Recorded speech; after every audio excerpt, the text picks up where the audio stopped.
Captain Van McKinney, Aerospace Engineer, Helicopters.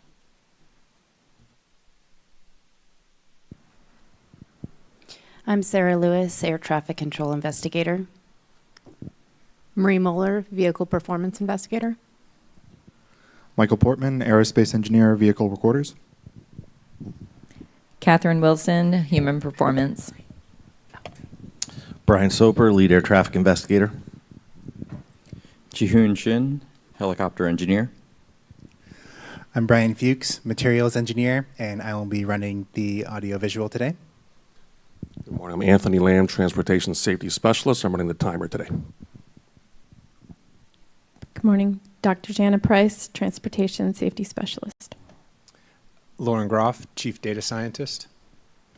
Sean Payne, Branch Chief Vehicle Recorders Division. Tim LeBaron, Director of Aviation Safety. Thank you. Jana, you got introduced twice. She'll be in the front row next. So behind me is Mr. Daniel Baranovsky. He'll provide legal support throughout the investigative hearing. And for those in the room, several representatives from our Transportation Disaster Assistance Division are here to provide support throughout the proceedings today. Can TDA please stand up? We have folks there all around. Thank you very much. And once again, volunteer mental health clinicians from the American Red Cross can provide emotional support for anyone attending. I'd like to thank the Red Cross for being here throughout this hearing and certainly throughout all our investigative work, whether it's this investigation or others. Turning to the parties to the hearing, as I call the name of each party, I ask the designated spokesperson to identify themselves and then introduce others at their table. We'll start with Airline Pilots Association. Good morning. I'm Captain Daniel Mullen Alpa, spokesperson and party coordinator. With me today, Chris Heck. Next to him, Captain Matt Gorshey, Shea Bohm across the table, and we have Captain Mike Palazzolo, Captain Russell Page. Federal Aviation Administration. Good morning, Chairwoman. My name is Todd Gentry. I'm the agency spokesperson for the hearing today. Beside me is Patrick Lush, the agency's lead investigator and party coordinator. We have two SMEs with us today. We have Alex Rodriguez and Andy Shaw for the first panel.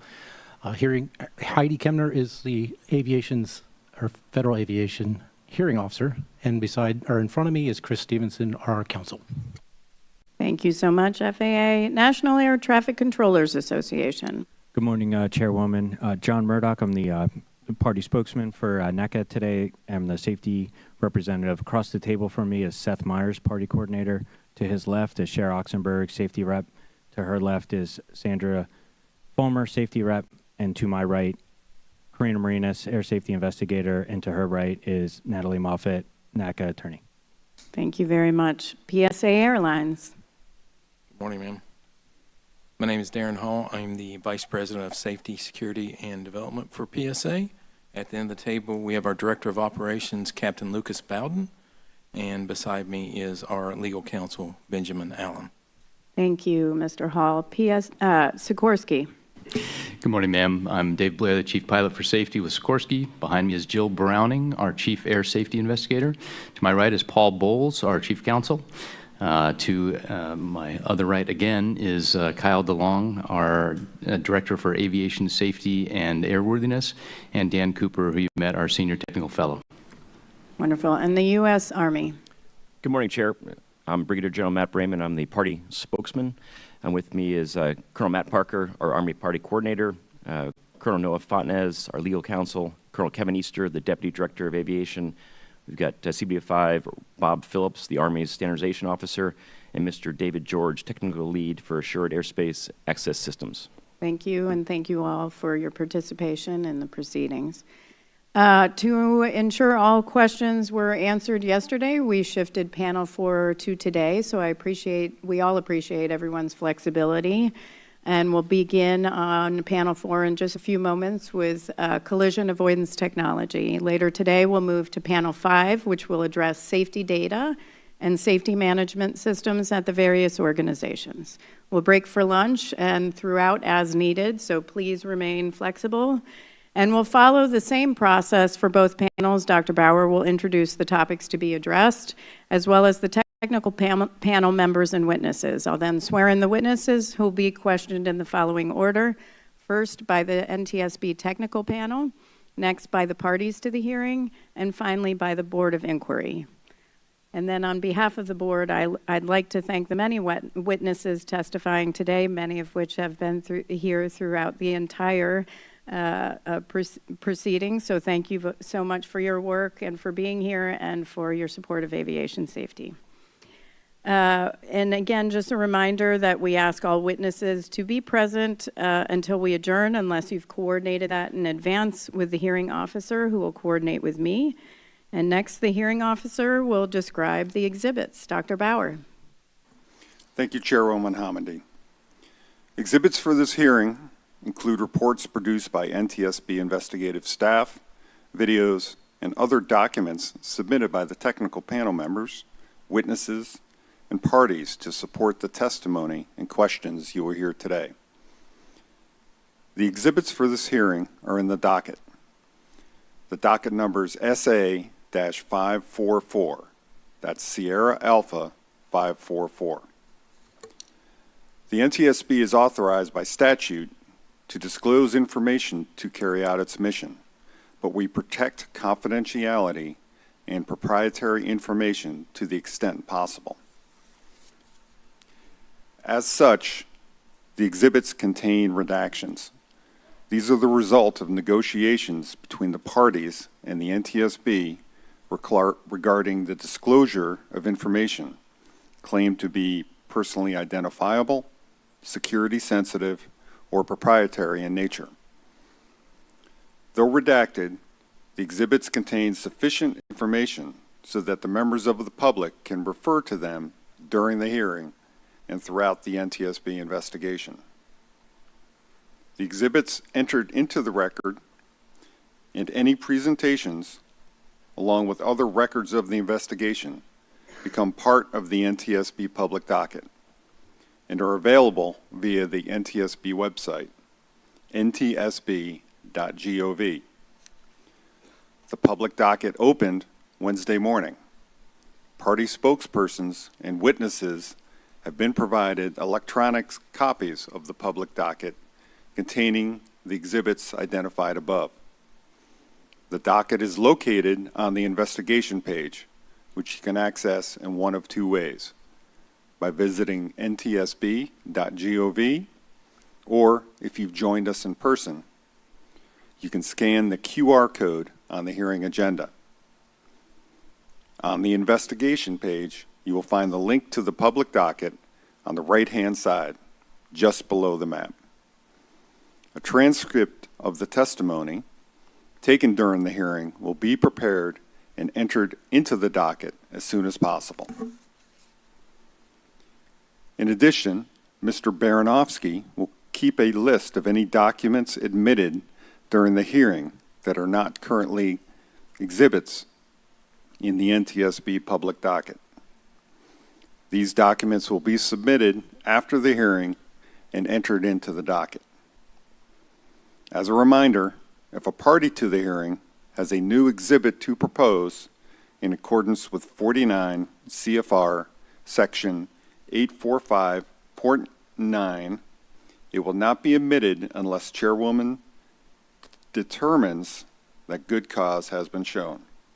Chairwoman Hamady, this concludes my remarks. Thank you very much. We're ready to begin panel 4, Dr. Bauer. So please, please review the panel topics and introduce the technical panel and witnesses. Thank you. Panel 4 will provide an overview of collision avoidance technology. We will address the following topics: description of collision avoidance technology, FAA requirements for collision avoidance technology for Class B airspace, difference between the Traffic Alert and Collision Avoidance System, known as TCAS, and Airborne Collision Avoidance System, known as ACAS, difference between an ACAS and ADSB Traffic Advisory System, or known as ATAS. Pilot compliance rate with TCAS resolution advisories, including the current rate and what can be done to improve compliance, and reduction in nuisance traffic alerts and resolution advisories to improve the compliance rate. Description of TCAS version 7.0 and its inhibits, including resolution advisory inhibits and oral alert inhibits. A description of what collision avoidance technology the CRJ had on board to include TCAS configuration on the CRJ, the traffic display to the CRJ pilots, and any limitations. A description of the Army philosophy of collision avoidance technology, including Army use of ForeFlight for traffic awareness. A description of the results of TCAS and ACAS simulations using the geometry of this accident. Reduction of resolution advisory threshold and the effect that would have on operations in TCAS resolution advisory compliance. Evolution of ACAS and safety payback or benefit. ACAS XR for helicopters and ACAS XR standards. Combinations of technology solutions to mitigate the risk of future mid-air collisions. And NTSB in and out, the effect on aircraft onboard collision avoidance technology and operations. The NTSB technical panel, starting on my right after Mr. Banning, is composed of Captain Rocky Stone, an aviation accident investigator for air carrier operations, Mr. John Flynn, aerospace engineer, systems, Dr. William Bramble, a national resource specialist in human performance, Captain Van McKinney, aerospace engineer for helicopters, and Mr. Chahoon Shin, an aerospace engineer for helicopters, who is seated behind Captain McKinney. Witnesses for this panel are composed of the following individuals. From my left, nearest the board members. In the front row, we have Dr. Steve Kasner, an aviation human factors researcher and author and retired NASA Ames employee. Dr. Wes Olson, the leader of the Transportation Safety and Resilience Group at MIT Lincoln Laboratory. Mr. Neil Suchi, a TCAS manager with the Federal Aviation Administration. Mr. Matt Haskin, with the FAA certification for avionics, communications, and surveillance with the Federal Aviation Administration. Mr. Michael Grease, the Senior Director for Certification and Airworthiness with Collins Aerospace, and Dr. Fabrice Kunze, the President of the Avidyne Corporation. In the second row, from left to right, we have Captain David Surridge, the Director of Air Traffic Management with American Airlines. Next is Captain Grant Clow, the Assistant Director for Flight Ops Tech with PSA Airlines. Next, Chief Warrant Officer David Van Vechten, Standardization Instructor Pilot with the Army Aviation Brigade. Lieutenant Colonel Paul Flanagan, Product Manager for Assured Aerospace Access Systems with the U.S. Army. And Ms. Stacy Rowland, the Director of Systems Engineering with Sage Tech. Chairwoman Hamidi, these witnesses have been pre-qualified and their respective experience and qualifications appear in the docket as exhibits. This concludes my remarks. Thank you very much, Dr. Bauer. I'll now ask the witnesses to please stand and raise your right hand.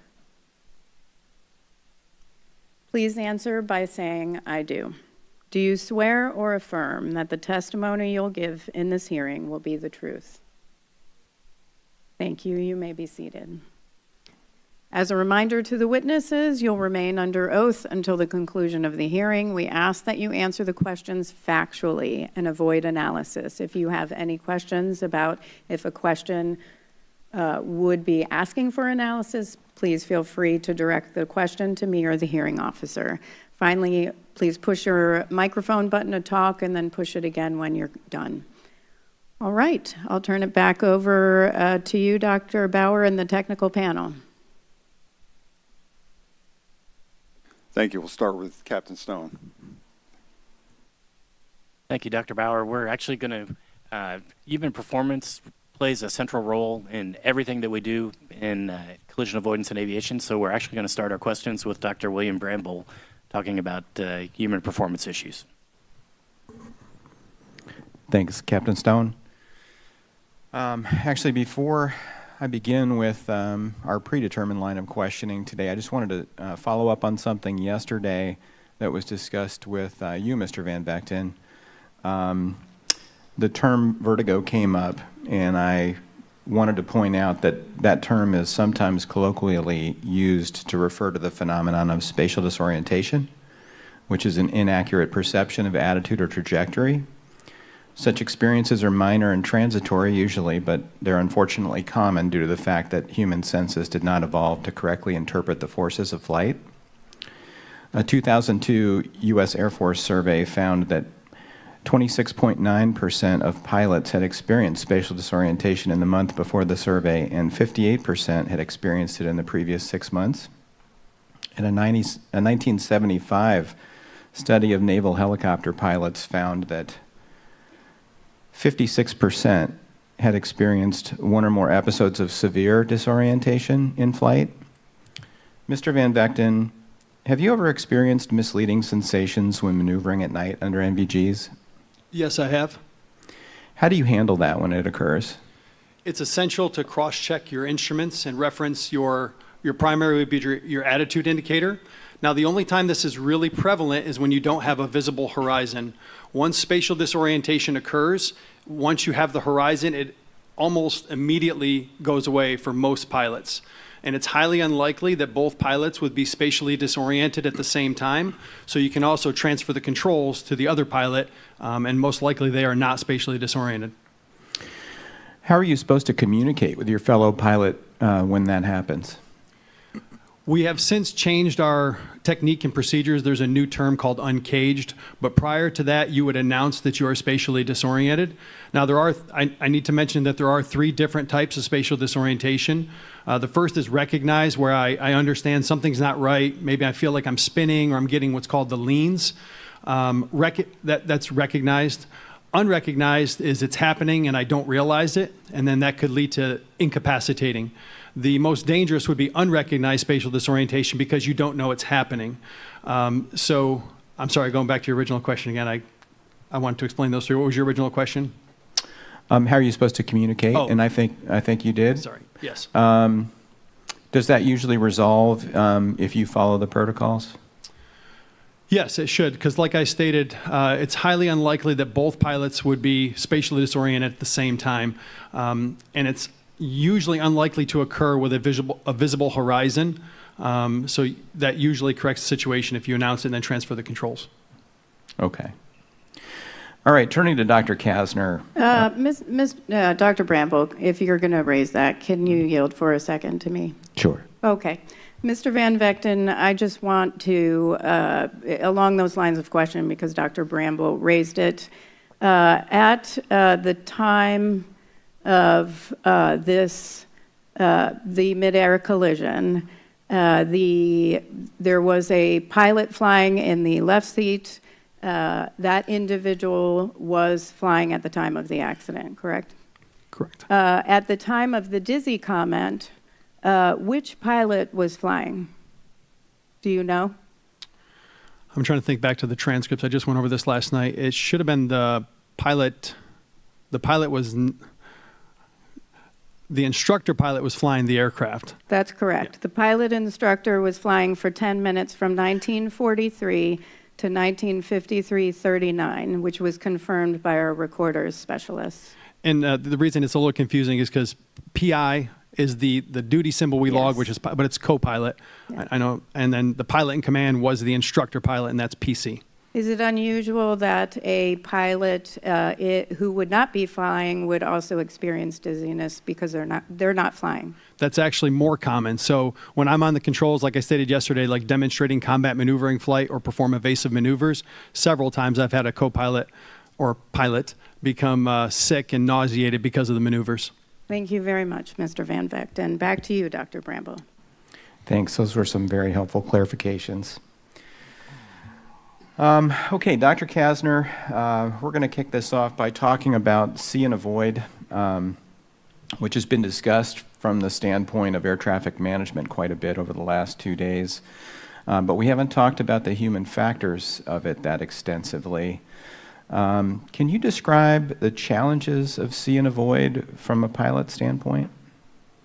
Certainly, as I pointed out the other day. If you could just come a little closer to the mic. Certainly. Our range of vision is actually quite narrow, as we talked about the other day, about 3 degrees. In a complex airspace, you have many directions you got to look in, up, down, and 180 degrees, maybe even 360 degrees. So it's a lot of real estate to cover with one narrow beam of attention. Okay, and what does human factors research say about how good pilots are at detecting other airborne traffic that they aren't necessarily expecting to see? Okay, that's highly dependent on how much information we're provided about where the potential threats could be. There's a classic study done about 35 years ago that asked pilots to just operate normally and were given no heads up at all about any intruder aircraft that might come their way. And what they found was pilots spotted just a little more than half of those intruder aircraft. And to be clear, they missed almost half of those, given no clues, given no heads up that anything was coming their way. Wow. Why is it so hard to notice an intruder target? Again, there's so many things to look at when flying an aircraft. You have the internal scene, instruments, the external scene, many things to think about. There's just a lot going on. And again, we have that ability to look at and think about one thing at a time. What are the factors that attract our focal attention to an object in the environment typically? Okay, that's where peripheral vision comes in. Motion is a very big cue for us. Everyone is familiar with the idea. They see something flickering or jittering in their periphery, it grabs our attention. We see it detected quite well. Okay, when 2 aircraft are on a collision course flying a relatively steady heading, the opposite target will appear to be relatively stationary in the pilot's visual field. How would that impact the ability to detect the target? That's going to make it very difficult. When something is approaching from the side, say a 90-degree angle, you get a lot of movement in your field of vision. When something is coming at you directly, it just doesn't seem to move very much, and that's a tough thing to see. Mr. Fuchs, can you put up figure 30, please, from 2 Hilo A? Okay, so we reviewed some of the limitations of NVGs yesterday. Monochrome, this is the white phosphor version, so lack of color.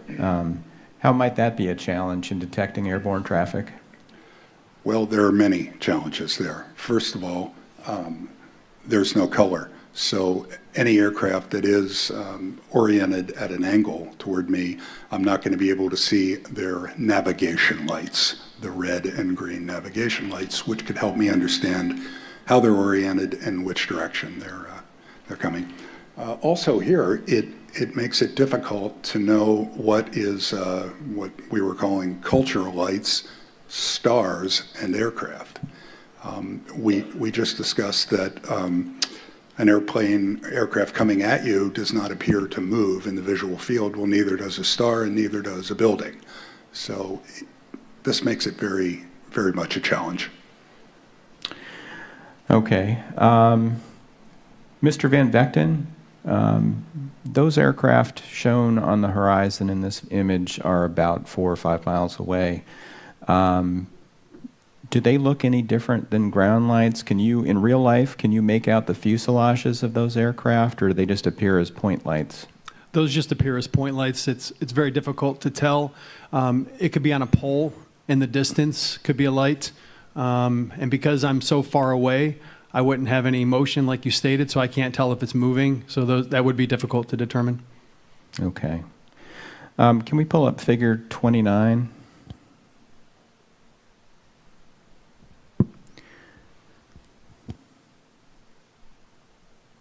Okay, so this is about a mile away. These are images taken from the green and the white NVGs. The acuity is reduced by the use of NVGs, so you see they look a little bit blurry. It's about 2040 for the green, 2025 for the white. Can you typically make out the shape of the aircraft at this distance? No, I cannot. Okay. How does that impact your ability to differentiate airborne targets from ground lights?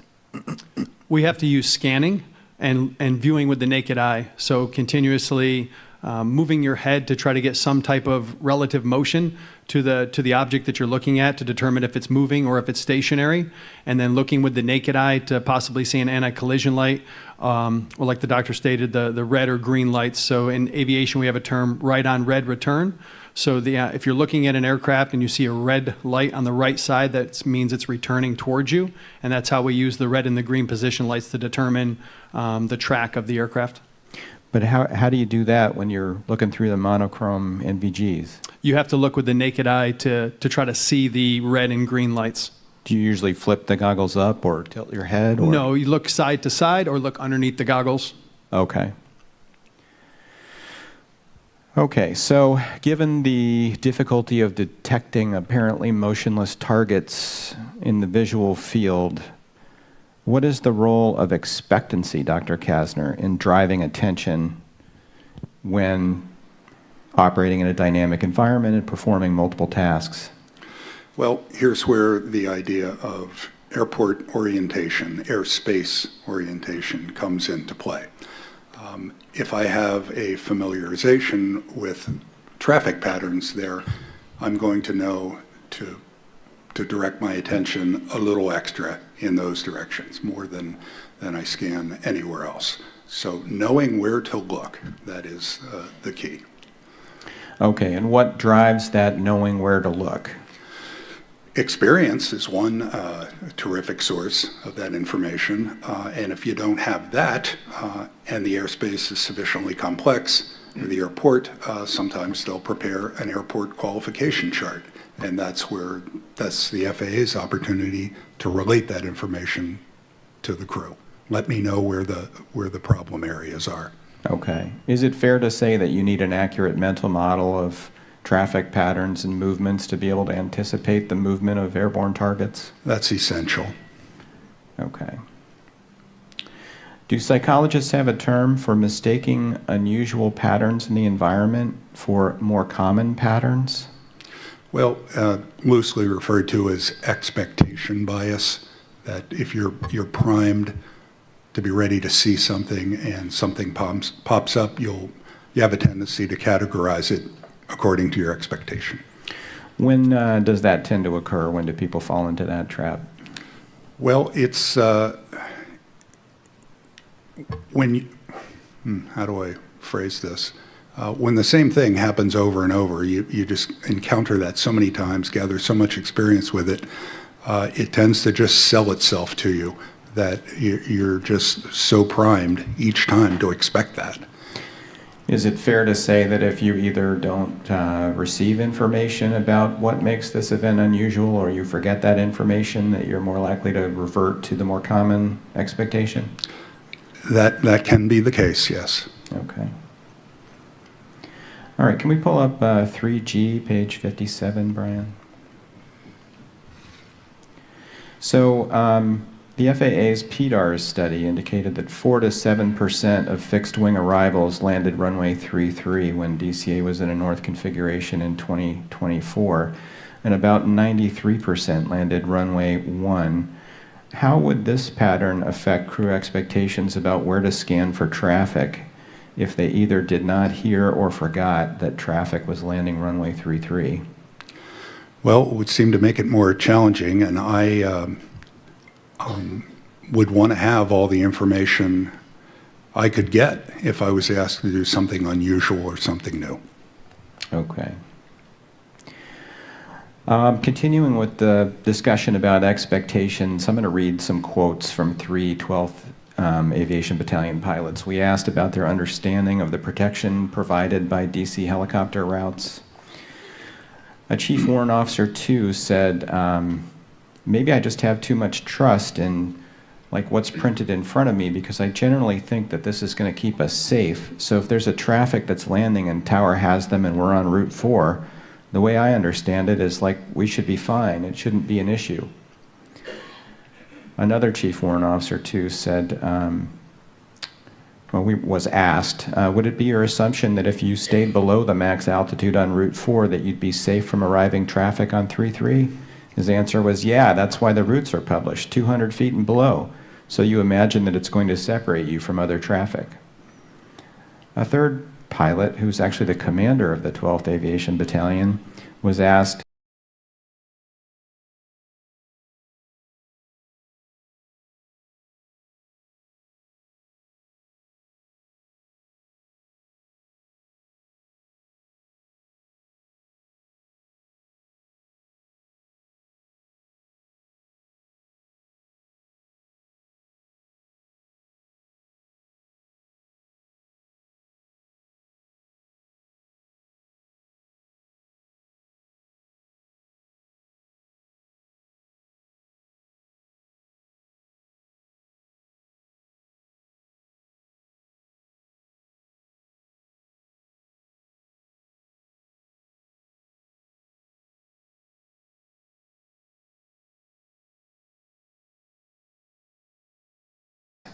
was it your understanding that if you stayed below the max altitude on Route 4 next to DC that you'd be safe from arriving commercial traffic? The commander answered,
Test 1 2. Test 1 2. Test 1 2.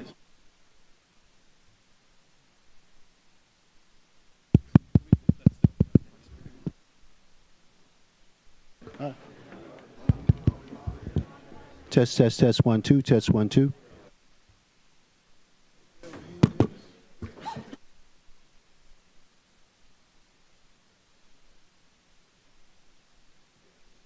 Test 1 2. Test 1 2. Test 1 2.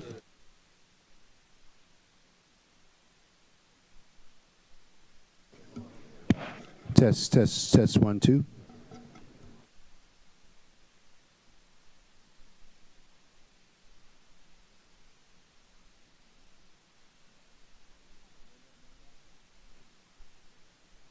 Test 1 2. Test 1 2. Test 1 2 3.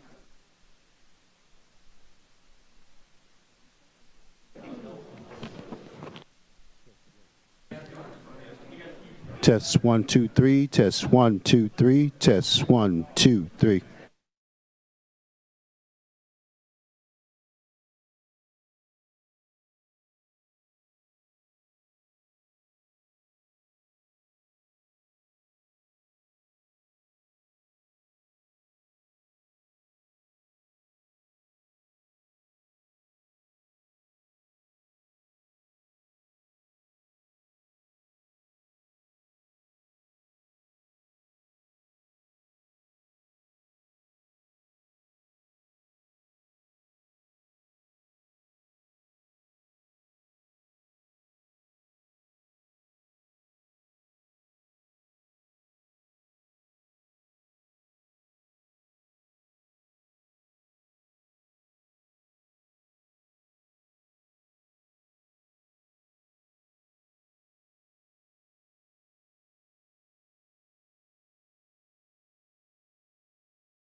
that I was reading was a statement from the commander, who was asked, was it your understanding that if you stayed below the max altitude on Route 4 next to DCA, that you would be safe from arriving commercial traffic? And the commander said, that's what the route altitudes are meant to do, to deconflict that traffic. Yes, sir.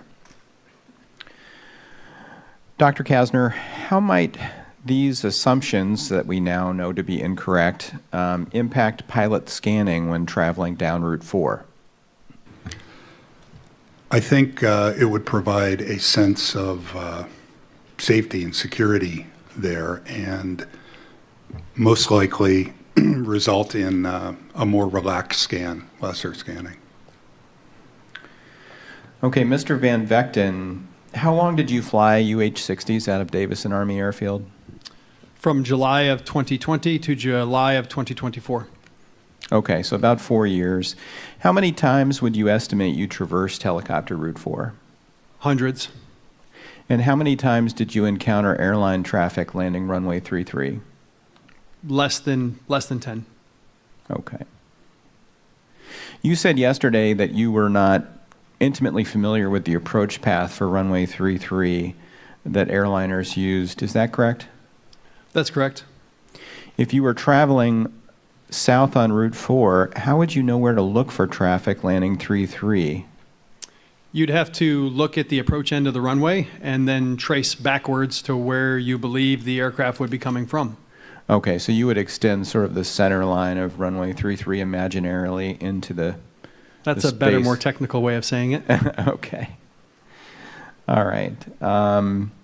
Were you aware that it was a circling approach? 3-3 is a circling only? Mm-hmm. I was not aware of that. Okay.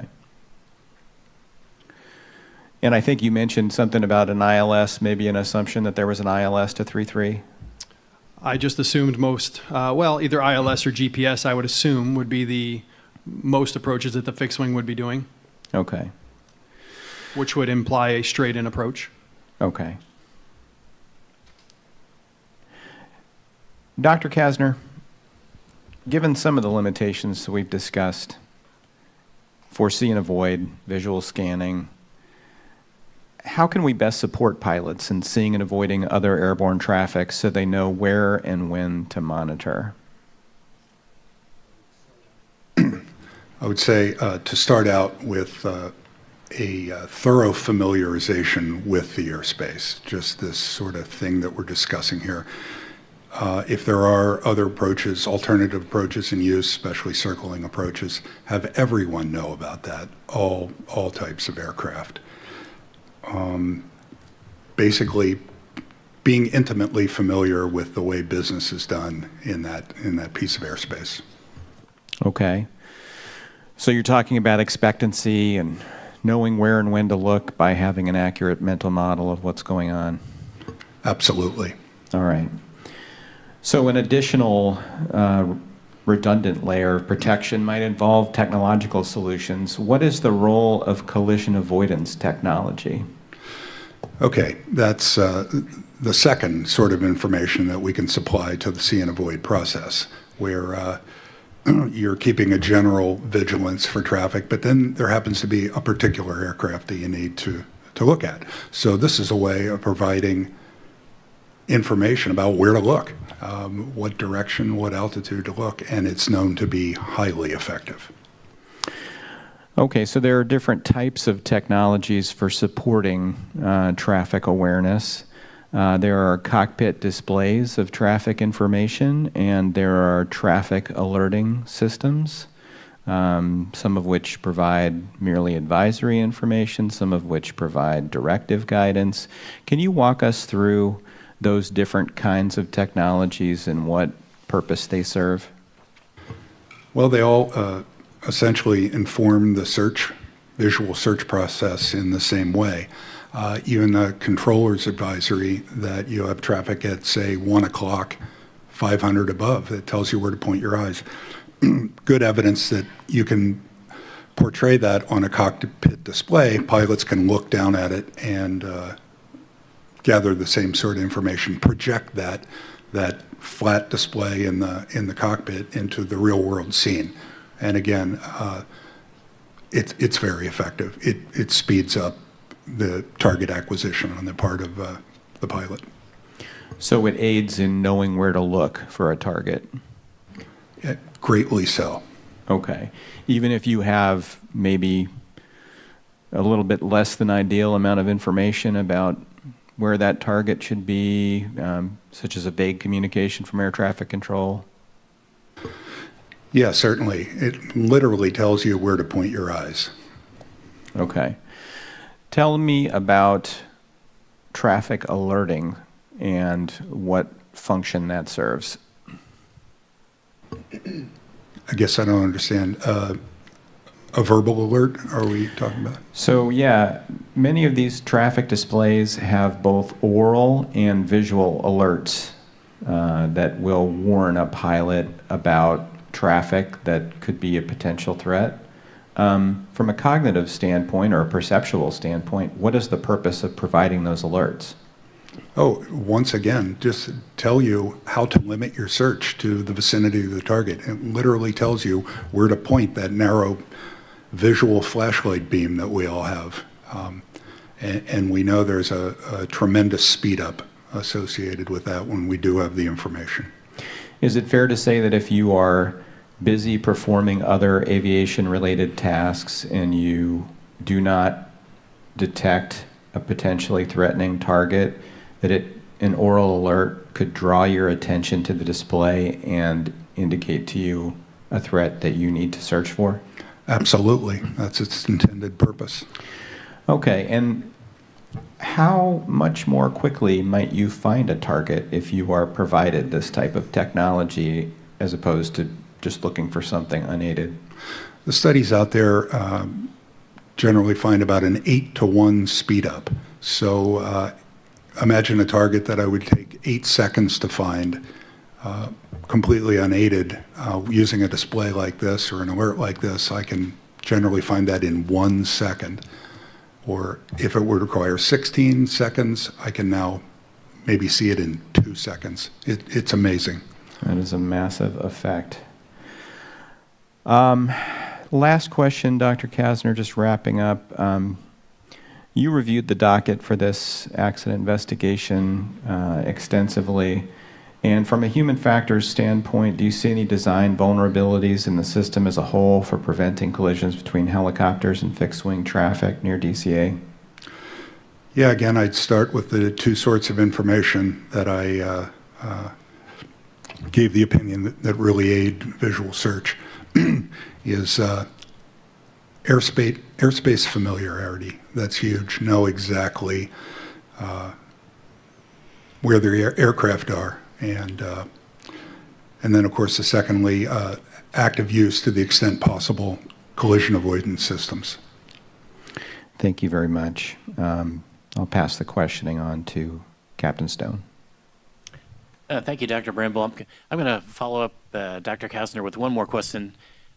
You talked about the importance of see and avoid or having situational awareness of where the traffic is to help you acquire the see and avoid. Can you give a comment on the effectiveness of a collision avoidance system, which doesn't rely on see and avoid at all? It provides guidance to the pilot on how to avoid a midair collision. So how would you contrast the effectiveness of a system like that versus see and avoid?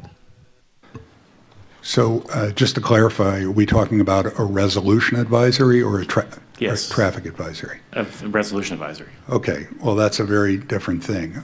With a traffic advisory, even if you're looking for traffic on a display, it's still see and avoid. You're just seeing it somewhere else.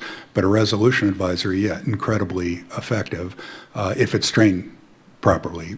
We know that when you get a resolution advisory, and for that to be effective, you need to turn your brain off.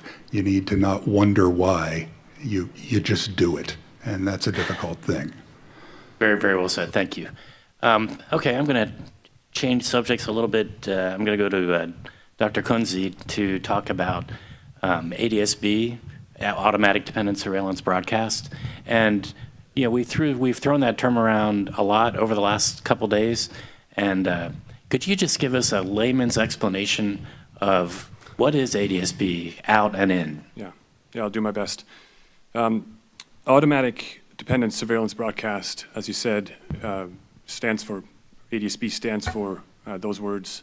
Every one of those words is actually important. It is automatic in the sense that it automatically broadcasts information. That is different than some of the other technologies out there where we rely on the interrogation from a radar on the ground, where then a transponder on board the aircraft replies, and that's how the location of aircraft is being measured. It is dependent because it requires the presence of a high accuracy navigation system. Usually this is a GPS system, but it doesn't have to be. What makes ADSB dependent is that we need that information to populate the fields in the message of ADSB. So if I broadcast my latitude and longitude, my ADSB system doesn't know my latitude and my longitude. I have to get that from somewhere else. And so therefore the system is dependent. It is surveillance. In other words, it isn't engine data. It isn't flight vehicle information system data. It is surveillance data. So latitude, longitude, altitude, velocities, aircraft information from a size and type perspective, flight ID, which is very helpful when you try to identify a particular aircraft. If air traffic control calls out, American Airlines, whatever number, you actually can now identify what aircraft that is being displayed and called out to you. And then lastly, broadcast, because it is broadcasting out that information. We often differentiate between ADSB out and ADSB in.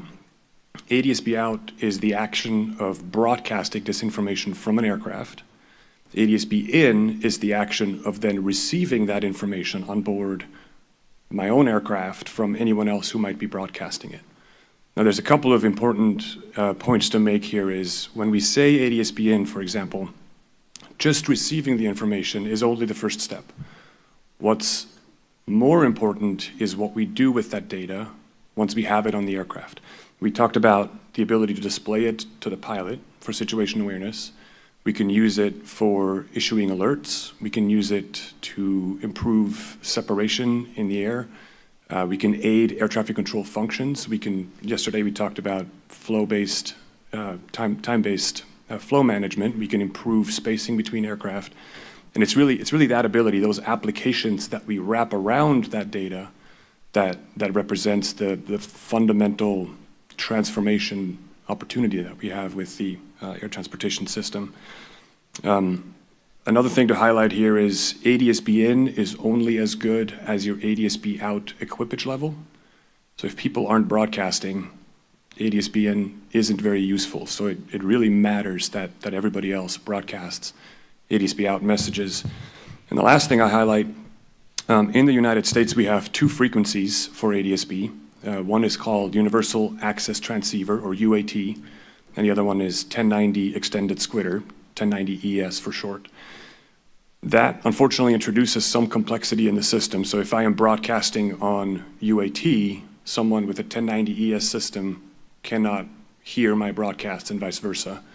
And so there are some systems on the ground that help with the translation of that, but that is system complexity that makes it difficult for some aircraft to hear others and vice versa. Thank you. And I'm going to go back to the point you made just your second point ago, and that was it's critical how much equipage there is. And I'm going to go to Mr. Haskin and ask, what are the FAA requirements for ADSB out? When were they enacted and where do they apply? Oh, okay. Yeah, so the ADSB requirements came into effect January of 2020, and they apply in various airspaces. I don't know how much detail you're looking for, but they unfortunately get rather complex about the different airspaces we require it. But for instance, certainly in Class B airspace, which is the focus of this hearing, it is a requirement. Great, thank you. And I'm going to go back to Dr. Kunze, and can you talk about, you introduced kind of ADSB, and one of the most basic levels of how ADSB can be used is the ADSB Traffic Awareness System, or ATAS. Yeah. Can you talk a little bit about that, and what is it, and how does it work? Yeah, so one of the benefits of ADSB in is that it allows for a significant improvement in collision avoidance performance, collision avoidance system design. And there's a figure in Exhibit 2-Air-U uniform, page 2, that provides the larger context for collision avoidance systems, if we would be able to pull that up. When we talk about collision avoidance or conflict management more generally, there's an international framework that exists where and this is harmonized via ICAO. So this is a global framework that is used when it comes to keeping aircraft apart from each other. So this is the same in Europe, in Asia, in the United States. It's harmonized via ICAO, the UN body by the name of International Civil Aviation Organization. And it consists of 3 layers. The first layer is meant to keep aircraft apart by structuring the airspace and routes in a way that is inherently safe. That's the first layer. This is not something that really manifests during the flight itself, but it's something that happens primarily before the flight. The second layer is ATC separation or remain well clear actions by the pilot during the flight. We talked about this a lot yesterday, so our conflict probe, our air traffic control separation support is that middle layer. And then the last layer is the collision avoidance layer. So this is now the pilot, where the middle layer is air traffic control. The last layer is legally, squarely the responsibility of the pilot. And as Dr. Kasner said, this last layer is hard for the pilot to do just by vision. The see and avoid requirement there is hard. And so over the years, we've developed a large number of systems that support the pilot in the task of the visual acquisition or the avoidance of other aircraft. And those systems, they fall into 2 categories. We already mentioned them. The first category is a traffic alerting system. So this provides alerts to the pilot on where the aircraft is. It's usually what we call a yellow level alert. So it's a caution, which requires immediate attention by the pilot, but the pilot still needs to determine whether an action is actually necessary. And then the second category of systems is a collision avoidance system, which also provides an escape maneuver. So those are usually red level alerts, immediate attention by the pilot, immediate action by the pilot. And as I mentioned, it's directive. So it tells the pilot how to avoid a hazard or a conflict in midair. So this existed all before the introduction of ADSB. And it used, a lot of the sensors that are used in these systems are effectively 1980s technology. So they ping, they interrogate other aircraft, they wait for a reply, they time how long that takes, that gives you an estimate of range. You watch range over time and you can tell whether the aircraft is getting closer or not. Mind you, when you have range, you don't know if the aircraft is in front of you or behind you or wherever, you just have range. You have range rate by watching it over time. And in the reply from the aircraft, you get altitude. So you have 3 parameters, range rate, and altitude. And that's the information you have to decide whether you're going to avoid or try to do something about this aircraft in your vicinity. And this is where actually a lot of these systems struggle, because what you do when you design these types of systems, when you have that limited amount of information, you have to have fairly large protection values around the aircraft, because you don't really know where they are. And so these systems work well in en route environment where aircraft are naturally far apart.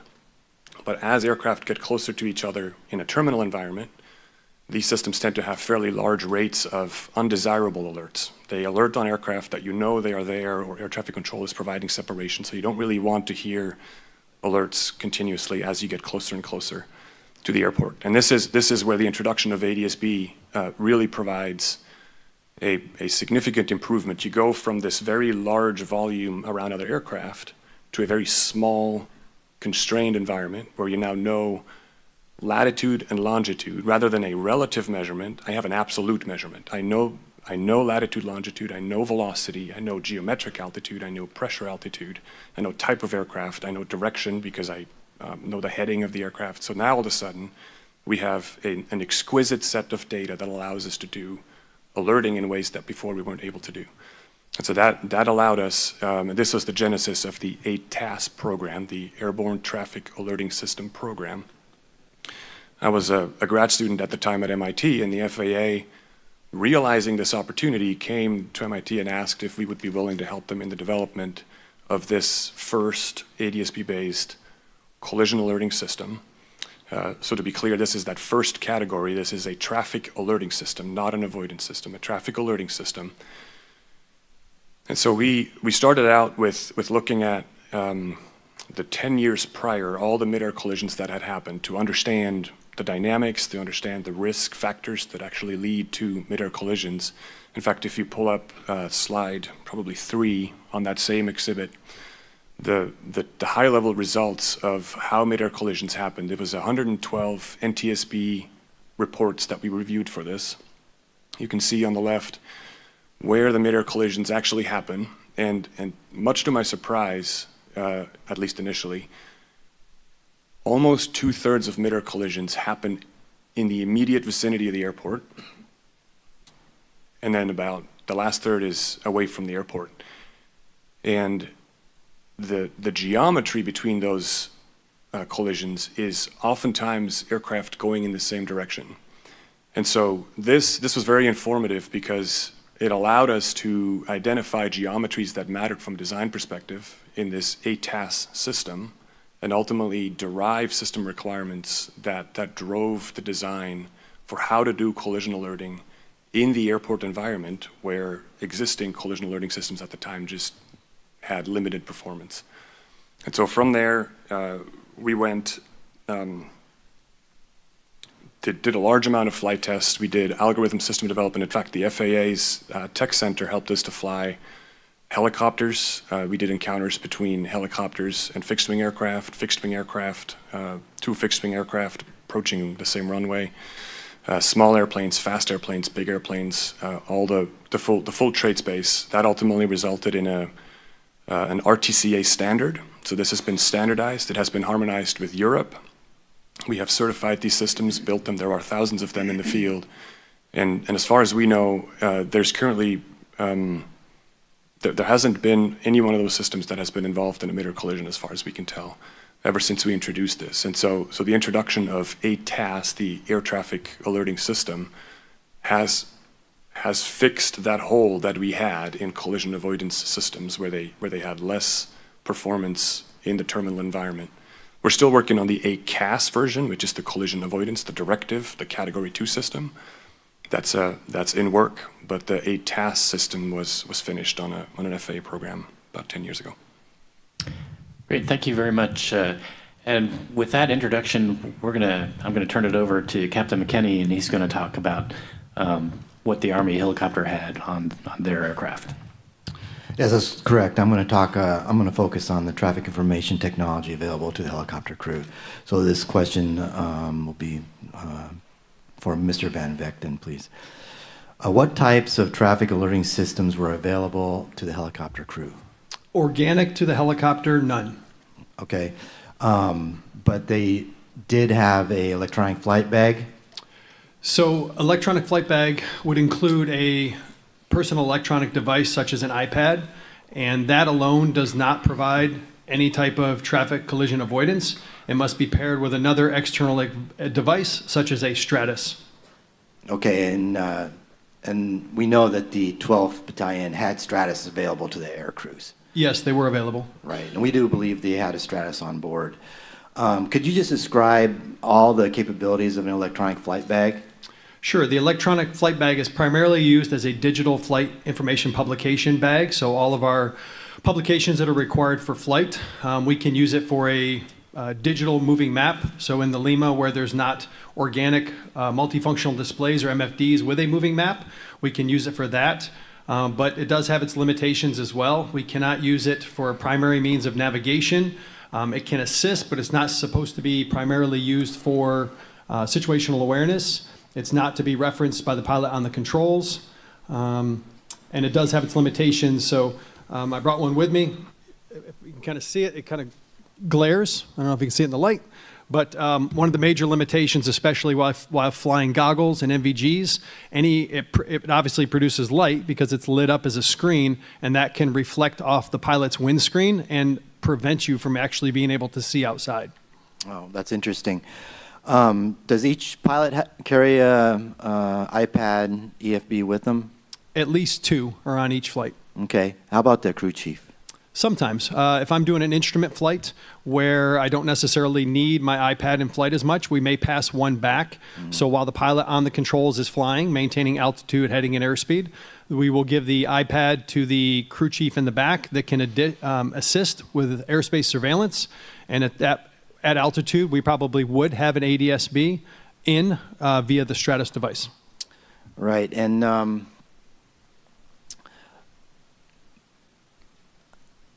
you're not required to have the traffic or map display up all the time, right? You could have other types of information on the iPad being displayed when you're flying, such as airport reference or approach plate or something like that. Yes, that's correct. Okay. But the ForeFlight does, and ForeFlight is the electronic flight bag that the Army uses. No, it's not required to use a specific application. ForeFlight typically is the go-to application, though. Okay, and the 12th Battalion was using ForeFlight on their iPads? Yes, they were. They had a battalion ForeFlight account. That's right. Okay. So if the flight crew had ForeFlight and the map was displayed, would that display provide any type of traffic awareness or alerting? If it was paired to a Stratus device, you may see ADSB in data on your iPad via the icons. Mm-hmm. And do air crews typically use it as a primary source of traffic identification? No, we're not supposed to use that. It's prohibited from using as primary source of airspace deconfliction. Okay. And typically, where do the pilot or co-pilot air crew keep the iPad during flight? If it's being utilized, it's usually strapped to either the left or the right leg. It can be stowed in the door map pocket. It can be stored there. It can be in your pubs bag, which would be down by your side where it's readily available. We're not supposed to place it on the center console or have it unsecured or unstowed at any time. So usually the pilot on the controls would hit the button to turn off the screen so that it's not blinding you. And then if the pilot not on the controls needed it, they would be referencing it from one of their legs. Okay. And you maybe covered this a little bit, but are there challenges and limitations using this equipment for traffic awareness and identification? Well, yes, particularly while on the DC Hela routes, it's advised not to use it because we're flying VFR, so pilots' eyes should primarily be outside, especially when you're at low level, especially when you're under night vision goggles. Mm-hmm. And the iPad, would that be even part of the scan for the flying pilot? No, it's for the flying pilot, absolutely not. It says shall not be referenced by the pilot on the controls. Okay. And in your experience, how often have you noticed a ForeFlight traffic alert on the iPad? Yes, we talked about this. So rarely, almost never. It happened once coming off of Baltimore, passing by Martin State. I got the little icon turn red, and it kind of surprised me, so I took a screenshot of it, and that's what I sent you because I had never seen that before. Right. And, for something like that, would you report that to the safety officer of your unit? No, I was in comms with Martin State. They told me about the aircraft. I saw it. I think it got within 600 feet of going below me. I was on the helicopter route going from Baltimore to Aberdeen Proving Ground, and they were on the final approach course for the runway into Martin State. So we were all talking to tower. I was aware of them, and it wasn't unsafe. It was, I think, like I said, 600 feet below me. Okay, thank you. And if you're using ForeFlight and you have a different page up, not the map, would you get a traffic alert on that page? No, I don't believe so.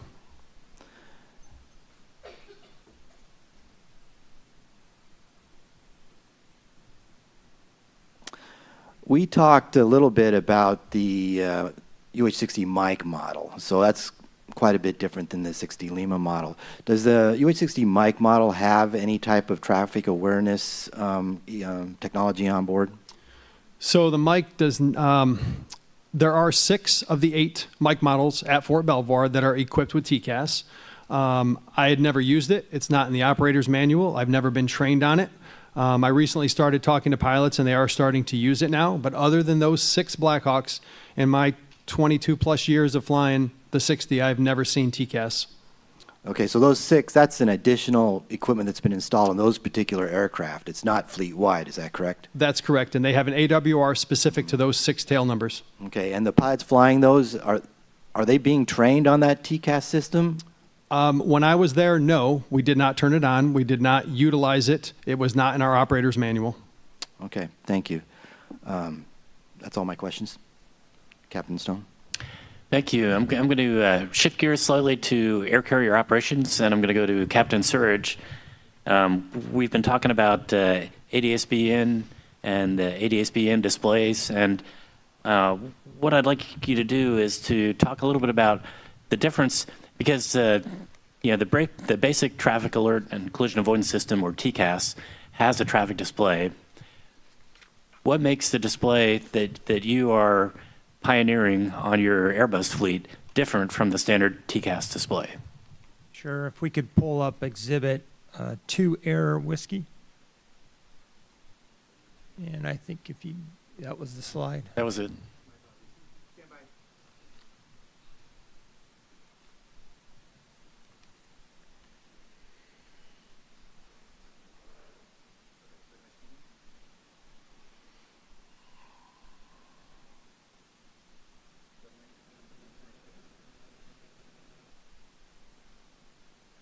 Thank you. So in this slide right here, you can see the differences between a what we call a navigational display that has TCAS on the left, and on the right, what we call this the aircraft guidance display. And between the two, there's differences. On the TCAS, you don't get directionality, so the arrows that you see on this screen are not the direction of the aircraft. It is just the fact that it's either climbing or descending. I can't tell you what direction those aircraft are going, but if I look on the right side, I can see the directionality of my aircraft in relationship to the directionality of the aircraft around me. I can see the range. In this case, it's at 2.5, and then I can also see that the flight ID. So I can positively identify the aircraft that are around me with the flight ID plus altitude to my altitude relational. So let me follow up with, how would you contrast visually acquiring a target with your guidance display versus a standard TCAS display? Well, this aircraft guidance display gives me instant information about the aircraft around me so that I can make different decisions. In this case, had the helicopter had this in front in their forward view and able to use this, and had the controller given the clearance pass behind 5342. If 5342 was up there, I could have positively identified 5342, and the helicopter would have known at that point that it was going directly towards that aircraft and needed to do a slight left turn. And you could say the same thing for the aircraft. If they had this display, they would instantly know that the traffic was headed straight for them, as opposed to out in front of them somewhere. Is that? So this is not a traffic collision avoidance tool, like Dr. Kunze had talked about. This is more in the realm of helping the controller find where or helping the controller give clearances, and with those clearances, the pilots can make better decisions. Okay. So in this case, for the PSA aircraft, it was on a short final. Their attention would have been outside of the aircraft, looking at the runway. And so in this case, at that point in time, I would not consider this a tool that would effectively avoid a collision, just given the facts of this collision. Okay, let's shift gears again a little bit to the last couple of days. We've been talking a lot about time-based flow management and how that works with air traffic control. And can you describe, as it is today, the pilot's role in time-based flow management? Sure. Pretty much a pilot's role is nothing. We don't do anything when it comes to that. Okay, so basically you're going to get controller instructions to maintain a speed or fly a heading if you need to do a path stretch or something like that. So basically you're not involved in traffic flow management at all in today's world. And so my next question is, with the system that you have on your aircraft, do you have the ability to be a participant in the traffic flow management system, and how do you do that? How could it work? Correct. And if you pull up the same exhibit, slide 5, one more. Perfect. So this is the beauty of this technology, and that is that today a pilot is pretty much blind to their surroundings and to what's going on, and the controller leads them by the hand and tells them what to do, and the pilot does it. In this system, now the pilot becomes engaged with what the controller actually wants, and because of that, you can achieve spacing goals that you cannot achieve with TBFM alone. So if you look at the slides on the left, you'll see the top slide, it says 4 non-IM aircraft.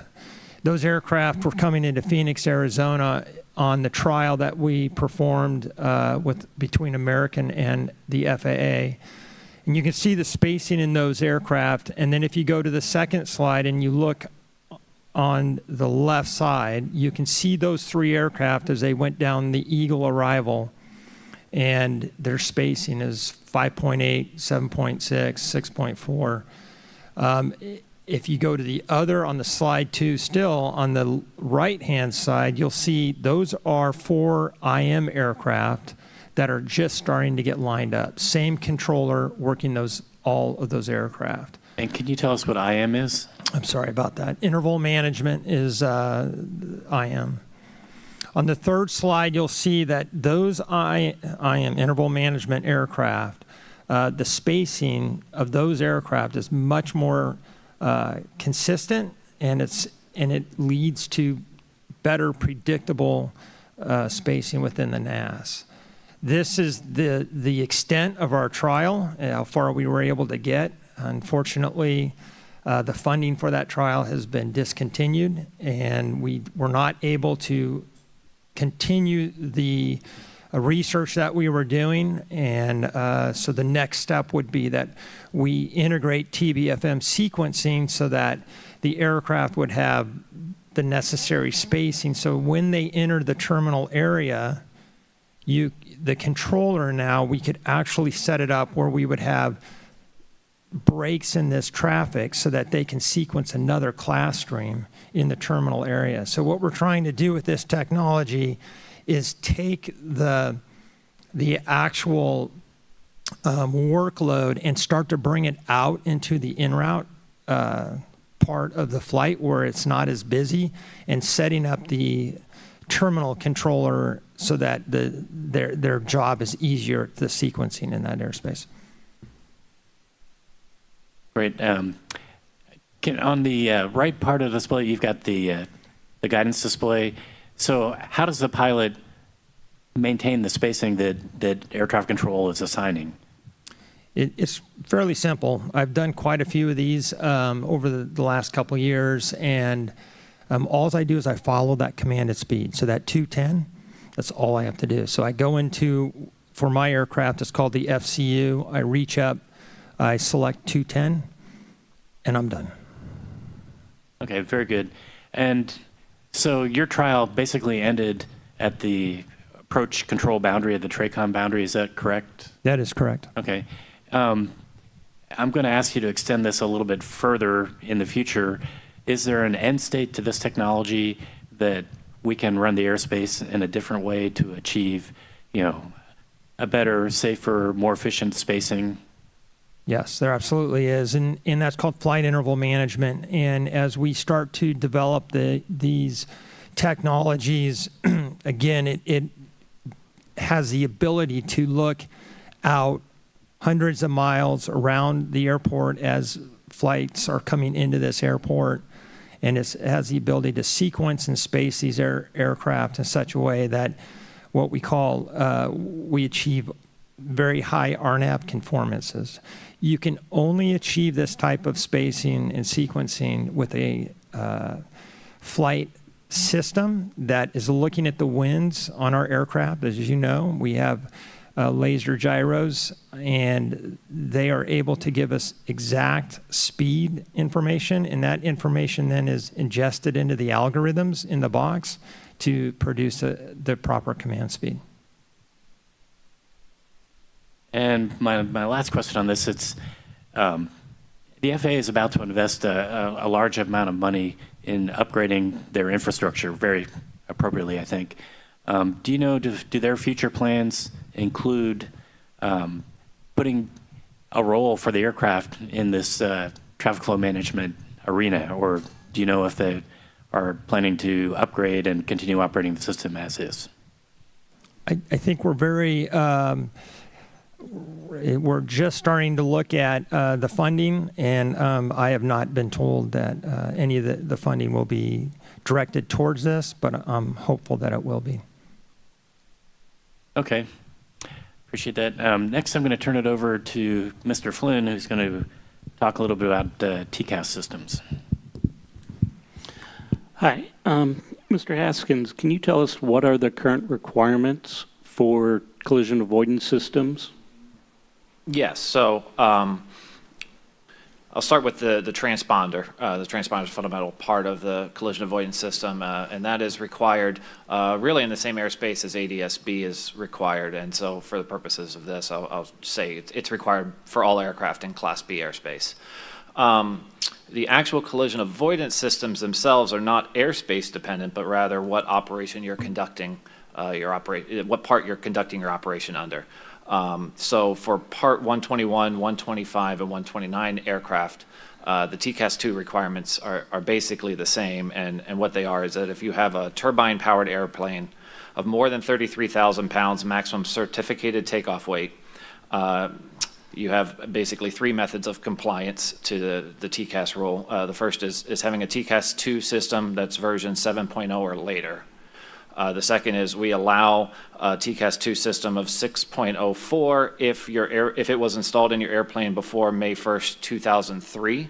And then the third is you can have a collision avoidance system that's capable of coordinating with units that are 6.04 capable.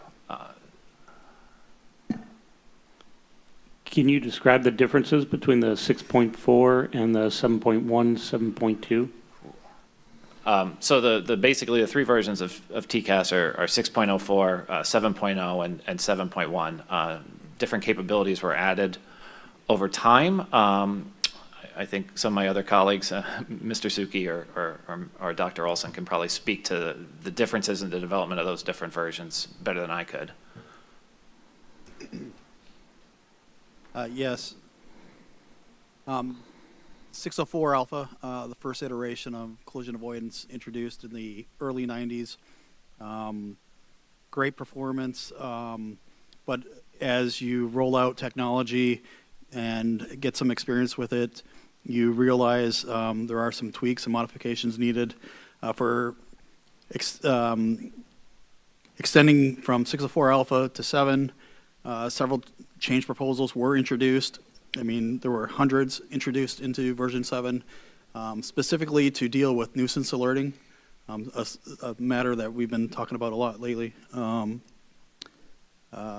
So what really aided in 7 was the introduction of sense reversal logic, the introduction of horizontal misdistance filter, and then lastly, a real big one was the introduction of RVSM airspace and the tolerances associated with alerting at higher levels.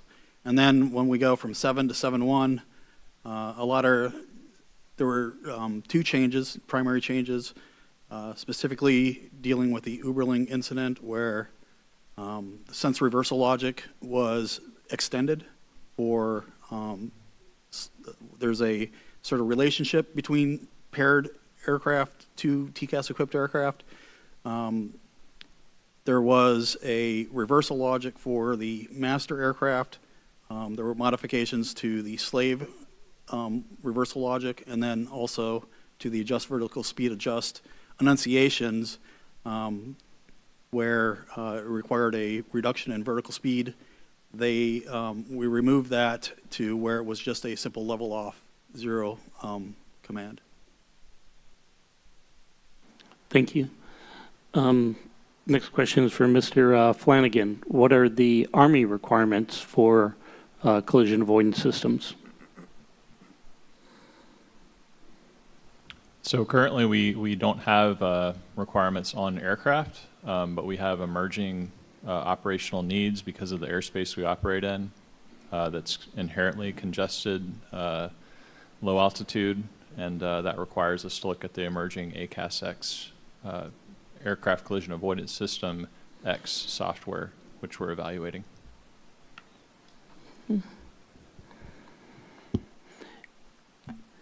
And I guess Mr. Olson or Mr. Sushi, are there differences in TCAS for a helicopter versus an airplane? Certainly. So today, helicopters are equipping with TCAS-2. And there are no modifications to TCAS-2 for helicopters. Now, typically, they do not meet the vertical climb requirements of 1,500 feet per minute. They probably also may not be able to achieve the anticipated G-loading during the response. And it's also the case that many helicopter operations occur below 1,000 feet AGL. And as we'll discuss later in this panel, I'm sure TCAS resolution advisories are inhibited below roughly 1,000 feet AGL. It also does not consider terrain or obstructions. So the FAA, and I believe that Mr. Suki will talk about this later, is developing ACAS-XR, as mentioned by the Army, that is specifically being designed for rotorcraft to operate and provide resolution advisories below 1,000 feet AGL to consider terrain obstructions when generating those maneuver guidance, and also to provide horizontal maneuvers in addition to vertical maneuvers to accommodate the lower vertical rate and be specifically tuned for that operational environment. Thank you. Back to you, Mr. Captain Stone. Thank you, and I'm going to continue with you, Dr. Olson. Dr.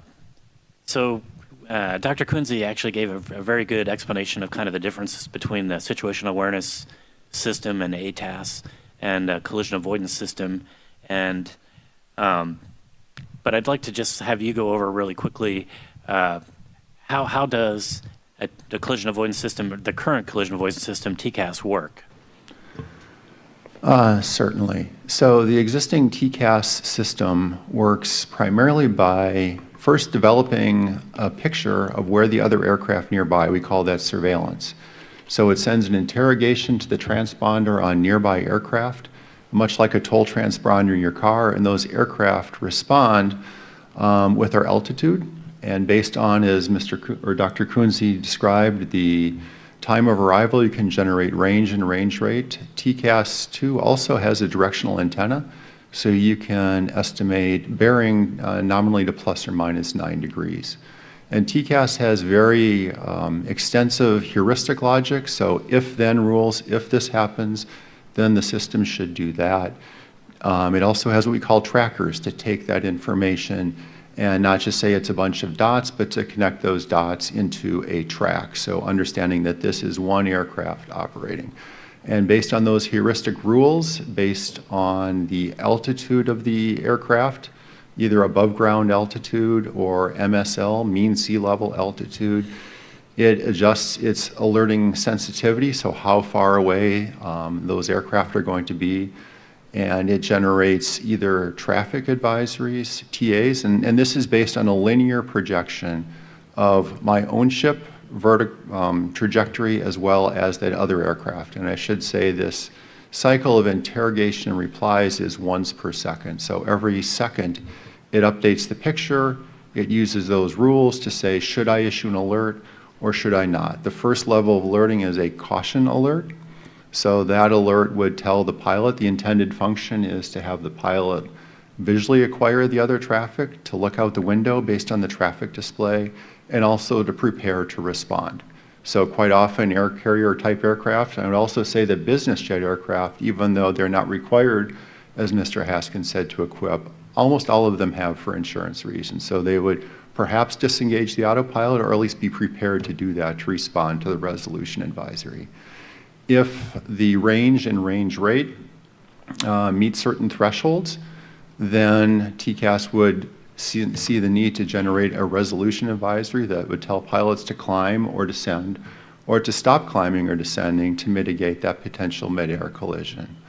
And in doing so, TCAS would first determine should the aircraft move in an upward direction, or should the own aircraft maneuver in a downward direction.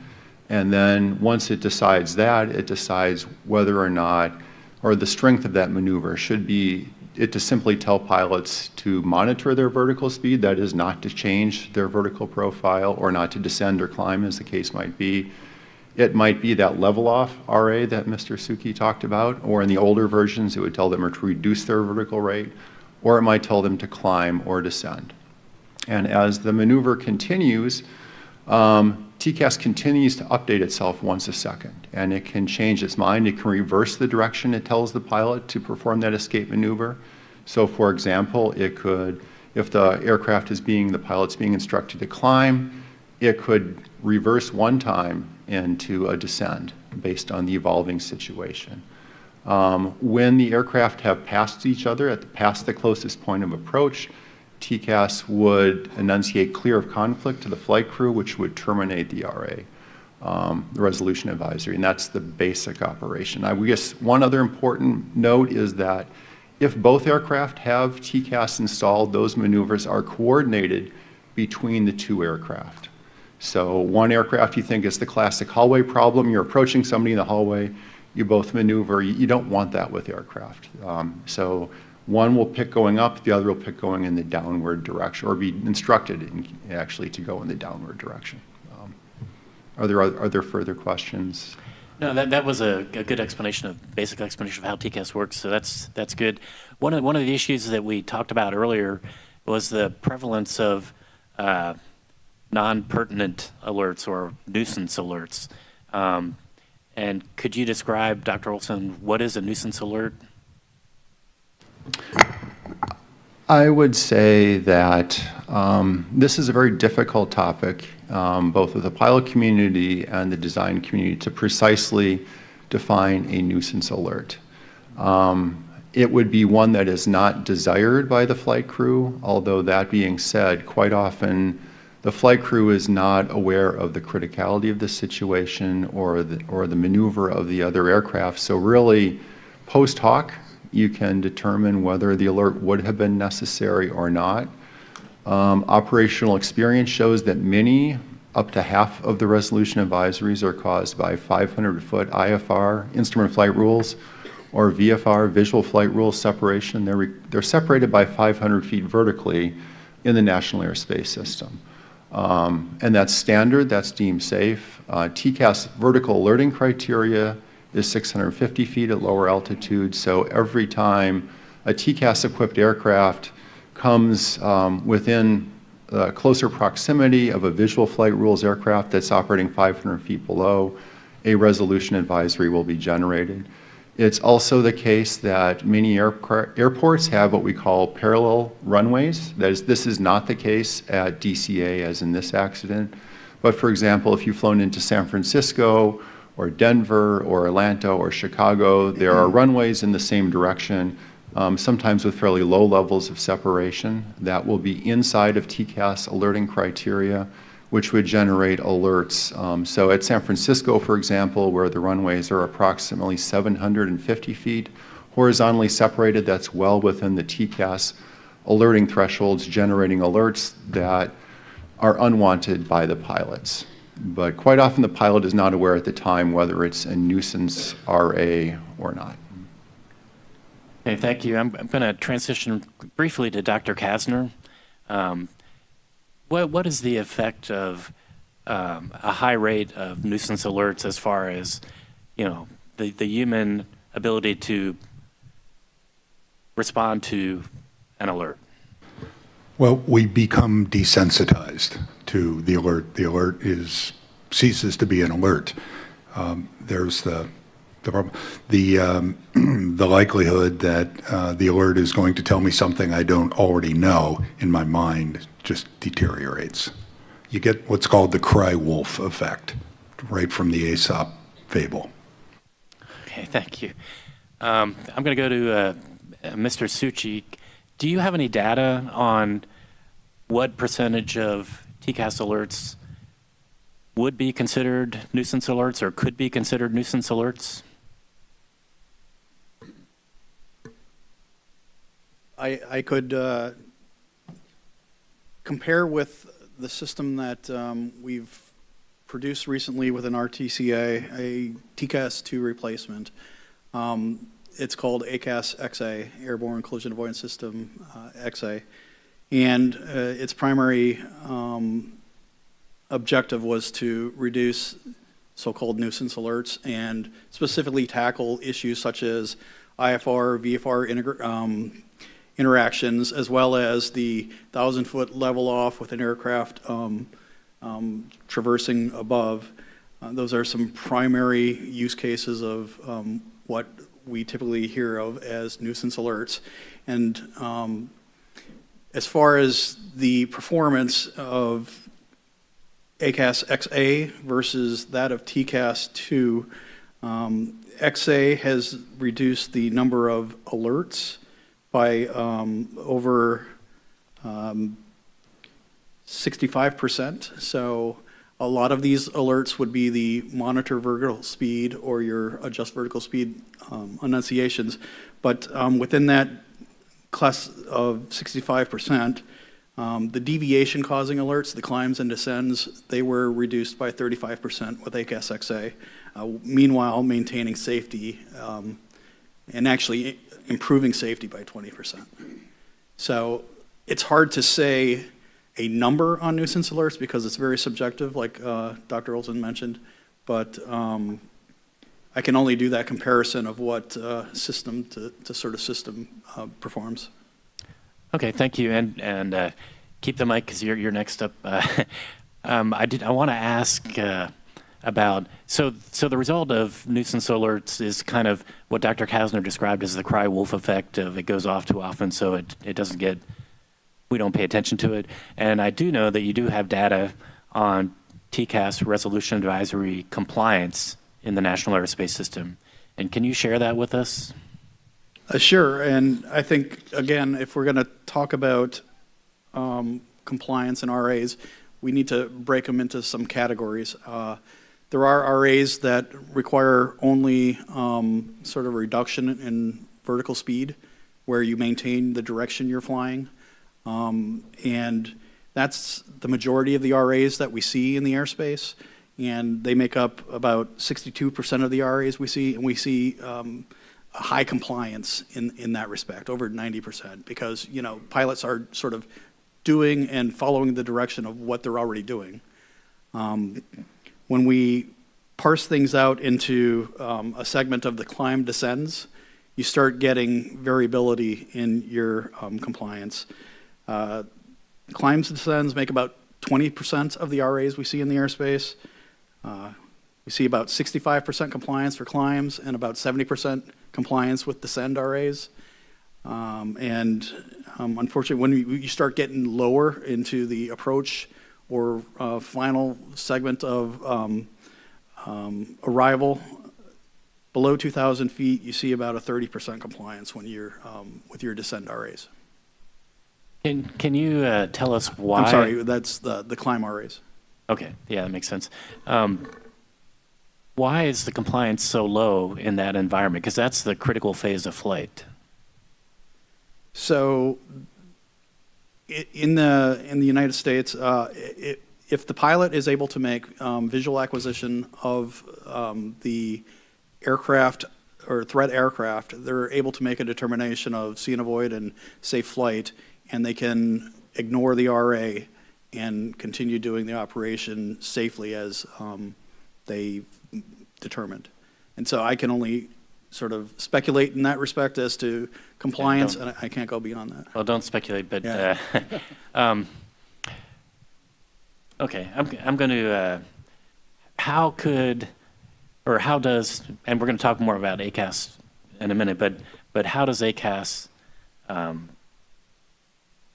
would it improve the pilot response rate to resolution advisories?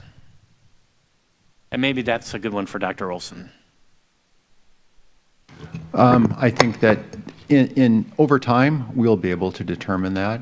If the assumption is that the high RA rate is what, resolution advisory rate is what is driving noncompliance, then we would certainly expect it to go down as we reduce the number of overall alerts. If that is not the correct hypothesis, if there are other reasons, then it may not have as big a difference. So I think you might have said that backwards. That compliance will improve or increase. Yes. Okay. We would expect it to. Okay. Yes. Thank you. And with that, I'm going to turn it over to Mr. Flynn to talk about TCAS functionality. Go ahead. I'm going to add something really quick to that topic. From the perspective of ATAS, we saw a significant improvement in compliance with the pilots because the system was deemed more trustworthy. So when we only provide traffic alerts, I know that's different than a resolution advisory, but the improved performance that results from ADSB information results in the system being quieter, so that when it does go off, it has a startle effect almost, in the sense of, oh wow, I really got to listen now. And in our observation, the human factor studies that we did and in the field, people listen more as a result of that trust that is built in the system. At least we've observed that over the last 5 to 10 years. Great. Thank you, Dr. Quincy. And Mr. Flynn. Thank you. Mr. Grease, could you go over your presentation on TCAS, the symbology, and the different resolution and advisories and traffic advisories? Sure. That would be 9 Air G.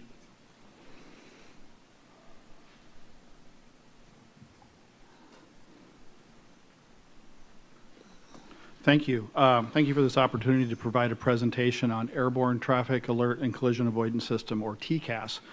At the outset, I want to state that Collins Aerospace is dedicated to continuing to help advance aviation safety and is committed to assisting the NTSB with their investigative process. Next slide, please. So TCAS provides a backup separation assurance service secondary to air traffic control. TCAS's operation is specified by Technical Standard Order, or TSO, which is a performance standard defined by the FAA. The TCAS incorporates minimum operational performance standards that we refer to as MOPS, which provide detailed requirements as to the design and operation of TCAS. These MOPS were developed by the RTCA, which is a public-private partnership made up of various government and industry stakeholders to develop consensus standards. While developed by these stakeholders, the MOPS are ultimately approved by the FAA, and in this case, for the incident aircraft, TSO C119B. When a company like Collins develops a TCAS, it is required to implement the MOPS to ensure that its TCAS functions consistently and is interoperable across aircraft and airspace. The main function of TCAS is to track nearby aircraft and issue traffic advisories and resolution advisories. Traffic advisories, or TAs, provide situational awareness of nearby aircraft. Resolution advisories, or RAs, provide recommended maneuvers to increase or maintain separation from other aircraft. To provide TAs and RAs, TCAS obtains information from neighboring aircraft and analyzes that information based on its own internal collision avoidance logic. So first, a TCAS on the own aircraft would transmit an interrogation to another aircraft. And then that TCAS would receive a response from the other aircraft via that aircraft's transponder. Based on this response, TCAS calculates the range to and relative altitude of the other aircraft. TCAS also receives bearing information to the other aircraft through the own aircraft's directional antenna. Next slide, please. So TCAS then analyzes this information about other aircraft's range and altitude to determine whether the other aircraft will invade the protected area around the own aircraft within a prescribed period. TCAS repeats this analysis every second. These protected areas are represented by the purple and green rings on this slide. Purple represents the threshold area for traffic advisories, and green represents the threshold area for resolution advisories. Next slide, please. In addition to providing TAs and RAs, the TCAS system includes a traffic display. On the CRJ 700, this display appears on the multifunction display. To be clear, the display on this slide is just an example. It is not reflective of any of the display or data related to this incident. The pilots can set the range of the display to either 5, 10, 20, or 40 nautical miles. Further away aircraft appear as empty blue diamonds. As aircraft get within 6 nautical miles and 1,200 feet, the blue diamond will fill in. This is a visual tool for the pilots to indicate the aircraft is getting closer. On this slide, the aircraft represented by the unfilled blue diamond has a +10 next to it. That means 1,000 feet altitude difference, and the plus means the aircraft is above the own aircraft. The aircraft represented by the filled in blue diamond is marked with -10, meaning that that aircraft is 1,000 feet below the own aircraft. The down arrow indicates that the aircraft is descending by greater than 500 feet per minute. The aircraft with a yellow circle is subject to a traffic advisory. The notation next to it, -02, and an up arrow, means that the aircraft is 200 feet below the own aircraft and is climbing at a rate greater than 500 feet per minute. And then finally, the aircraft marked by the red square is subject to a resolution advisory. This aircraft has a +2 next to it, meaning that it is 200 feet above the own aircraft. Next slide, please. The traffic display that I just showed would appear on the multifunction display. However, the TAs and the RAs also appear on the primary flight display. This is an example of a TA on the primary flight display. Notice that in the bottom right corner, the word traffic appears in yellow. This indicates a traffic advisory.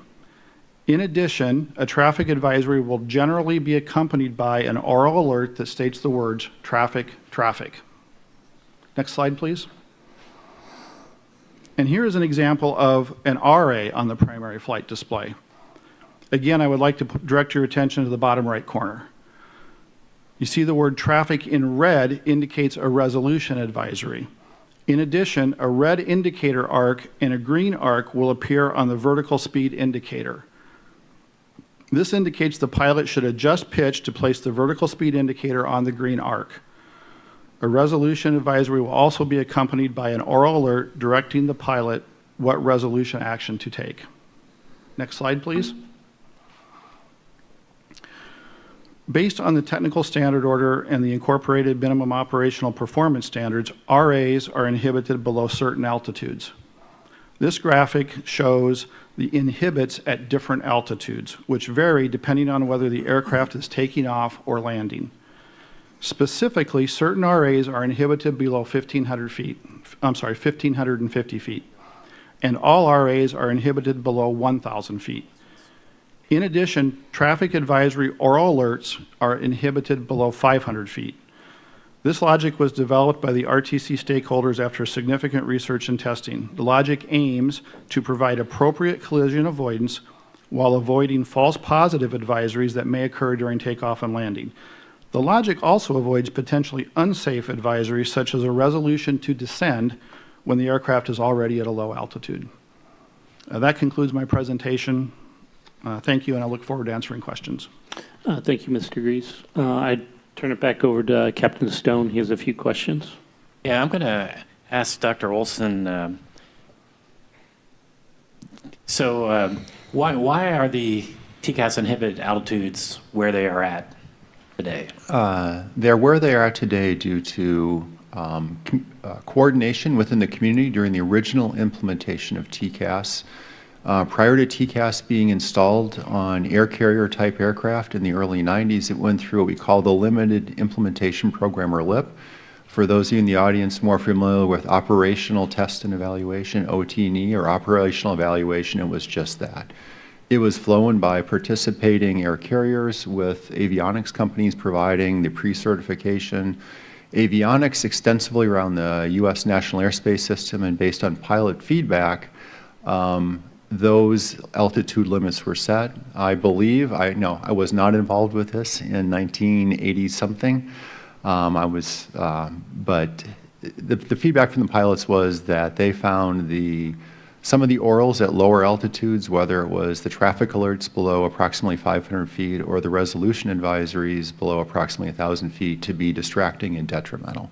So at coordination with the pilots union, the air carriers, and the community, the altitude inhibits were set the way that they are. And I guess I want to follow that up with, and again, we're going to talk more about ACAS, ACAS XA shortly, but ACAS XA has the same inhibit limits, well, isn't it true that those inhibit limits, part of the reason they're there is because of the technology that was available back in the 1980s to drive the alerting? It would lead to many, many nuisance alerts, just because the aircraft couldn't differentiate whether an aircraft is on the ground adjacent to the runway or whether they're actually an airborne threat. And I believe ACAS XA has the ability to solve that using the ADSB information. I guess I would say that during the development of ACAS XA, and I would state that you are correct. At the time that the original TCAS was developed, MODES technology was not as widespread. That is more accurate and provides indication whether an aircraft is on the ground or in the air. Aircraft with older transponders, I won't use the technical term, it'll just be confusing, we'll call them older transponders. TCAS has to estimate whether they're on the ground or not, and that is not always accurate. So there was some number of nuisance or false TCAS resolution advisories due to an inability to estimate on the ground. So for example, if an aircraft with an older transponder was taxiing and stationary near the takeoff hold point, that could generate a resolution advisory. During the development of ACAS XA, this topic was discussed in RTCA, that standards body that develops the standards for ACAS XA as well as TCAS, in coordination with airline pilots unions as well as the air carriers and air traffic control. The decision was made to leave the altitude inhibits for ACAS XA where they are for TCAS. It would also mitigate training issues. I would say that we have not collected data on how prevalent those nuisance RAs, resolution advisories, might be in the current environment. That would need to be done. There's also one complicating factor is that at least one particular manufacturer has implemented an automatic TCAS RA implementation, where the TCAS output is ingested by the auto flight system, and those resolution advisories are automatically enacted. So we would have to understand how that transitions the auto flight system into a different mode. So if you're flying an approach in an approach mode and you transition at low altitude out of that mode, that could be problematic. That would need to be studied as well. So the committee decided to leave the altitude inhibits where they are, but certainly I think that is worth studying again, in my opinion, and doing the studies to make sure it's both safe and effective in the human factors studies to ensure that it's acceptable to the flight crew. Thank you. And I'm going to turn it back over to Mr. Flynn to talk about the accident and TCAS performance in the accident. Thank you. Mr. Grease, the NTSB had asked Collins Aerospace to complete a TCAS model based on the geometry of the accident and the data provided from the accident. You did create some videos of what possibly would be displayed on the TCAS display, and we've have those videos to show. Could you narrate them and describe them as they play? The first one will be 9 Air Charlie. Of course. So I would like to, before we start the video, I'd like to kind of tell you what you're going to see before we actually start it, and then we'll start it, and I'll provide a little bit of narration over top. So Collins prepared these models of the TCAS display at the time of the incident based on the data provided by the NTSB. And I just want to be clear here, these are not actual representations, just like you said, John. The models show how TCAS would process and display the data provided to us by the NTSB. So this first video is of the TCAS display set to a 10 nautical mile range, which was the display range that the pilot had selected. This model shows only the UH-60. You will see the helicopter first appear as an unfilled blue diamond at the top of the 10 nautical mile range ring. As the helicopter gets closer to the own aircraft, it will fill in blue, and then it will eventually turn to a yellow circle as it gets even closer. That would then be accompanied by an oral traffic to indicate a traffic advisory. I would note too that this is a rather lengthy video, and because it shows the track of the UH-60 from about 10 nautical miles. So in the interest of time, if we want to kind of fast forward through some of that, I think we can do that. So if you want to please play the video.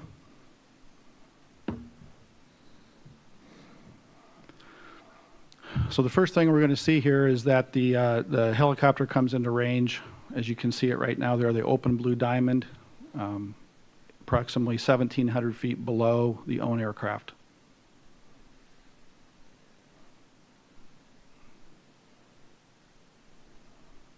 The up arrow there indicates that at that point it's climbing at a rate greater than 500 feet per minute.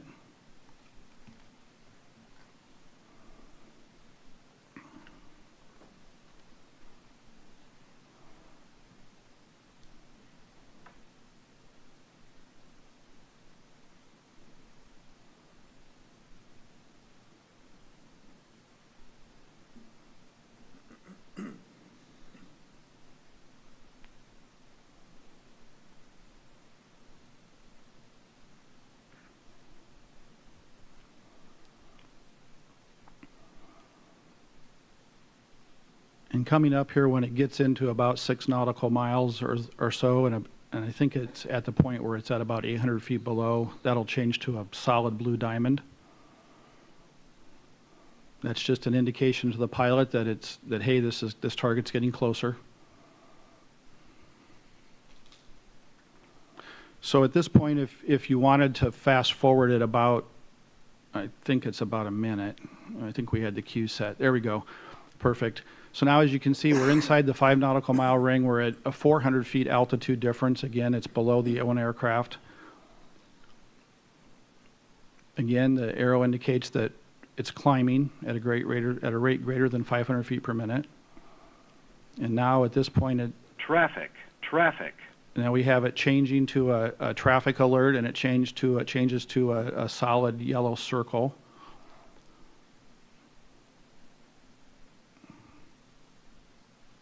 Notice that the TA only is flashing in the upper right-hand corner. Okay.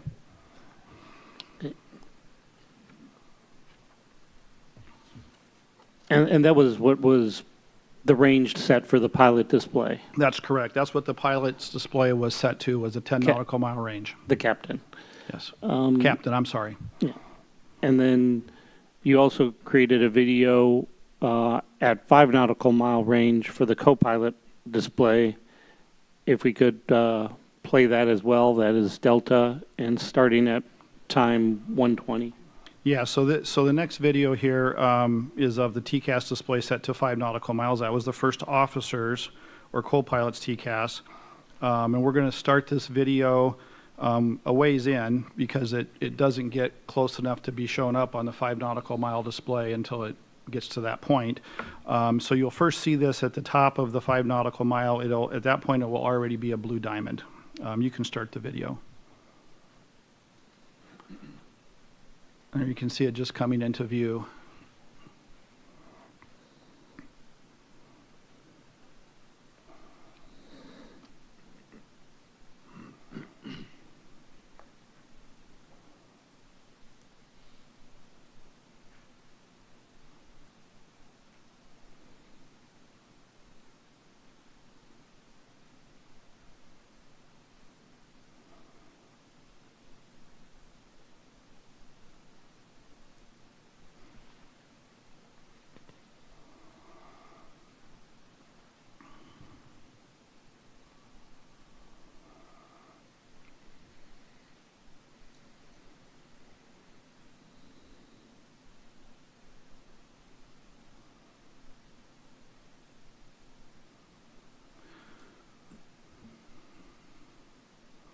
So again, here we will, in a few moments, we'll see it change to a yellow circle, and that happens at about 1.5 miles. Traffic.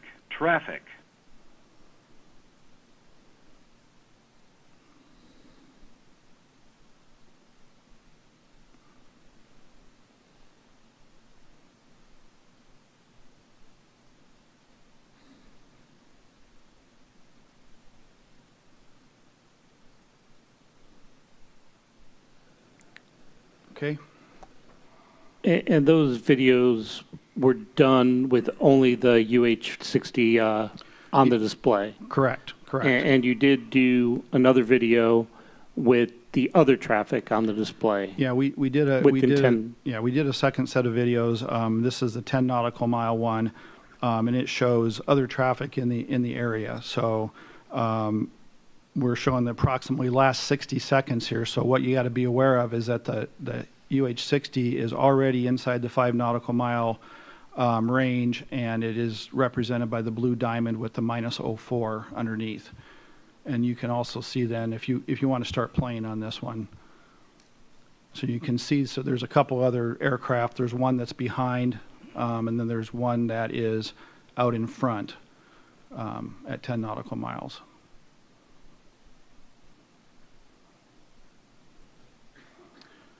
So again, we're going to come in and we'll change to a yellow circle and have the traffic alert. Traffic.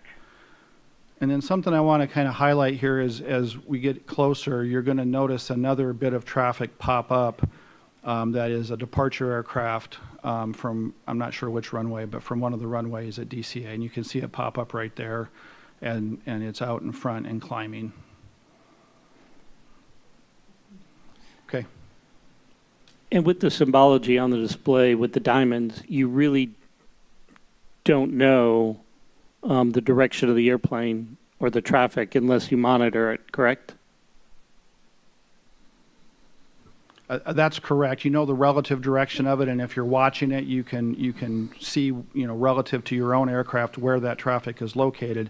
But if you're not monitoring it, then obviously you wouldn't be seeing that. Okay.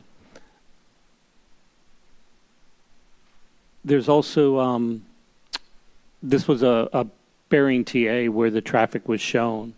What is a non-bearing TA? So in the event that you would have a non-bearing traffic advisory, or the directional antenna was not functioning for some reason, you wouldn't have the targets show up on the display. You would not have that icon. So you would have essentially no icons on the display, or you'd be absent certain icons depending on the situation. However, you would still get traffic advisories and if appropriate, resolution advisories. What you would see on the traffic display in that case is a little bit different, and I'm wondering if it's possible to go to 9 Air B on page 13. There's a picture of what that no bearing display would look like. It's actually for the exhibit. It's page 14, figure 9.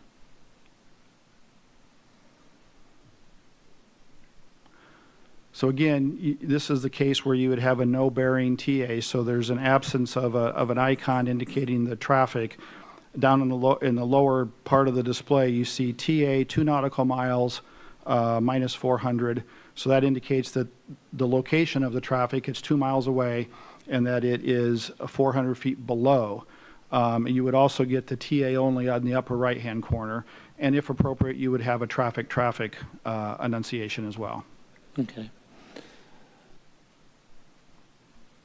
Based on the geometry and where is the omnidirectional antenna located and where is the directional antenna located for TCAS? So the directional antenna would be located on the top of the airplane, and the omnidirectional antenna would be located on the bottom of the airplane. Based on Collins's experience with that airplane and those antenna locations and the geometry, what is your experience with the bearing TA versus a no bearing TA in that geometry? So based on the relative geometries of the aircraft, and with the UH-60 being out in front and below, providing that all the equipment was functioning appropriately, we believe it's a high likelihood that there would have been a bearing target, that the directional antenna would have tracked that target, and we would have had that information available. Okay. That's all I have. Captain Stone, you can. Okay. So I'm going to go to Captain Clow. And when you get a traffic advisory, what are the pilot actions for responding to a traffic advisory? Captain Stone, our guidance tells pilots not to maneuver based on the traffic advisory alone and to attempt to acquire the traffic visual out of the window. Okay, what would you expect the flight crew to do when that traffic advisory goes off? I would expect them to glance down at the MFD, as Dr. Kastner said, to get an idea of which window and what location to begin their scan, but it would be a brief glance and then looking out of the window to try and acquire that traffic.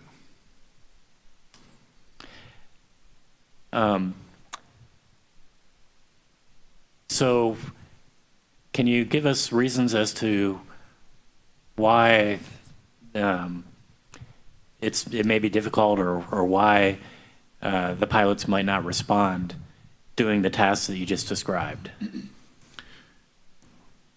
Well, so if I could speak to the difficulty first. Again, as Dr. Kastner mentioned just earlier, that traffic coming straight towards you, which from the TCAS simulation we just watched,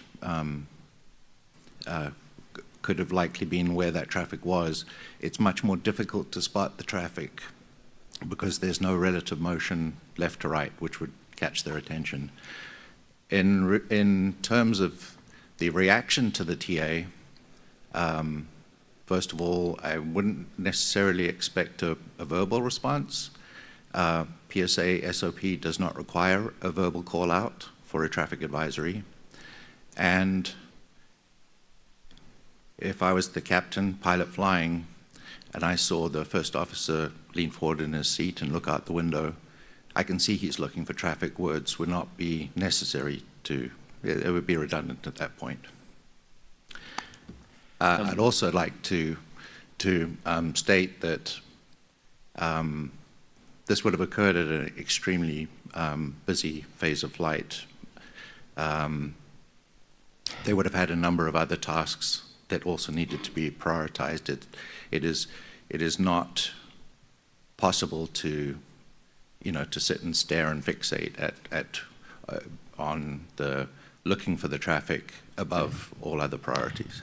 Okay, and actually I'm very glad you brought that up, because I want to ask about pilot workload with the task that the crew was doing at the time, and they were circling to land runway 33.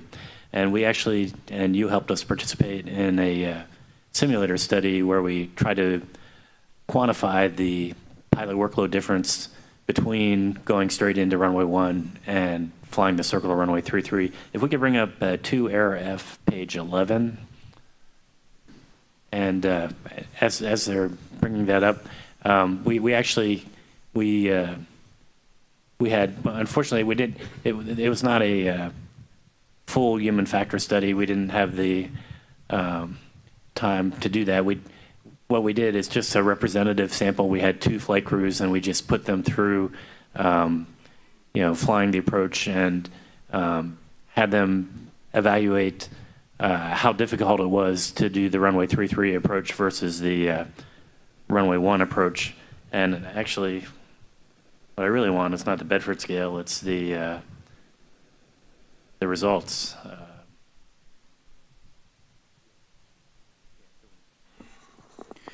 All right, I have those handy, actually.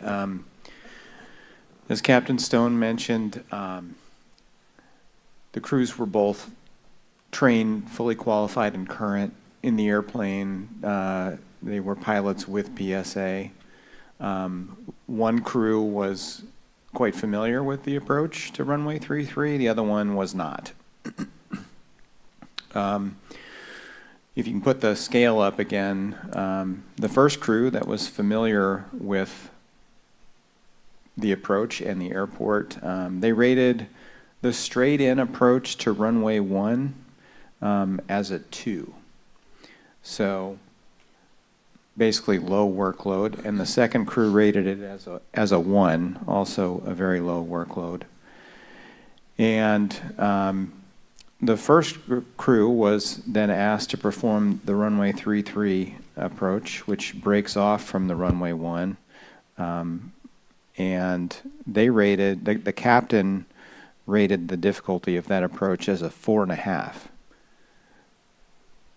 As you can see, that indicates sort of reduced capacity for additional tasks, and the first officer rated it a 3.5. When we played the ATC audio during these approaches, the ATC audio from the accident approach, the first crew rated it a 4.5 for the captain and a 3.5 for the first officer. And the second crew that was unfamiliar with the approach rated it a 5 for the captain and a 7 for the first officer. For the first crew, we actually paused the simulation at various points in the runway 33 approach and asked them to both rate the workload and comment on their activities, goals, and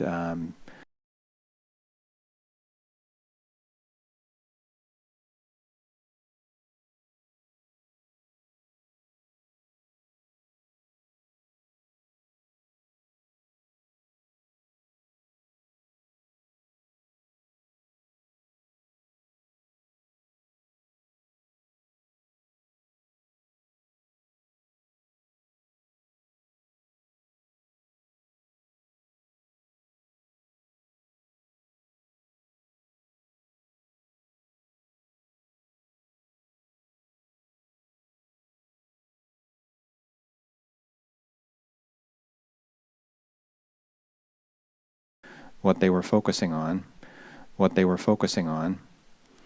and the most high workload appropriate, and he was monitoring the precision approach path indicator on the left side of the runway to make sure that his vertical path was within limits. In the back of his mind, he was rehearsing the go-around, and because if he was unstable, then he would have to perform the go-around. The first officer said they had 2 heads-down tasks at this time. One was he had to make the 500-foot stable call-out, which would have occurred as they were kind of initiating that turn, and that involved looking at a number of different flight criteria to ensure that they were within parameters. As they turned final and they were aligning with the runway, he also needed to reset the speed bug from VREF plus 10 to VREF plus 4. And he also needed to back up the captain's monitoring of the PAPI, verify that the departing traffic on runway 1 that was crossing in front of them was clear, and that the departure end of runway 33 was clear. He had to perform a stable call out at 500 feet, but because the airplane was still turning and aligning with the runway, he had to continue monitoring to ensure that the approach was stable until they aligned with the runway around 300 feet. So he had a fairly heavy visual monitoring load going on there.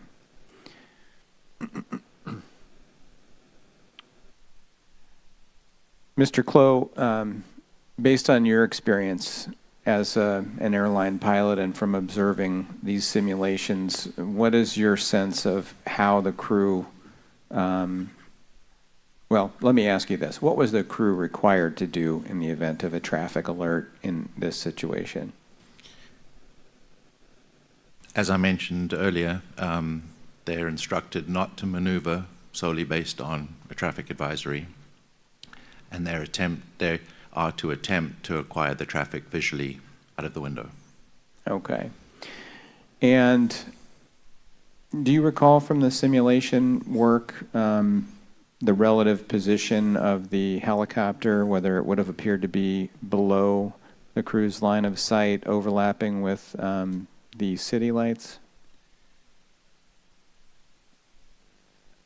I don't recall that it was abundantly clear one way or the other. I think the captain remarked that the glare shield up on the first officer's side was possibly obscuring the area he was kind of expecting the traffic may have come from, but that's just my recollection of what the note said.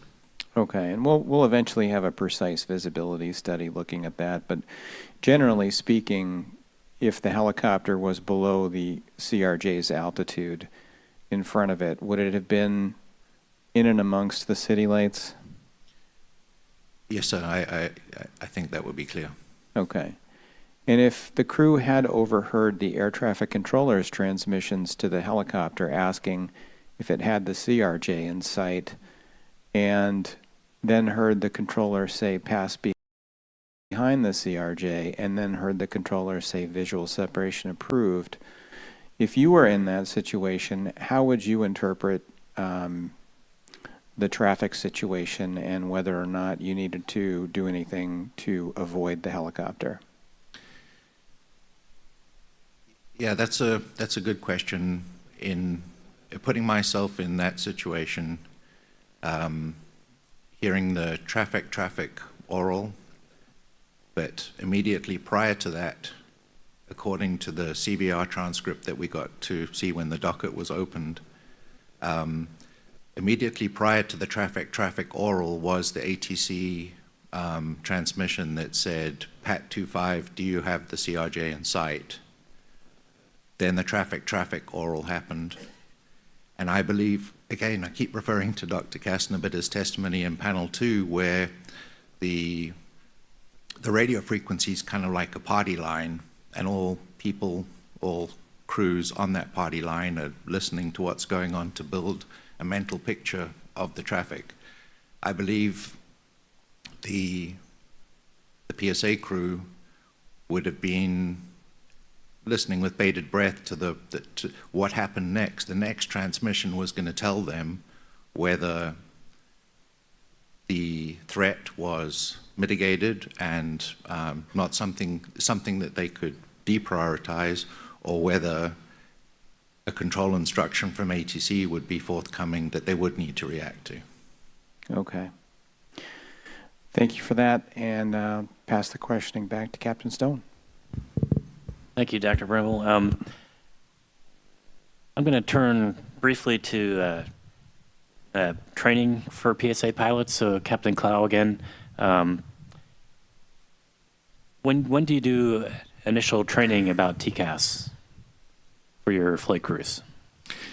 Yes, so TCAS is trained in initial training, upgrade training, and recurrent continuing qual training. Okay. So one of the things that we heard from Mr. Grease is that there was a possibility that there may not have been a target associated with this traffic call, the traffic alert, traffic advisory from TCAS. Do PSA pilots know about the possibility of a no-bearing traffic alert or resolution advisory? Excuse me. Yeah, so in our initial training, there's an instructor-led systems class, and the training materials covered in that systems class include a depiction of the multifunction display, where a no-bearing TA, how it would appear is indicated on that graphic. And do you do any simulator training that shows a no-bearing TA or RA? Yeah, unfortunately not. Talking with the simulator engineers that manage our simulators and other airline simulators in the Charlotte Training Center, the simulator is unable to generate a no-bearing TA in order for us to train it in the simulator. So with the amount of background that your crew had on the possibility of a no-bearing TA. If this was a no-bearing TA, what would that have caused as far as crew reaction? And maybe I might actually switch over to Dr. Kasner for this question. So now, they're getting a traffic alert oral, and they look down on the display, and there's no traffic that they can see. What kind of a human reaction is there to that situation? Given the high workload of the situation, there's only so much time you could devote to that. I can imagine looking and not seeing anything egregious or imminent. I don't know what other choice there would be other than to return your attention to landing. Okay. And back to Captain Clow, just one last question. Actually, two questions. How do PSA airline pilots become qualified to operate at Washington Reagan National Airport? Because it is what the FAA defines as a special qualification airport. Yes, that is correct. It is, DCA is a special qual airport.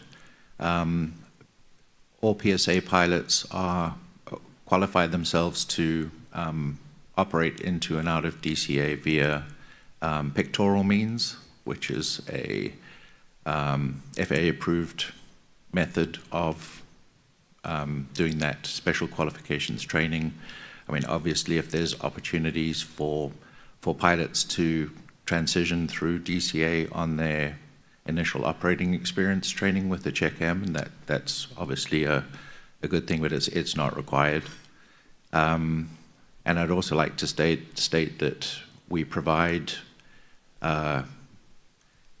think of it like a consolidated playbook of DCA-related guidance that we extract from all the different manuals and resources that we have as like an orientation guide for both new pilots and pilots that maybe have recently upgraded or have been away for a while to kind of refamiliarize themselves with information specific to DCA.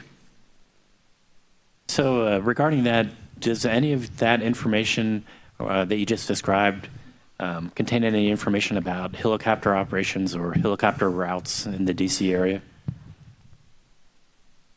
At the time of the accident, it did not. Okay. Do you think it's important for pilots to know about the prevalence of helicopter operations and specifically what their potential routes are? Again, hearing the expert testimony, Dr. Kastner again saying that kind of knowledge would be useful. I think it's certainly something that should be looked at. I don't think it's very simple to decide where to put that information. There are a ton of reference information already for DCA, and for example, providing a VFR type chart like I think it's called the Baltimore-Washington area helicopter route chart. That's not, we would have to find the appropriate method for displaying that, and I think we'd be very, very happy in participating in some kind of forum to figure out exactly what the best method for that would be. Okay, thank you very much. Chairwoman Hamady, we're about to change subjects. Would now be an okay time for a break? You're changing so I think Dr. Bauer and I have talked. How much longer do you all have? My guess is an hour. Oh. We have a lot to go. That is not what Dr. Bauer told me. So yes, now would be a great time for a break. We'll come back at noon. Thank you. Get it together, Dr. Bauer. I'm just kidding. I'm kidding. You should not put that in the transcripts.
please.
All right.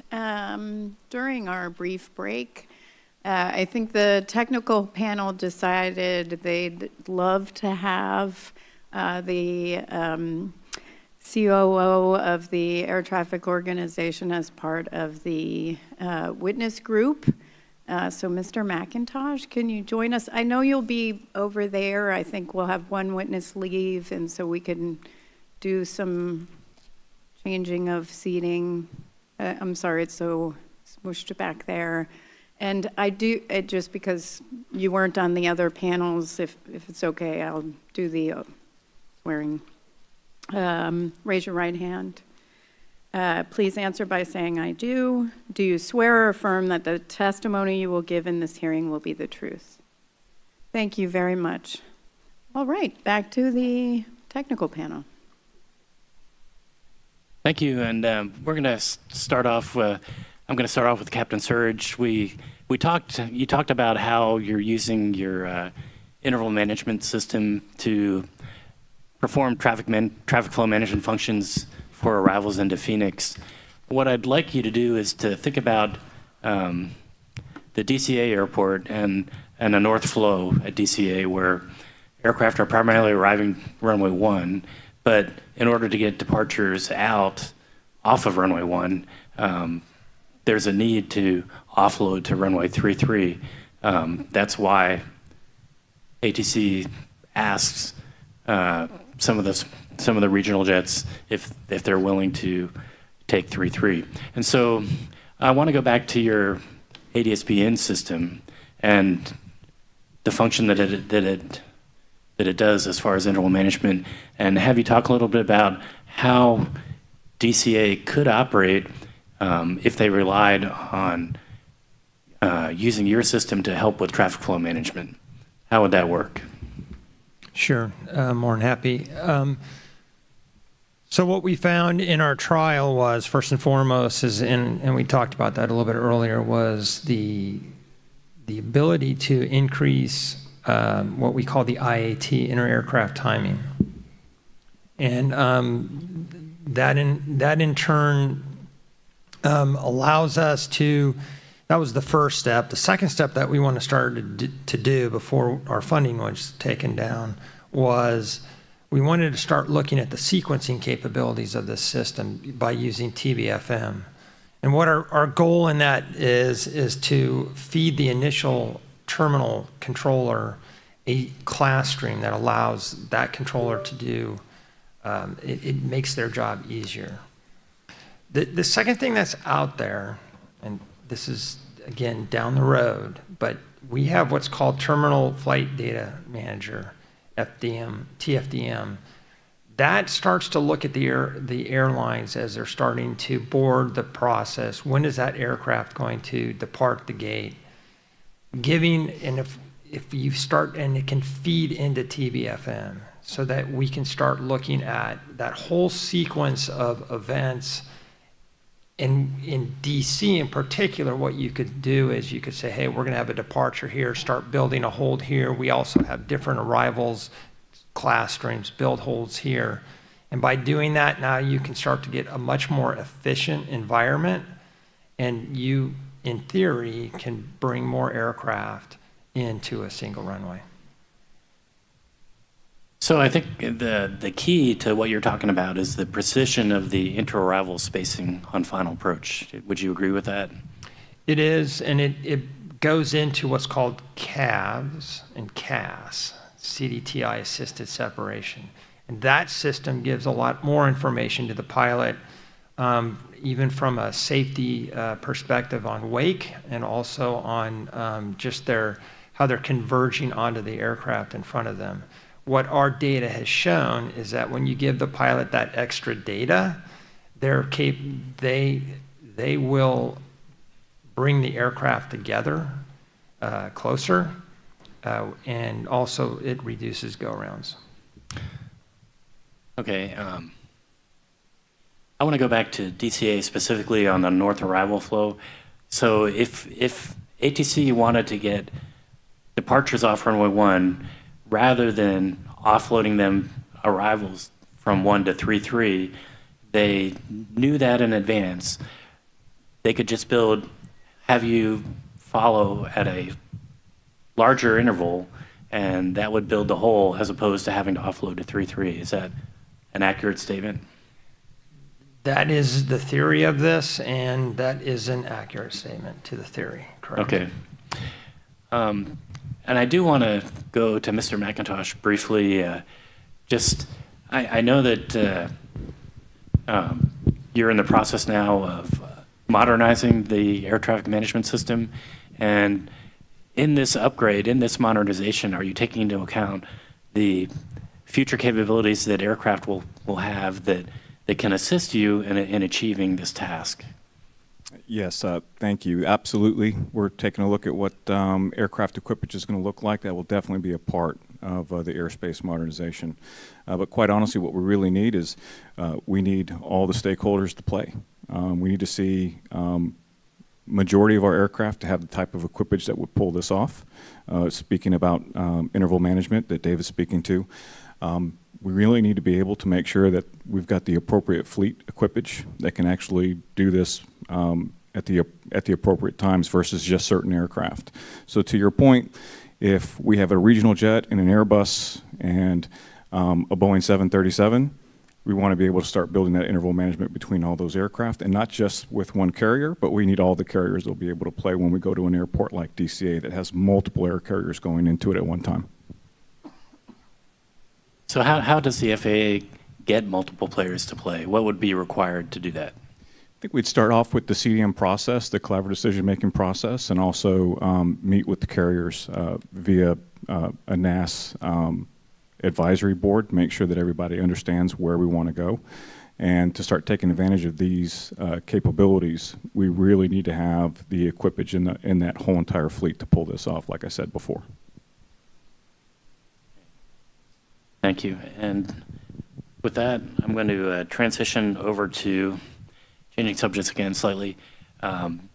We asked the FAA to perform a number of simulations based on this accident with using different assumptions for what TCAS could possibly do with if it was designed or the inhibits were different, and actually we also wanted to look at ACAS with the same issues.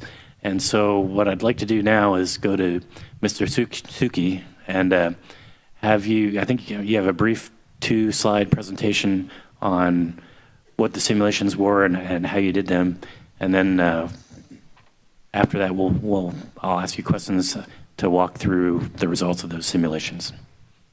Yes, it's Exhibit 2, Alpha India Romeo Victor.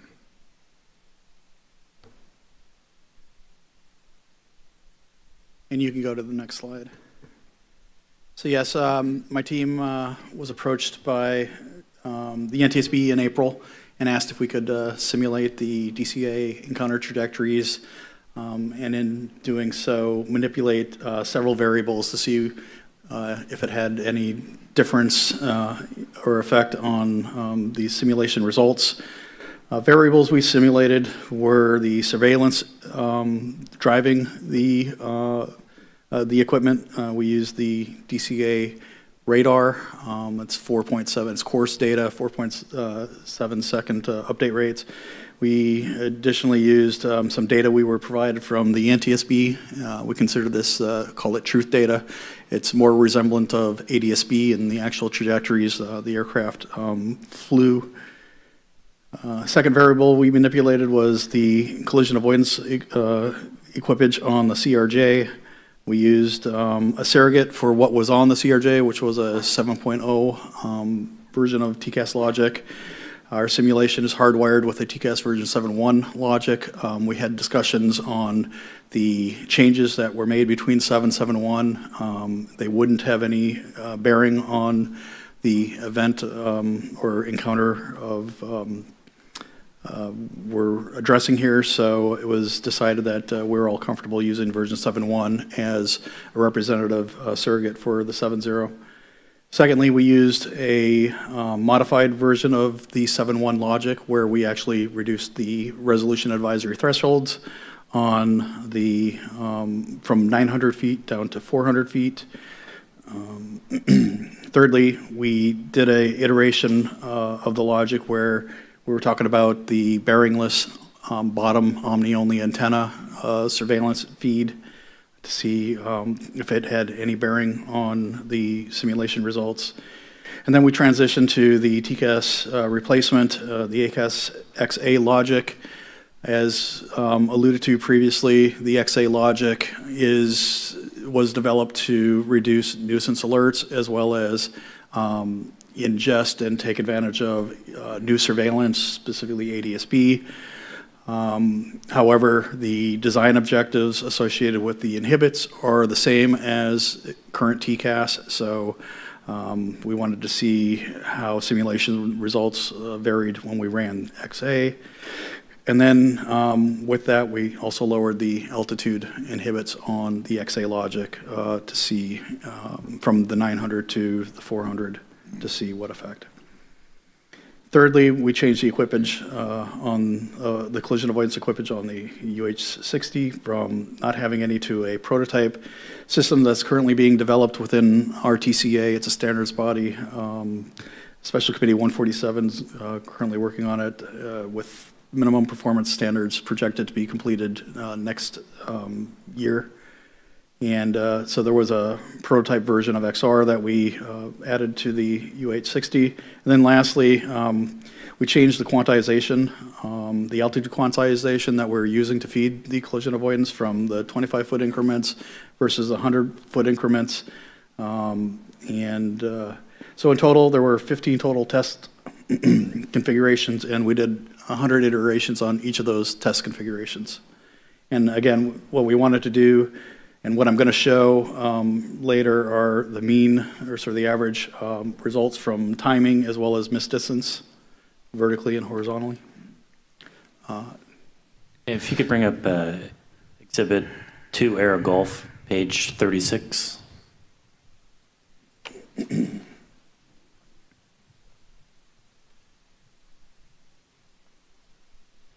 And in the interest of time, yeah, Mr. Suchi, what I'd like is, let's start with, or maybe run through number 6 on. Okay. Sure. Well, so in general, what we found is that both TCAS and XA, as designed with their current inhibits, would have only provided a traffic alert prior to the collision, but neither would have provided a resolution advisory.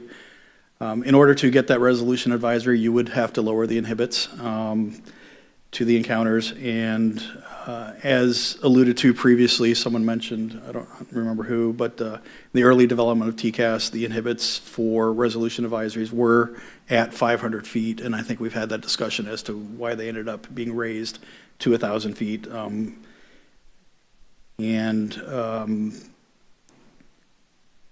When we looked specifically at the quantization bearingless, it didn't really have any effect on timing, and I think I'll walk through those results.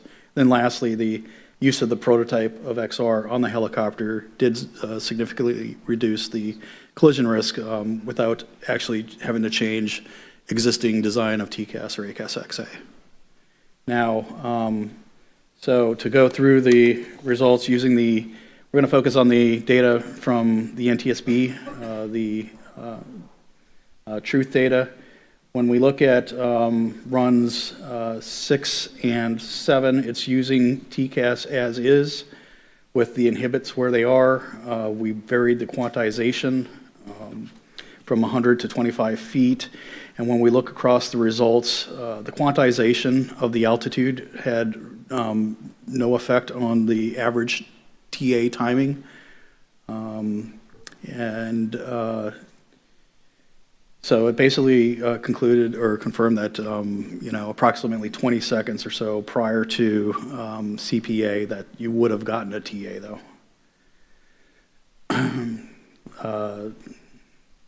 Run 8, where we assessed the bottom antenna, bearingless only omni input. It didn't have any effect on the timing of the TA. It would have been an effect on the display to the pilot. I think that was discussed already, where if you had bearing, you would have seen the yellow circle. Without bearing, you would have got traffic alert symbol or wording text on the bottom of the display center without an indication of where the threat aircraft would be. All right, so when we'll get into modifying and lowering the RA thresholds for current TCAS from 900 feet to 400 feet. What we see is the timing on the for the TA, and this is a simulation, actually, in order to lower the thresholds for TCAS, we weren't able to go in and physically change the rules and heuristics of the logic. We actually raised the altitude flown from the surveillance data we were given, and so it's actually being assessed in a sensitivity level 3 versus a sensitivity level 2. So you see a little variation in the timing, but the point here is more on the RA timing, and you would have gotten an RA about 14 seconds prior to closest point of approach with about anywhere from 300 to 327 feet in vertical mist distance. And so you see a slight variation in quantization being fed to the system as to the ultimate mean distance you get with vertical separation. So a little better actual separation with 100-foot quantization than with the 25-foot. Now, getting into the XA runs 11 and 12, it's, again, the inhibits are at the same level as current TCAS design. However, you do get a earlier average traffic alert time, so about 27 to 28 seconds prior to closest point of approach, you would get a TA, where you were seeing previously the 20 seconds. So you get about a 7-second additional lead time on the traffic alert. But however, it doesn't assist because it's, the event was lower than the resolution advisory threshold or inhibit boundaries. When you modify the ACAS-X logic, you do, again, see similar performance like you did with doing the same thing for TCAS. Again, a little earlier mean time for the traffic alert. We're on 28 seconds, and you get a RA about 17 seconds prior to closest approach with vertical separation. And again, the quantization adds a little variation in the vertical mist distance, but you achieve about 400 to 420 feet vertical mist distance with modified XA. And then lastly, we used TCAS with 100-foot quantization and added the XR functionality on the UH-60. You get, again, similar for the CRJ TA around 20 seconds, and you get for the UH-60 The simulation results show a TA around 73 seconds. You get no RA, again, with the TCAS CRJ. You get an RA about 28 seconds prior to closest point of approach, and your vertical and horizontal, well, your horizontal missed distance is about 2,200 feet, and your vertical missed distance is about 110 feet. Thank you. I did want to point out that all these simulations assume 100% compliance with the resolution advisory, which in today's world, it doesn't happen. Hopefully in the future world with the reduced nuisance alerts, we'll get much higher compliance. And one of the things I wanted to talk about a little bit more is the whole premise of ACAS and why ACAS was developed as a follow-on to TCAS. I'm going to go to Dr. Olson for this. What is the actual difference, or what's improving in ACAS versus TCAS? So first, I would like to just say, from a history standpoint, at Lincoln Laboratory, we came up with an initial concept for improving collision avoidance using machine learning. And the FAA, through the TCAS program office with Mr. Suki, funded that activity very early on to improve collision avoidance, to adapt it for the future. There was a study within RTCA, the standards body, to look at the future of collision avoidance. There were complaints from operators about the excessive nuisance alert rate, and so RTCA Special Committee 147 that does the collision avoidance work determined whether or not TCAS was adaptable for the future or whether a new approach was needed. The conclusion was a new approach was needed that would account for platforms, the lower climb and descend performance, improve surveillance, and closer density operations. So ACAS X as a concept was developed to be modular, whereas TCAS, that interrogation and reply that was discussed several times, is tightly coupled to the logic. We wanted to ingest new surveillance sources for crewed aircraft. We're looking at ADSB, the Automatic Dependent Surveillance Broadcast, but decoupling that would also allow for uncrewed aircraft to use perhaps a primary radar or a ground-based radar or electro-optical sources, whatever was appropriate to drive the alerting and the guidance logic. So the approach in general is to take that surveillance and to account for surveillance uncertainty.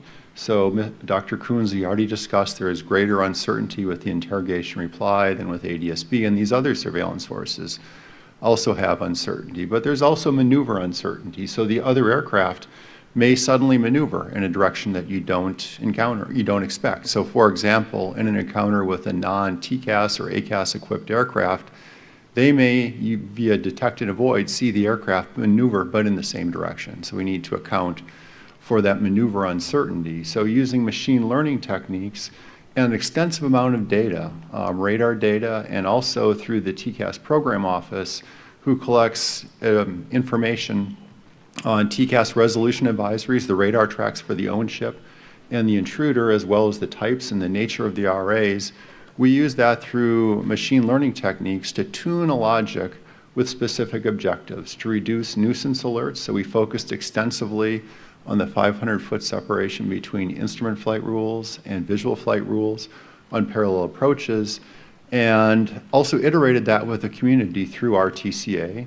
We conducted 2 flight tests in conjunction with the Federal Aviation Administration at the William J. Hughes Technical Center.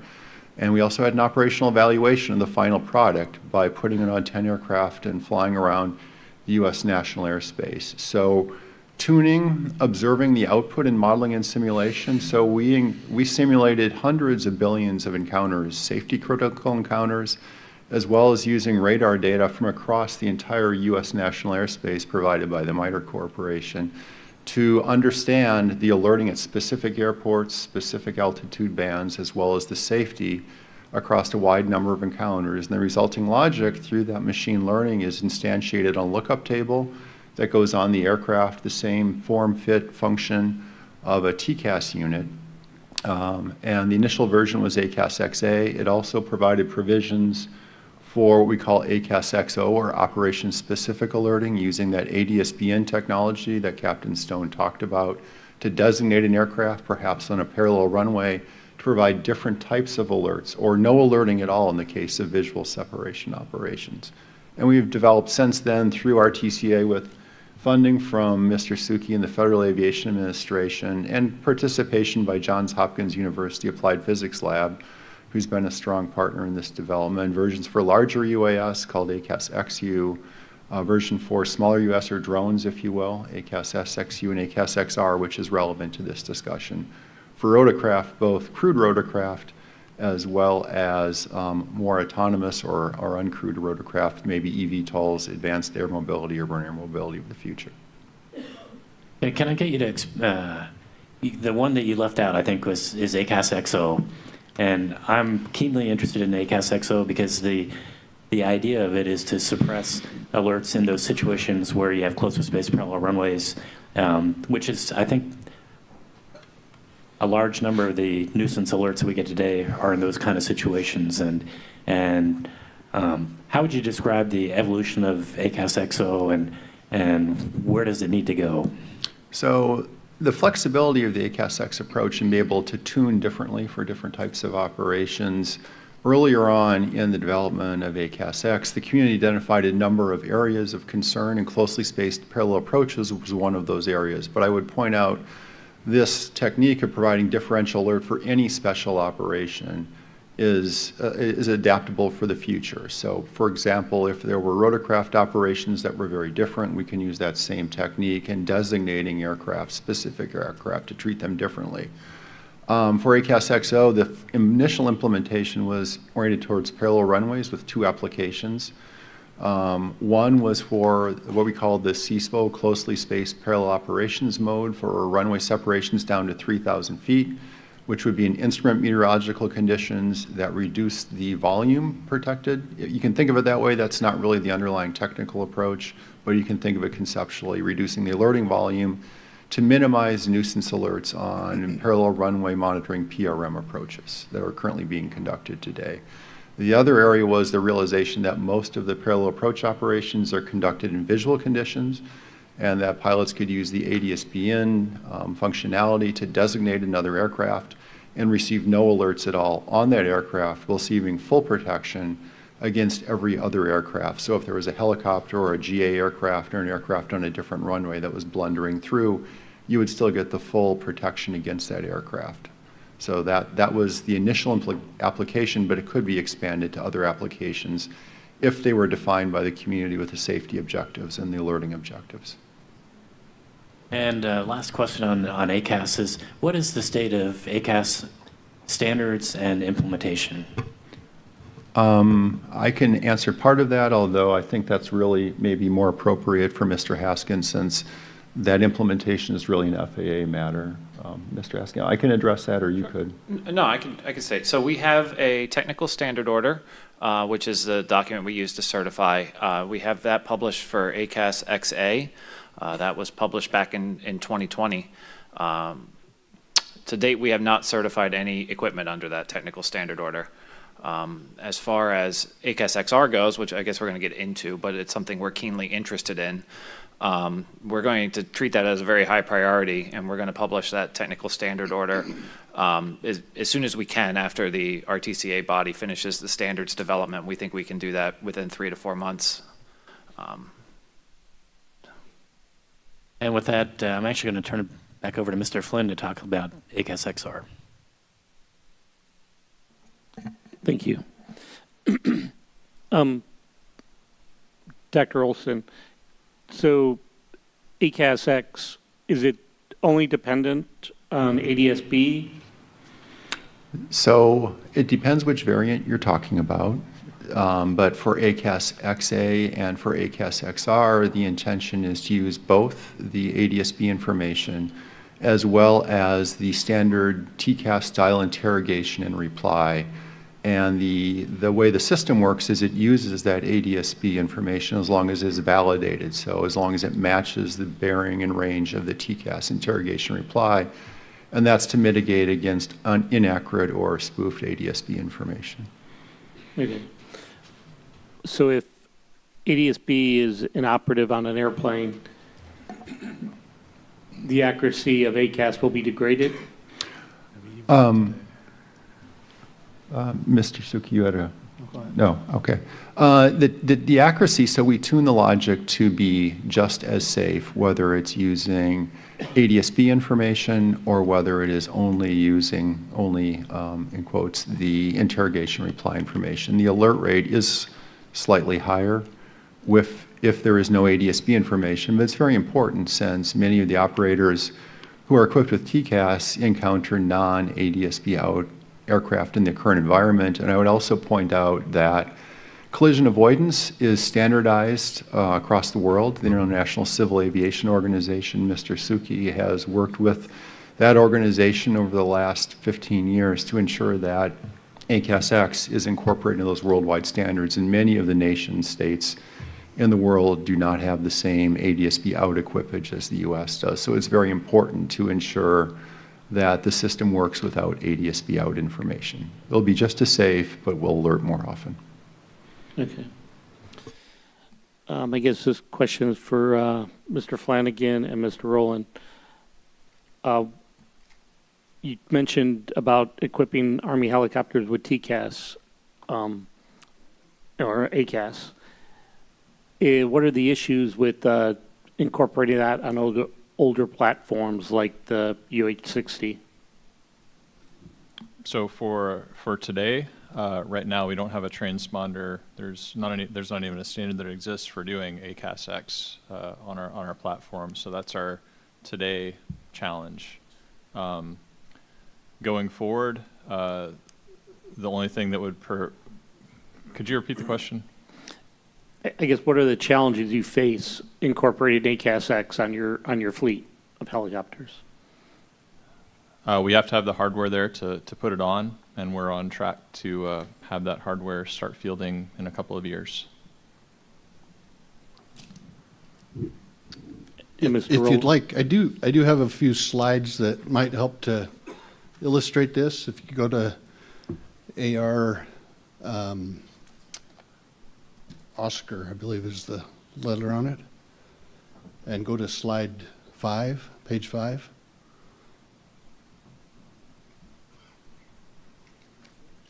So these three pictures, the left one is just a conceptual installation.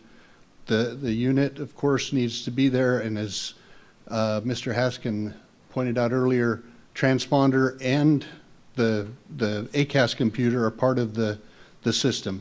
We already have prototypes of the ACAS XR that we are testing currently. That prototype does include 2 separate units. We are implementing the software of the ACAS so that it will work on a newer hardware platform that we're developing for the Army for their Mode S IFF transponder obsolescence replacement. The installation also includes a display, and it is very likely that it will be able to use the same display, but it would require an FMS update to receive the data from the ACAS and provide that information to the display. If you look to the center picture, this is what our ACAS XR system will look like. Transponder, ACAS-X, all in one, ADSB in, ADSB out, everything's there. One of the important parts of this is that it will operate with 2 omnidirectional antennas.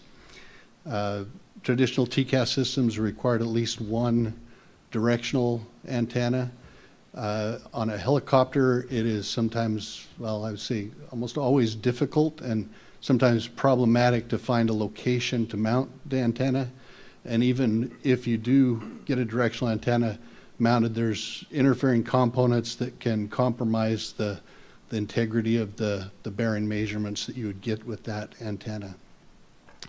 So this system, the ACAS XR, is being designed in the industry standards committees to operate with omnidirectional antennas only, which facilitates, simplifies the installation. On the right side picture, this is just it's our flight test evaluation kit, just to kind of exemplify how simple, I guess you could say, the system can work. It's self-enclosed, battery operated. We can take this onto an aircraft or operate it on a bench, connect it to a GPS puck for own aircraft information. Works with an iPad display, which of course is for demonstration purposes only. The antennas can connect, and for sometimes with the flight test, we'll just have a suction cup antenna. We don't operate it as part of the aircraft system, but just to demonstrate it. Self-contained battery operated, and you can evaluate the system very simply. If you go to the next page, for the Army project that we're working on right now to replace the obsolete Modus IFF transponders, we're developing what we call our micro common transponder.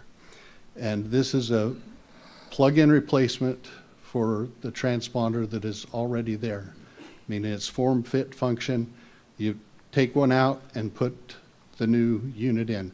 So we've mounted our low size, weight, power unit inside of this container so that it will fit directly in the aircraft the way the other one does. With that, our design of our product, as I've indicated, is designed such that ACAS XR upgrade to that unit is software only. Now, if you go to the next slide, this just shows a installation overview of the system. And in blue, you see the solid blue box there that says the update needed for ACAS X. And then if you look down, anything that's light blue in that basic installation diagram are areas that would need to change to go from the transponder version to the version with the ACAS XR. And that includes, of course, the upgrade for the XR software itself. It includes the oral data, which there's already an audio bus, so it's assuming that we can just put the additional oral on the bus and use the existing interface on the aircraft. It also includes the display interface, the intruder data, the resolution advisory data would come out on an existing bus going to the FMS. And then, of course, it would require an update to the FMS to be able to process that additional data and display it. So while not trivial, it is very straightforward and a doable implementation. If I might add, the reason I asked you to repeat the question is because you said a challenge. I see it more as an opportunity. I'm a PM, so I have to be optimistic, but I'm like, okay, it's an opportunity from our perspective. Okay. I guess you did answer all my questions. Thank you. Okay, we're getting close to the end, which is good. I do have a question for Mr. Suki, and that's, can you tell us what your plans are for future ACAS standards development? Where are we at and where are we going? Yes, as mentioned previously, we're working to complete the standards for ACAS XR within RTCA Special Committee 147 by late spring of next year, in order for them to be published by the Program Management Committee of RTCA, become a published standard from which then the regulator will move forward with their technical standard order. And currently right now, at the conclusion of that, there are no more plans. We are internally strategizing and potentially trying to seek resources to support a limited implementation program or something along those lines for XR, but that has not been formalized. Any plans for a limited implementation program with ACAS XA? We had completed an op-eval already, as Dr. Olson mentioned, where we equipped 10 aircraft with 2 different vendor equipment and flew it for over a year across the NAS. Thank you. And one last question for Colonel Flanagan. Is the Army, do you have any plans for beyond what you're doing? I mean, you're looking at what the ACAS XR standards are, and it seems as though you've already picked a transponder that is potentially upgradable.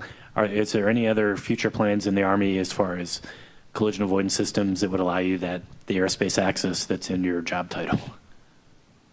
So I think where you might be going with this is our motivation isn't just civil airspace. So being the Army, we have a imperative to operate in tactical airspace, which I previously mentioned was low altitude, congested, and it's a recurring challenge to safely operate in those environments. So we have a tactical imperative in addition to a civil imperative to have this technology on board.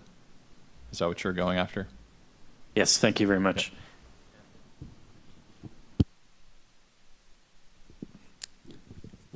I have a couple of questions. For the FAA, can you require military aircraft to be equipped with collision avoidance technologies?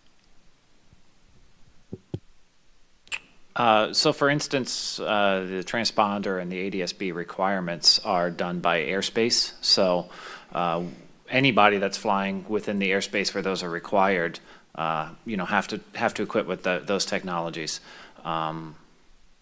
So we could require collision avoidance in a similar fashion, and then the military would be expected to comply in that airspace.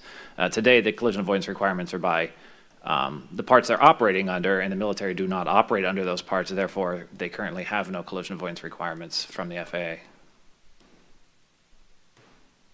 If I could just add, I think I was in the Air Force at the time the original TCAS requirements came in, which was the result of a midair collision as well as some other incidents, and that was a DoD directive to equip troop and passenger carrying aircraft in certain classes and categories with TCAS. So that was in the late 90s.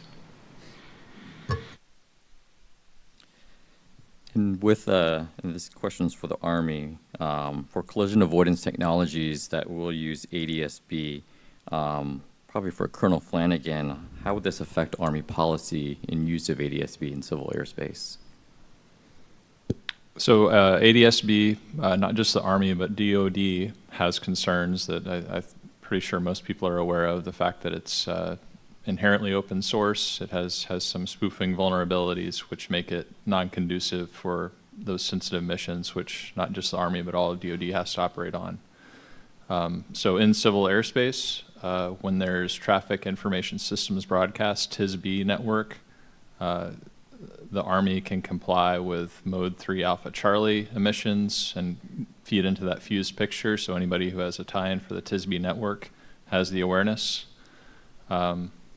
On non-sensitive missions, there's obviously not an issue with complying. I would offer a little bit more expansive.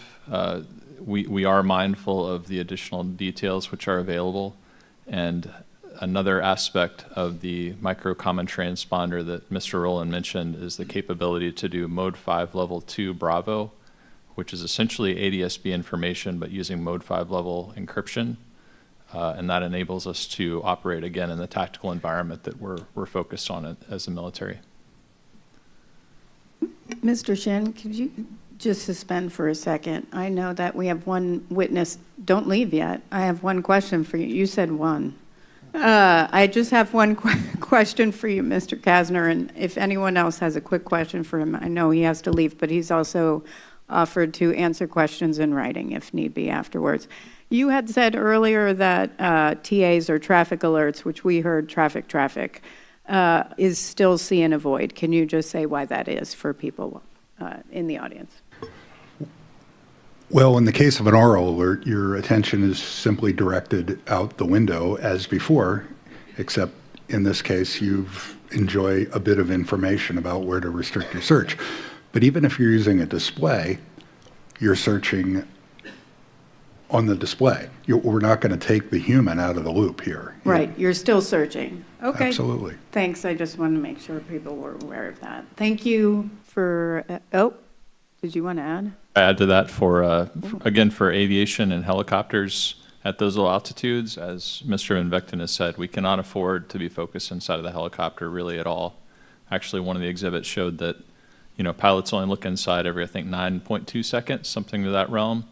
So it's not reasonable to have a pilot look for a traffic advisory, process that, orient, figure out where they are, then do something about it. That we're talking over 10 seconds, which is not compatible for us, which is why we're fixated on the resolution advisory capability of ACAS XR. Thank you very much for adding that, and thank you for participating on the panel, and have a good flight. No. Back to you, Mr. Shin. Thank you. Dr. Kunze, ATAS, that's ADSB Traffic Advisory System, if I got that acronym correct. That's correct. Uses ADSB. Is it using ADSB pressure or GPS altitude? It can use both, but it defaults to pressure altitude when available.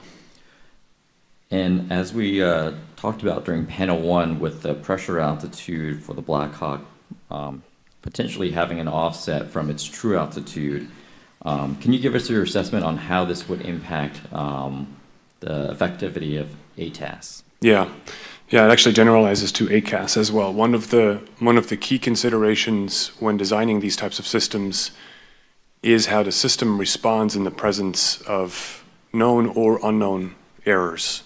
ADSB is unique in the sense that it actually tells you the quality of the data that you have, so you get an estimate of the error and therefore the trustworthiness of the data that you're receiving, but you don't get that with some of the other sensor systems that we use today. So when you design a system, a majority of the work is actually spent on designing robustness into the system for errors in position, velocity, altitude, or similar. Dropouts actually is a very common, especially at low altitudes. You sometimes lose a track, or things like latency if you have a secondary system that rebroadcasts information.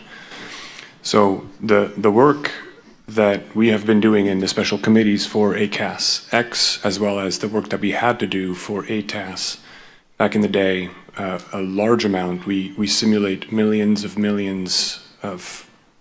mid-air collisions over and over, and we inject over and over, like all kinds of different errors, combinations of errors. And then it comes down to tuning the system to have robustness to the presence of errors while maintaining the safety and operational suitability or nuisance alert characteristics.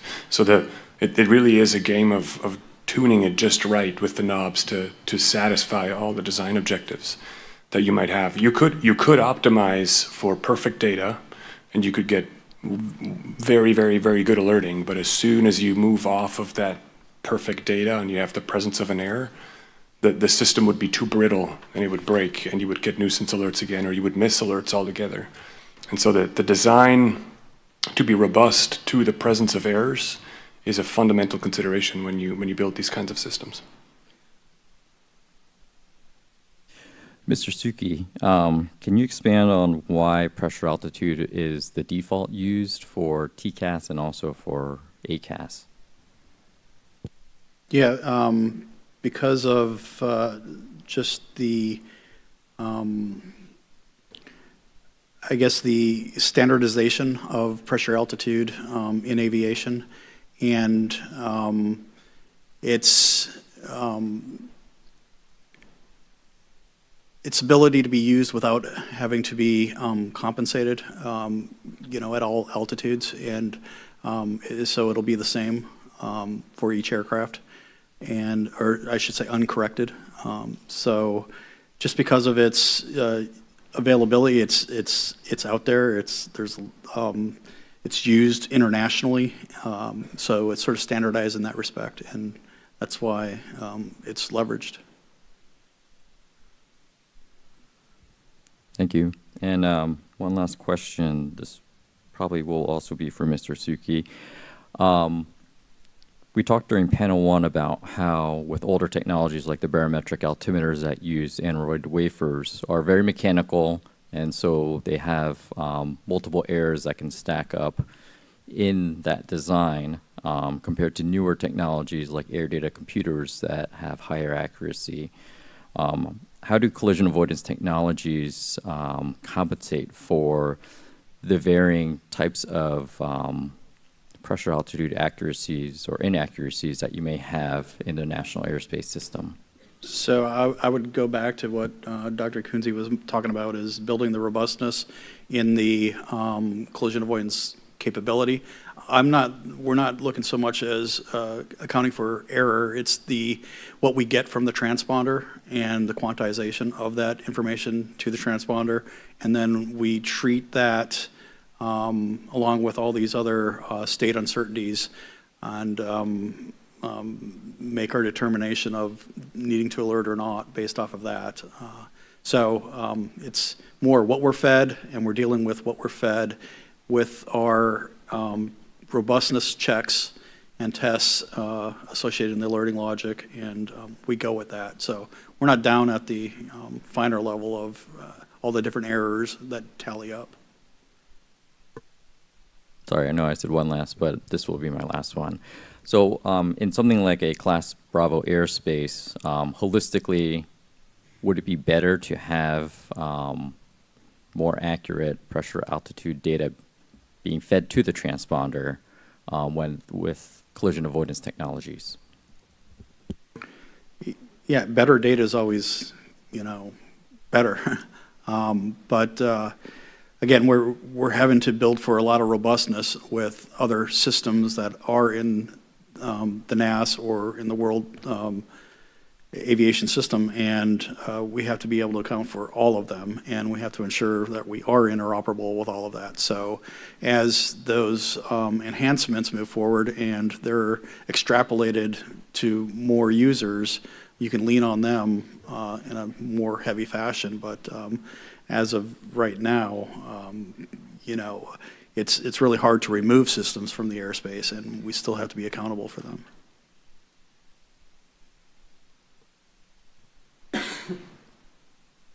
If I may add something to what Neil just said with respect to the errors, one of the things to keep in mind is that the data coming into the system is very important when it comes to determining the quality of the alerting. Better data is better.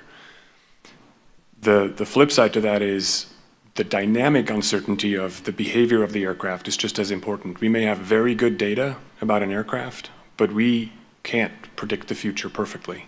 And so you may have very good data that tells you don't have a problem, but then that aircraft maneuvers and you do have a problem. So from an uncertainty perspective, yes, state uncertainty, position, altitude, velocity matters and it needs to be minimized.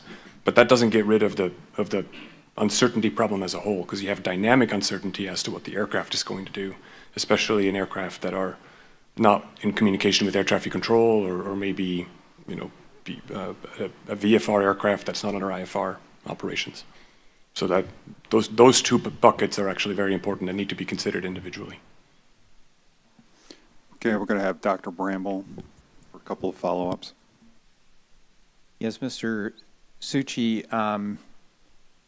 bringing the focus back to the accident in question here, I found your table of simulation test results a little overwhelming. So could you just tell me, if equipped with ACAS XR, how long before collision the PAT-25 helicopter would have received a traffic alert? Yes, about 73 seconds. 73 seconds? Correct. And it would have been depicted on a display? I couldn't tell you what they would have equipped with, but I mean, traditional implementations would have a display. Okay. And an oral alert. It would Well, have been right. traffic. It would. Well, this is a TCAS implementation, so it would have been just like a commercial aircraft implementation that was shown. It would have said traffic with a if the display was, they were equipped with a display with a yellow circle. Okay. Lieutenant Colonel Flanagan, can you tell us, is there a current funded program to implement ACAS technology in Army helicopters? So before I answer that, and I was kind of tempted to jump in during the last discussions, I think that it's important to recognize the overall trade space of the data we're talking about and the data sources. For example, a conclusion from that table is that increasing the altimeter accuracy by 75 feet by decreasing quantization from 100 to 25 feet really made no difference. But what did make the difference was alerting the human earlier and letting them take an action, taking into account the action model of the helicopter. So that's kind of the perspective that we take. Shifting to your question about the implementation timeline, again, our current focus is on the hardware, which is what we have to have before we have the software. As we speak, I have a team which is in Pax River doing component qualification testing. So with that actual box qualifying it for aircraft use, I have another team in Washington that's doing the software-based certification of IFF and transponder functionalities, just like the incumbent transponder. The forward-looking progress for that is we hope to start fielding in 2027. 2027. And is that a funded project, or would you have to ask for funding to implement that technology and all the? The phase we're in right now is prototyping and integration, so we have to make it suitable for all of Army aviation, so about 4,000 aircraft, 12 different variants. That's no small feat, and that is funded. The actual procurement would start next year with funding hopefully arriving then in FY26. And they could conceivably be installed in all 4,000 helicopters by 2027? That's when deliveries would start and fielding would commence. Oh. The rate is to be determined. I see. Okay, that concludes my questions. Thank you. Well, unfortunately, Dr. Bramble, you gave me two more. Sorry. First, I want to comment on your analysis of the quantization not mattering. Just remember, these simulations were for this accident geometry only. And when you look at all the possible geometry variations over the NAS, I think you would find out it probably does make a difference. It didn't happen to in this accident. We agree, yeah, and yeah. we strive to do 25-foot quantization. Most of our aircraft do that. Okay. I don't oppose that. I do think it's worth pointing out in the table, though, that the degree of miss was 2 or 3 orders of magnitude with the advanced notice from ACAS XR. So again, Yeah. in this situation, it was relevant to point out, I thought. Okay, thank you. And then, Mr. Suki, the last thing I wanted to ask you is, so Dr. Bramble was asking you about the traffic alert to the helicopter with ACAS XR, but you didn't really dive into the resolution advisory that was, because there were 2 separate ones that the helicopter would get. And can you just describe those briefly, quickly? Yeah, ACAS XR is an ACAS 3 system where, unlike TCAS, where it only provides escape guidance in the vertical dimension, XR provides it in both the horizontal and vertical dimension. And the initial alert that when simulated, the initial alert that typically was the end result was a horizontal alert for the helicopter. And as you continue stepping through the encounter, at every step it reassesses, and it could change your alert and your dimension of the alert, or you could get them in both dimensions as a encounter strengthens. Thank you. I think, Dr. Bauer, that.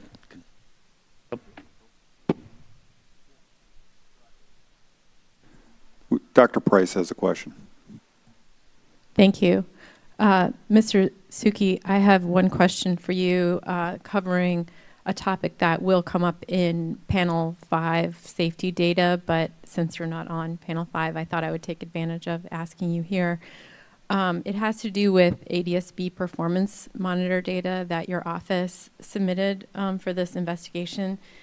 The analysis showed that there were 366 TCAS resolution advisories within 10 nautical miles of DCA between 2023 and 2025. Within that set, about a third of those, 123 of the threats that caused those resolution advisories, could be positively identified.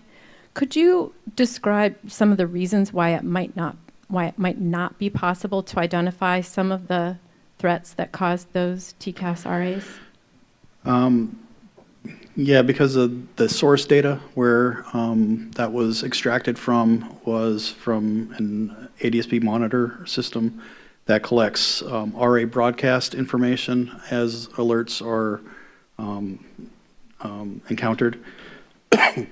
And that database doesn't collect the intruder information unless it's also ADSB equipped. So what's happening is you're getting the RA broadcast, it's collected, we go into the database, we extract, we can identify the aircraft that got the RA, and then with the limited data that's also collected with it, we can try and track down the intruder by mode S address. But we can't, because I don't have the actual raw surveillance associated with the whole encounter, positively identify for the aircraft that don't call out mode S as the intruder, what the intruder was, or So if it was a mode C aircraft, I wouldn't be able to confidently confirm that I knew who or what the threat was. So it's a limitation in just the database. Thank you very much. That's my only question. Chairwoman Hamid, if you could allow me some latitude, we're going to do a slight rearrangement of the witness panel. We're going to move Mr. McIntosh up front, and we're going to recall Mr. Dressler for one question. So hold on one second.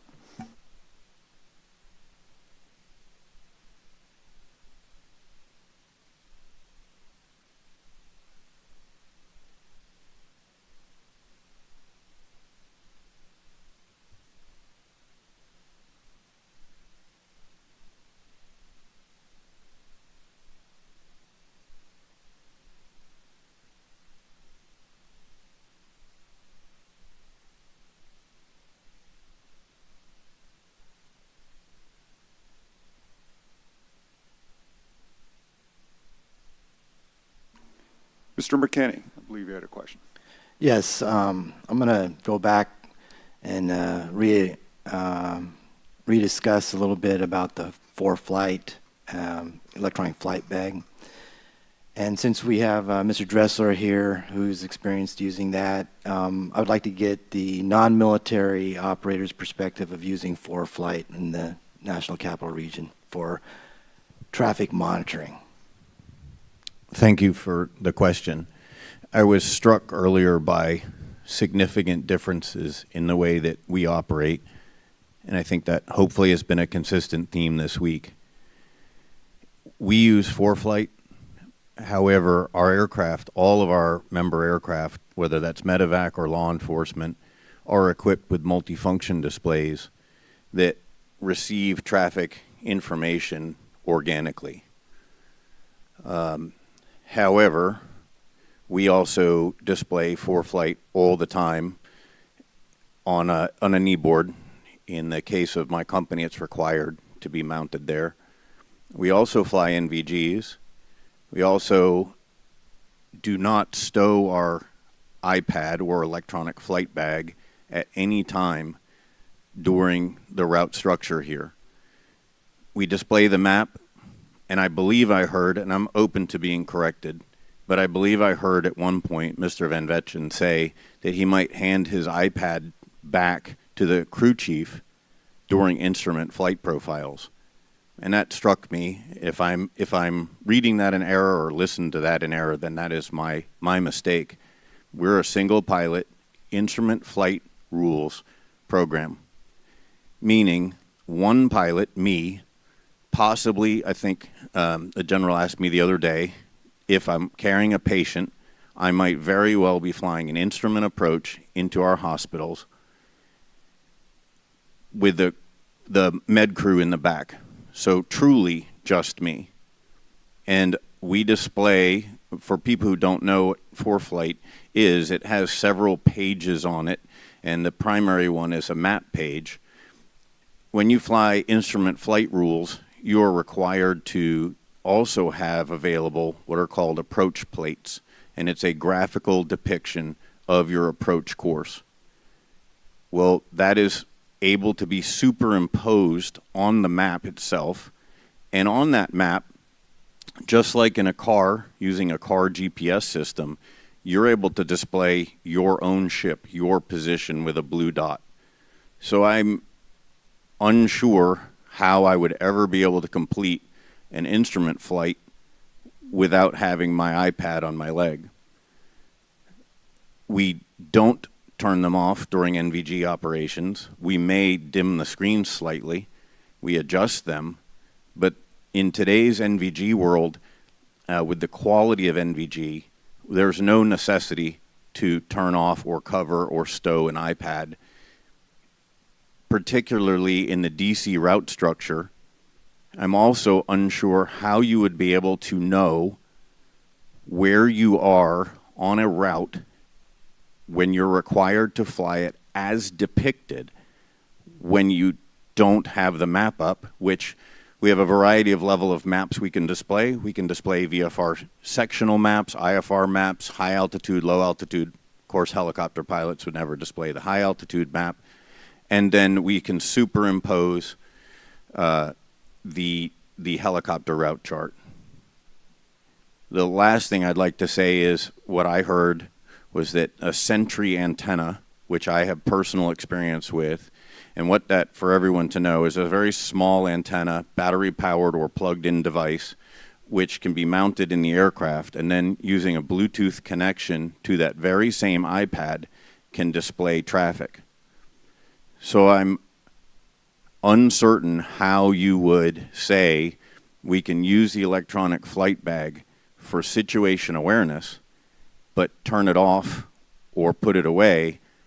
And further, if you have these Sentry antennas available, my company does not allow us to use Sentry or any other external antenna. The reason is we organically display that on our multifunction display. We receive ADSB in. We spent a lot of time talking about, I did earlier in the week, talking about ADSB out, but what now we're talking about is ADSB in, where the pilots are given all of the tools and all of the resources to glance down and confirm aircraft locations. I can do this, and I want to assure everyone, I am a flawed person. I am not the best pilot in the world by any stretch. I make my own fair share of mistakes. But I can fly single pilot on goggles in DC with my fore-flight up, looking at traffic, glancing down to confirm what I'm being told by our air traffic controllers. So I don't understand. I came from a dual pilot world as well. I don't understand how that's not possible, or possibly the word I heard this morning was prohibited for two pilots not to be able to confirm traffic in such a dense airspace as this. And I appreciate the opportunity to say that. Yeah, thank you, Mr. Dressler, for bringing that perspective to our panel here, to our attention. I guess maybe the follow-up question then would be to Mr. Van Vechten about the prohibited comment, prohibited use of the iPad in flight. Could you just kind of explain the Army's policy on that? Sure. AR 95-1 and our airworthiness release prohibits the pilot on controls from referencing the iPad.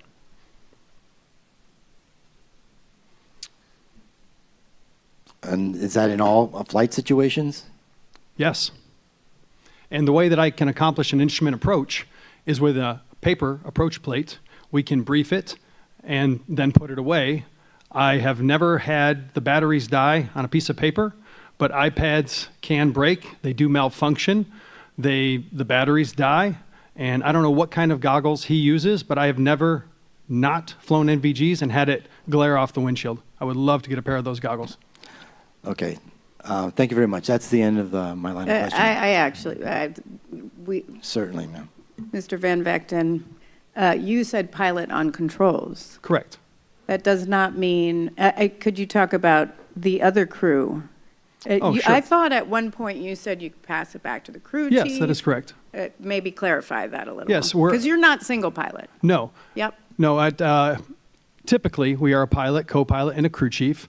When we are on instrument flights specifically, the crew chief doesn't have much going on besides airspace surveillance, especially if we're IMC or instrument meteorological conditions in the cloud. They're literally looking inside a ping pong ball. So we pass them the iPad so that they can have situational awareness of where we are relative to different airports, and if we have a stratus with ADSB in information, where other aircraft are as well. Crew resource management, maybe. Crew coordination is what we call it. Crew Yes, ma'am. coordination. And for this, the crew chief, you had stated earlier that the crew chief, in this case, the position of crew chief, not the specific crew chief, is to do surveillance. Correct. That is our primary purpose. And as far as knowing the HELA routes without a map, we do what's called a local area orientation, where we show the pilots where the routes are using distinctive landmarks and features. There's predominant roads. There's a few monuments in DC that are easy to see from a distance that you can easily navigate from. So at any given time, with or without an iPad, I know exactly where I am within the DC airspace. Do you have a follow-up? No, I don't. Okay. Madam Chairwoman, that concludes the technical panel's questions. Wonderful. All right. We're moving on to the party questions. I'll start in the middle. Sikorsky. No questions, ma'am. Okay. Airline Pilots Association. Thank you, ma'am. Can we please pull up 2 Air Gulf, page 60? And this is going to be primarily for Haskin and Mr. Suki. The MIT study shows that if ACAS XR had been installed on the helicopter, the collision chance would have been reduced by more than 50%. When did the FAA first begin its implementation of ACAS X?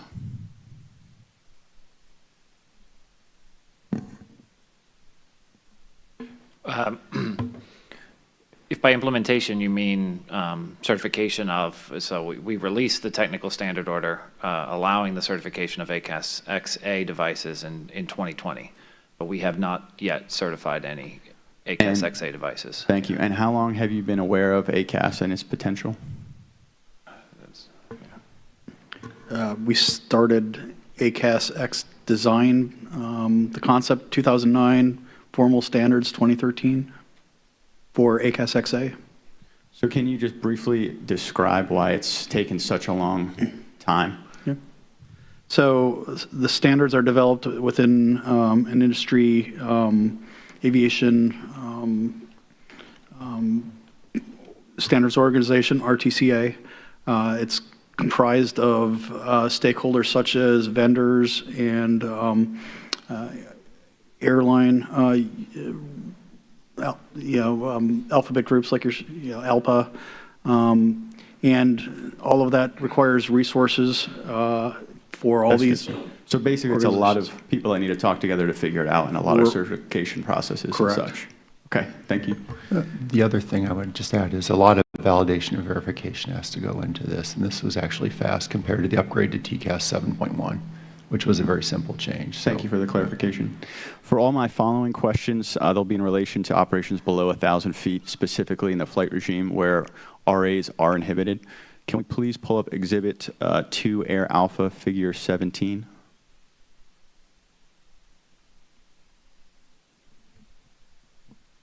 All right, perfect. So previously PSA was asked a handful of these following questions. However, we just like clarification with what the FAA guidance is. So what does the FAA expect a pilot to do in response to a traffic advisory?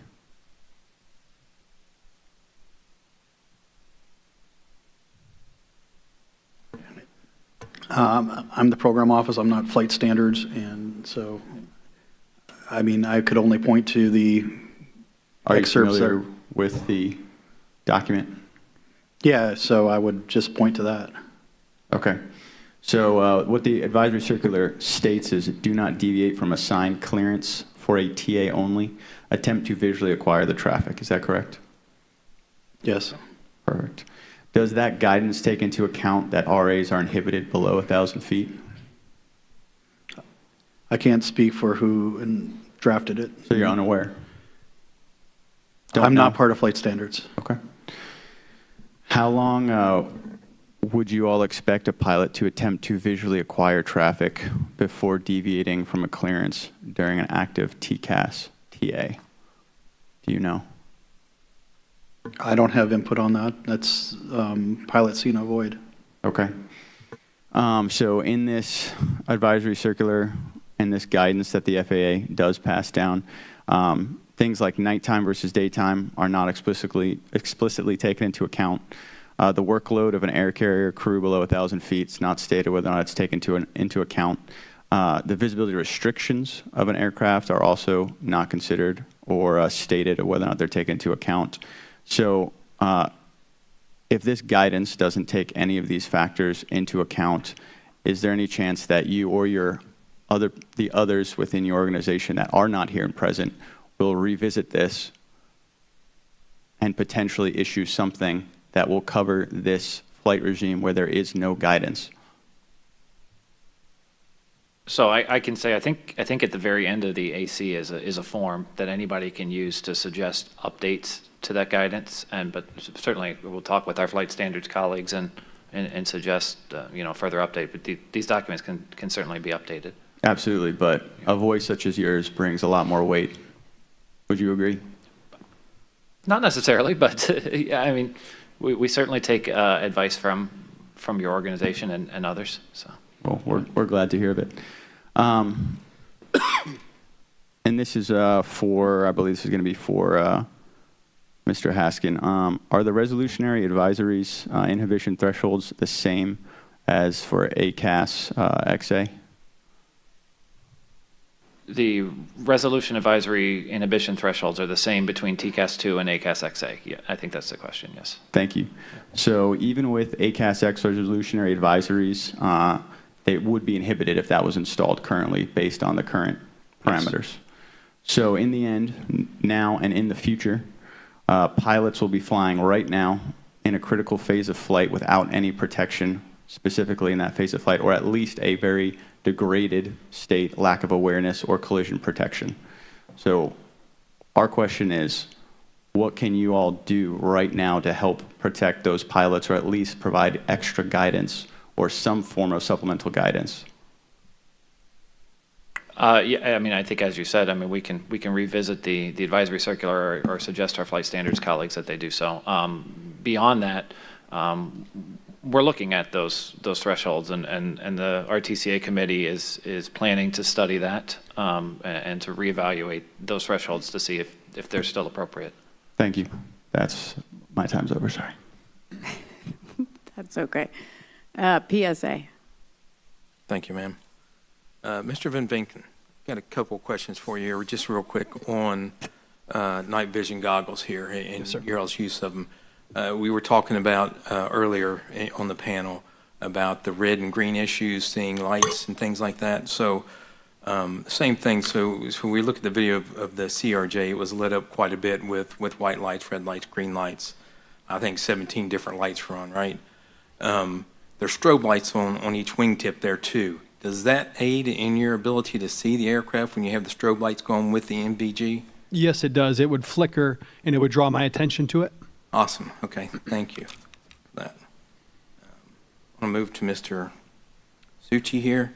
You gave out some statistics on pilots reacting to RAs. I was curious about where those came from and how you obtained those. Yeah, I gave some compliance data. Yeah, the FAA, my program office, has a monitoring program where we collect RA information across the NAS from 20 or so different locations. And this is to ensure, we collect it to assess and ensure that TCAS is performing as intended, and to track down anomalies when system behavior is, I guess, bad actors or systems aren't behaving as we anticipate. And is that collected through ADSB data, like you were talking about before, open source? It's two ways. Actually, we have data recorders at MODES radars across the NAS where we collect RA downlink through the MODES data link. And we collect corresponding surveillance to where we can rerun the scenario with the intruder aircraft from the surveillance data, as well as then the information from the RA downlink. So could you remind us what was the overall compliance rate? Well, for the large portion of RAs we see are your monitor vertical speeds, adjust vertical speeds. They make up about 62% of RAs we see, and that's a high compliance because it doesn't really go counter to what you're doing. When you break into the climb descends, which make up about 20% of the RAs we see in the NAS, you get about a 65-70% compliance with those. And then as you go closer to the terminal area approach segment of flight, you start getting a lower compliance when it comes to climb RAs. All right, thank you, sir. I appreciate that. And I asked that to go to Captain Clow here for us. I know he was asked to do that for the PSA data. You want to know PSA's compliance rate with RAs? Yes, sir. Yep, it's very high, 97.7%. Thank you. And how do we get that data? Just real quick. Sorry, could you repeat? I had a bit of an How do we interference get here. that data? What do we use to get that data? I'm sure everybody wants to know that. Yeah, we have a process that we followed for a number of years where RAs that are identified via FOQA are processed by a safety analyst. And the safety analyst reviews the actions taken in response to the RA, and if he can mark it as compliant or non-compliant, he does there and then. If there's any uncertainty, the event is forwarded on to the FMT, which is our FOQA monitoring team, and the FOQA monitoring team will assign a ALPA gatekeeper to contact pilots to gather context for the event. Now, the 97.7 could actually be a little higher for a similar reason to what Mr. Suchi was saying, that the preventative RAs, it's not always clear from the data whether the pilots complied or not, so we didn't count those. Well, and let me restate that. Those would remain uncertain. Yeah, thank you. Mr. Rice, real quick question for you on your PowerPoint you had up there and your simulation of it, and it seemed to me like the aircraft was coming right towards each other in that the whole time. Can you explain the relative bearing of that and how that worked in I'm using the word simulation there because it looked like it was straight on, but as you can see when we watched the video, our aircraft was in a turn to the left, right? And the helicopter came and we know it impacted the CRJ on the right-hand side of the fuselage. So I can only point to the fact that the data we received from the NTSB, that's what it showed, and that's how it played through the model that we created. I'm sorry, I'm out of time. Yeah, thank you. Thank you. And I just want to clarify, I think possibly the name was introduced differently. Is it Mr. Suki? Suki or Suchi? Suki, thank you. Suki, Yeah. thank you. Does anyone have questions for Mr. Dressler? Okay, I know the team wanted to recall him for one question. Mr. Dressler, you're excused. You can have lunch. To the U.S. Army. Thank you, Madam Chair.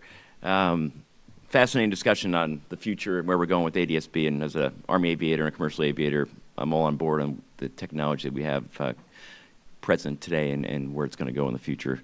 I would like to go back in time a little bit, back to the night of the incident. Captain Cloud, can you just briefly cover the configuration of the aircraft, the CRJ 700, in terms of what capabilities it had for traffic advisory, traffic alert, traffic collision?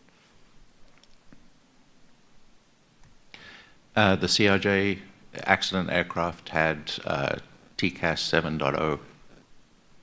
And was the crew equipped with ADSB in? Negative. Oh, okay. We understand that maybe they had capability to use the iPad as well. Is that not a capability you use? No, the aircraft itself, the CRJ, does not have any certified ADSB in capability. We do operate with iPads, but we do not have an ADSB in interface for those iPads. Okay, thank you very much. I want to go back to to Dr. Kunze. As we talked about the capabilities of the the Black Hawk at the night of the incident. It was transmitting mode 3 alpha in Charlie as well as mode S in the terminal area versus in their area. Based on discussions we had earlier, can you describe what an ADS-B in equipped aircraft would see with an aircraft transmitting mode 3 alpha in Charlie and mode S in the terminal area as such as DCA? Yeah, glad to. An ADS-B in equipped aircraft only directly receives messages from other ADS-B out equipped aircraft that are on the same link. So if it's on the other link or a mode C, mode S aircraft, it will not directly receive that information. However, there are systems on the ground, FAA systems, that address that gap in visibility. In the case of a mode C or a mode S transponder, the radar systems will see that aircraft, if that aircraft is in, not too low, is in view of a radar.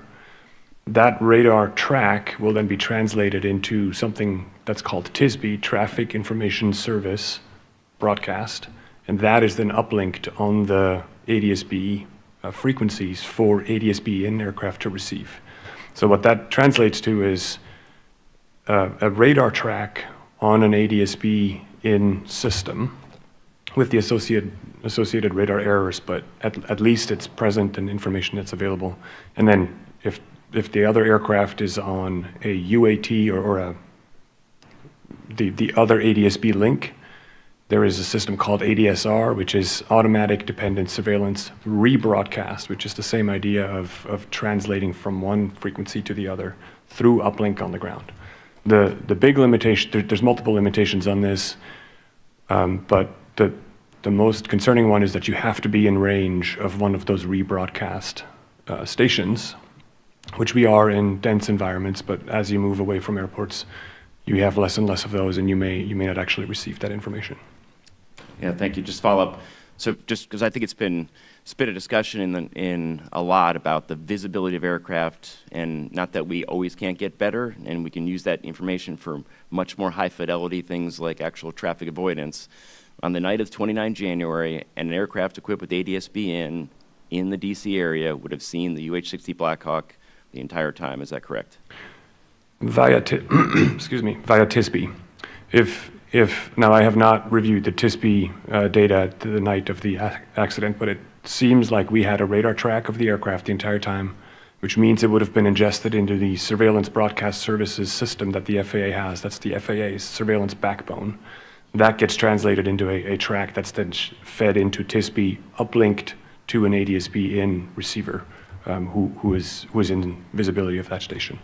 Thank you, Dr. Kunze. Colonel Flanagan, anything to add in terms of the details of the rebroadcast with MLAT? No, sir. Okay. No further questions. Thank you, NADCA. No questions, thank you. FAA. Thank you, ma'am. Mr. Haskin, you mentioned FAA has had a TSO on ACAS XA for aircraft since 2020, but there's not been one certified yet for equipment. Can you explain why that might be? There's numerous reasons. I suppose we'd have to ask the industry, each manufacturer why they haven't brought one for certification yet. I'll say I think the biggest hurdle has been, it was only about 3 months ago that EASA allowed the use of ACAS XA in their airspace. We've been working with EASA for years. They were waiting on the ICAO, International Civil Aviation Organization, to standardize it, and then they had to do some evaluations, and they had to go through their rulemaking process. So I think a lot of people were hesitant to certify an ACAS XA device that wasn't allowed to be used in Europe. That hurdle has been cleared, and so I'm hopeful we will see some very soon. Excellent. One more for you, Mr. Haskin. The Stratus receiver device we've talked about earlier, is that an FAA certified device? No. How about the for-flight application itself? No. Okay. And then I'd like to go to Dr. Olson for one real quick. Sure.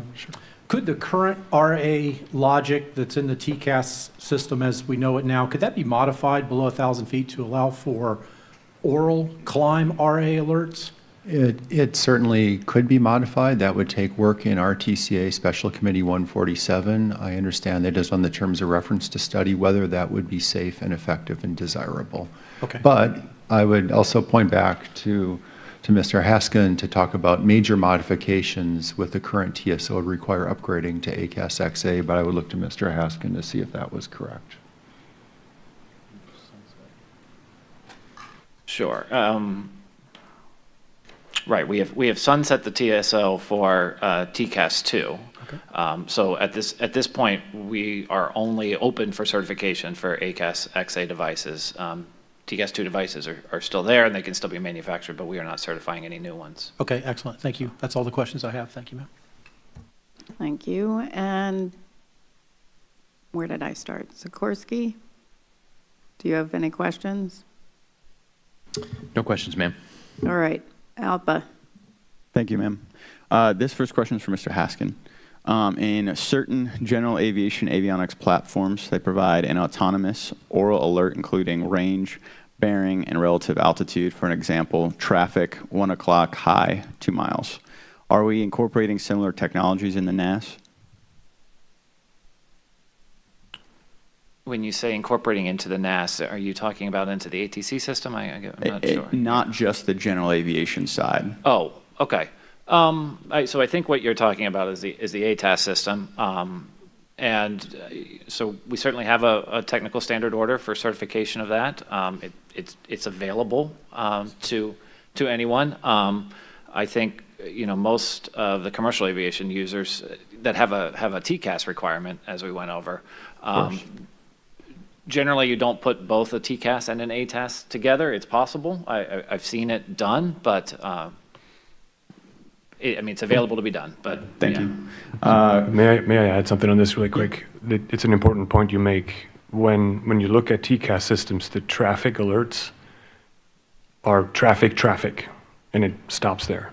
When we did the development of the ATAS system, because we have better information, we were able to tell the pilot more in the alert itself, which helps with visual acquisition, as we showed to human factors analysis. And it goes back to the Army's comment about if you're that low or in a eyes out flight phase, you don't want to look down to go figure out where you have to go look in the sky. If you have an oral alert that says traffic, 12 o'clock high, descending, you now know much more so where to go without ever looking down. Sorry, I'm taking away from your time. No, that was perfect. I was actually going to pivot, sir, Command Chief Warrant Officer Van Vechten.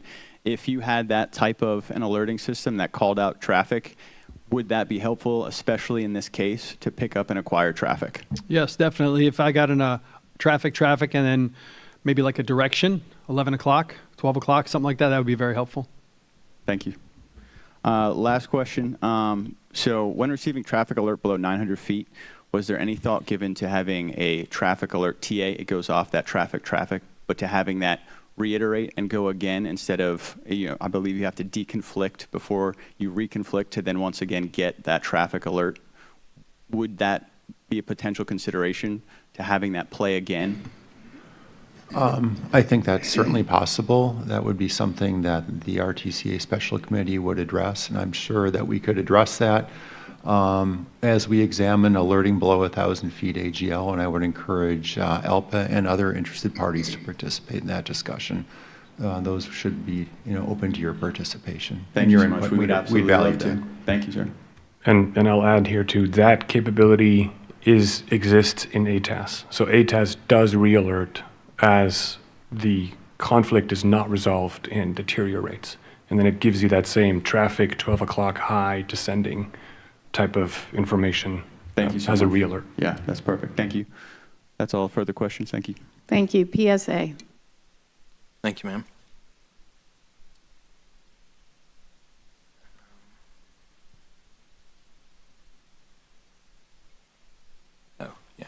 Captain Surge, is there any ADSB-N available for the CRJ 700 at this time, commercially available?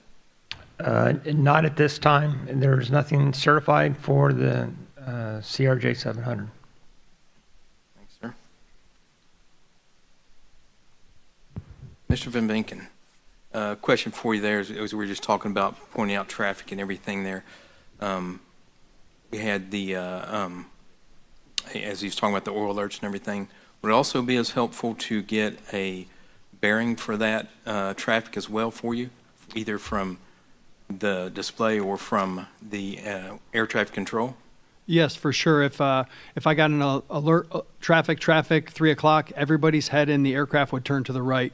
The nose of the aircraft, for those who don't know, is 12 o'clock, so 3 o'clock would be the right side of the aircraft. Gotcha. So, having flown in the airspace and familiar with it, how likely you are to mistake an aircraft on approach between 500 and 1,500 feet above the landscape for a pole or other stationary objects? It depends on the distance, but it's pretty likely. In this case, I was thinking about this last night, actually, the cluster of lights that were lined up on runway 1 versus the aircraft that was landing to runway 33, that's only a 40-degree change. So it's not a huge circling approach like a DME arc. So there wouldn't be a lot of movement in my limited 40-degree field of view night vision goggles. That aircraft might only move a little bit inside my field of view. So it would be very difficult to detect that aircraft coming off of runway 1 while it transitions to their right, my left of runway 33. Yeah. Does the MVG help you pick up that movement, or does it? Well, I mean, it magnifies light, so anything that it'll increase the light so I can see a lot better, but it won't necessarily help me pick up better. I need something to judge for movement. So relative to where the aircraft was initially lined up, there's not a lot of movement to the left for that circling approach, so it wouldn't really jump out in my field of view in my goggles. I was thinking with the depth perception there with the two. Well, would it be the same? Yes, sir. With depth perception, it's primarily meaning above the ground, like as I'm flying, like as I'm hovering at 10 feet, it's very difficult to determine how high I am.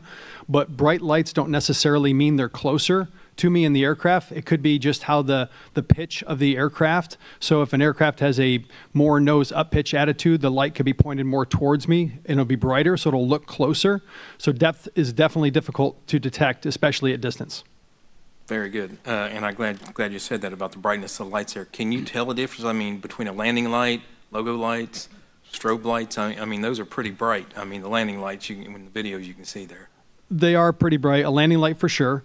Different aircraft have different intensities of landing lights.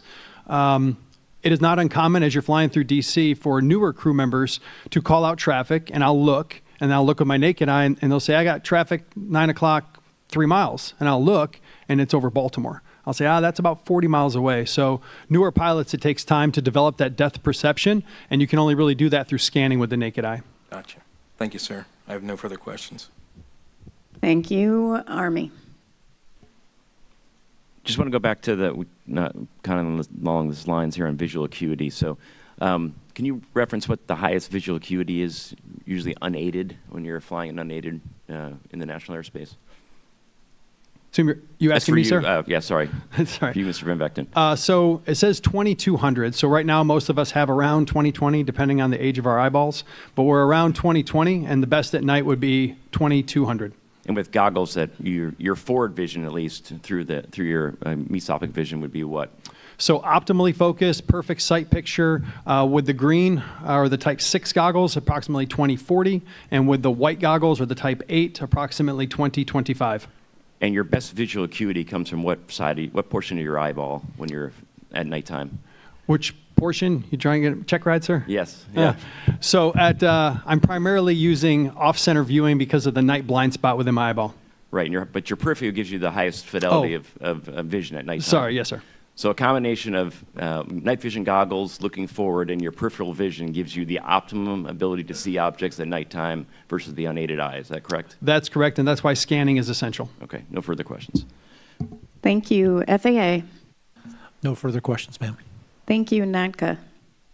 No questions. Thank you, ma'am. All right. We're going to move on to,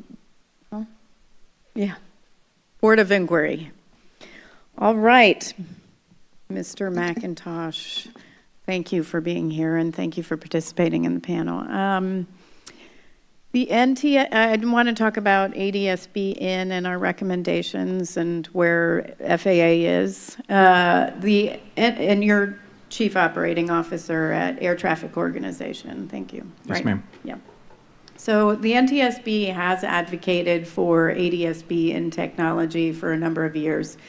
In a letter dated February 14th, 2008, in response to the FAA's notice of proposed rulemaking to require ADSB out, the NTSB expressed concern that the FAA did not plan to require ADSB in capability because, according to the NPRM, it, quote, has not been identified as a requirement for maintaining the safety and efficiency of national airspace operations.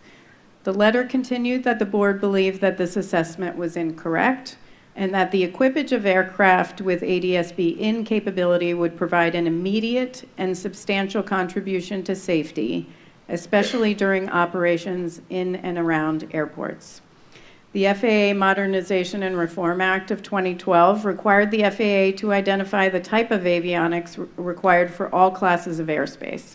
It also specifically required the FAA to initiate rulemaking to require aircraft operating in capacity-constrained airspace at capacity-constrained airports or in, quote, any other airspace deemed appropriate by the administrator be equipped with ADSB in technology by 2020.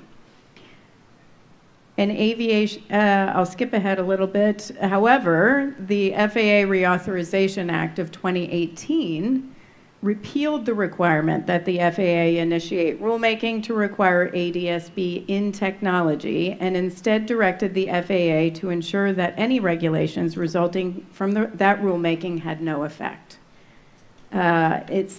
Since the 2008 letter, we have recommended numerous times after midair collisions for the FAA to implement ADSB in, and especially since the 2018 Act, and certainly since 2020, not just for Part 120, not just for Parts 91 and 135, which we did after specific midair collisions, but across different airspace.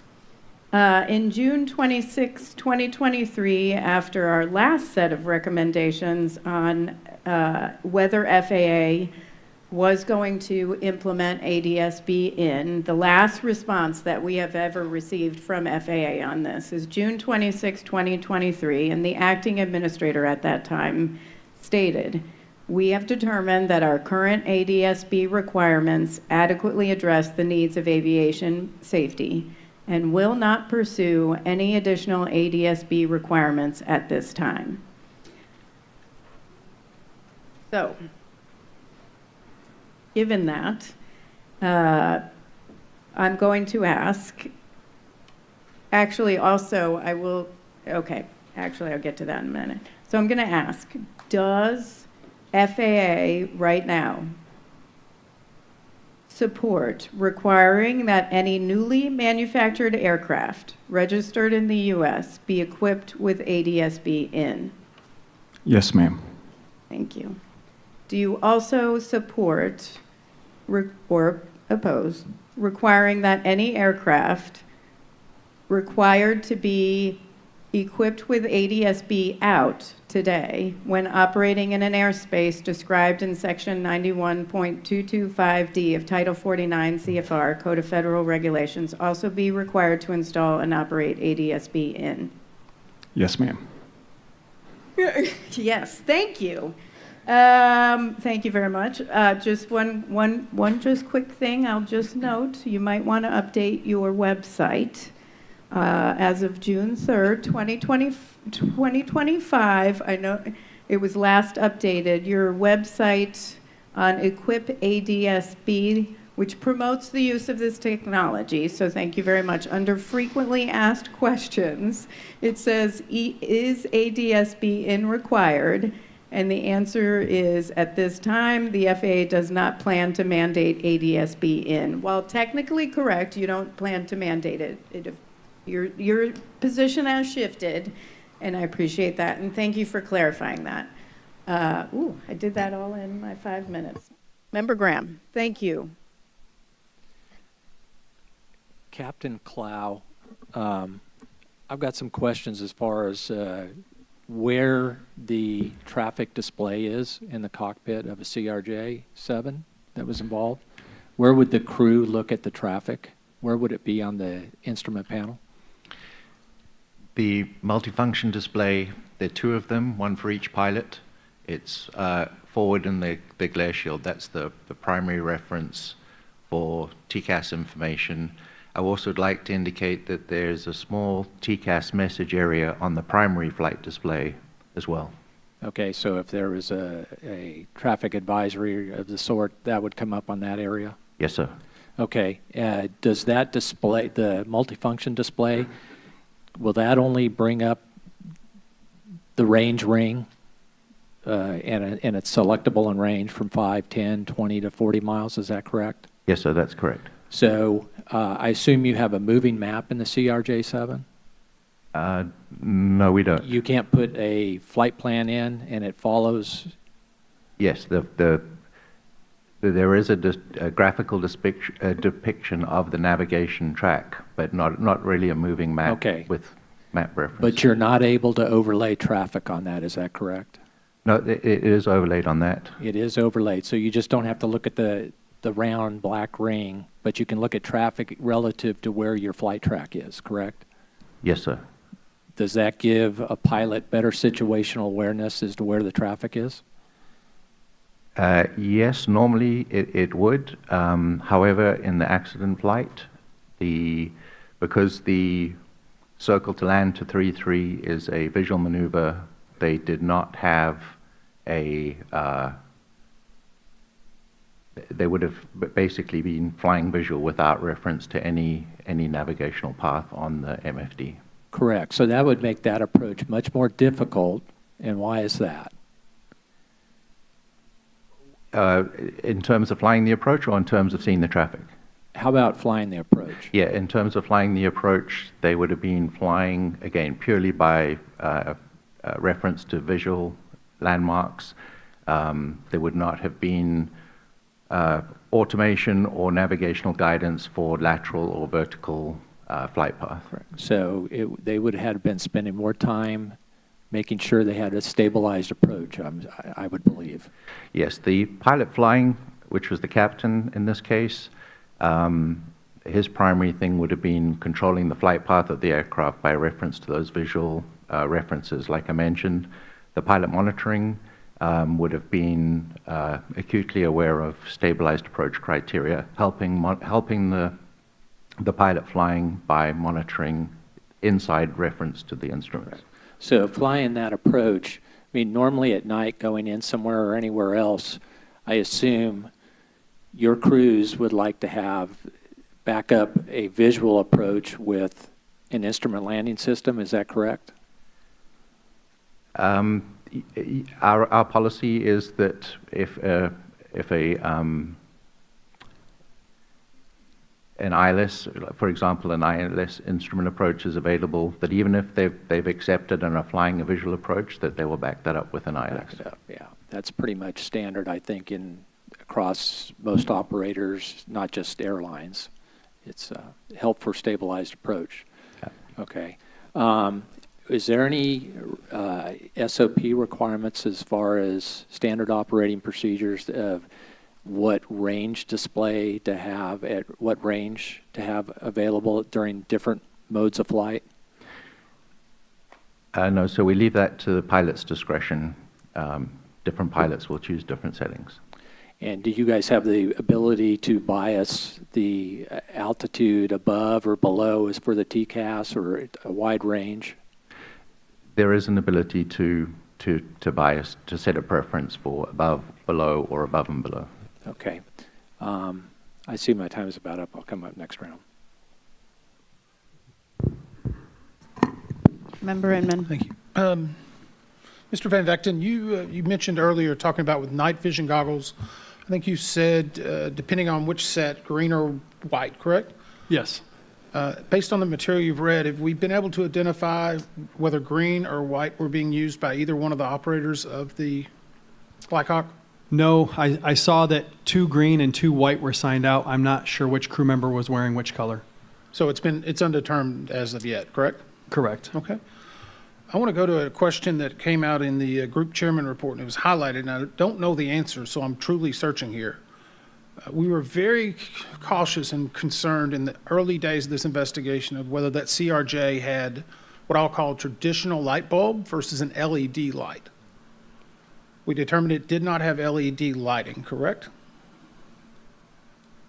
Are you asking me, sir?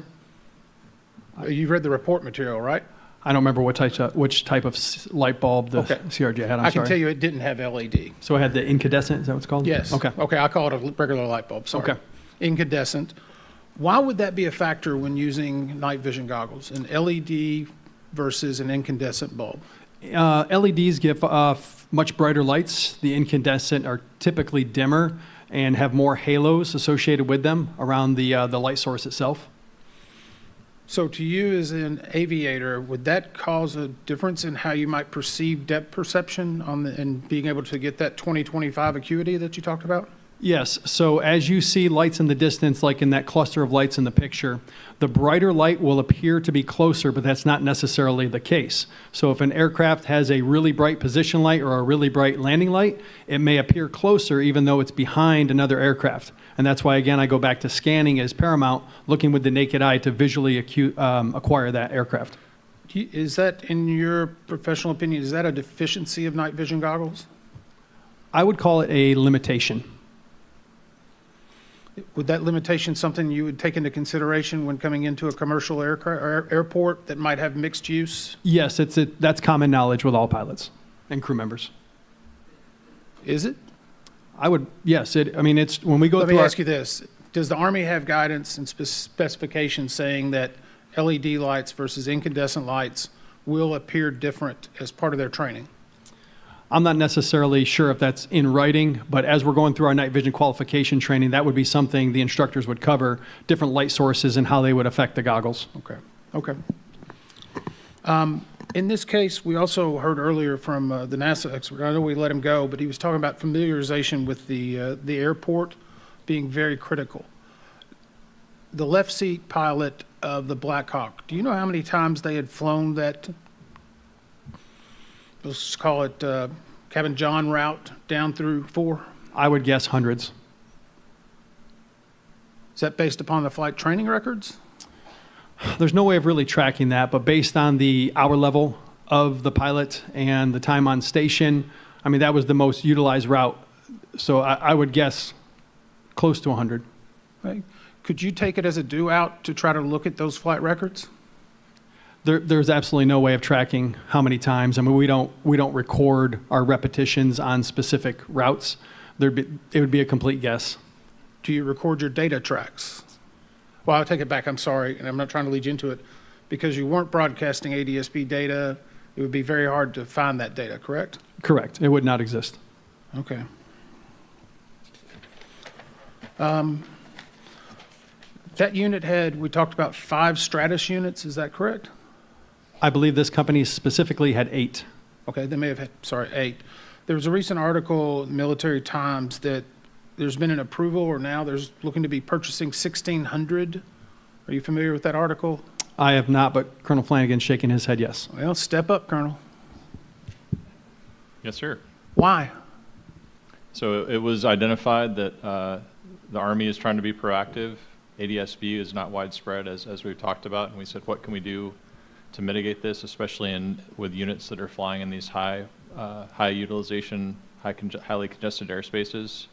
So the Army decided to buy 1,685 units, iPads and Stratus units, and those are being fielded to a variety of prioritized units. Priority 1 units were completed at the end of July, and all units are supposed to be complete by the end of December. And so that intention is to give your operators ADSB in? Yes, sir. Do you think that's better protection for your operators or for the people, the environment they're operating in? Because we've heard a lot of testimony about ADSB in is good for that aircraft, but if you're not broadcasting out, it doesn't help everyone else. Yes, sir, but half of the equation is avoiding those areas and having awareness of what you're getting into before you're into it. Understandable, but you also said whenever you're in low-level environments in that very densely compacted environment, you're not to be using the iPads. Yes, sir. So it's not just like the iPad airworthiness release specifies. It's not something you're going to be looking at consistently. But my personal opinion, ADSB is more valuable before you get into those congested airspaces. So if I was taking the route, I haven't flown that route personally, but if I was, I would say, okay, we're getting into here. Let's get a sense of how backed up they are, as opposed to just qualitatively listening to radio traffic. You could actually see how backed up they are. You can maybe get a sense of where taking off traffic is departing to without having to infer it from radio traffic. You know, if you'll grant me an extra moment, Chair. In the transcripts were released, the Black Hawk right seat, I believe, made the comment, they're really stacked up tonight. Wouldn't that visual be the first idea that there's a lot of traffic? Yes, sir. From Cabin John, we're at 1,300 feet, which is roughly the traffic at Wilson Bridge. I can see clearly down to Wilson Bridge and easily be able to acquire the targets. So that would be a common statement that somebody would say once you see a bunch of aircraft lined up in the distance. Thank you. Captain Surridge. Hi. How you doing over there? Actually, before I come to you, Mr. McIntosh, does anyone have questions for Frank? Okay. Well, you will have to stay, Mr. McIntosh. But let me just first state, the Secretary's, this was essentially the Secretary's first day when this happened, and I do want to thank him and also want to, if you can pass on our thanks to the Administrator and the Secretary. Certainly, we never want to see action on safety after people have lost their lives. But we are very appreciative of their work and certainly support for some of our longstanding recommendations and then our urgent safety recommendation. Captain, I did have the opportunity, thank you, to fly jump seat with you a few weeks ago to see the technology that you all put in and piloted in your entire fleet of Airbus A321neos? That's correct. How many planes? Just north of 300. Okay, thank you.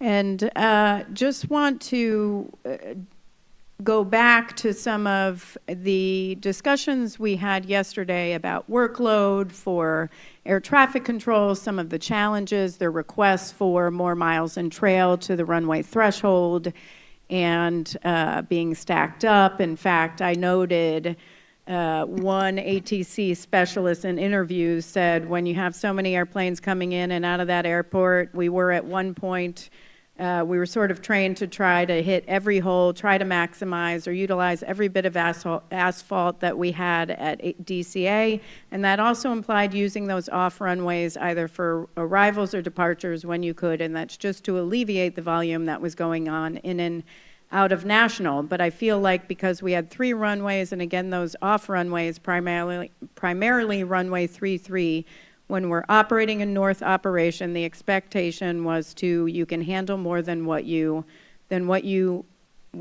I thought I really could. And that person goes on to talk about how anxious they would become based on departures, slots out, departures out, and it's taken away from my situational awareness. So first, I kind of want to go back a little because, and I'm especially sensitive to people who may be watching, who may be in the audience who do not understand what occurs when you're landing on, say, runway 1.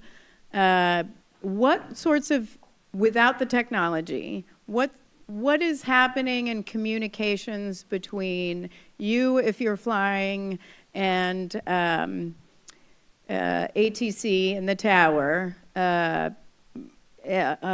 with respect to landing, those communications to ensure spacing? This is without ADSBN using Correct. anything. It's typically the controller will use vectors and speed to achieve the spacing that they want. So when you showed earlier, and can we bring up that the chart that I believe the captain brought up earlier? I can't even remember the exhibit. 2 Arrow Whiskey. Yep. Wow, that was good. 2 Arrow Whiskey. Okay.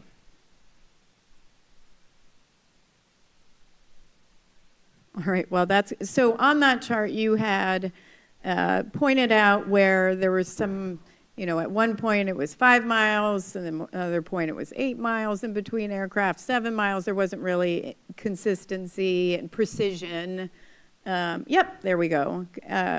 And so, and you said you'd set the command speed, but maybe talk about the technology a little bit more about how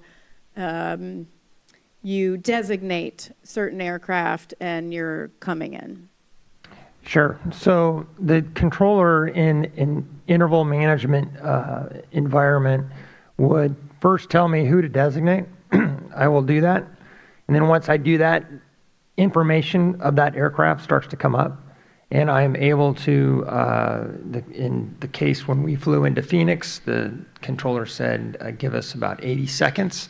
So we put 80 seconds into the box. The algorithms calculated a speed based upon that spacing, and we were able to achieve that spacing. And if you remember correctly, because I do, when we hit the boundary, we were at 81 seconds. Yeah, you put in seconds, and it would take you along. Yes, it would. Okay, and I'm going to come back to this because I'm out of time. We'll go to Member Graham. I am going to come back to this, though, in just a few moments. Thank you. I'd like to go back to Captain Clow, if I could. What avionics package do you have in the CRJ 700? It's the Collins ProLine 4. It's the Collins. Okay, I assume so. Do you have, just for my reference, do you have a flight director, cross pointer, or selection of both? A flight director. Flight director. Okay. So, and if you were to get an RA, you're not going to get an RA command on your attitude gyro, is that correct? That's correct. Okay. So, you did say, I want to reiterate the question that the General asked you, that you have no ADSB in capability in the CRJ 700, correct? That's correct, sir. Okay. And for Collins, Mr. Grease, the fact that if the PAT 25 had ADSB out, would that have changed anything on the TCAS display or anything else within that avionics package that would have alerted the crew any differently? No, it would not. No, there would have been no difference. No difference. Okay, that's important. And I need to reiterate yesterday what the FAA conflict alert guy said, that since their radar was tracking PAT 25 very well, the fact that it didn't have ADSB out didn't really matter or make a difference in the conflict alert time or anything else that was displayed to the controller. Okay. Let me switch gears a little bit. And, I'm going to go back to PSA here. You'd made a comment about resolution advisories, and you are tracking those from your Focus program. Is that correct? Yes, sir. Okay. Do you know roughly maybe how many RAs your crews had last year? Or per month, or? I have a very rough guesstimate, but I would suggest we're going to have an analyst in our, well, actually a representative in the following panel that has those details. He has those details? Yes, sir. Okay, I will save those questions for him then. For Collins, Mr. Grease, as you know, Mode S capabilities allow other TCAS-equipped aircraft nearby and the ground controller to send interrogation signals to aircraft of interest.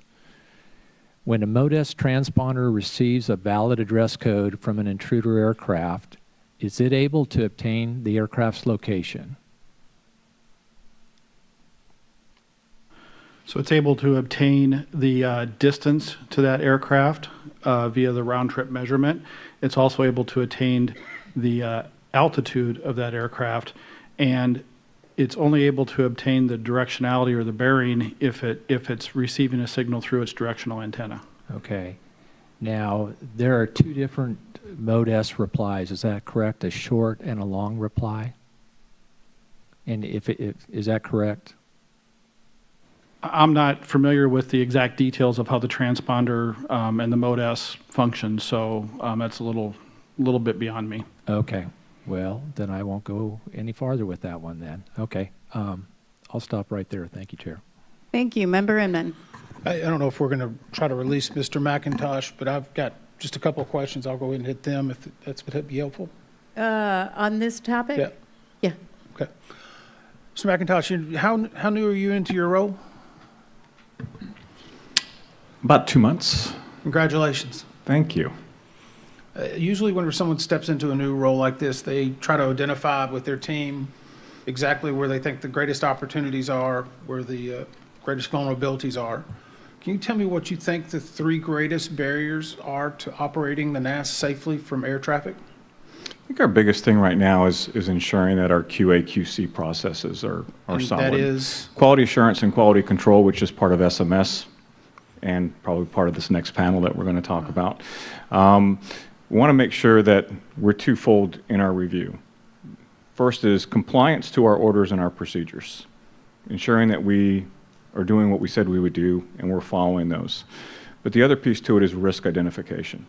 And the risk identification should help us from being proactive versus reactive after an incident occurs, any kind of safety event. So we have a lot of data, but we need to be smart in how we're analyzing our data and ensuring that we put in the appropriate corrective action plans via our own SMS principles, and also working with AOV, our oversight office, and making sure that we are aligned with SMS. That's something that we've already taken into account. We've already done a reorganization about 30 days ago where we brought our quality control group that was in one line of business or one service unit, and we brought it over. So right now our safety office, which used to be safety and technical training, we've moved the technical training piece out and we put it in a different office, and we're just focused on that one safety office, and that's to ensure that that SMS is aligned. The other big piece for us is, and this has been articulated by the Secretary and by our new Administrator, Brian, and that's to make sure that we continue to hire controllers and that we train them the appropriate way, and then also make sure that we have the appropriate equipment to modernize the NAS. We are taking a look right now at least 10 markets where we can find identified improvements, not just with equipment, but also with some of the procedures in place to ensure that we have safety. Okay, I may go back to you on the SMS in the next panel. So Okay. I was trying to hit on a little bit is the long-term issue of being able to acquire and adopt new technologies a barrier to safer air traffic control? I think at one time when we were really budget constrained, it was a concern. And the reason why I say that is as you try to invest in new technologies, but you are stringing it along over years, the technology benefits you're trying to gain, you move forward and you're not trying to get those gains anymore. What should be a 3-year implementation or a 2-year implementation is taking 10 years. That's not going to realize the benefits. And the other piece I really want to stress, approximately 91% of our budget goes to sustainment of the old legacy national airspace system. We need to have a higher investment rate to get to better equipped, better served aircraft, ensuring that we can take advantage of these safety technologies that was talked on this panel today. Okay, I'm going to go back and I heard this from one of the other panel members. For DCA, how long does it take for the radar to sweep and update? I couldn't tell you No, the other panel member. Oh, sorry. thank you. I got you off the hook. Started with it that way. I think it was indicated it might have been about 4.9 seconds. 4.7. 4.7. How far is an aircraft going to travel in that 4.7 seconds? It's on an approach. Calculation. Somebody's going to get a calculator out here in a second, aren't they? Yeah, I think aircraft on approach speed are about 2.5 to 3 miles per minute, around there. So if somebody wants to do the math. Nobody wants to do it in public. I'm trying to get to, we saw some simulations earlier where there would have been 10, 15 potential, yes, sir? I'll make clear, I didn't make this in my head, but we talked about it last night. For a helicopter, which is relatively slow, it's on the order of 200 meters in that period of time. So going at about 70 to 90 knots. And that's going to be roughly half the speed of an aircraft, right? 120, Approximately. 130, right Yep. in there, so. Yep. Not going to take, I go back to the simulations that were done earlier, Mr. Susky, and we talked about how many feet.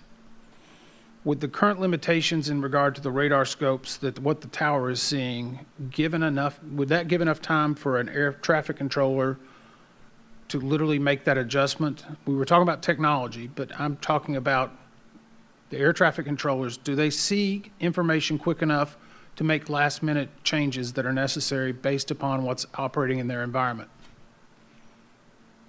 I apologize. I can't speak for what the tower or the controller would have saw. Anyone on the panel? I'm sorry, Mr. Emmett, can you ask that question just one more time for me? I want to make sure I try to address it for you from an air traffic controller perspective. Yeah, and I apologize. It's more about, we have some amazing technologies that are getting into the airplanes, but yet on the ground, it's still 4.7 seconds to be able to get those technologies, whether it's ADSB. We know the limitations of ground sweep radar, and in the TRACONs, it's actually much bigger and much longer for the sweeps. Is the adoption of that technology in the airplanes going to overtake what's in the tower? I think with ADSB in and with the TCAS updates that we're talking about, I do think it'd be much better shared situational awareness that's going in on the flight deck. Controllers are somewhat hampered by the time that it takes for the radar feed to hit the aircraft, the Mode C interrogator, come back, give us an altitude reading. It's going to take a few seconds for that.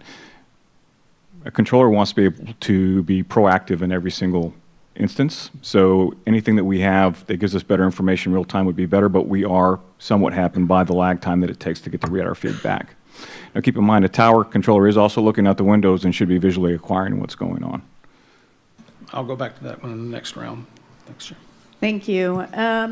And just to clarify, Member Graham had asked about conflict alerting, but in fact, our research and engineering team is looking at running some studies and simulations on what would have been seen or not seen had the helicopter been transmitting ADSB out and the CRJ having ADSB in. My question for the captain is, and where I am looking at is, there was so much offloading on runway 33 and so much discussion of offloading on runway 33, especially this night in all the interviews. And so the offloading of runway 33, because they were getting stacked up, whether technology could help improve the spacing, improve consistency or precision in miles and trail. And so that's why I would like you to talk a little bit more on precision and consistency there. When I saw your technology, and I'm not a commercial pilot, but I have a Subaru, and when I said level 2, it's better. I'm kidding. When I set level 2 technology, right, and for people who are not pilots, they might be unable to understand this. When I set level 2 technology, and I set my, you have that or no? I have better technology than you. Aha. So auto cruise control, auto steer, it follows another car in front of me, and if that car slows down, so does my car. And it has spacing. I can say, well, I want 3 car lengths in front of me, I want 5 car lengths in front of me, and I can program it. And I can go 50 miles, which is what I would normally do, without ever touching anything, except for the steering wheel that I have to keep my hands on. And it's pretty similar, because for you would punch in 80 seconds, you would designate an aircraft that you want to essentially follow, and it would keep you at a certain command speed, correct? Correct. There we go. So the pilot, how long was the pilot? What years? The pilot program. I'm sorry. Yes, the pilot program was a 2-year program. What years? It ended a few months ago. Few months ago. Yes. And what's the status now? It's not continuing. Well, let me actually back up. What were some benefits that there were some reports that came out of it and some analyses? What were some of the benefits? How about with situational awareness? So our pilots, we had our Airline of Pilots Association interview the pilots. We also had forums. We had everything to figure out, okay, exactly how do the pilots like this technology? And to 100% of the time, when asked, does this technology in the flight deck increase safety? The answer was absolutely. And with respect to go-arounds, you briefly said it could reduce go-arounds. Yeah, so I have anecdotal data, and that's about the best we can get, unfortunately, because we're not sure what caused it. But I've had many pilots approach me and say, I could see that my rate of speed was much faster than the aircraft in front of me. We also have altitude differences. And so all of that information they could bring in, and there were a few times that, especially with the check airman, they would show the pilot and they would query the ATC saying, hey, I'm going too fast. And ATC would come back and say, speed at your discretion. And they avoided the go-around. And it improves safety to avoid go-arounds. 100%. And what is most people, I think, in the public think that the biggest reason for go-arounds is you're going to hit something that something is a conflict on the runway. What is probably the biggest reason on go-arounds that you've experienced? It's typically a conflict. I'm too close. Yeah, you're too close. Okay, great. I have no further in this round. Member Inman. Thank you. For PSA, I guess I'm kind of curious. We've talked about this now being this collision avoidance systems being critical to your safety. You monitor that very closely. I think you mentioned you have a 97% compliance with RAs. Is that right? Yes, sir. Are there times whenever your pilots are not getting RAs because of equipment malfunctions?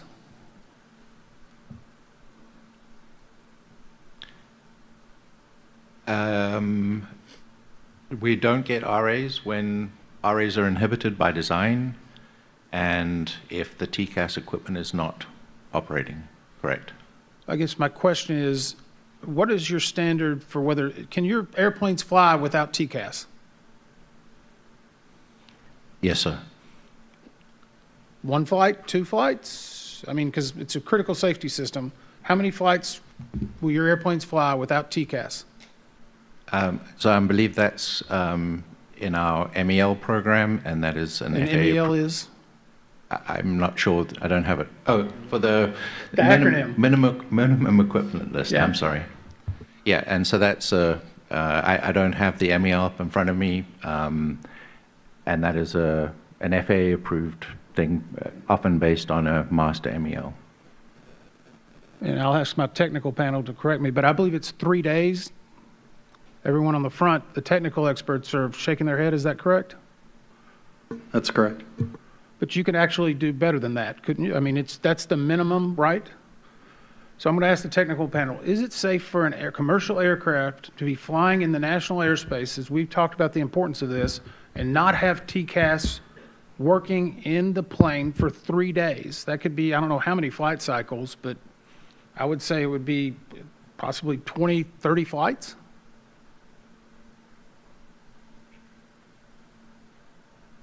This is for the FAA. I mean, all I can say is it's safer with TCAS. Safety is not a binary, but certainly, I think a flight is safer when the TCAS is operating. So. And so right now it's determining, is that flight standards? Who makes that determination that it's can fly for 3 days without TCAS?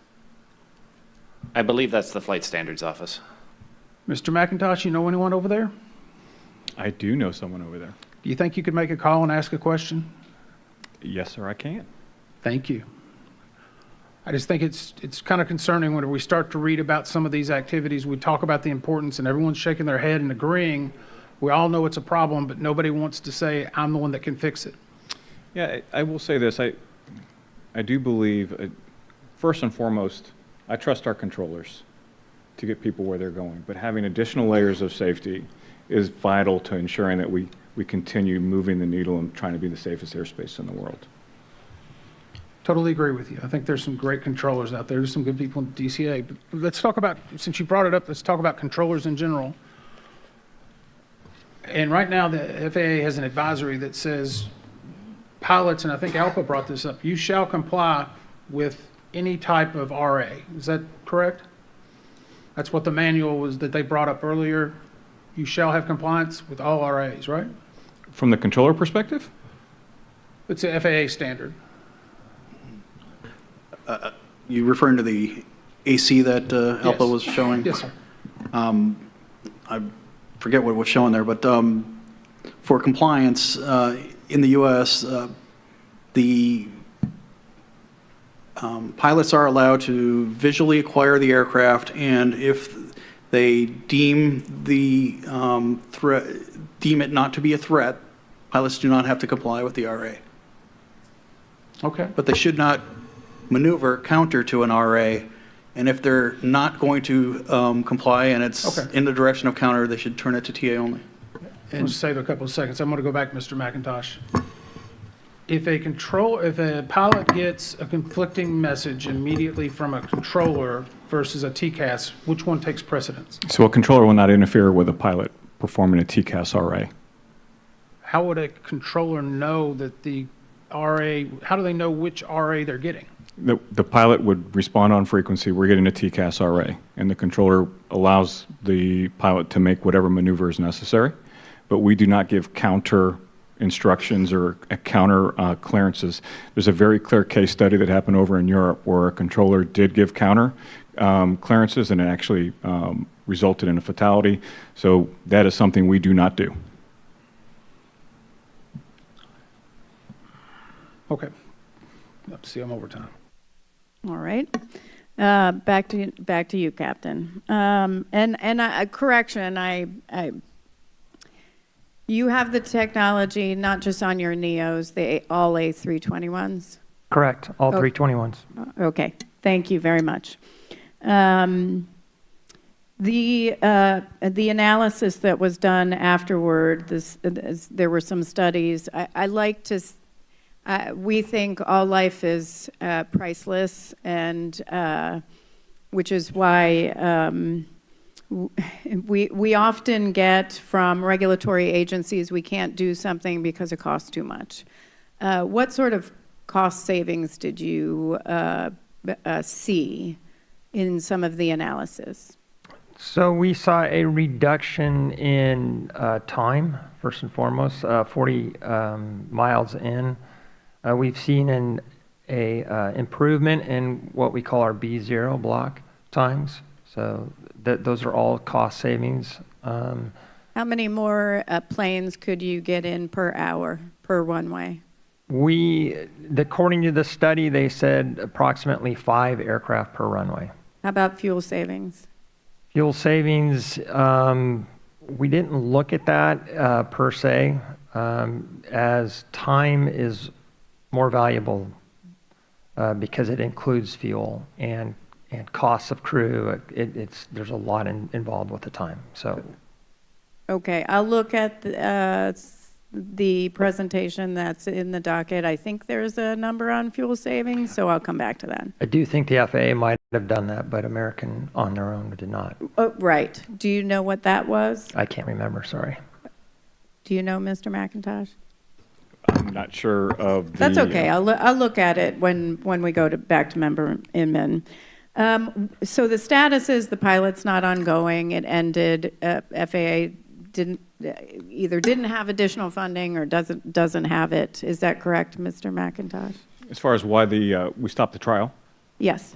So my understanding is that we did work this with American Airlines. The decision was made mostly because of budget, but because the bigger concern was through most of the study there was an efficiency case versus a safety case, but also taking a look at needing more equipage for aircraft. Because to what you're pointing out via the slide presentation that showed the Eagle arrival via the slider fix, it's great that we can run 81-second intervals, but for controller workload, you want to make sure that you have more aircraft that can actually do that. One of the biggest things that really tie up a controller that makes us busy is compression on final. As Captain Surge was alluding to and actually said, as aircraft go down with less headwinds and they start pulling back on the speeds, you start getting compression. And centers have to feed a TRACON a certain amount of miles in trail, and then a TRACON's got to feed the tower a certain miles in trail to make sure that they're successful. It's the compression piece that actually will start bringing those aircraft closer in. Right. And we feel IM will help us with that. Okay. Captain, anything more on this that you want to highlight? I think you didn't. I think there was another phase to this that was planned, but. Correct. Yeah, do you want to talk about that at all? Sure. Yeah, so what we did in our first phase was, our first year was to look at the technology in and of itself, some of the algorithms that we saw, and also pilot controller behavior. What we did in the second year is we refined what we found in the first year and learned, grew off of what we did. What we wanted to do in the third year is we wanted to look at how we could space the aircraft, do a variable spacing with the aircraft so the terminal, so now we want to go into the terminal environment so that the terminal initial controller could it would give that controller an easier way to feed two class streams and to sequence them. So we were unable to do that because of the funding issue. Okay, great. Thank you. Member Inman. Chair Hammondy, the FAA study that you referenced over here, yes. It's estimating $1.8 billion per year in cumulative benefit to industry, 500 million of which is direct reduction in fuel burn. Okay, thank you. Thank you. Member Inman. You're done? Okay, sorry. I'm just making sure. Okay.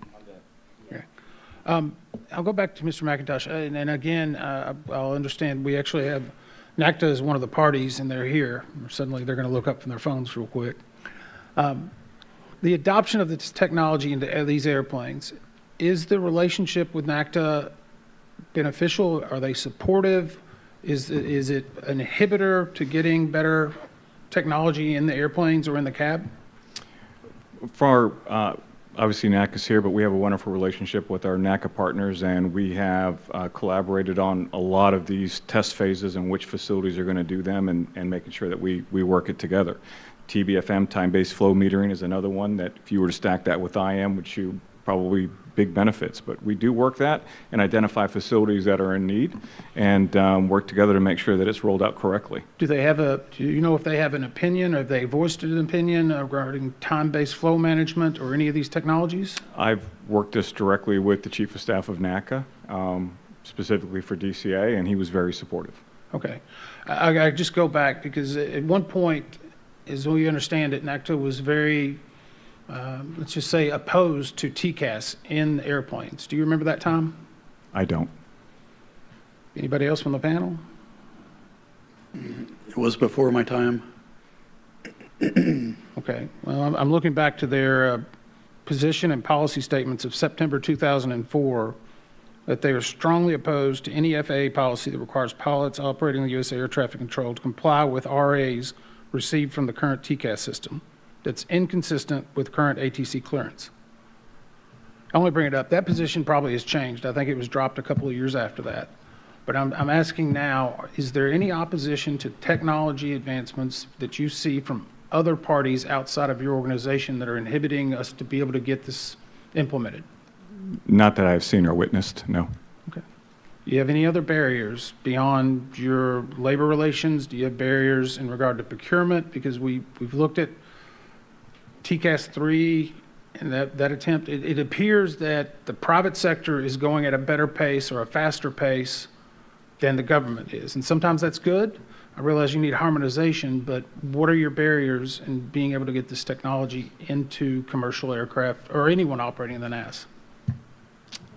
From the air traffic perspective, I would look towards our AVS partners to see if there's any issues with the rulemaking or anything along that line.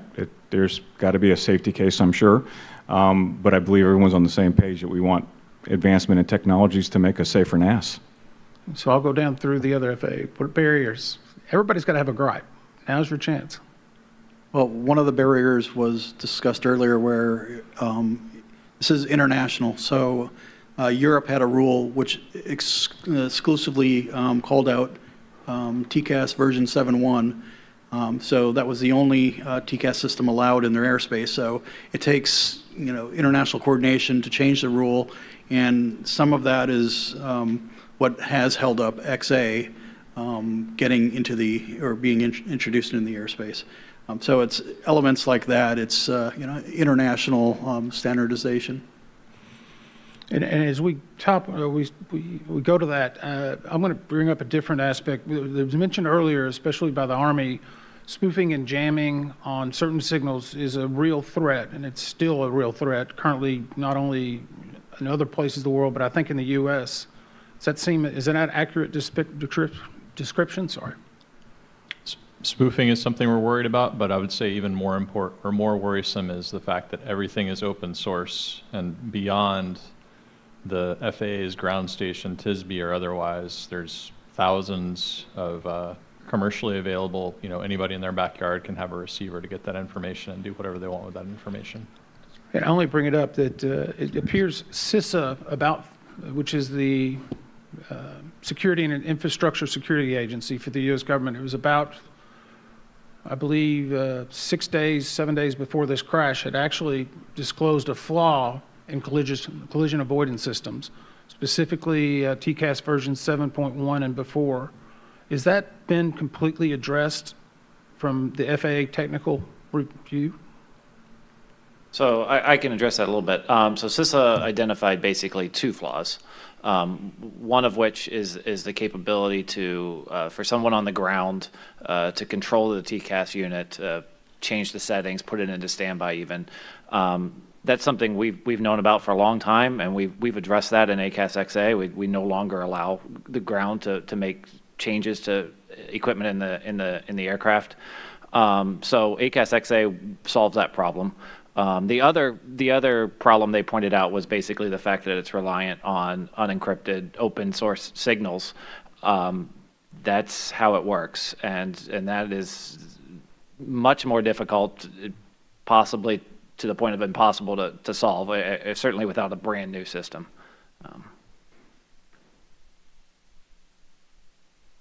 Okay.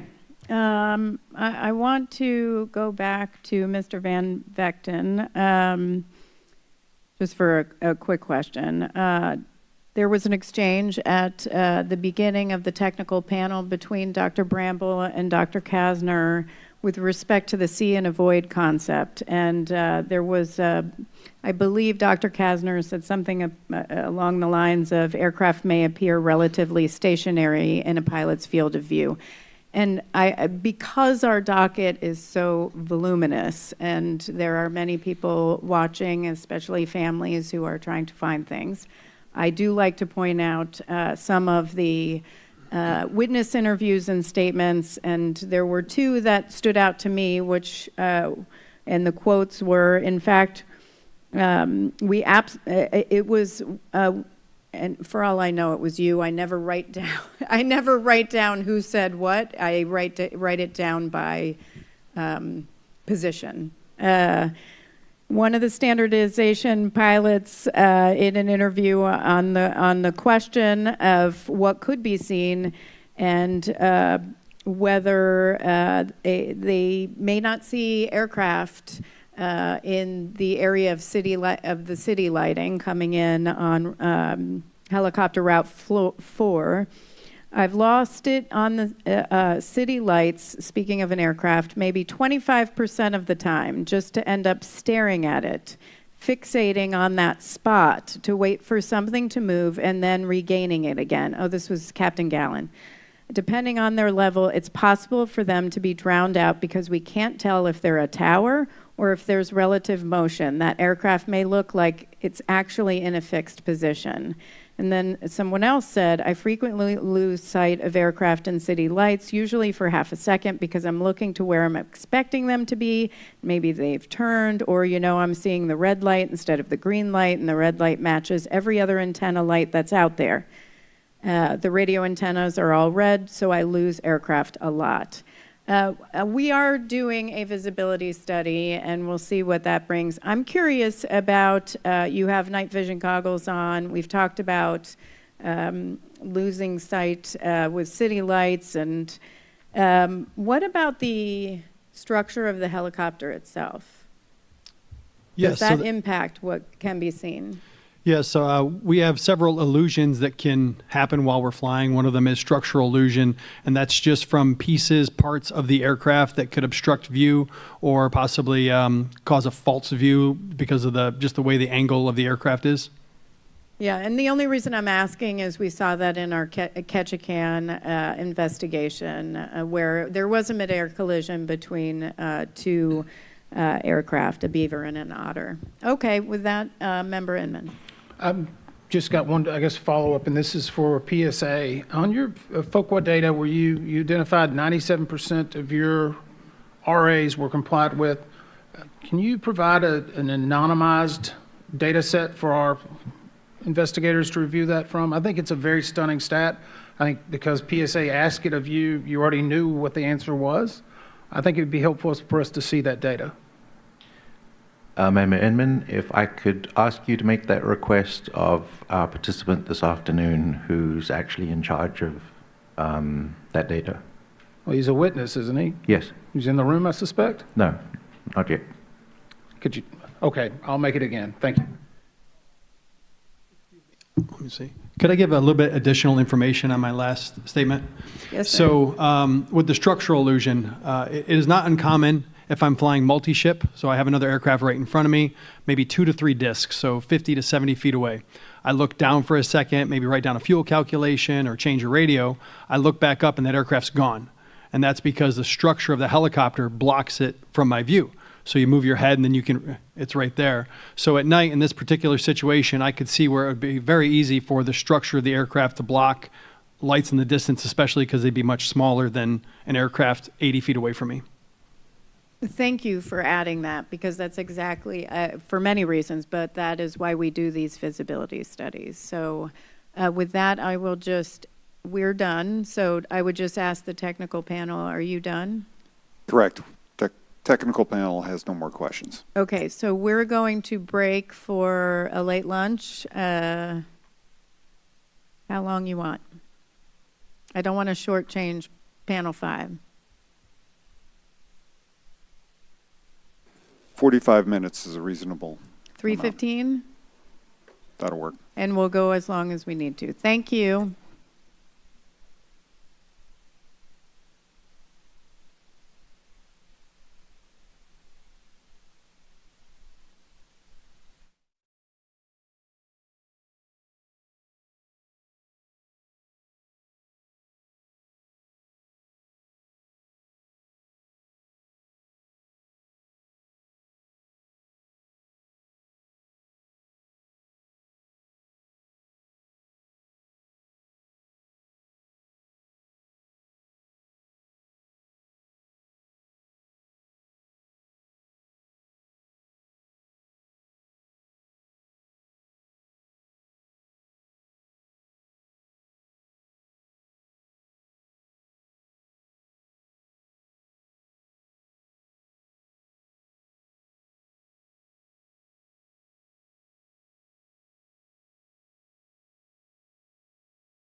and get started.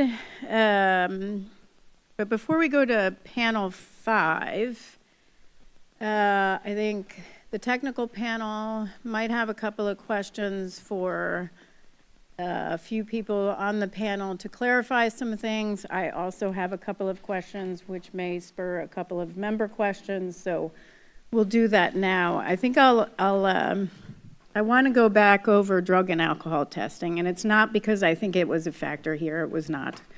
At least we don't believe so.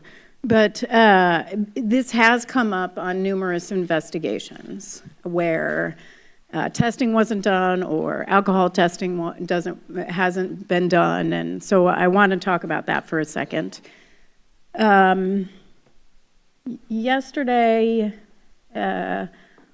Mr. Fuller or Mr. McIntosh, either one of you can answer. Yesterday, in response to Member Inman's questioning, you had provided, and correct me if I'm wrong, that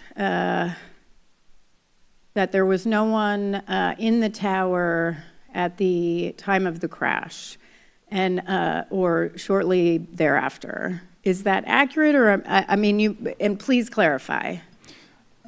When you say no one was in the tower? From FAA ATO. No, we had employees in the tower managing the traffic. Are you Beyond talking that, for drug? So immediately after, I think is what you're talking about, clarifying, after the accident, we did send some personnel out to the facility to support. A couple of our investigators came over from the command center. Eventually, I believe the vice president of air traffic operations showed up later that night. I don't know what time he arrived. What I think I said it was, we were drifted out of our normal processes. Normally, we would have support specialists, facility managers that would be pulling data, and we would make that drug test determination much sooner. But because we took those employees that would normally be coordinating the drug test and had them come out there to respond to some of the data requests, immediately start setting up some of those things, we just got outside of our processes, and we let the time limit slip. And it pushed back to where it took us 3 hours to get the call set up. Okay, and that is the call for the SRT call? Yes, ma'am. And for everyone, what is SRT? It's a safety review telecon, and it's basically, it's a manager's, where we immediately gather some initial rough facts about what happened. There's some things in the drug test order that talks about when you would test, and it's based on where you can't discount, or the employee working may have been involved, or you can't discount their performance as a cause of an accident, is where you would do drug or alcohol testing. And that's a drug test determination call we do shortly right after the SRT, and that's management only. Okay. So just to clarify, there was a drug test conducted, there was no alcohol test Correct. conducted. Okay, and so, and this is where I'm going to get into this. I don't know who is Rolando Caparis? He's the vice president for air traffic services. Okay, so he was there within 18 minutes. He lives within walking distance of the facility. Oh, that's a good area. Nice. Very, very convenient inconvenient for the tower, convenient for him. Karen Seals, Deputy Director of Safety. Alex Nelson, Group Manager, Safety Investigation Group. Sean Mansfield, Manager, Safety Investigation Team, which I think are part of Event Review Team, and they were there by 10:47. Yes, ma'am. Okay. So I'm just trying to understand, because DOT Order 3910.1 Delta, Drug and Alcohol-Free Departmental Workplace Program, Chapter 3, revised on January 30th, 2018, says all federal employees are subject to reasonable suspicion, post-accident and follow-up drug testing under Executive Order 12564. All federal employees in safety or security-sensitive positions are subject to drug testing only under Executive Order 12564. Federal employees in the FAA who are in safety-sensitive testing designated positions are subject to drug and alcohol testing under that Omnibus Act, correct? Yes.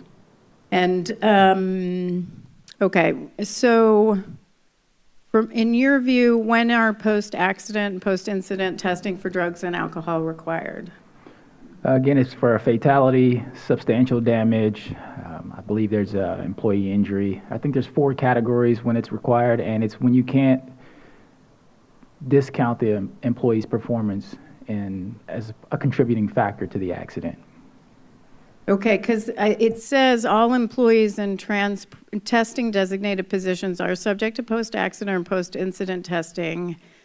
And the order states post-accident or post-incident testing must be conducted as soon as possible following an accident or incident that involves one or more of the following covered events: a fatality, requiring medical treatment away from the accident site, substantial damage to aircraft or vehicles or other property, or other unsafe practices such as operational errors or runway incursions. So I'm just trying to understand the difference here. It's not really a difference. The part is when we're trying to determine who to test. There's a specific section where it says determining who to test, and that's where it talks about the employee's performance where you can't discount. So while it would have been easy for us to say, test the local controller, right, that at the time of the accident, until we listen to the tapes and pull and have the conference, and the local controller may not have been the controller that issued the instruction. He could have just come in there and relieved the prior controller. Or it could have been the clearance delivery or someone that issued a clearance. So we have to listen to the tapes, do our investigation to determine exactly who was involved in that specific incident, and that's who we would test. So am I understanding right that your assertion is that if their performance you deemed was okay, you can accept it? No, but we just don't know who all was involved. So what I mean by that is if an accident happened on a runway, for example, and we just said, okay, an accident happened, test a local controller. But what if it wasn't the local controller involved? What if it was the ground controller that actually issued the runway crossing? Okay. How many people were in the tower? 5, I believe. Was it hard to figure out? I'm not trying to be confrontational. I'm just trying to figure out, is it hard to figure out which of the 5 would be the local controller? No, and you were certainly right. We should have immediately, we could have been able to test a local controller. But what I'm saying is, until we listen to the tapes for the first time, we don't know, or until we have that call, we don't know if the helicopter position was open and was the helicopter controller that issued a visual separation. We have to listen and do our initial investigation to figure out exactly what all controllers were involved in the particular accident. For this particular incident, we could have done the alcohol testing on the local controller, no doubt. Ultimately, what we found through our investigation, because we didn't know, is that it was broadcast throughout the entire tower cab. So once we found out through that call that it was throughout the entire tower cab, that's what helped us make the decision to test everyone in the tower. I see. And were the 5 controllers, when were they dismissed from the tower? I believe they were allowed to leave at midnight. At midnight. Okay. Do you have any follow-up questions? I'm just wondering, and I mean, things don't always go right all the time, and so we've experienced this several times. Do you ever do a post-action where you get together and say, hey, this didn't go right. Next time we want to make sure that we're doing testing at the right time? Yes. I'm sorry, I didn't mean to interrupt you. Oh, no, you. please. Yes, we are rewriting that entire order because the procedures didn't go right at that time. Oh, and we are retraining all of our on-call specialists, getting them up to speed. A lot of things dropped off during the pandemic. One of the things being we had a rotation of the on-call specialists that take these kind of calls, that handle the drug testing. People retired. We got new folks in without the experience. And so they have never been involved in some major accident like this. And so we're trying to get them up to speed. Understood. Okay. So you are rewriting it? Yes, ma'am. Do you have an estimated timeline on that? I will, in the words of Mr. Inman, push for it to be fast as possible. Or like a guesstimate? Probably in the next couple of months. when we rewrite an order, we typically have to do a period of review for comment, all the other director lines of businesses, and then, of course, our regulator has to sign off on it as Sure. well. If it's done during this investigation, we'd love to see it, of course. That would be helpful. Certainly, this was an issue in the, I believe, Austin. Is that right, Mr. Sarah? Yeah? Okay. Thank you very much for clarifying everything. I appreciate that. I do have a question on that, if Okay. you don't mind. Mr. Fuller, do you know why that order was redone in 2018? Which order are you speaking of, sir? The drug and alcohol testing. I do not. Were you at FAA during that time? I was. Okay. Mr. McIntosh, do you know why that order was redone? I do not for 2018. Anyone else on the panel from FAA? I do. I was at DOT during that time. And it was because the FAA had failed on other occasions to do the exact same thing. And it was systemic whenever you're talking about either controllers, railroaders, it doesn't matter. But it was something that we were trying to address in 2018 because we were told we'll do better. If you give us a different order, we'll update our systems. We'll get a better system together. So now we're 6, 7 years later and we're saying, oh, we're going to go back and rewrite it again. It shouldn't have to be a continual process. If someone's involved in an accident that's systemic or large, test them. They shouldn't be on duty if they have any alcohol in their system to begin with. It won't hurt to rule it out. That way you don't have a presumptive issue. We don't believe we've got one here, but it would be nice if we could just knock that off immediately rather than having to spend time in a valuable investigation discussing why we didn't get it right after as many crashes have occurred in the past. Do better. Yes, sir. Thank you very much to you both. Does the panel have any questions right now? We can come back. Okay. I see none. On this particular, or, nope. Okay, well, we'll come back later. All right, we're going to begin panel 5. Dr. Bauer, will you outline the topics and introduce the technical panel and witnesses, please? Thank you, Chairwoman. Panel 5 will address safety data and safety management systems at the various organizations. The panel will cover safety risk management and safety assurance process, safety data indicators of midair collision risk, triggers for safety risk management reviews, awareness of midair collision risk at DCA, communication among stakeholder groups about midair collision risk, and safety management system activities and outcomes. The NTSB technical panel, starting on my right after Mr. Banning, is composed of Dr. Jana Price, Transportation Safety Specialist, Dr. Lauren Groff, Chief Data Scientist, Dr. William Bramble, National Resource Specialist for Human Performance, Dr. Catherine Wilson, Senior Human Performance Investigator,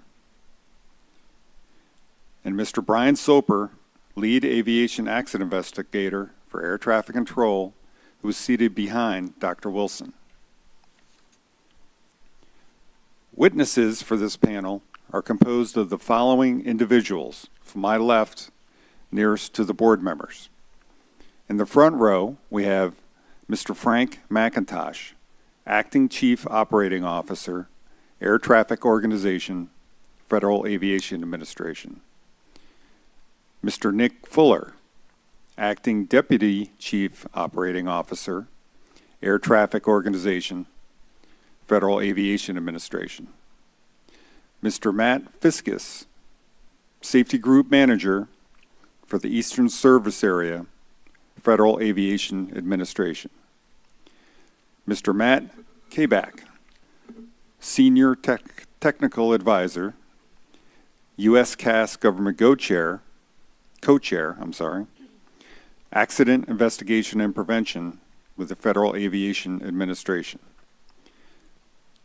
Mr. James Jarvis, Air Traffic Control Specialist, for the FAA Eastern Service Area Quality Control Group with Lidos.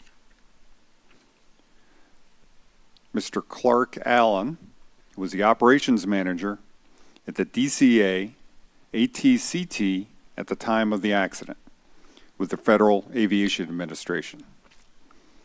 And Mr. Rick Dressler, aviation site manager with MedStar Transport of Metro Aviation Incorporated.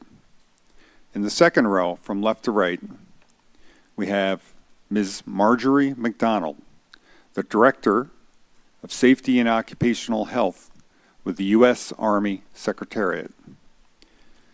Mr. John Nelson, Program Manager for the Aviation Safety Management Information System with the U.S. Army Combat Readiness Center. Mr. William McInnes, the Director of the Data Analysis and Prevention Directorate of the U.S. Army Combat Readiness Center. And Mr. Ross Stedman, who was the prior Safety and Occupational Health Manager with the U.S. Army Aviation Brigade of the U.S. Army.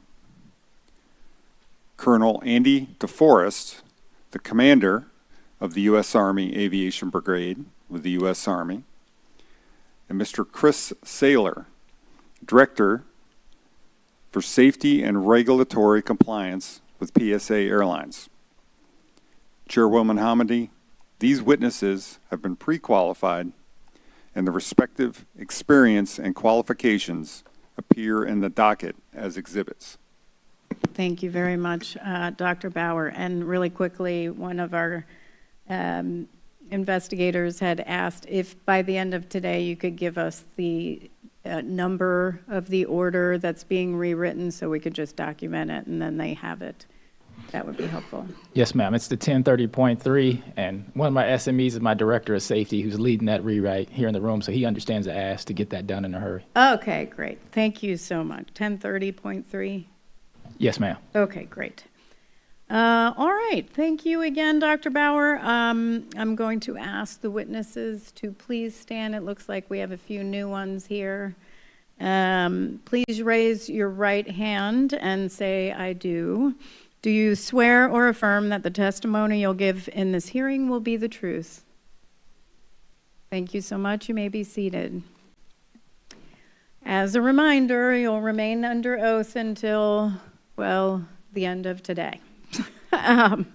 We ask that you answer the questions factually and avoid any type of analysis. If there's any question on a question, feel free to ask. And please push your microphone button to talk and then push it again to make sure it's turned off. All right, I'll turn it over to Dr. Price. Thank you, Chairwoman. The panel will begin with a focus on what sources of safety data existed to measure midair collision risk before the accident, who had access to those data, what specific metrics were tracked, what they indicated, and how they were used in the context of safety management systems. I'd like to call for the exhibit, and I'd like to begin with, I will ask either Mr. McIntosh or Mr. Fuller, if one of you would be willing to please just walk us through this diagram, the FAA safety risk management and safety assurance processes that are found in FAA Order 8040.4C concerning SRM policy. Good afternoon. Yes, for the SRM policy, as we talk about, we use what they call the DIAT system, which is basically to design the system. For this particular example up here, we're discussing a proposed change. And in this proposed change, it could be technological or procedural. You would need to discuss the system analysis. If we're talking about a procedural change, it could be the airspace, radar, something of that nature. If we're talking about an airspace change that we're looking to change, we'd have to identify any of the resulting hazards. That could be unfamiliarity with the new procedures, pushing the aircraft into a different profile. Say we switched from using runway 1 to using runway 3, those will be some kind of new changes if we had never done those before. We're taking hypotheticals. When we're analyzing the safety risk, what we're looking for there is the potential, is it the risk of collision? What's the worst possible outcome? When we're looking at assessing the safety risk, it's about the probability of those things occurring. And so we marry those two together, and we have a scale that we put it into. It's low, medium, or high. We can't allow risks to come into the system that are high risk. So we have to treat those risks and come up with a way to mitigate it. If we can't mitigate it, we don't make the change. If we can mitigate it down to a medium or a low, we allow those changes to take place, but we put in a control, some kind of monitoring process, some parameters that we can't exceed. If we exceed those parameters, then we know our controls aren't working. We have to come back around and put in additional mitigations or stop using the new procedure or new equipment, whatever that may be. When we go over to the safety assurance side of the house, again, that's the system operation, how the system is designed, how it's flowing. We have to have a process for identifying those outliers. And that, we have various sources. Matt is here next to me. I'll let him speak to all the different quality assurance database products that we have and we produce in the ATO. But again, they also conduct a data analysis to determine if our controls are working, if the hazard is untreated, or if the risk is still excessive. And then if we exceed our conformance, again, we either have to return to your previous system or put in additional controls, take some kind of corrective action to mitigate or treat the risk in the system if it was introduced by us. And if there's an identified hazard that existed previously, we continuously monitor it. It's not a one and done thing. It's not like we check it one time and it goes away. We continue to monitor the system. We continue to monitor the health of the system. It's a 360 process, and that's basically the ATO SMS process. Thank you. So with respect to safety assurance, and this question might be for you, Mr. Fuller, or possibly Mr. Fiscus. There's a table in the ATO's Safety Management System Manual that contains some of these data sources. I'm going to list some of these sources and other sources. And for each one, could you just answer yes or no as to whether they were being used to monitor midair collision risk as a part of ATO's safety assurance process before the accident? So I'll list them. The Aviation Risk Identification and Assessment System, or ARIA. Yes. The Aviation Safety Information Analysis and Sharing System, or ASIA system. Yes. Performance Data Analysis and Reporting System, or PDARS. Yes. Traffic Alert and Collision Avoidance System Resolution Advisories, or TCAS-RAs. Yes, but we have limited access to that information. Okay, we'll go into more detail a little later on that. Great. Air Traffic Safety Action Program, or ATSAP reports. Yes. Aviation Safety Action Program, or ASAP reports. Again, limited access, but yes, we use that. Aviation Safety Reporting System, or ASRS reports. Yes. Mandatory Occurrence Reports, or MORS. Yes. Near Midair Collision, or NEMAC reports. Yes. Thank you.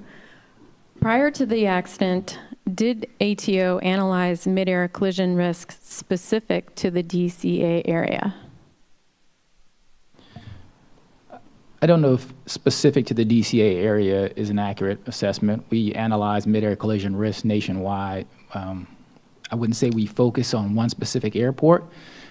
Internally, the facility obviously has the same reporting systems, the same processes.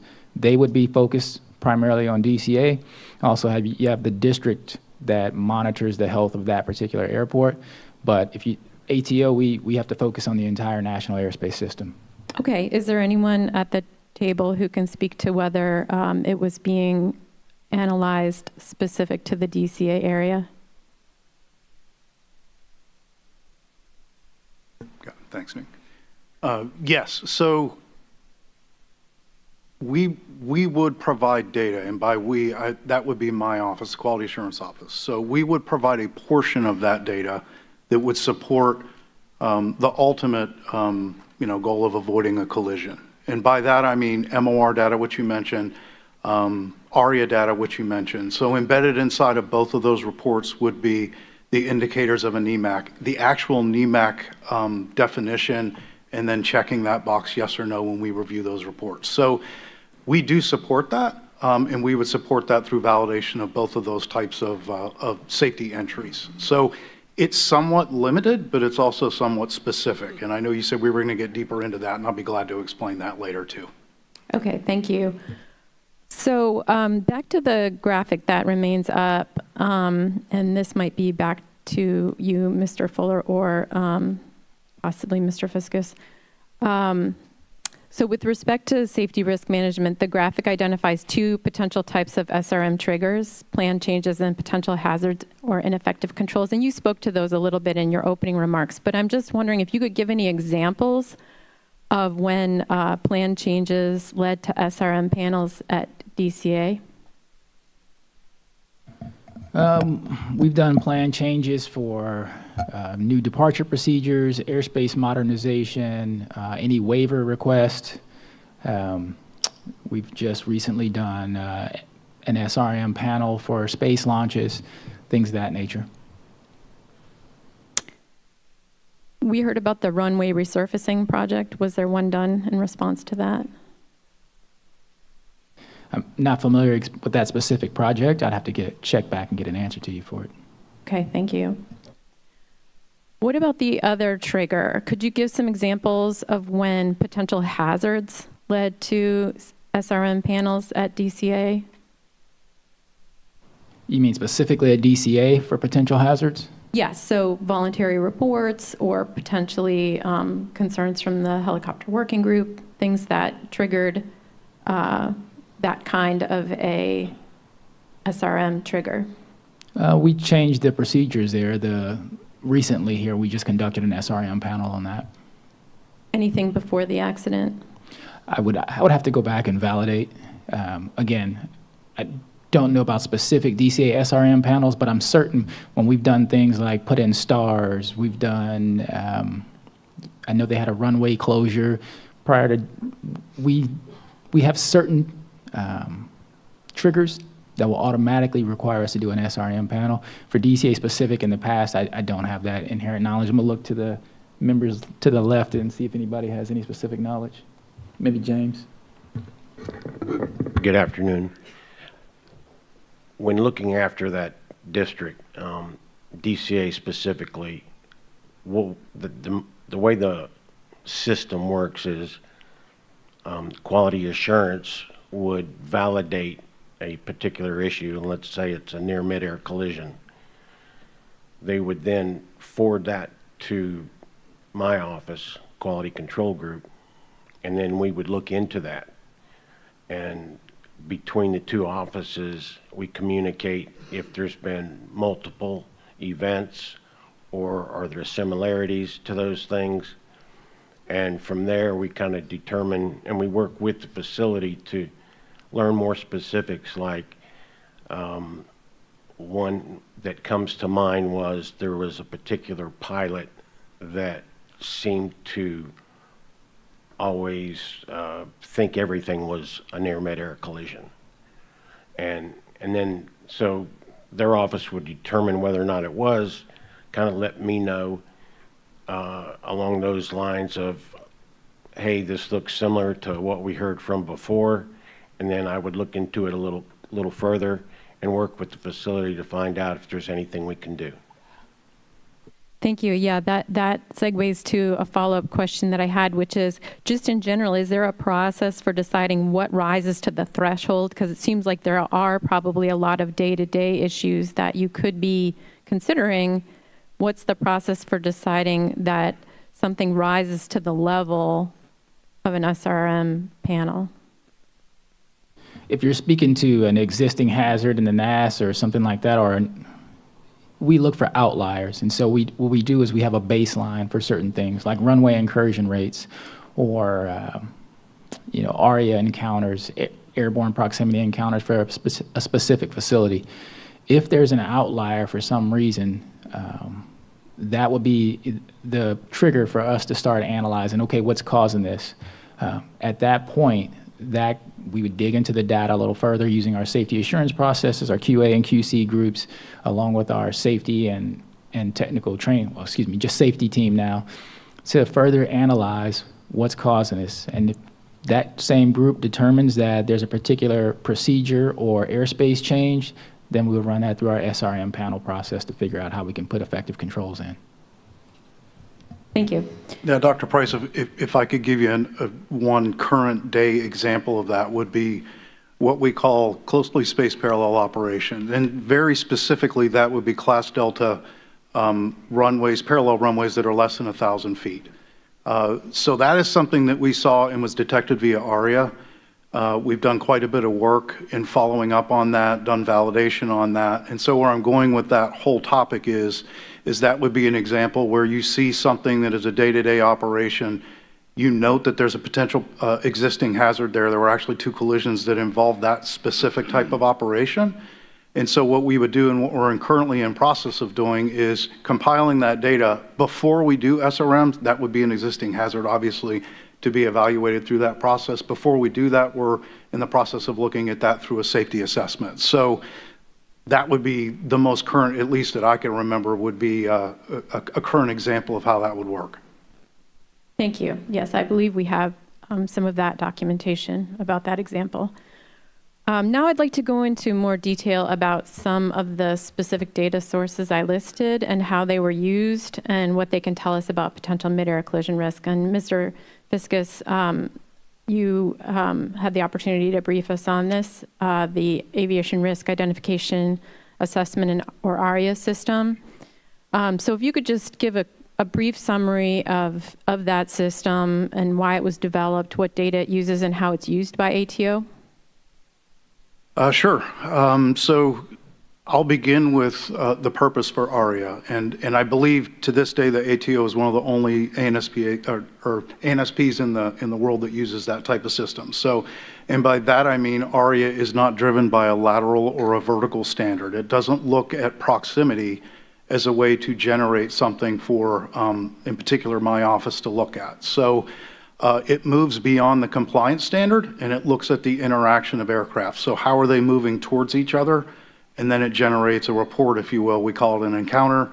And we would look at those from that aspect. And I know during our briefing, one of the things that we wanted to emphasize is that just because an ARIA encounter was generated, it does not necessarily mean that there's something wrong or that a hazard or that risk exists.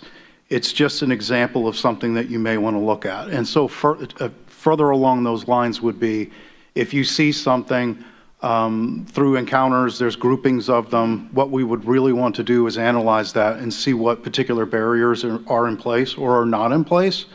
And then that would trigger further possible corrective action, or it may not trigger anything at all if we determine that there's sufficient operational standards, LOAs, SOPs, the National Air Traffic Order in place to mitigate that operation.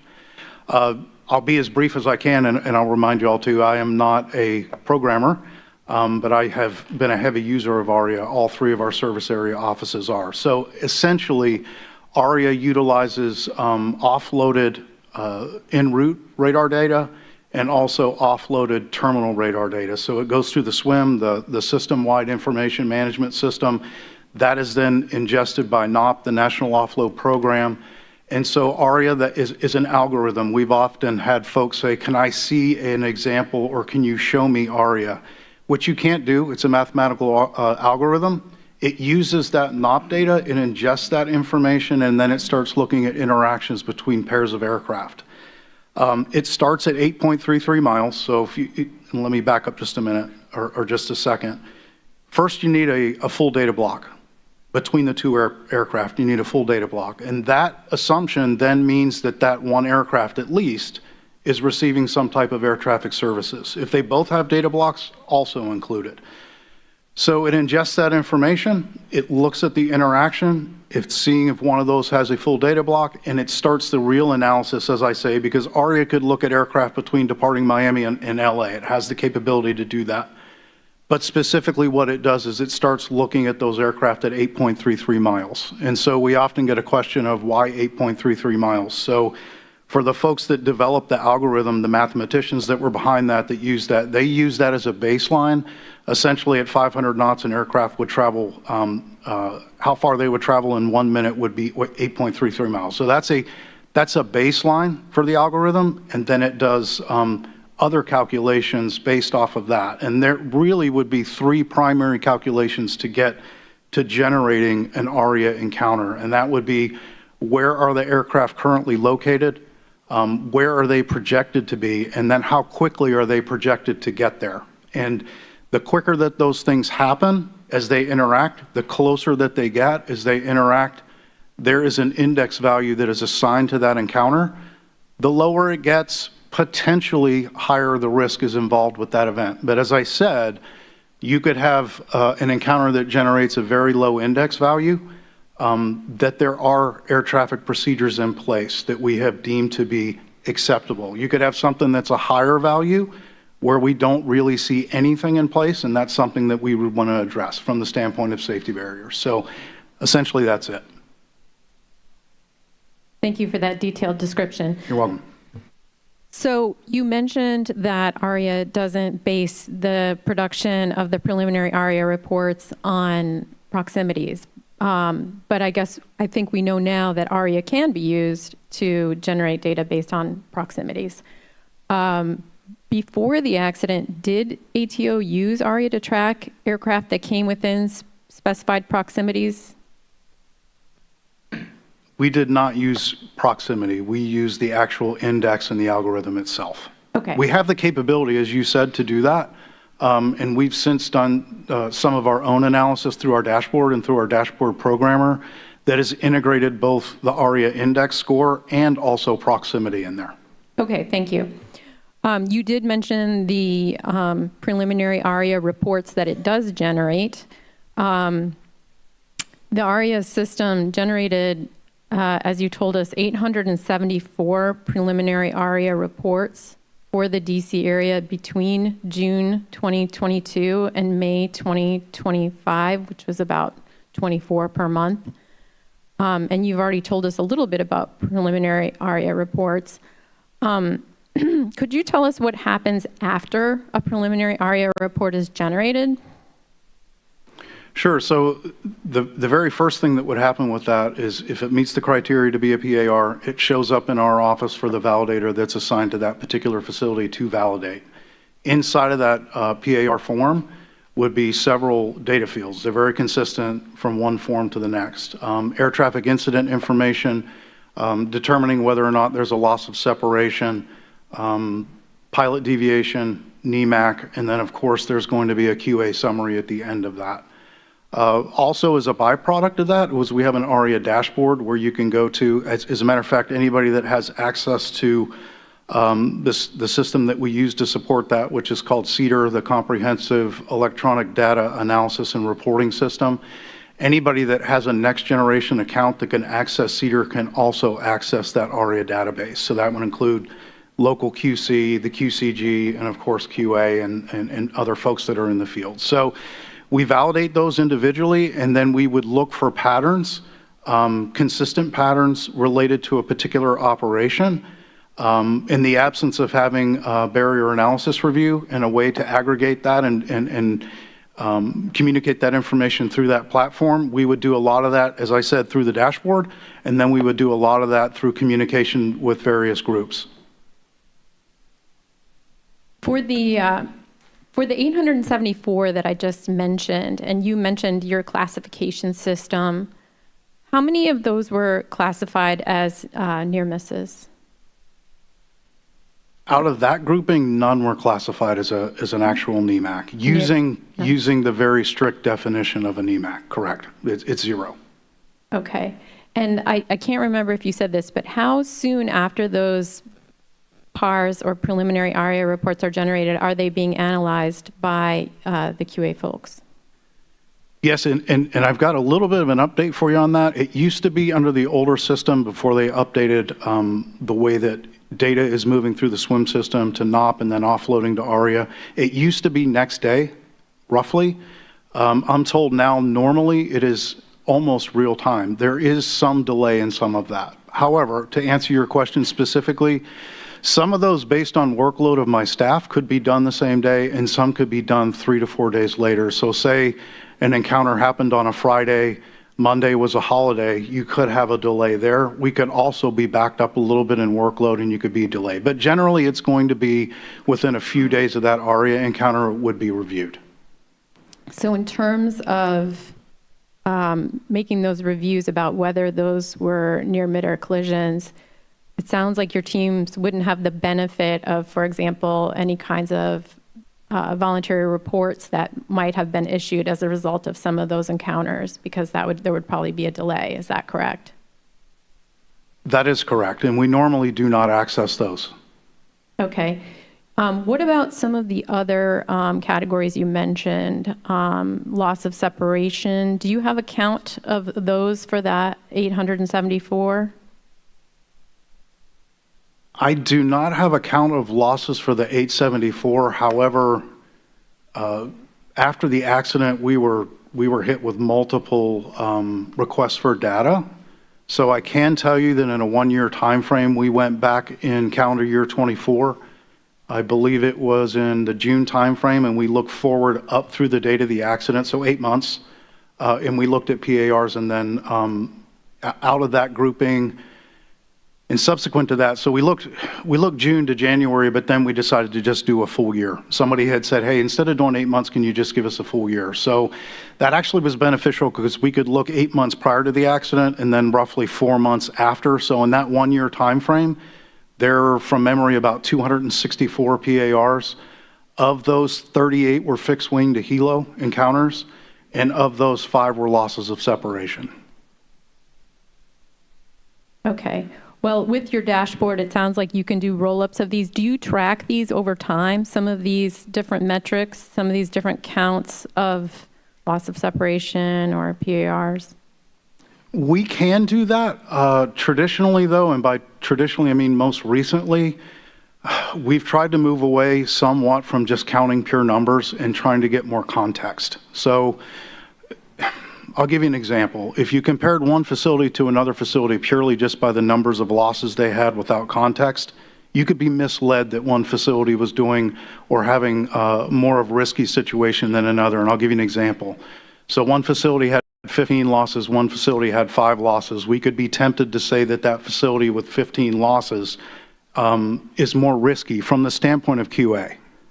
But when you look at the context of that, there could have been a technical violation, missing call sign. Somebody pointed out traffic. It was a very good application of visual separation. Call sign was missing, so technically we called that a loss. So without that context, you could get lost in numbers. So to answer your question directly, we do look at that. I'm not putting aside that you could absolutely have an outlier in numbers, and that would be indicative or could be indicative of some kind of an issue. But normally we do not do that. But we have the capability of doing that. And one caveat, one extra caveat there. That is actually what the dashboard is for. So when we go into the dashboard, if somebody wants to go into the dashboard, they are going to be looking at numbers, but they're going to be looking at numbers of groupings of encounters, and that would be very much beneficial. So if you had a grouping here or grouping there, depending on where your airspace was, that could be beneficial. Thank you. Yes. I mean, part of the panel is looking at how we track safety assurance data over time within a facility, for example. So that was why I think I was interested in understanding how you might be looking at, for example, the number of losses of separation over time at one facility. It sounds like that isn't happening systematically. Is that correct?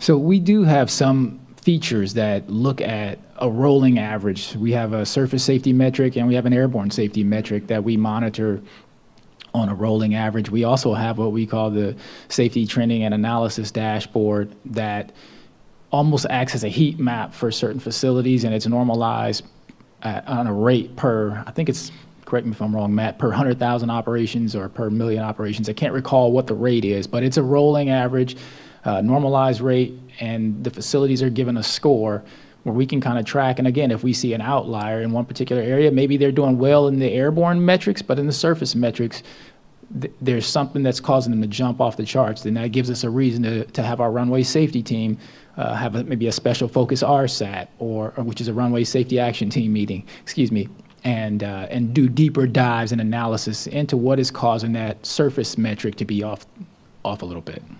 Thank you. Yes, and in a few questions, I'm going to show a picture of the airborne safety metric, and then I'll ask you to go into more detail about that. But for now, let's just finish the discussion of ARIA.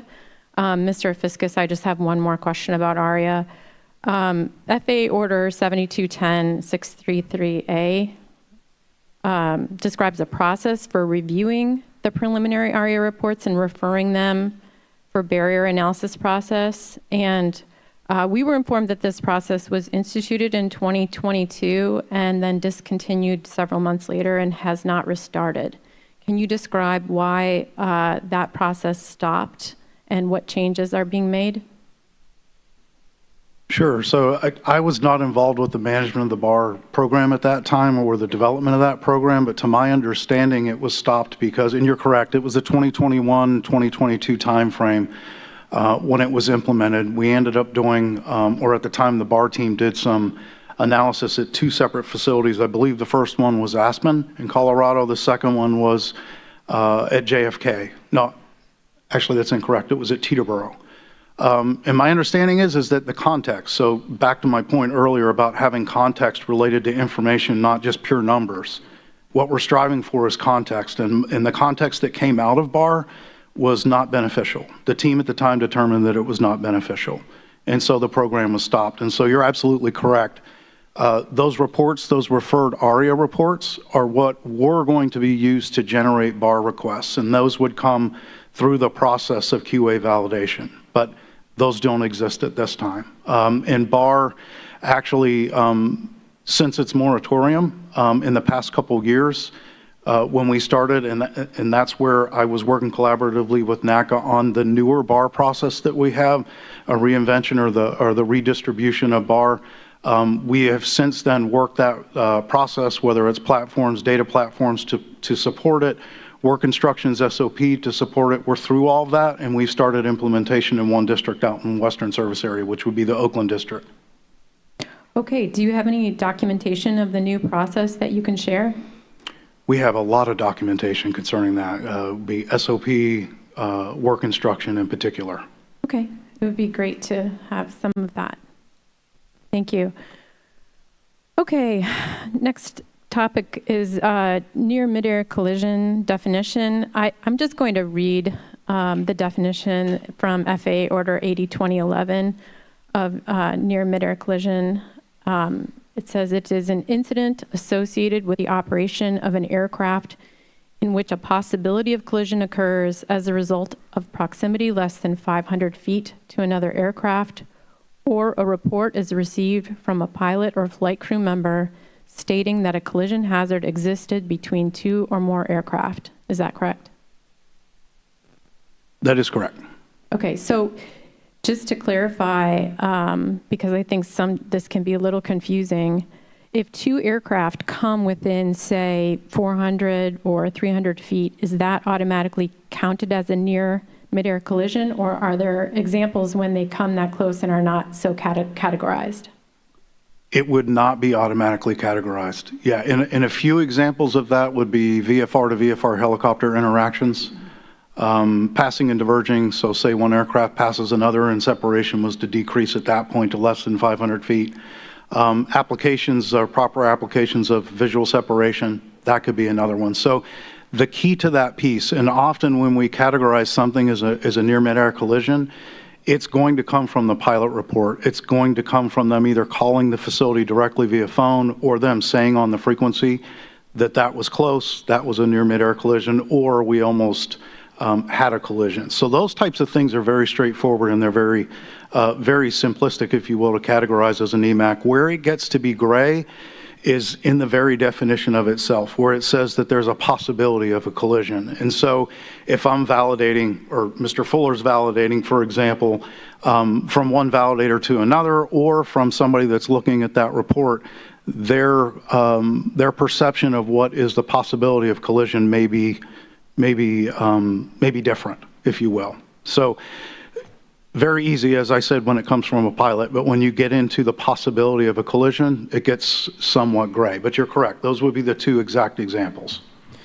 I would love to add on to that just a little bit. Like an example would be Van Nuys, where the two runways are separated by 350 feet.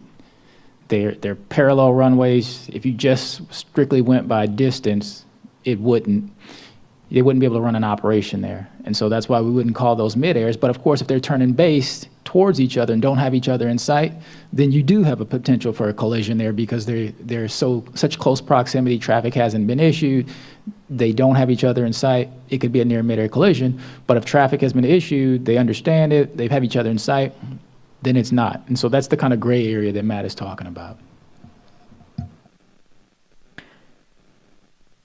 So in the context of ARIA, we heard that, it can be difficult because with respect to the timing, we don't know what those pilots may have been reporting for near mid-air collision categorization. So some of that appears to rely on just judgment calls, looking at the radar data.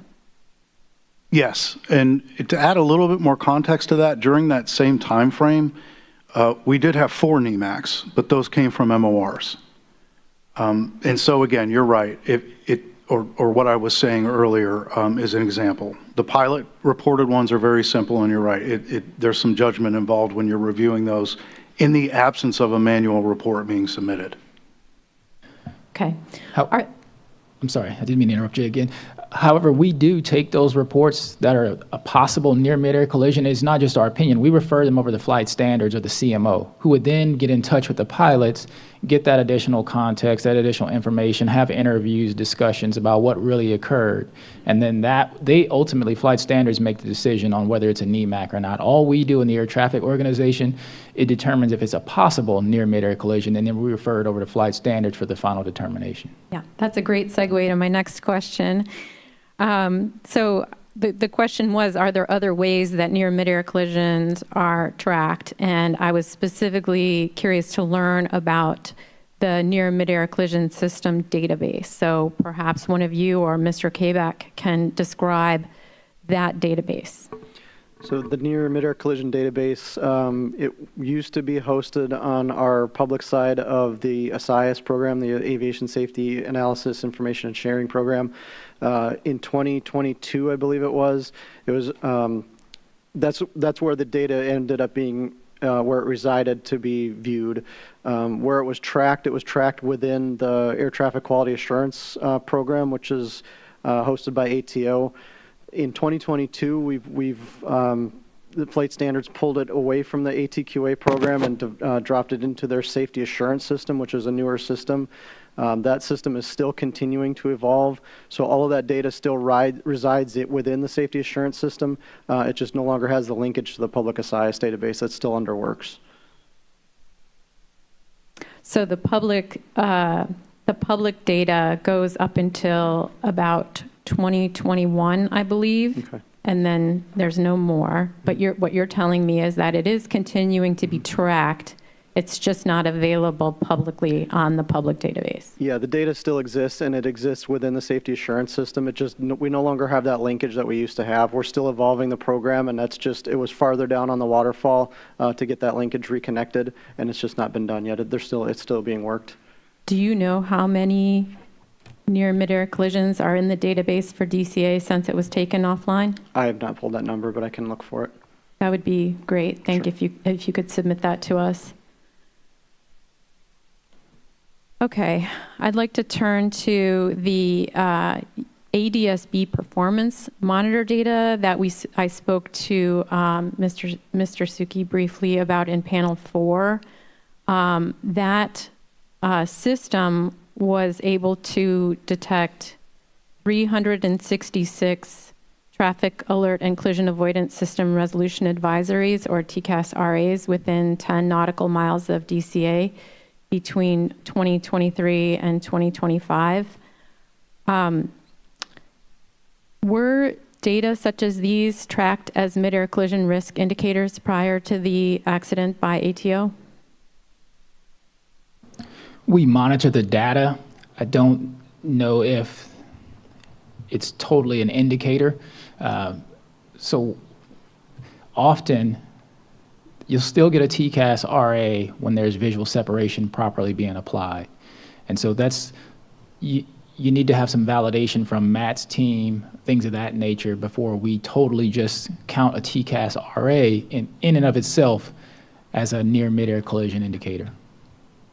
So just to paraphrase, you're not looking at TCAS RAs over time for different places as potential indicators of mid-air collision risk? We monitor the performance of every facility, and I think DCA for TCAS RA rates was probably middle of the pack, 117th or something like that. Out of 313 facilities, I think it's 247 towers. They were pretty much dead in the middle.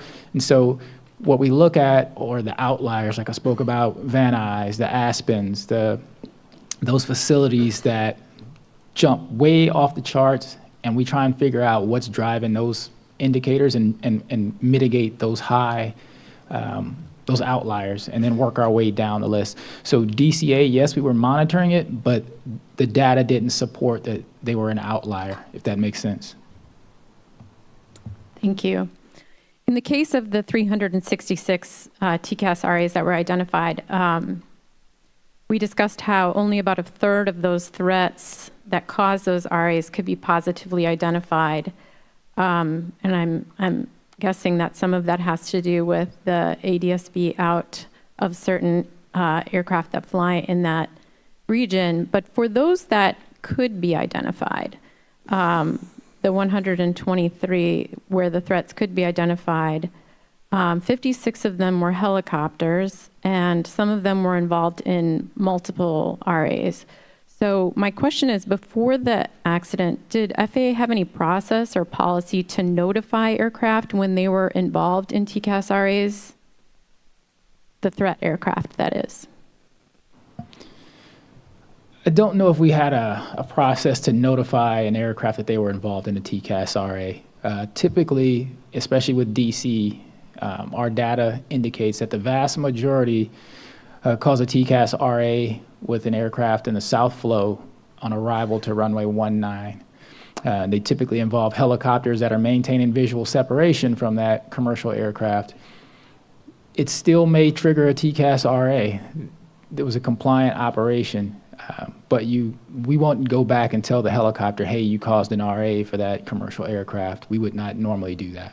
Now, if that helicopter aircraft did something wrong or violated the Class B airspace, busted their altitude, we would then notify them of a possible pilot deviation and then take potential enforcement action from there. Thank you. Mr. Dressler, I think that in the case of this accident, or prior to this accident, did Metro Aviation ever learn of involvement in TCAS RAs from FAA or any other source? No, we did not. Not prior to. How did you, or did you ultimately become aware that MedStar helicopters were involved in TCAS RAs? I did, via the Washington Post article. Okay. So if you had been notified just along the way, would that have affected your operations? How could you have used that information? So I think in collaboration with DCA Tower, we would have performed an analysis that would have made clear what Mr. Fuller said. Were we on visual separation at the time? Were we converging, diverging? Did we follow in behind? And subsequent to that, actually before the Washington Post article was published and we were presented the data, that's exactly the analysis I performed of the supposed RAs and near misses is how it was phrased in the Washington Post article. It was near misses, not just RATAs. So data analysis at the best of my ability to determine that we did or did not maintain safe operations. That's useful to understand. Thank you. Okay. Back to FAA. Next, I'd like to talk about voluntary safety reports described in FAA Order 7220B. As discussed, some of these reports are protected. However, ASRS, or Aviation Safety Reporting System reports, are available to the public and have been useful in understanding previous near-miss events near DCA. Can you talk about how ATO uses information from ASRS or other voluntary safety reporting programs in its safety assurance and safety risk management processes? Yes, it's going to take a while. ASRS, I am on a distribution list where I get emails of specific ASRS reports that concern air traffic operations. When I receive those reports, I know the members of ATO safety also receive those reports. We distribute them out to the particular, say if it was involved in something at Chicago, if it was an air traffic operation, I would distribute it to the director of operations in that specific district, asking them to follow up. If it involved signage or runway markings, I may distribute it to the airport's operators there for those specific ASRS reports. Also, they hold a monthly telcon, which we participate in and listen in, where they discuss ASRS trends, any kind of specific reports or examples they may cite, and then from those we'll develop corrective actions and we'll follow on from there. When it comes to ATO internal voluntary safety reporting programs, we have a lot of mechanisms which we use that information. First and foremost, the facilities have access to those reports through their local safety councils.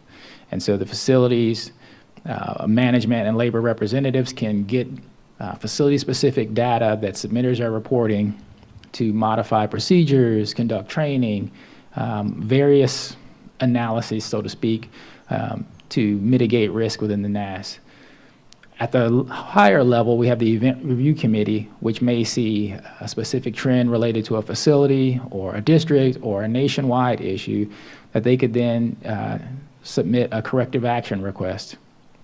That corrective action request would go to a VP of a line of business, and it's tracked until its resolution. It could be from anything as minor as the tower cab shades cause visibility issues, or as large of an issue as air traffic controller training on the appropriate way to issue weather information or disseminate weather information to pilots.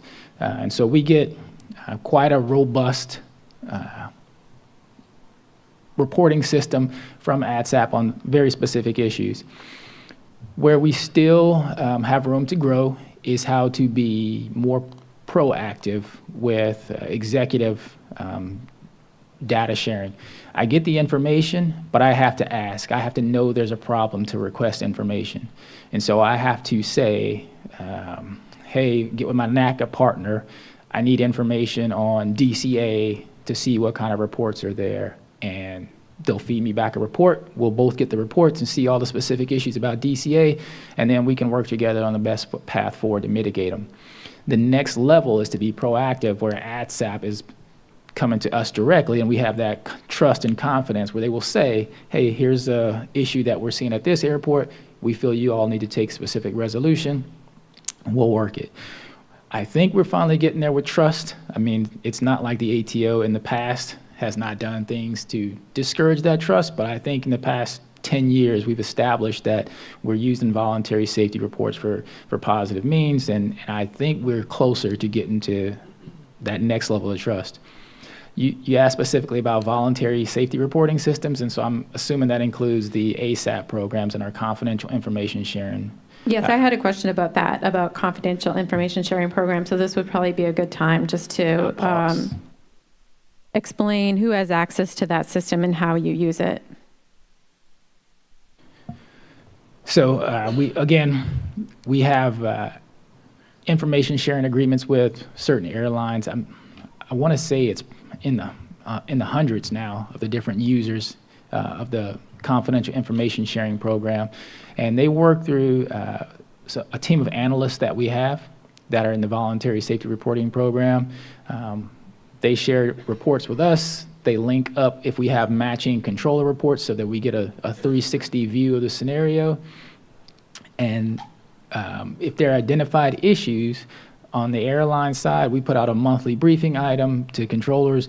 We use it to help drive some of our training. If we're getting reports that controllers are doing, say, late runway changes and it's causing risk to the pilots, we would then put out some kind of mandatory briefing item or some kind of training material to our controllers explaining all the difficulty that goes into a late runway change. Thank you. And before we leave this topic, I just wanted to get on the record with respect to ASRS reports,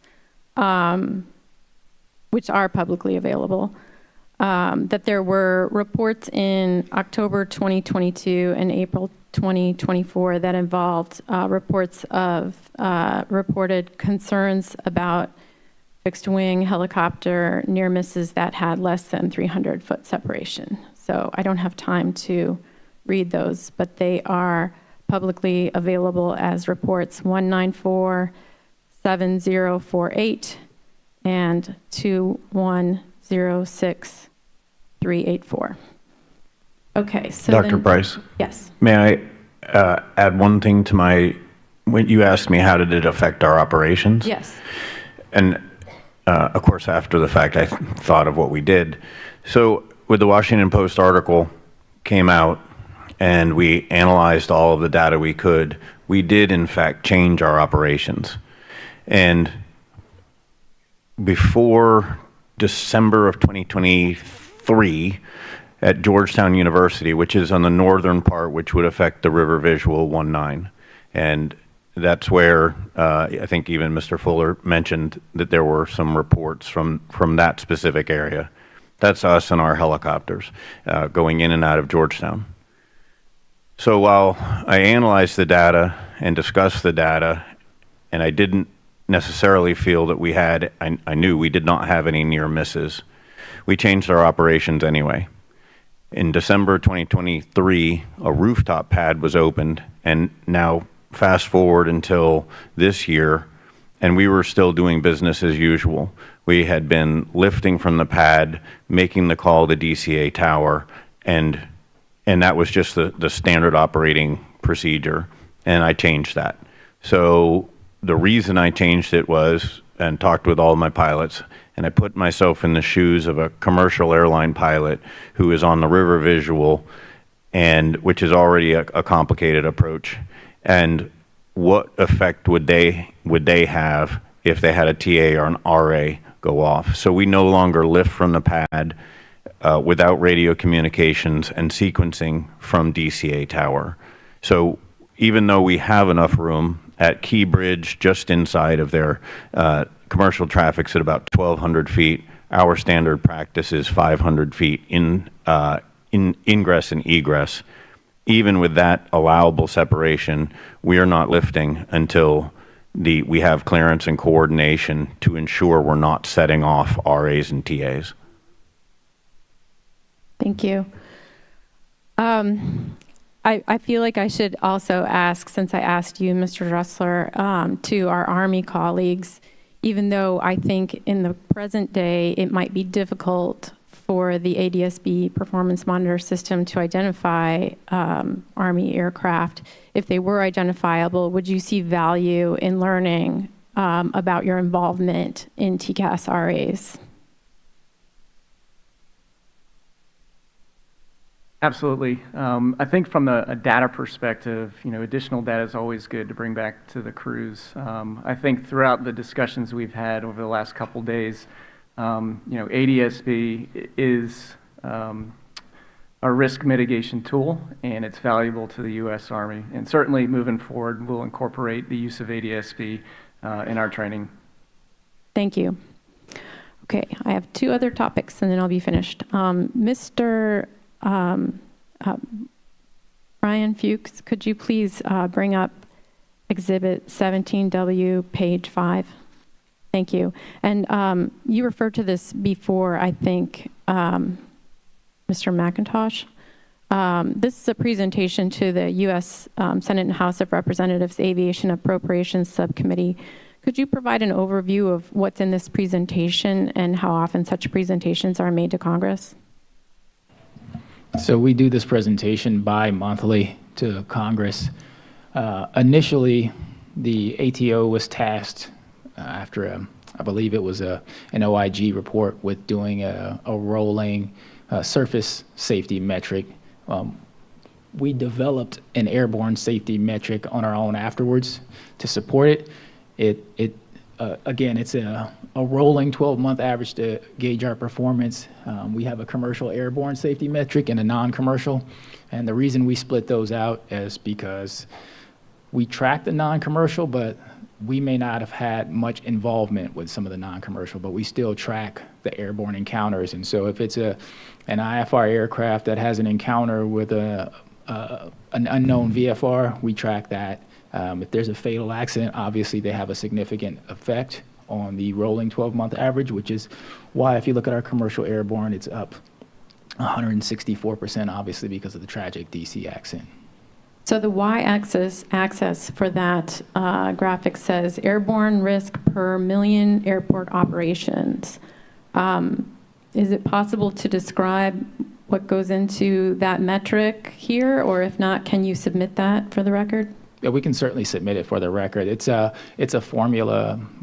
We have some data scientists and mathematicians developed it. It factors in fatalities. It's a weighted score of fatalities, injuries, aircraft damage, airborne IFR or airborne encounters, things of that nature. But we can certainly submit it for the record. It's much easier than me trying to explain it. Thank you. My final questions concern the FAA National Airspace System helicopter route analysis. On March 27th, the acting FAA administrator then told a congressional subcommittee that FAA had a task force studying so-called hotspots at 10 locations with mixed traffic. Is the helicopter route analysis the result of that effort? It's part of it, yes. Do you want to explain what other parts resulted from that? So one of the things that came up was we discussed Van Nuys and the challenge we have with Van Nuys and Burbank per se. I think Van Nuys accounts for, I want to say almost 7% of all the TCAS RAs in the NAS, even though they're such a small facility.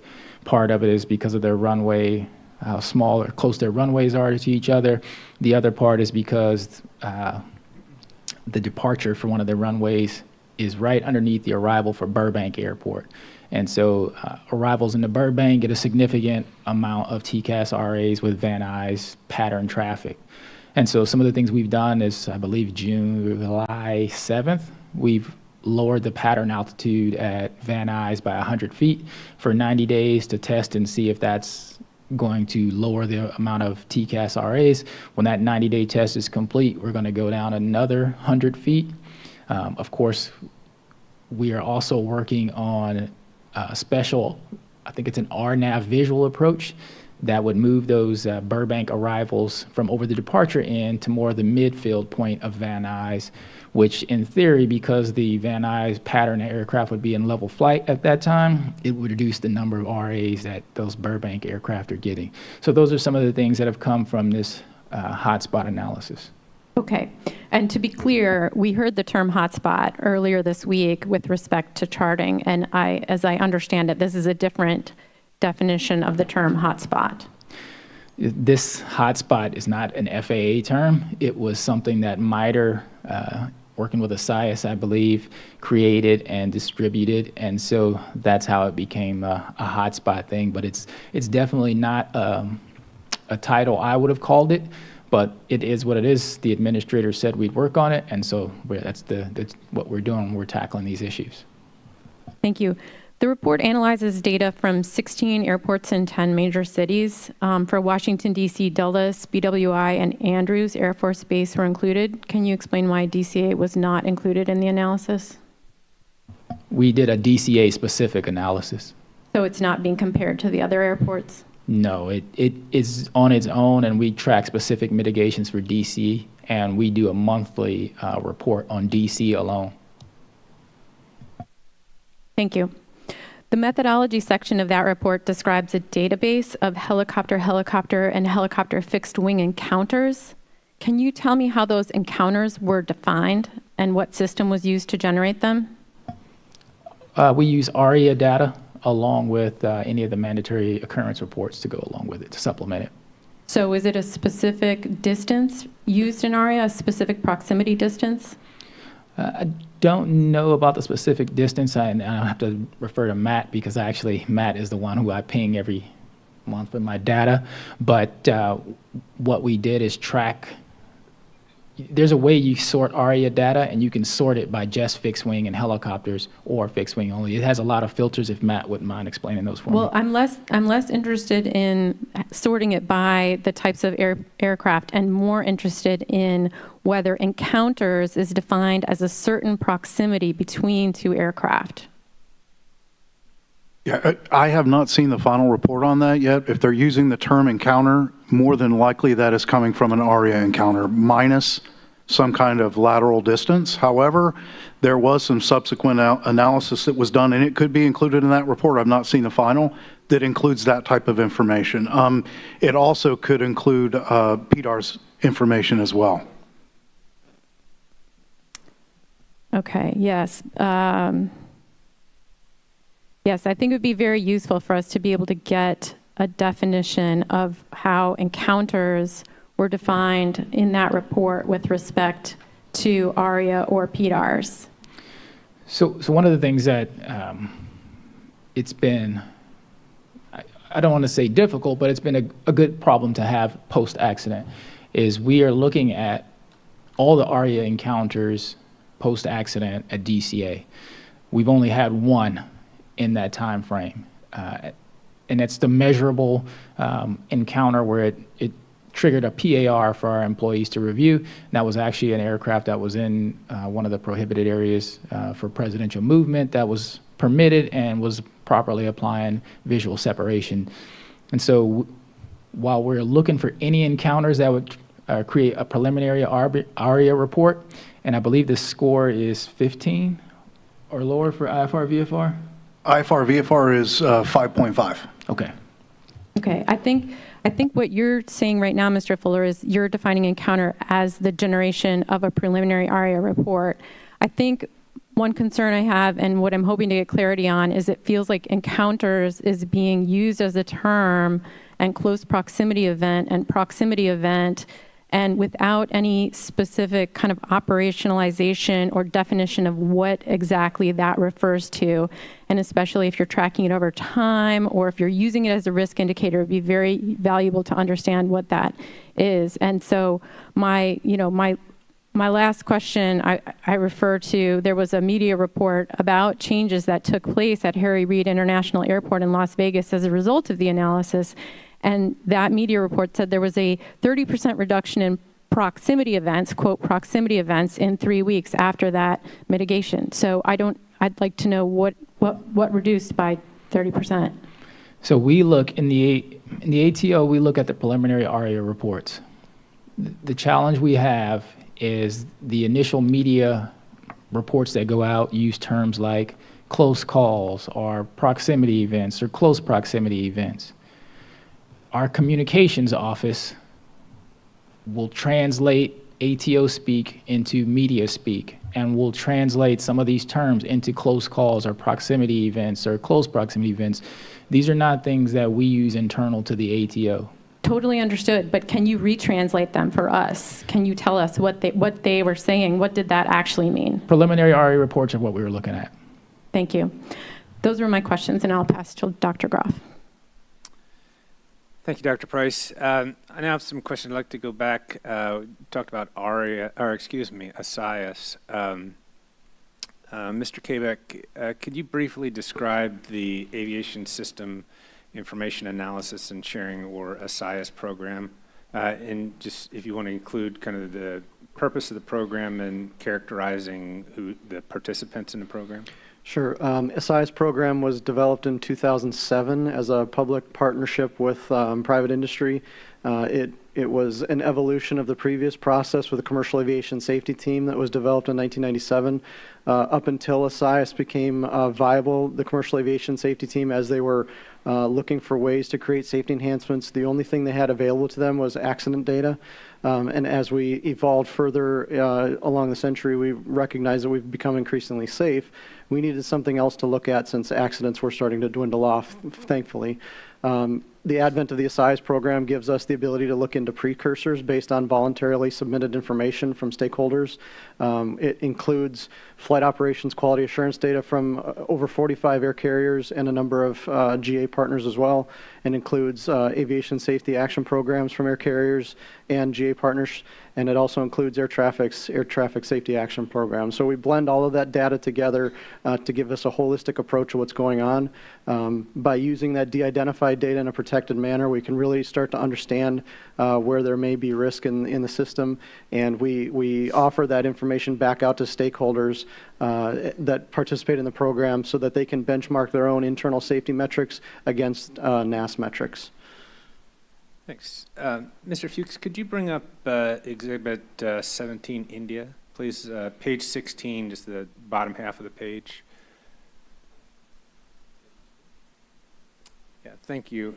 This is actually taken from an ASIAS presentation slide. It might be difficult for some of the folks in the room to see, but it's a listing of various data sources used by ASIAS. Could you just maybe provide examples of a couple of those that would be used or could be used to assess potential air traffic conflicts or mid-air collision risk? Sure. So the three I already talked about on the proprietary side being the FOQA, the ASAP, ATSAP information, obviously are key drivers in that information. We also ingest through the MITRE systems the FAA's NOP data, as Mr. Fiskus described. It ingests the more public side of the data and allows us to blend that together. We also ingest weather information, airport information, all of our flight manual type things. Our charting is all ingested in there as well. All of that helps us generate a complete picture of a lot of different areas of risk. So you mentioned NOP data, just our acronyms. NOP is? The National Offload Program. National Offload Program, but it's correct to say it's essentially radar? It's surveillance data, yes. Surveillance data. So that is the source, more or less, for other systems that we've talked about, like ARIA and PDARs. It's generally, is it safe to say that's generally the same source of information? It's surveillance data. Yep. Does ASIAS use ADSB surveillance data? Yes, we do also get ADSB ingest. So on the left-hand side, there's, sorry, excuse me, just leave it up just one moment longer, please. There's a reference to proprietary data, and on the right-hand side, I guess we would say is non-proprietary data. You referred to this a bit, but could you just explain the difference between proprietary and non-proprietary data? And maybe particularly how that information and the resulting analyses can be shared. Yeah, so to start off on the right side is mostly non-proprietary data. That's mostly FAA data. It's National Weather Service data. It's publicly available information. Very helpful in combining all the information together with the proprietary side. The proprietary side is, as I mentioned, those three programs. That data is not owned by the ASIAS program. It's owned by the individual stakeholders. So if an air carrier decided one day for whatever reason to pull out of the ASIAS program, their data would go with them. It's basically how we mean it. And so there are restrictions then on how any of those data or any of the resulting analyses can be shared, is that correct? Yeah, because it's blended with the proprietary data and the voluntary safety data, it is protected under 14 CFR 193 and a few other 49 CFR codes as well that basically say that We will protect the data because it's voluntarily submitted, and we will protect it in the effort to continue to receive it. Obviously, some of it is much more data than is required by regulation, so, but we need that information to help us make good decisions on risk. And the threat of a possible leak or spill of the proprietary data, it could jeopardize the security of the program. So just to clarify that those restrictions then would also extend into the non-proprietary for the reason you mentioned, because they can be blended and merged and could because it's reveal. blended together, it's protected under all of the previous mentioned. Thank you for that. And so it sounds like the voluntary reports in here are very similar to Mr. Fuller, what you mentioned in the ATO confidential information sharing program that includes ATSAP and ASAP reports, and you have agreements with operators to provide ASAP reports. Are they the same, or are these two different systems that do have similar merging of voluntary reports? So I believe that they're similar data sources, but they're separated. The ASAP information that we get from air carriers under the ASIS program comes to us in a different manner than how ATO receives it through the confidential information sharing program. So an operator would have an agreement with the confidential information sharing program and with ASIS separately? Yep. Okay.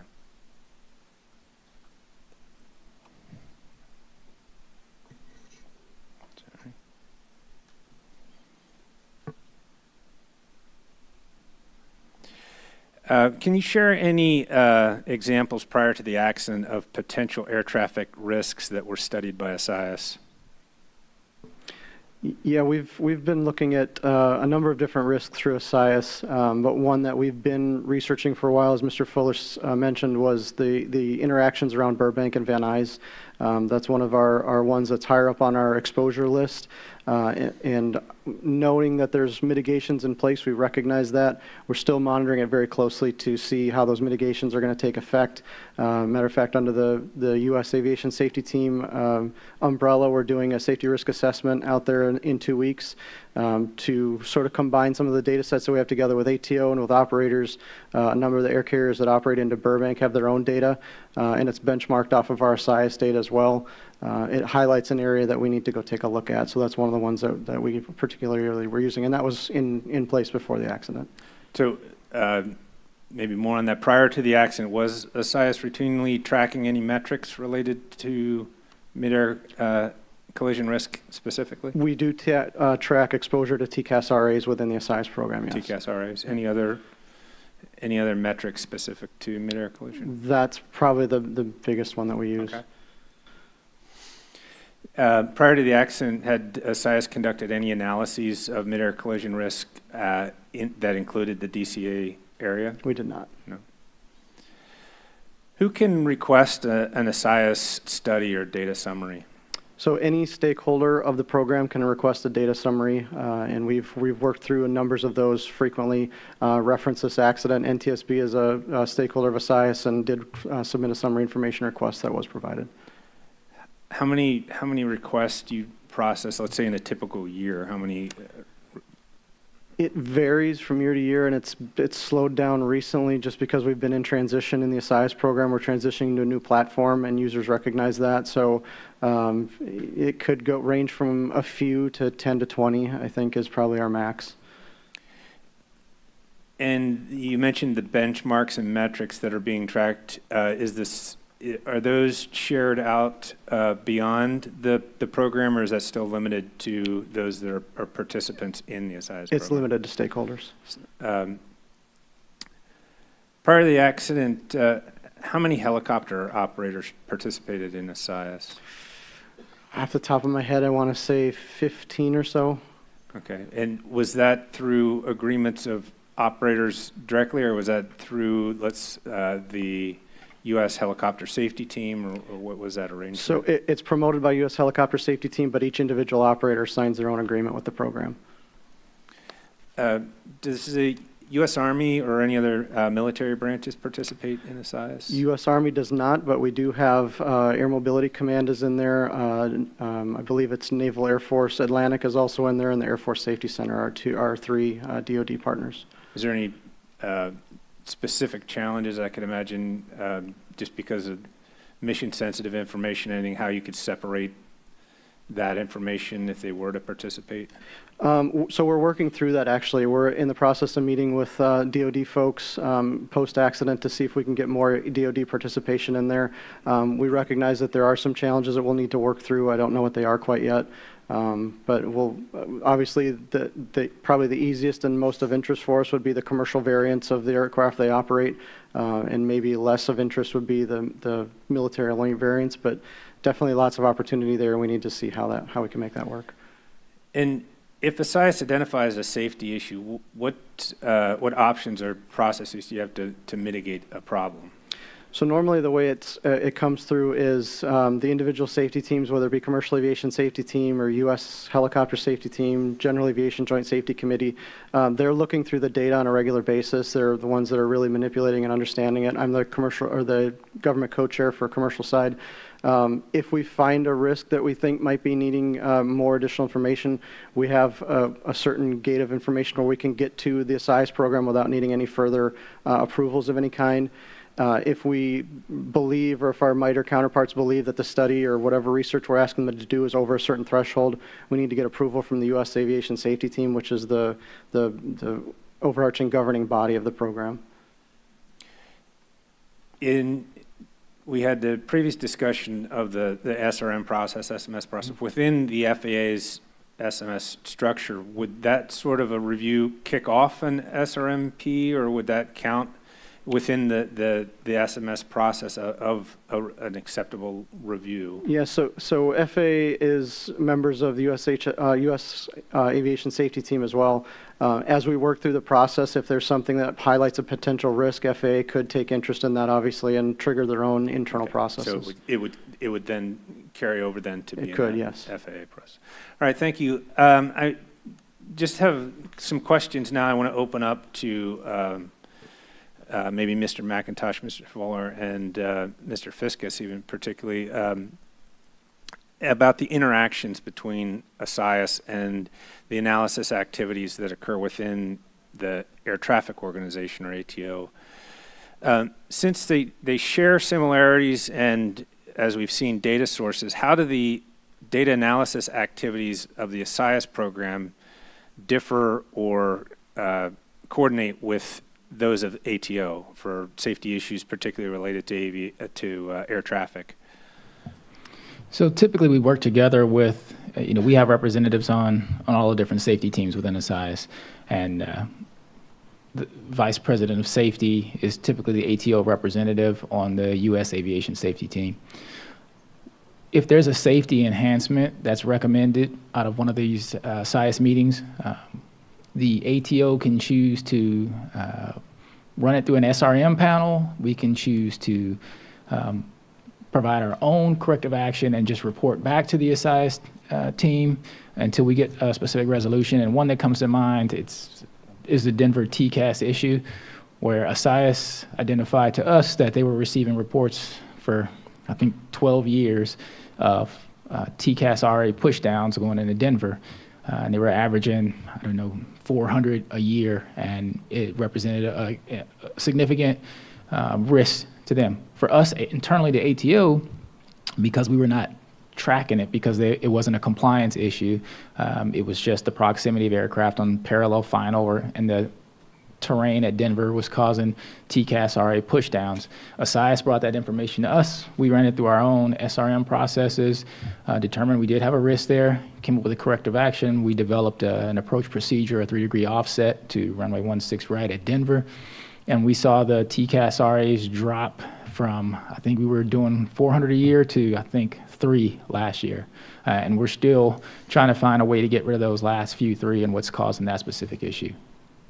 I guess that example is actually part of the question. When you have 2 analyses programs running and they find different results, it sounds like in this case it had a positive result, one one inform the other. What is the normal flow of information, though, if you've got two different analysis programs that are covering similar topics? We still have access to the ASIAS data. We can go into the report, the tool, and search around and search trends. We have access to all the reports that ASIAS creates. And so maybe if something is not a KPI for us, but we see in the ASIAS data that it is triggering it, then we can go ahead and say, okay, hey, we don't have this. We should be monitoring this. Let's see what our data has. And if we don't have this, why are we missing this data? And a lot of times it's because we don't, in the ATO internally, have access to FOQA data, things of that nature. And so this is where ASIAS closes one of those gaps for us. And so how does ATO or ASIAS share information about local safety issues? Then it's that kind of a relationship that maybe you get directed to look at something if ASIAS finds it, for example? We attend the U.S. Aviation Safety Team meetings, CAS meetings, things of that nature, and we freely share information there. Can I? Yes, please. So so Denver occurred when I was the vice president of safety, and as Mr. Fuller had indicated, we went to a CAST meeting, and we reviewed all of our mandatory occurrence reports with TCAS RAs. A TCAS RA requires a mandatory occurrence report. To Mr. Fuller's point, we took a look from a compliance issue. We changed procedures at Denver where we wouldn't turn aircraft on parallel runways. We would stagger them to make sure that we weren't having risky behaviors. But the TCAS RAs were, as Mr. Fuller said, the faster aircraft on the parallel was catching up to usually the regional jets, and the regional jets were getting the TCAS RAs, and they were getting CFIT alerts, controlled flight into terrain. While the ATO said from an ATO compliance process or review, we don't see anything we are doing incorrectly. But having the partnership with the stakeholders, the airlines, we realized that there was still safety risk.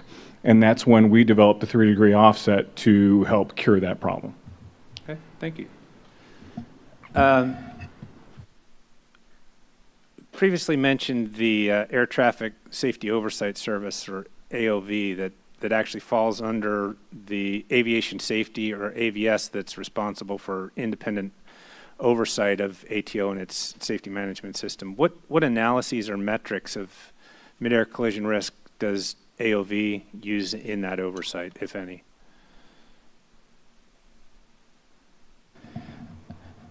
So I'm speaking out of a job that I used to have. Yeah, I'm glad you're on the panel, because yes. If you to share, what was that position that you formerly had? Prior to this position, I was the executive director for the Air Traffic Safety Oversight Service.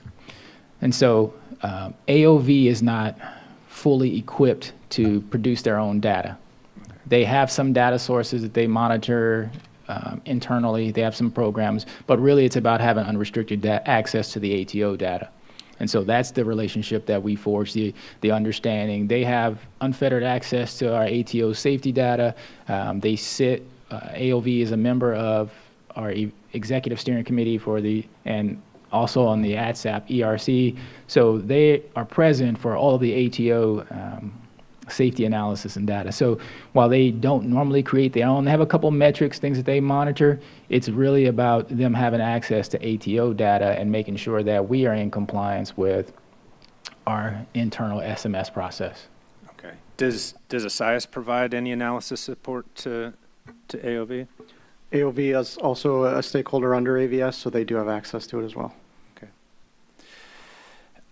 Are there any other programs or processes that we haven't mentioned here or discussed to ensure information relevant to mid-air collision risk gets communicated to everyone involved, particularly for those that don't participate in confidential sharing programs? We still have some other probably programs we haven't really touched on. We have representatives that sit on the International Civil Aviation Organization Regional Monitoring Agency, I believe is what it's called, and it's for oceanic safety monitoring. And so some of the large height deviations, things of that nature, turbulence reports, TCAS alerts over the oceanic or the international environments, we still monitor those. We have representatives that meet on a monthly basis. In addition, we have just now recently started to transfer some of those duties over into ATO safety. So we're getting real time instead of waiting for the regional monitoring, the RMA meetings. We are starting to do real time, real time, I say the next day, data gathering and analysis here internally, and we're working out that process now. All right, thank you. Mr. Kabak, I want to go back to you. Just a couple questions specific to analyses that were conducted to support this investigation, or in light of this investigation. After the accident, ASIAS conducted a retrospective review of safety information for the DCA area. What sources of data were used to conduct those That was analyses? using TCAS-RA data as well. TCAS-RAs, and was the ARIA system used? Yeah, we did. So I think I know where you're going. We did use information that we get out of ARIA. We don't. It's a component of ASIAS. We don't actively monitor it, but when we need to use it for analysis, we can jump into it. Yeah. So this was an analysis in response to the accident. This was not out of routinely monitored data. So the results of that analysis included proximity encounters between fixed-wing airplanes arriving or departing DCA and helicopters from between October 2021 and December 2024. And one of the numbers from that analysis that was cited in the preliminary accident report that received a lot of attention was 15,214 proximity events. Can you explain what that number included? Yeah, so when we went to look through that, we started sort of high to try and bucket it down to understand where the risk was. Class B separation between IFR and VFR is 1.5 miles and 500 feet. So we looked basically the next level down would be a mile and 400 feet. Within that data set, that's where that large number came from. The number is merely a count of proximity. It's not indicative of risk. It doesn't include the other context that may have been visual separation applied or some other separation requirements. Okay, and in fact, as you mentioned, that analysis included counts at several different layers of proximity distance. What's the value of analyzing proximity encounters at different cutoffs like that? It's a start. It helps us understand sort of where we're at. When we start with that large number like that, we can start to drill it down to understand the closer we get, the closer to the risk we actually are. So that we want to start baseline high with right below the separation requirements and start to feed that down, and then recognizing that there's additional context to that. And how were those different cutoffs selected? That's done under the Midair analysis. I'm not sure what the cutoffs are. I know that their target number for what they call close proximity is 600 feet laterally and 400 feet vertically, and that was a significantly lower number. If you want to talk percentage of operations, even that 15,000 number in that time frame was 1.6% of operations, and as we dug down into what Midair termed as close proximity, it was less than 0.02% of operations. Is there a reason why the 500-foot threshold of a NEMAC wasn't specifically used? Because within the Class B requirements, 500 feet is appropriate separation between IFR and VFR, so we just didn't use that one. And was this the first time that the ASIAS program had done this type of proximity analysis? It sounds like maybe Midair is maybe tracking that 600 lateral and 400 vertical. It's a process we've done as a quick look in another situation, but it wasn't. We've not done a full-blown analysis like this before. Okay. So I have one last question. I'll open up to anyone on the panel that would like to answer, but particularly I'll direct to Mr. McIntosh, Mr. Fuller, and Mr. Kabak. Over the last 3 days now, we've discussed various alerts to controllers and pilots, and an extensive list of systems and methods for analyzing how often aircraft come close to each other. Based on all of your experience and what you know that's available, is there or could there be a common measure to objectively monitor mid-air collision risk?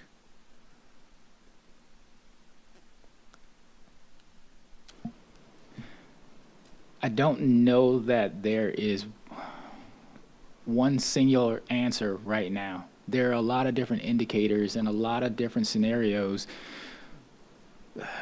There are new entrants coming in. I don't want to say that there's no one magic number that we can all coalesce around. Airspace structure is different, And, you know, something in the terminal environment is going to be totally different in an en route environment.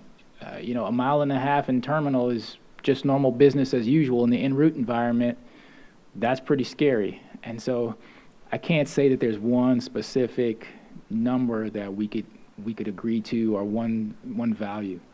And I want to be clear that I'm not suggesting that would be the only, but if there is, I think, Mr. Kabak, you can say from your experience with CAST, in the early days of CAST, one of the first things they had to do, they realized, is you have to get everybody to at least agree to some common definitions. Everybody does their own analyses to manage the piece they have of the system, but when we come all together, is it possible to have one common objective metric that could be shared among the groups, even if it was just limited to the terminal environment? Yeah, I agree with Mr. Fuller. It would be difficult to get to. We maybe could with a lot of effort and research and thought on it, but in my mind at the moment, it would be really difficult to get to. Okay, thank you. That's all my questions. I'll pass the document. I do have a comment to make about that. Yeah, please go ahead. There was a time that that metric did exist, and it was what we called 1,000 feet vertical separation, or 3 miles, or 5 miles, whatever that different distance was. That was the standard. And from that point, we've gotten to where we are today. Thank you. I'd like just some clarity, please. Are you talking about IFR to IFR separation?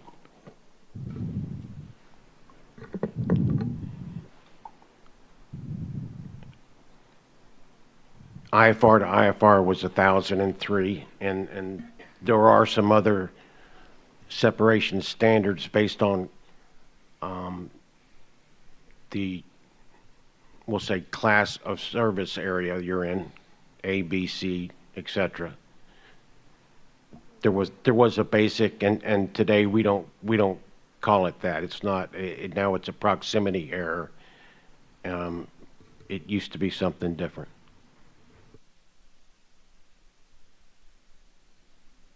And Dr. Groff, if I could add to that, because that's an excellent question. If you could come to an agreement on some form or some standard lateral value, and then you could pull in context. So there's an effort right now, it's called ARIA in context, and it's pulling in metadata from ARIA. And one other key piece to that would be if you could pull in reliable voice analysis. So say you chose a value of 400 or 500 feet, and it's a slant range, and then you pulled in the voice data that also indicated that a visual separation clearance was validly given. And then you pulled in context that indicated the aircraft that were involved were VFR or IFR or something like that. I think that could be an answer to doing something like that, but it's the reliability of that context related with the slant range that would be the key piece. Thank you. I'm going to switch gears away from data just a little bit.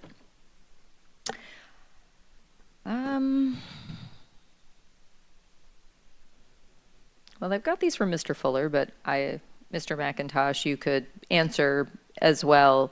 In a broad sense, how would you describe a positive safety culture? A positive safety culture would be non-punitive, educational, continuous learning from systemic issues. When a safety event occurs, we should learn from it. As a whole national airspace system, don't be reactionary to one, realize that there's various indicators in place that you need to factor in, and then take that into account into your SMS system. But ultimately, a healthy safety culture is one where employees don't feel like there's punitive measures, that they can feel free to come up and report safety issues to management vice versa, and then collectively we work on improving the safety system together as safety professionals. Anything you'd like to add, Nick? No, I agree with you, boss.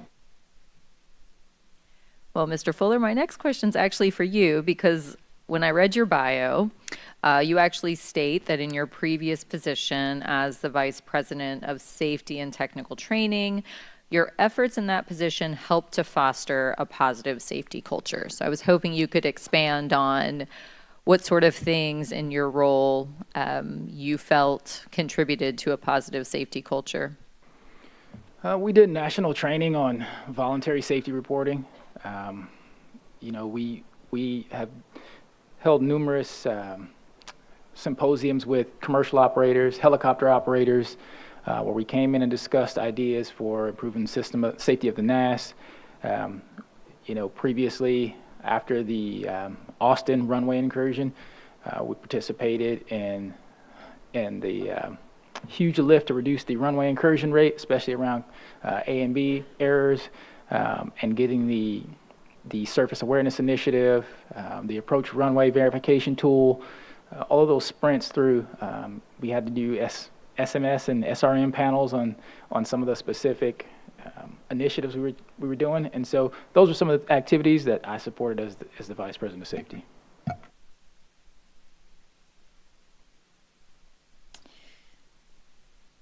So, Mr. Fuller or Mr. McIntosh, what are some of the behaviors that you would expect to see from employees of ATO that demonstrate that there's a positive safety culture? Just voluntary reporting that's very robust. Active local safety councils at the facilities where they meet regularly, discuss safety events and ways to improve upon those safety events, to develop procedures, to develop corrective action plans. You don't want something to root into a particular facility and take hold. You want to make sure you're very proactive. We're humans. Controllers are humans, managers are humans, prone to make human mistakes. But we have to have dynamic teamwork. We got to back each other up in the tower cabs and the TRACONs and the centers. We have to rely on each other's expertise, and when we see either one safety event or a couple safety events, we can't just have a lack of vigilance. We need to attack it. We need to develop those corrective action plans, and then we have to monitor. Just like the SMS process is, you have to monitor those corrective action plans. You got to make sure it's mitigating the safety risk. Once you have got compliance, then you have to go back to it, and you got to continually assess that corrective action plan, make sure that it's doing what it was intended to do, and just don't lack any vigilance throughout the whole entire facility. There's 313 facilities that we need to have active local safety councils and depending upon each other. And one thing that somebody once told me was a really good leader does not, they're not troubled by bad news. They take it on, and they understand that mistakes happen. You can't shy away from it, and you got to get better from it. And that's what we really need to start making sure that we continually do, and we have to actually promote this. Do you think that the ATO does promote that? I think the ATO does a very good job at promoting it at senior leadership levels. I think they do it very well in the district levels. I think when you talk with our labor peers, they'll tell you the same thing.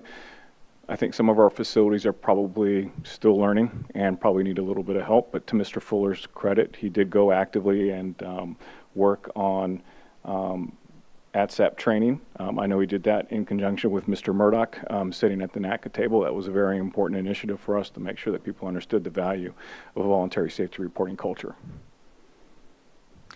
How do you think your definition, and maybe it doesn't, but how do you think your definition of safety culture compares to a just culture? I don't think we would talk about safety culture without saying just as a part of the definition. I have some more questions, but I know that before I get too far, I know that Mr. Soper has some questions regarding that topic, so I'm going to turn it over to him, and then I'm going to come back to the rest of mine. Thank you.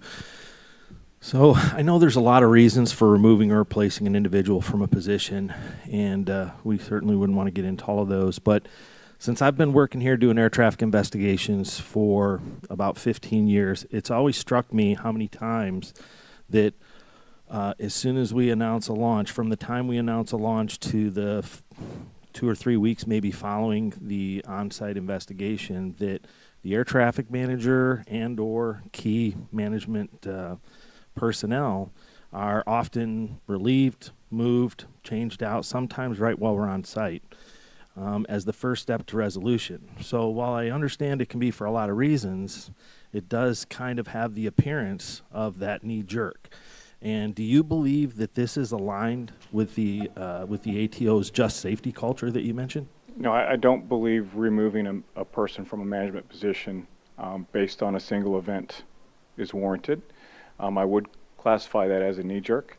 I would hope that when we're taking a look at the performance of a management team, are they promoting safety culture? Are they promoting corrective action plans? Are they ensuring that they're following our QA, quality assurance, and our quality control processes? Are they making sure that they're actively engaged with the local safety councils? Are they doing all the right things to ensure that those facilities are doing the right thing for the American public and for the controllers involved?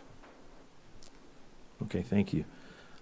So the most recent case of this, in the case of the DCA Airport Traffic Control Tower, and in the wake of January 29th, the FAA has removed everybody from the general manager to assistant general managers from the Washington District, as well as the air traffic manager and the operations manager from DCA Airport Traffic Control Tower, effectively removing all of the institutional knowledge at the management level that existed there in a time when we are trying to make corrective course correction.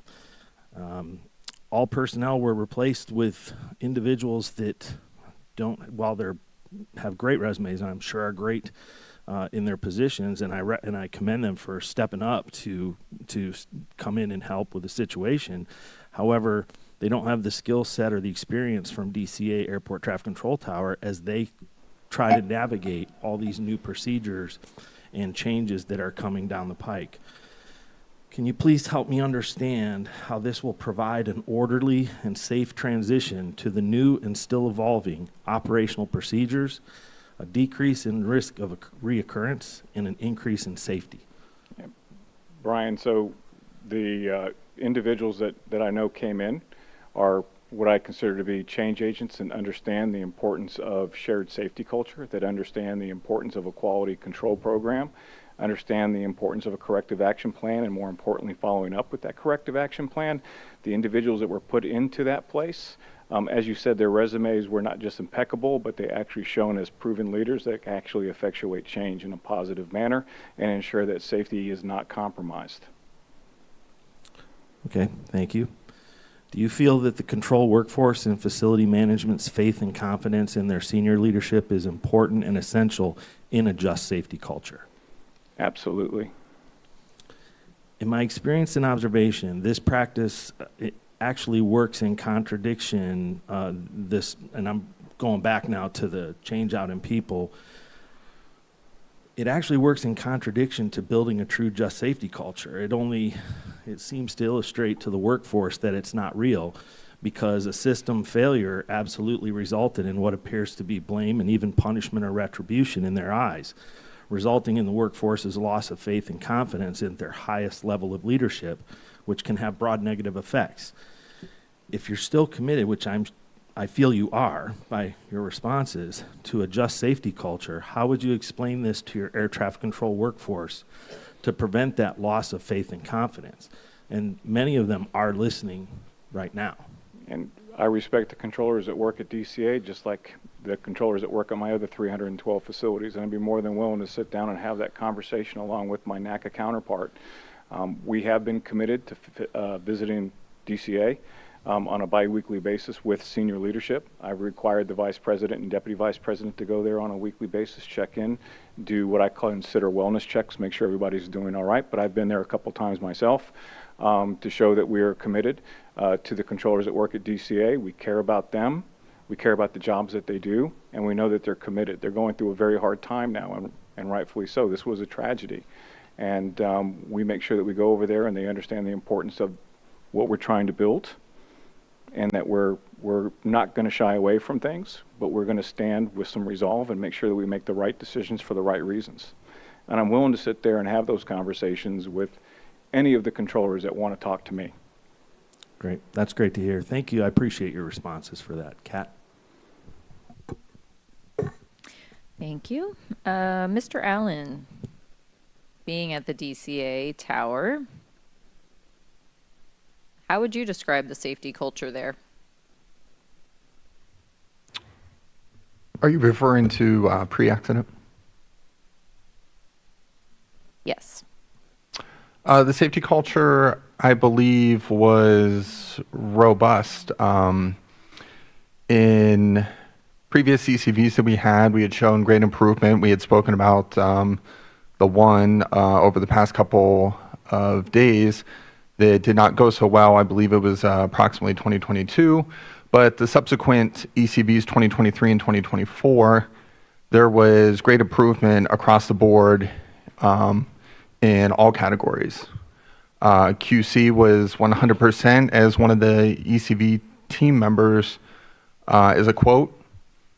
Our LSC, we had put additional effort into them, got them additional training, and continued to work on progressing the facility and any issues that arise. There was great communication between the workforce, the union, and management officials. Things were done in a collaborative manner, and I believe that the safety culture was improving and continuing to improve at that time. And what about since the accident? Post-accident, excuse me, post-accident, there was a lot of items to navigate, as you could naturally assume. This safety culture had shifted from the facility driving safety to outside the facility was driving safety. Up until the point of my departure, that's how it appeared to me.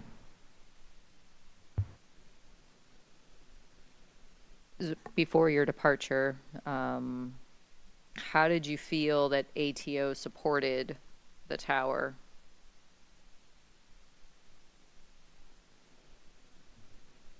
You mean the time frame between the accident and when I left? Correct.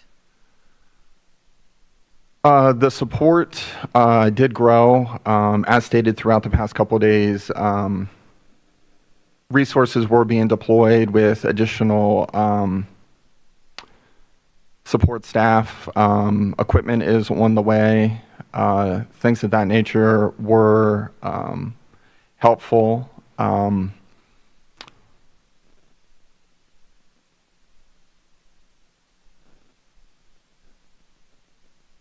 Those things were helpful, yes. Were there things that you felt, areas where you felt the ATO could have supported you more? You and the staff, the personnel? Yes. I believe they could have listened and heard what we said and allowed us to be part of processes to make the facility better and safer.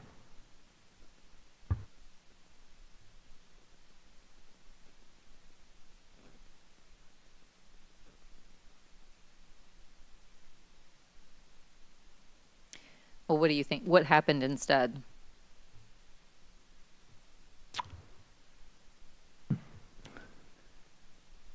Instead of a discussion occurring or a collaborative process to occur,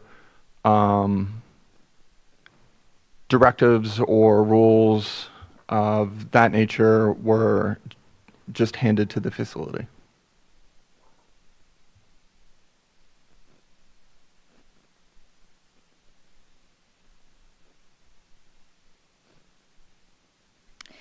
Mr. McIntosh or Mr. Fuller, do you have any anything you want to add to that or comment on? Yes. I would say prior to the accident, the facility was making steps towards improving the safety culture internally. Unfortunately, we had a tragic accident which 67 lives were lost. Myself as the vice president of safety was given a task to fix the facility risk between helicopters and fixed wing. And it wasn't to work through a collaborative process and allow a few months. It was to get the job done immediately. That's what we did. The data since the accident, no more TCAS RAs between fixed wing and helicopters, no more RA encounters, no more NEMACs between fixed wing and helicopters in the DC area. That's what we did. Just add on that right after the accident, some immediate changes need to occur with some of the policies and procedures, and I'm sure everybody can understand that. And I understand while some facilities, they want to be able to fix the problem themselves. I know I would want to if I was a facility ATM or an OM or a controller. But immediate changes need to be done. But we did bring the facility along, and we talked through these things and why they were necessary, because we felt that was absolutely needed. I know that when I went and visited the facility and visited the ATM and the OM, I said, we're going to get additional help from the district. We're going to make sure that the district brings in appropriate quality control, staff support specialists, help with some of the data requests and the data pulls, because there was a lot, rightfully so, to try to provide the forensics of what happened. So we provided a lot of support to the facility and made sure that they had. I was a little disappointed that it took as long as it did as far as the district providing those. So I did direct the vice president to make sure that they started getting direct support from the district as far as more staff support, more support managers to start helping the OM and the ATM so they could just manage the facility. But as Mr. Fuller said, the one thing we had to do was take action. And I hope everyone understands why that was necessary. Thank you for that. Mr. Jarvis, you're very familiar with the DCA tower. Do you have anything to add as well? I do. In my office, I am the expert in the Washington, D.C. area in the district. After the accident, no one from my office spoke to me. They still haven't spoken to me about the accident. They haven't asked how am I doing. Where I would have brought me here and put my experience to use in helping this facility and the district realign things and start to get things back where they need to be. I'm disappointed that those efforts weren't made. Thank you. I'm sorry. We have to chime in up here. You didn't have any near-miss events because you shut down traffic on Route 4. And also, if the tower is responsible, why weren't you removed? Because ATO is also responsible. So we didn't remove anybody as a result of an accident. You didn't. No, we did not. I think many would disagree, since it was done pretty immediately. Also, the NTSB had to weigh in several times to get people help in the tower. Back to staff.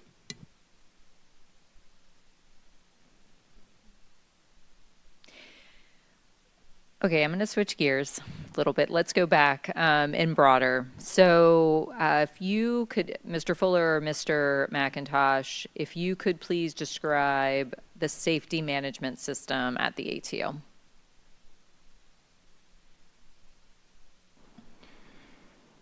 When you say describe the safety management system, you mean different than the prior example where we design the system, we identify hazards, we assess the risk, we analyze the risk, we treat the risk. It's primarily our safety management system in a rough nutshell.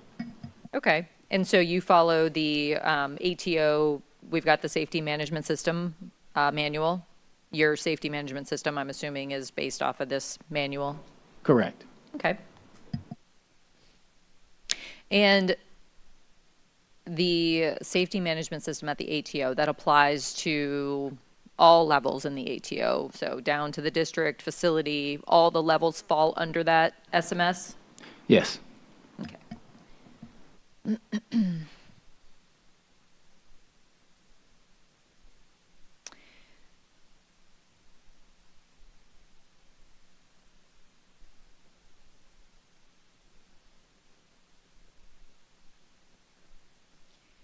How are your expectations about safety management communicated to those within the ATO? We conduct training. We have SMS facilitators. We build it into our processes, our QC, QA processes.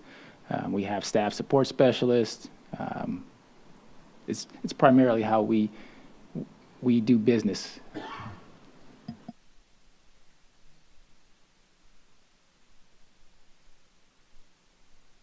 And the manual, the safety management manual, is that something that, is it expected that a facility level, let's just say, would this facility be familiar with the SMS manual? Most of the air traffic managers should be. Mm-hmm. Okay. And they get the training as well on what SMS is?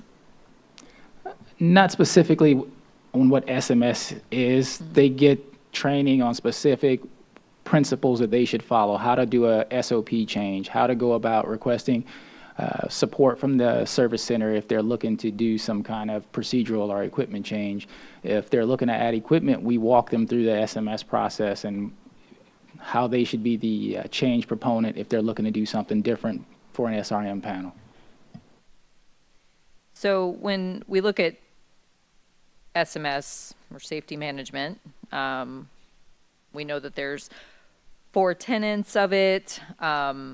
And so if a facility is to be following the same principles of it, how do they know what to do if they're not receiving training? They may or may not be familiar with the manual.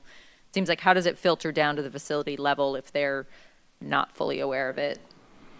So we have layers of training as managers go through as they progress. In addition to normally most of their resume, job experience, those would be the kind of things we check for before they became an ATM. But if they didn't, we have additional courses. We have management courses they can go to and get some of that initial training. I'd like to speak to that also. Part of the quality control group is we are, in a way, support to the facility. And in the quality control group office, we have a safety risk management team. And as we build relationships with these facilities and the air traffic managers, we communicate to these managers of the support, the SRM support that they have. And once we kind of put those parties together, the SRM team or the SMS team will then forward a bunch of information to them and demonstrate how things are to be done. And back at the ATO level, is there somebody on like a day-to-day basis who's in charge of SMS? When you say day-to-day basis, we do have a director, AJI3, that their team specializes in SMS and SRM for the ATO. Okay.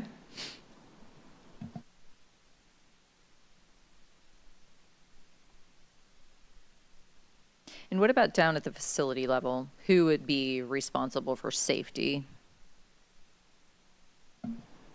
So ultimately, every employee is responsible for safety at the facility level, but all of our facilities are required to have a local safety council. You have an ATM that's the ultimate decision maker at the facility level, but they have a principal FAC rep that they work with as well. Every district also has a quality control manager, a QC manager. Most districts have at least 2. And they look at all the facilities, look at the data, make sure corrective action plans are in place. And the intent is that you have more of a neutral view. And what you want to do is you want to bring all the standards of quality up. And by having a neutral view, you kind of lose some of that. Looking through a keyhole, you might be a little myopic. So that's what the intent is. And the QC manager should help us with that as well. I appreciate that. So how does the FAA determine, or the ATO, how do you determine that the SMS is working? Again, it's that continuous monitoring that we do. Continuous improvement is what we strive for. We've got our quality assurance, our quality control groups.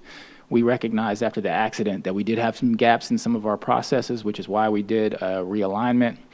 We're doing standardized training for all of our QC and QC specialists. We're rewriting that particular order as well, updating that and giving them recurrent training, because we identified that some of our QC specialists in the West may be doing things or evaluating things differently than our QC specialists in the East. And so in an effort to standardize things, we've made some of those changes as well.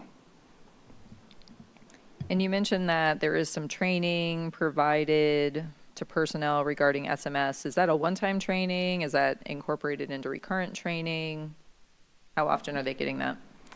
I don't have the specifics on how often they get it, but we do refresh that training. We've got some ELMS courses they can take if they need to. In addition, if someone's going to participate in an SRM panel, there are online courses they can take. There's various avenues of being refreshed.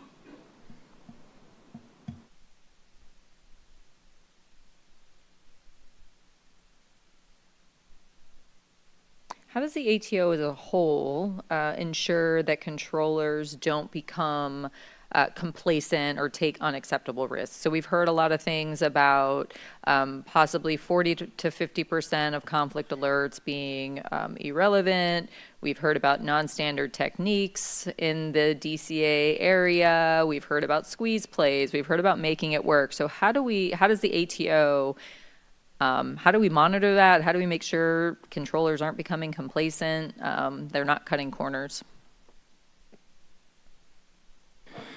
Again, we've got robust QA and QC processes. We have operational skills assessments in the facility. We have external compliance verification tools. We've got lots of methods, our voluntary safety reporting systems to monitor the health of a facility. We've got partnership for safety programs, local safety councils.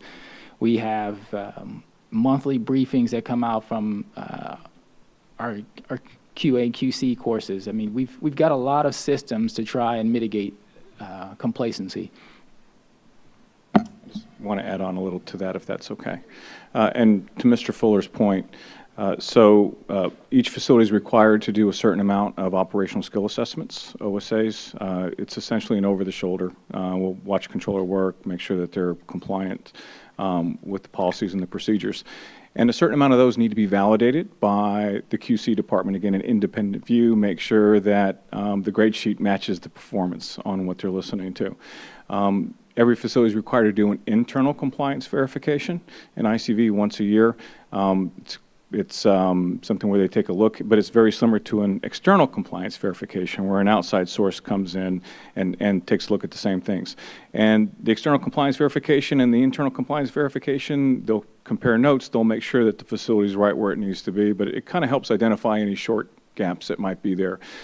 One thing that's human factors related is sometimes a facility, to your point, may be cutting corners, and all of a sudden that might be a cultural thing, or maybe there's something that may be trained that might be a little different from what the national policy is, and people can kind of fall into those things.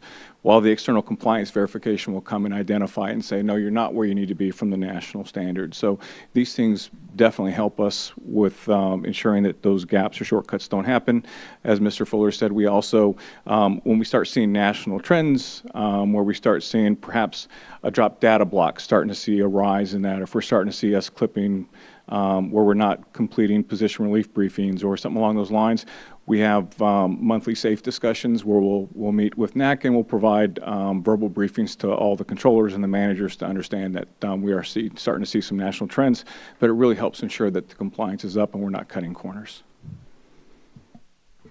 One thing to add also, at least on the Eastern Service area, is when we're going to conduct the external compliance verification, one of our SMS specialists will conduct a review and provide any information as far as, hey, they got, we'll say, a runway refurbish program going on. They've done SMS on that, and these are some hazards going on. So we do get the groups work together and communicate what's going on. So that's part of the prep work before conducting an evaluation. Mr. McIntosh, have you been here for the previous 2 days as well? No, ma'am, I have not. I was in Dallas for a senior leadership meeting where I was meeting some other directors and talking about safety and training. Okay. And so then maybe I'll address this to Mr. Fuller. Just given everything that you've heard over the last 2 days, and Mr. McIntosh mentioned the health of a facility a couple of times, what would you say the health of the DCA facility was at the time of the accident? How would you describe that?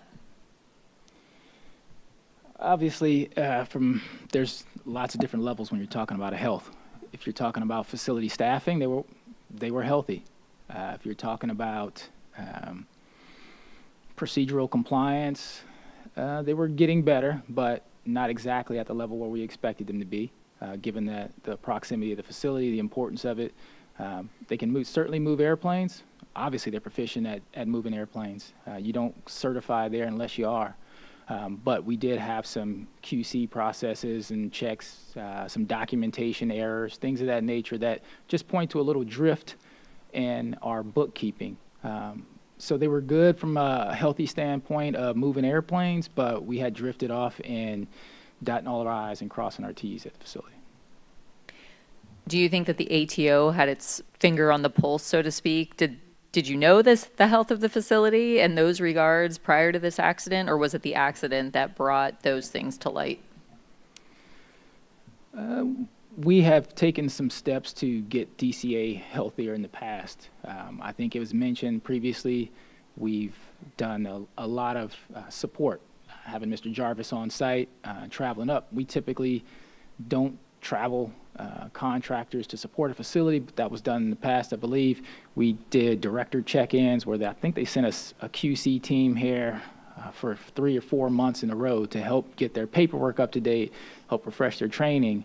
When there was a discussion about their tower simulation system being outdated, we hired a new, what they call a field service rep or an FSR to correct their visual database for their tower simulation system. We've now invested in software so that if we have issues with their tower simulation systems, we can have someone remote in and correct their tower simulation system. So we've ramped up the support for DCA, and I think, as we continue going forward, you only see them get better.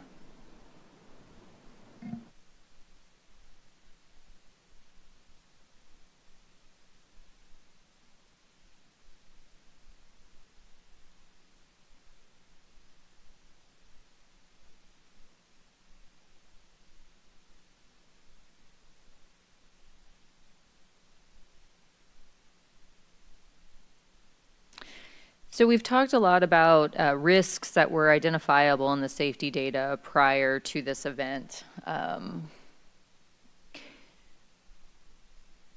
Do you think that there were unaddressed mid-air collision hazards at DCA, the terminal area, that were unaddressed prior to the accident? Should we have known about it, I guess is my question.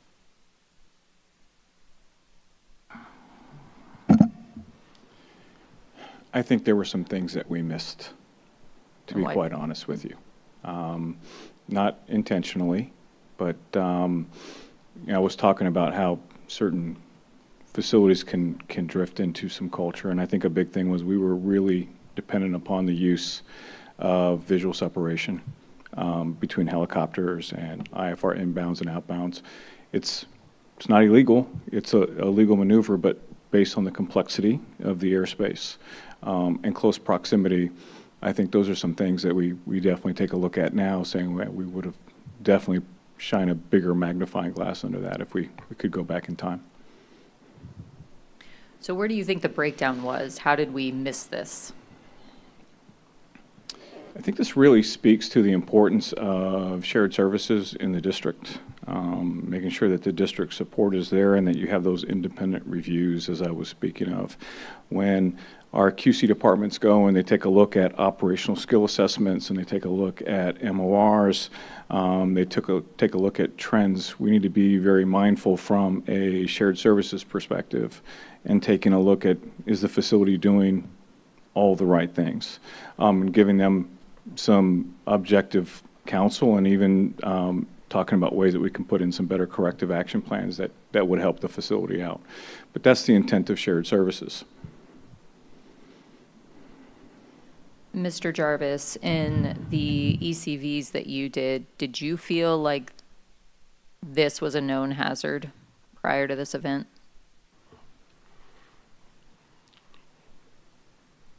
The areas that I felt they needed support with was administrative and another operations manager, because their supervisors were young. The workforce is very young, and they need coaching. They're only going to do as good as they know how to do, and that is a very demanding tower. And those men and women are doing their level best to get it right. Oftentimes, that spacing is not where it should be, and it's coming from we'll call it a more senior group of people that, it's intimidating to try to ask for 4 miles and somebody kind of rubs you the wrong way and you say, okay, I'll just deal with it. Well, you need a supervisor to demand 4 miles. And that takes time to build. That's a tower team. Everybody up there depends on one another to do their level best. And I think, it takes more folks. Having that other ops manager, support staff, definitely would have been very helpful.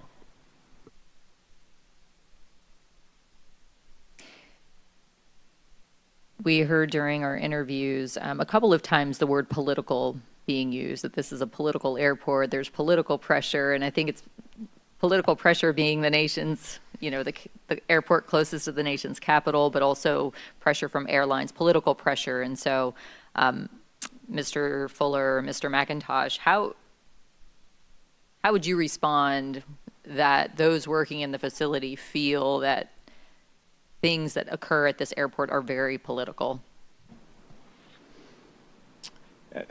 I think this airport has got,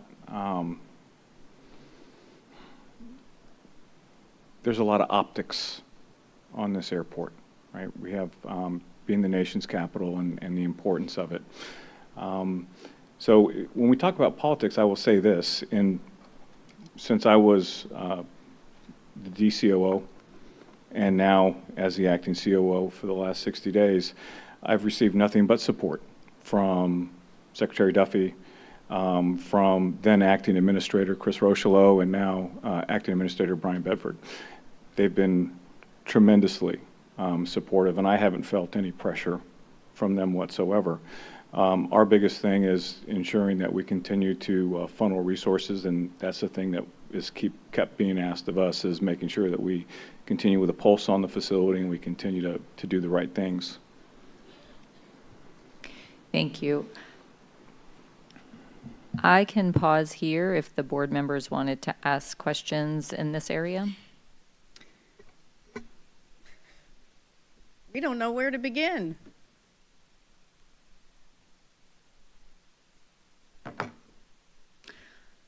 I'll let Member Graham go first. Oh, whoever.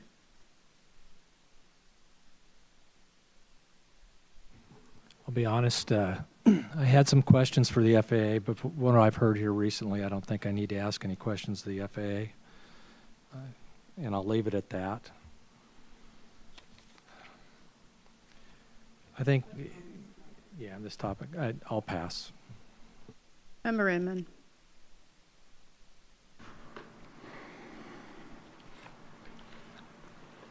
I'm going to slowly work into this maybe, because I'm going to hopefully modulate myself. Mr. Fuller, a little bit ago, you said that you came in, you were tasked with helping to fix DCA. Is that correct? That's correct, sir. And that you fixed it? I didn't say we fixed it. It was to eliminate the risk between fixed-wing and helicopters. Yeah, you're tasked to fix it. Did you hear Mr. Allen's comments a few minutes before then, where he had talked about safety culture and what he believed on the ground? Could you recount what you thought he said?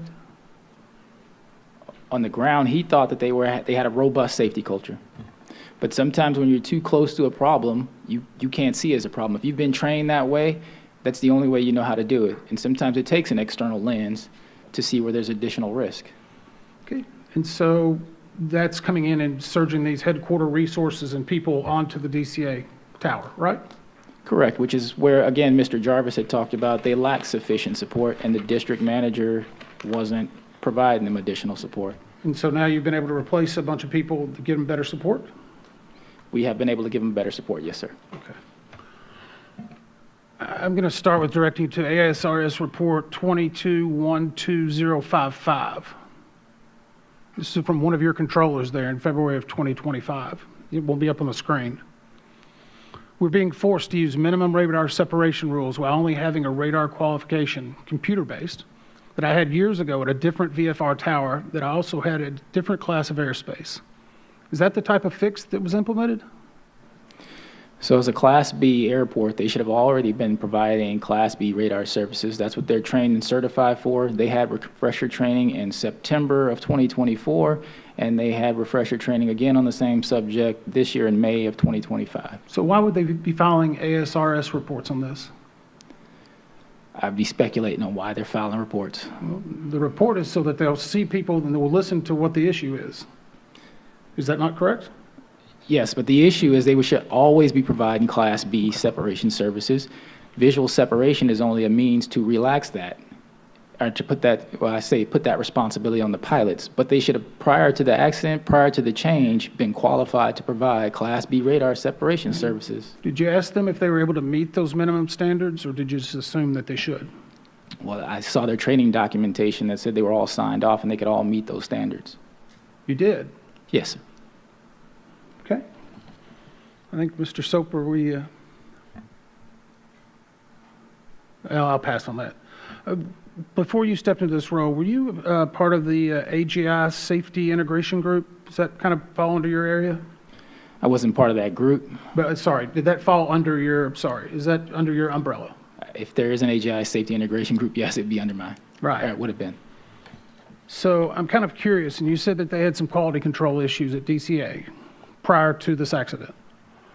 Can you explain to me why the ATC specialist from the AGI Safety Integration Team had been on detail to the FAA headquarters from their permanent position as the operation manager since March of 2023 for over close to 2 years, detailed to headquarters? I don't have the particulars on that detail. It's in the Air Traffic Control Human Performance Group's factual report. Okay. I believe you. I don't have the specifics on why they were detailed over. Again, they're district resources when they're support managers or support specialists. They're not assigned to just one particular facility. Well, this was the permanent position operation manager at DCA. The permanent position manager during my time frame that I knew was Clark Allen. You may want to check into that because it sounds like they were detailed to your organization from that tower. Yeah, prior to the accident, DCA was only authorized one operations manager. And so this was the ATC specialist, and their permanent docket or position, as I understood it, was the operation manager at DCA ATC. Is that true, Mr. Soper, correct? Yeah, this individual, his name isn't redacted, so I can say this is Connie Thompson, who is currently signed there, and he said that his permanent position is OM at DCA, but he is on a detail to, I forgot the name of the office, but. I don't know that one particular individual, but DCA only has one permanent OM position. Mr. Allen was filling that position at that time. I believe it may just been a misunderstanding. A misunderstanding if he was detailed to the FAA headquarters since March of 2023? I don't believe he was on a detail. We can't fill a position permanently if that employee is detailed out. HR wouldn't allow us to put a permanent behind someone on a detail. They have to have a position to return to. Okay, well, the Air Traffic Control Human Performance Group Chairman's report is signed off on by all the parties, so that means the FAA party representatives looked at this and at least confirmed it. So you may want to check within them too. I want to go back as well about all the support that was being offered. I'll go back to March 27th, 2025. whenever our group and group chairman were at the DCA Air Traffic Control Tower to interview 2 ATC personnel who were with the helicopter working group. We state in our interview prior to the first interview, the facility had a non-safety related emergency. Do you know what happened on that day? And you were surging resources and taking care of and fixing the culture there. I can't particularly recall that specific day. I was out of country on that day.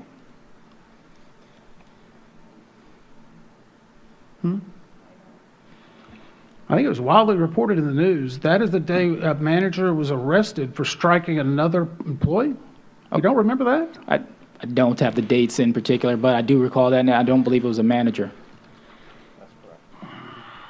I'm sorry, maybe not a manager, I apologize. An employee in the cab that was working at the time. Mr. McIntosh, do you remember that date? I do. Was this part of the resources that were being surged in to help the DCA team? Because at that point, had they had an opportunity to have the resources of what's called CISM? They had CISM almost immediately after the accident, and we sent a CISM team as a follow-up.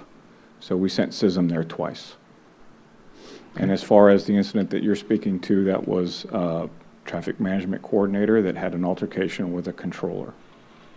I understand that. I think emotions were running high. Those were humans, I would say, or at least in my estimation. And I actually used to live until I moved away from that airport area. I used to live, a controller lived in my building. Would it surprise you, Mr. Fuller?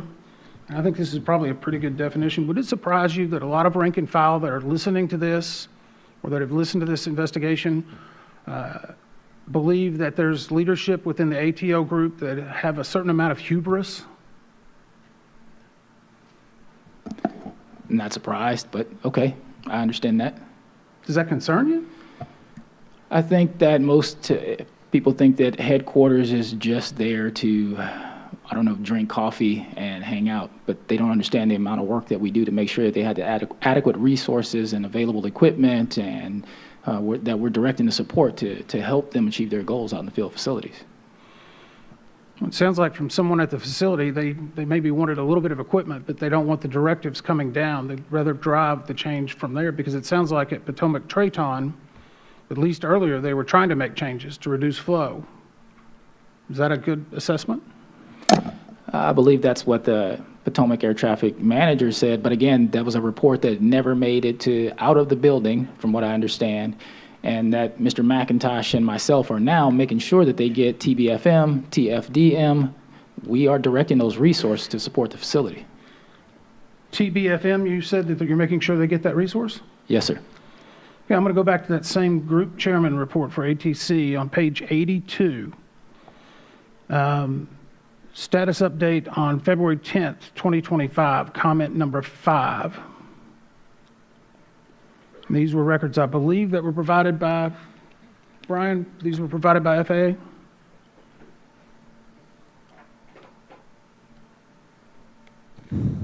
I apologize. What was the question, sir? Page 82, ATC human performance. Time-based flow management. And I'm sorry, what was the question about that? I don't have it in front of me. The comments that were provided and the updates. Yeah, we received this from the FAA. Okay, so this is an FAA update? Yes, these were provided by the FAA. I'm going to be looking, can you look at comment 5 before I ask this publicly? I just want to make sure it's correct.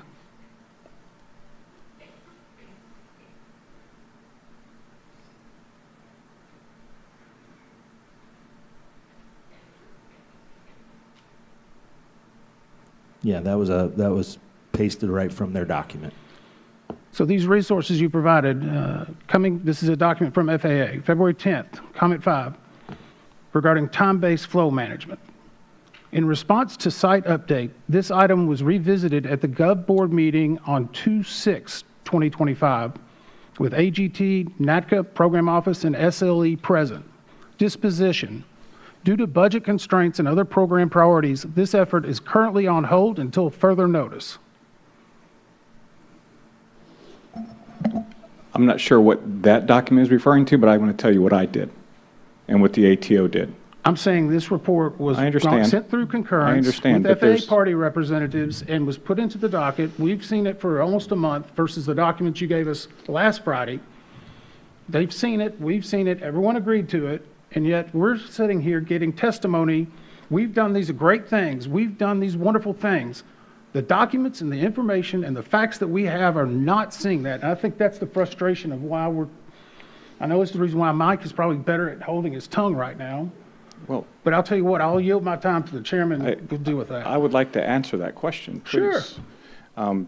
So I want to match your frustration, because I can tell you, with every ounce of my being, I had a conversation as the DCOO with senior NACA leadership on a call on a Saturday, talking about how the facility was doing, some things that they needed to be successful, along with the facility rep, along with the air traffic manager, along with the vice president of air traffic. And the two things they asked for, the first thing they asked for was terminal flight data management, saying that would help them tremendously in ground control. My answer was, you got it. The other thing they started talking about was mile and trail, and how stream classes and compression was hurting them. I said, well, I think you need time-based flow management.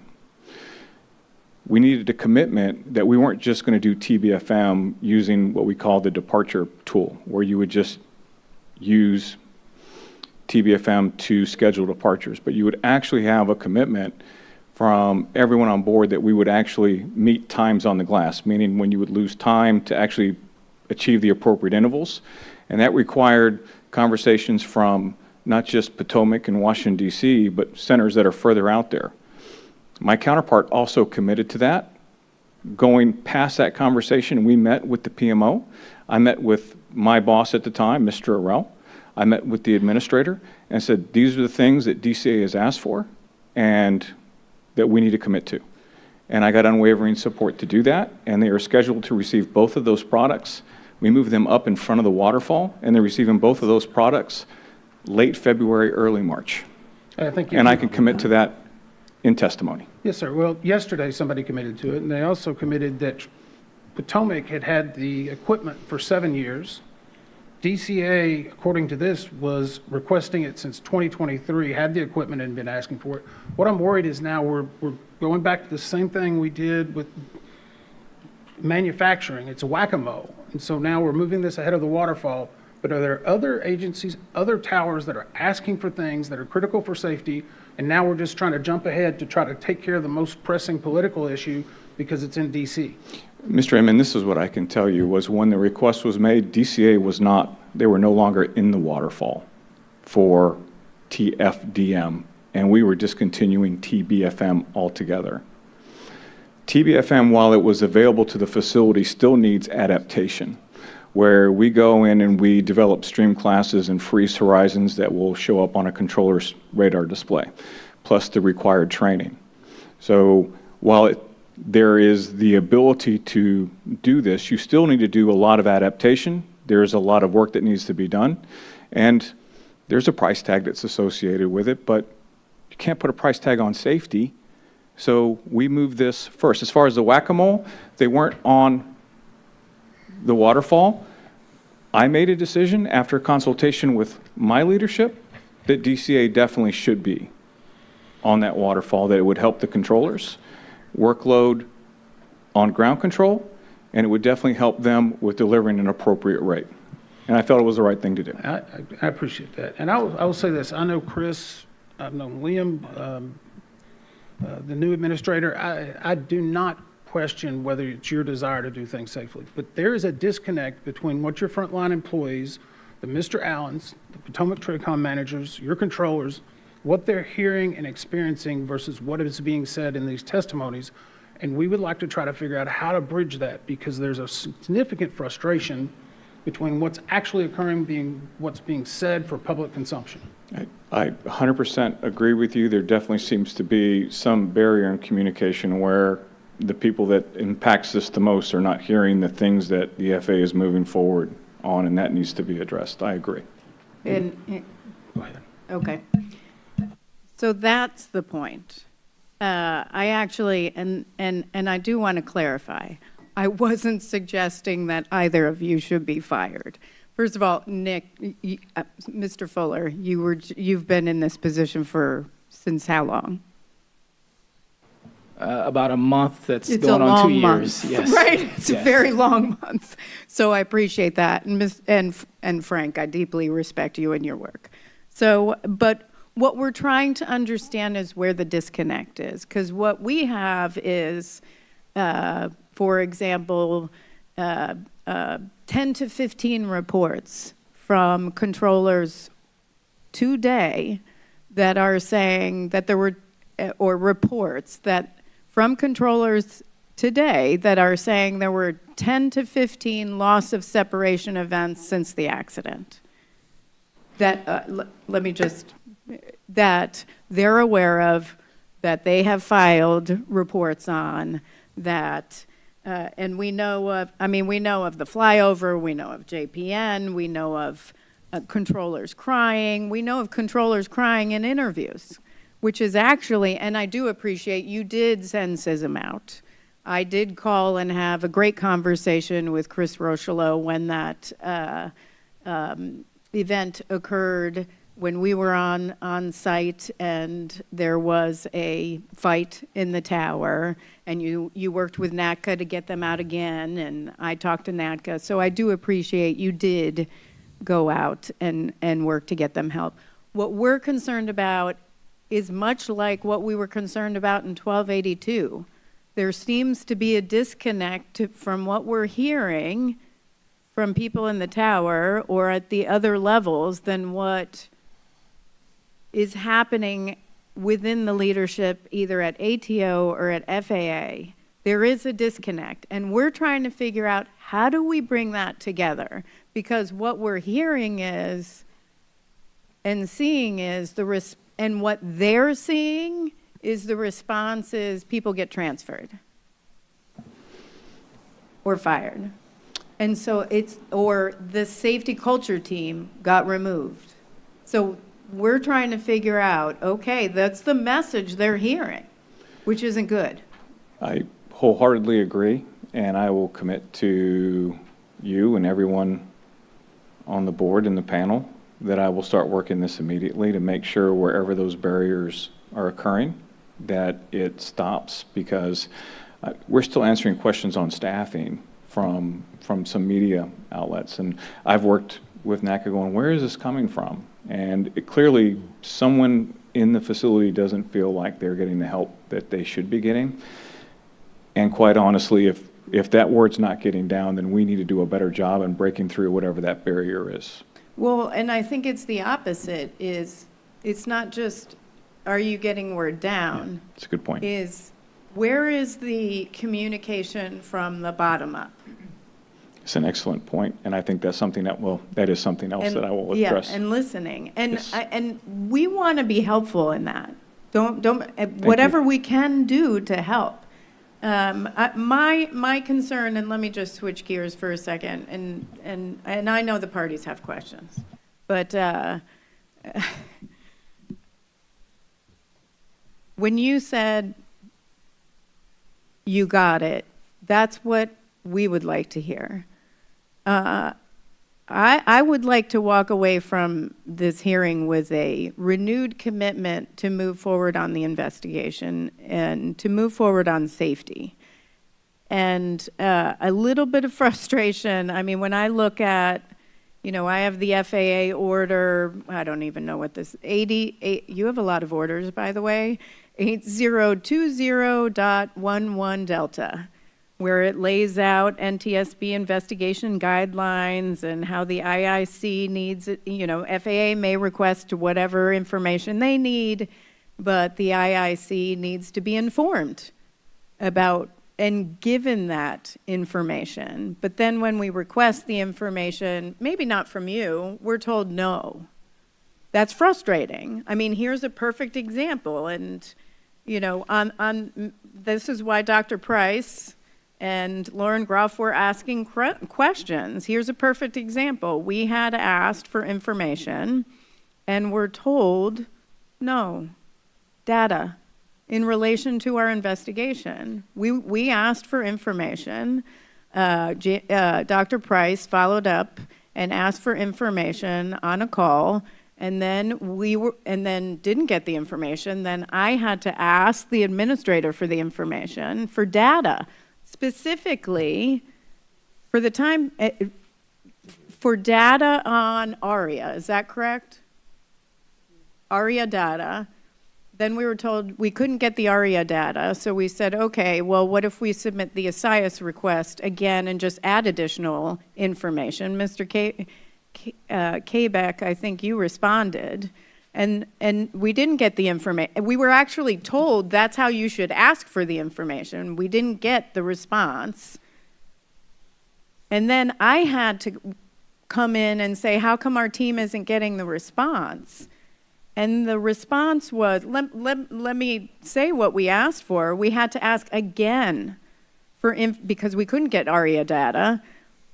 For data for the time period October 2021 through December 2024, we had to ask again, okay, we want fixed wing helicopter encounters for the following proximities: less than 1 nautical mile lateral and less than 400 feet vertical, less than 600 feet lateral and less than 400 feet vertical, less than 1,500 foot lateral and less than 200 feet vertical, and less than 600 feet lateral and less than 200 feet vertical. Also, we were told that ASIAS used, and then we asked about a definition on close proximity events. The response from FAA on July 24th was no.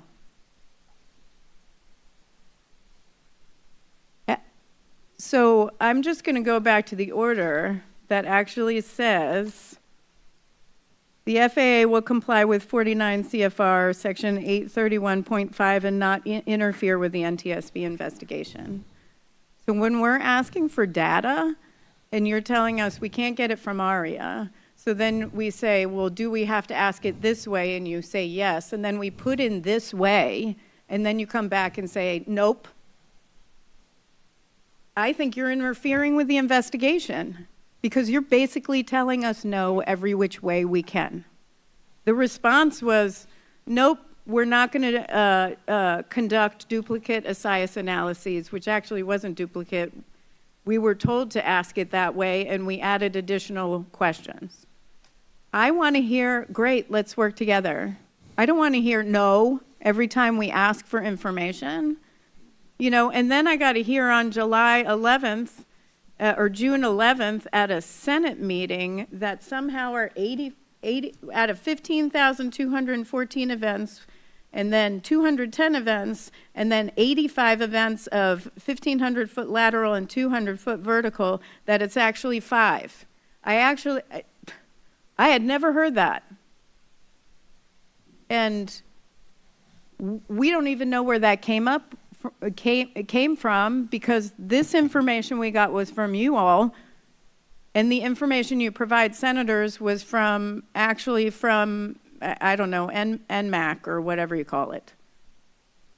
I mean, I'm not going to play the data game with you guys anymore. It's actually a well-known thing that every time we come out with data, you're going to come out with some other data the night before.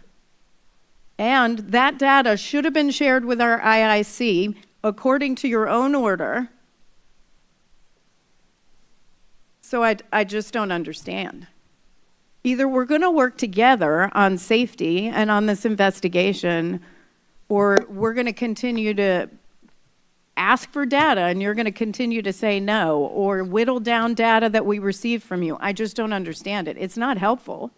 It just looks like you're trying to hide things, which I don't think you are. Yes, you can respond. Thank you. Thank you for the last part. We definitely don't want to hide anything. And if anything, we want to be transparent with our data. What I'd like to ensure, and I'll work with the ATO, is if there's a data request that we don't understand, or there might be some problems, then let's work together to make sure that we can get you, or at least articulate exactly what you need so you can complete your investigation. I feel like everyone that I work directly with and close with, the NTSB makes the FAA better. And the FAA makes the NTSB better if we work these issues together. So the last thing we want is for there to be a feeling that we are not good partners when it comes to raising our safety standards. We do want to work together, so maybe we come out of this hearing where let's work together and talk about some data, but then I also think probably some data sharing with the operators. I mean, we have a lot of data here that they've probably never seen. Go ahead.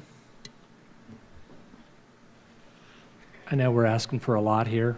We all want the same thing.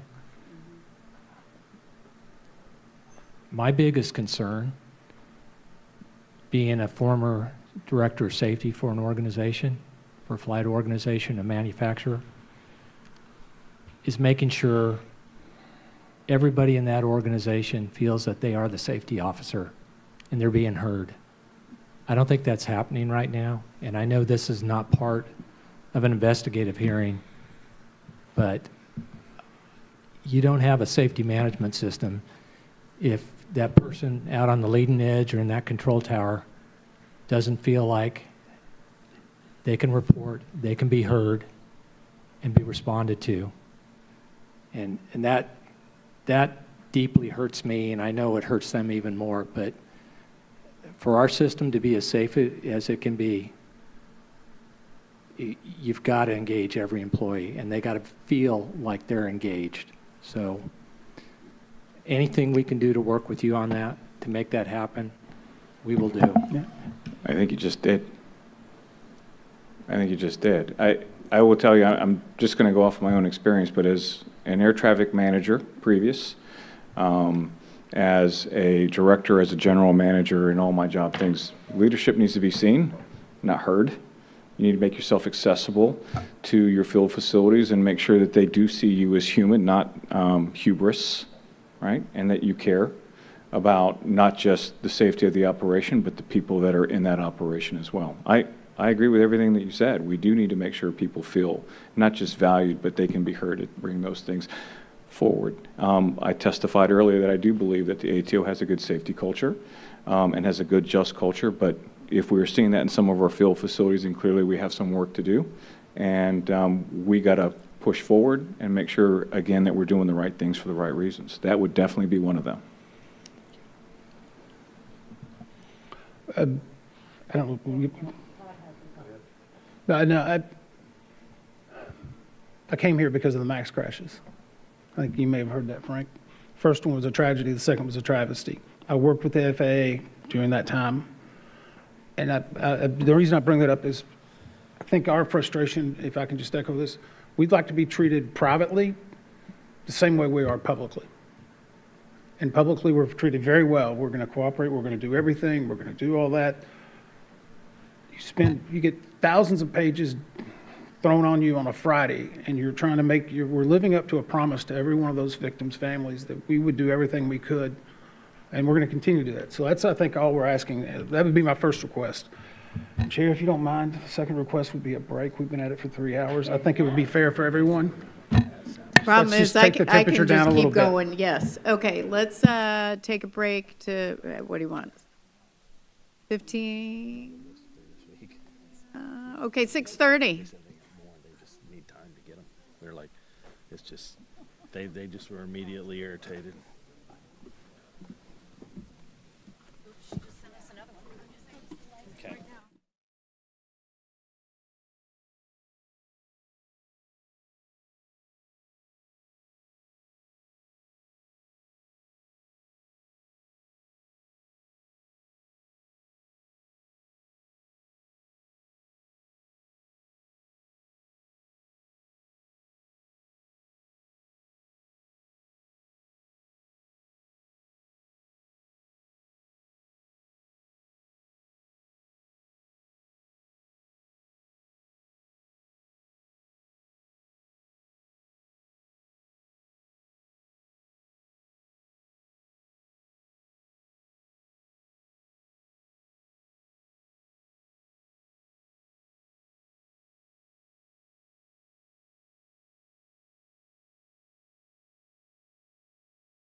do have, thanks to Member Inman, a box of candy if anyone is feeling like they need some, including in the audience, but come on up. I think what we're going to do now is Dr. Wilson, sorry, has a few follow-up questions, just a couple. Then we're going to go to the parties. And then what's going to happen is, unfortunately, the front row is not released yet, but you can eat candy in the back row because we're going to flip it, and then we'll continue on and go back to the technical panel and eat candy in the meantime. Everybody is literally eating candy right now. All right, over to you, Dr. Wilson, and Mr. McIntosh and Mr. Fuller. Thank you very much. We had a good chat. Dr. Wilson. Thank you. Mr. Allen, just a few questions for you. I wanted to give you, from the facilities standpoint, an opportunity to talk about data trends and analysis and find out what you do at the facility level. It seemed like the beginning of the panel, we were talking more at the ATO level and what data they look at. So I just wanted to get a sense of that to give you a broad area that we'll be talking about. So Dr. Price asked about lots of different groups of data that can be looked at to identify trends. At the tower specifically, what is your understanding of the data that's used to identify trends that are specific to your facility? So for the most part, as far as trending goes, the facility would be typically the one that would file the mandatory occurrence reports, the MORs. If there's a voluntary reporting via the ATSAP program, whenever the ERC reviews that, they do contact the facility ATM and the facility union rep, and we have that data as well. Within the facility, we also have the local safety council, where they become aware of items either by controlling that they notice or through reporting of controllers in that regard. So we can routinely meet and look at those items and see if there's any trends. Now, in addition to that, another arm of that within the facility was the support manager. They cover training and QC for the facility. So with conducting the required OSAs and additional OSAs, we can therefore identify other means within the facility of items that may trend or in one direction or in another. With caps that we've implemented, there are milestones and goals and mitigations within those that are tracked routinely. Following up with the district QC, there's various means for us to track and analyze trends.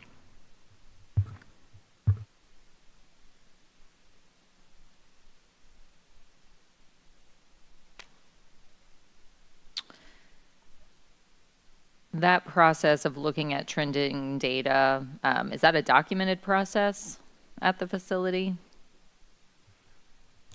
The OSAs are documented, MORs are documented. All of the different avenues that I described have a form of documentation associated with them. Okay. Is there one person at the facility who's responsible for looking at the data, or does it fall on multiple people? The data comes from various forms. Like I had said, the ATSAP data would come to the air traffic manager and the FAC rep, so they would have that slice of data.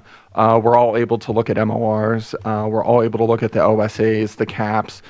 We have regular meetings in regards to those, so we can identify trends. Who leads those reviews of the MORs? It would be with the air traffic manager and any support staff and operations manager, support manager. I guess I'm wondering, okay, so this data comes in and now, like, who's looking at it to say, like, yes, we see a trend? It's just, you review all the reports in the meeting at once, or, you know, somebody sits there and says, we've had 5 reports related to this, 10 reports related to this, like. So for instance, like whenever a supervisor or somebody conducts an OSA, they have that information on the assessment of the position at that time frame, and then it is validated. And then with those subtasks, you can look at a report and see, okay, phraseology is ticking up, or there's non-compliance in that realm, and here's the documented dates and times that it occurred. Now you can start looking at that trend. Okay, this is occurring here. It's with ground control. We need to work on ground control phraseology or something like that. So is all of this in a database where you could say, I want to know if phraseology is an issue, and you can go in and filter and you can pull up all the reports that have phraseology? Yeah, like for MORs and OSAs, CAPs, we all do all that via CEDAR. Could you just, for the audience, give us what OSA stands for and CAP? Operational Skills Assessment, and CAP is Corrective Action Plan. Thanks. So from your perspective, were any close calls or near misses, were those being identified in the data that you were looking at? There's nothing that I'm aware of Okay. at this time.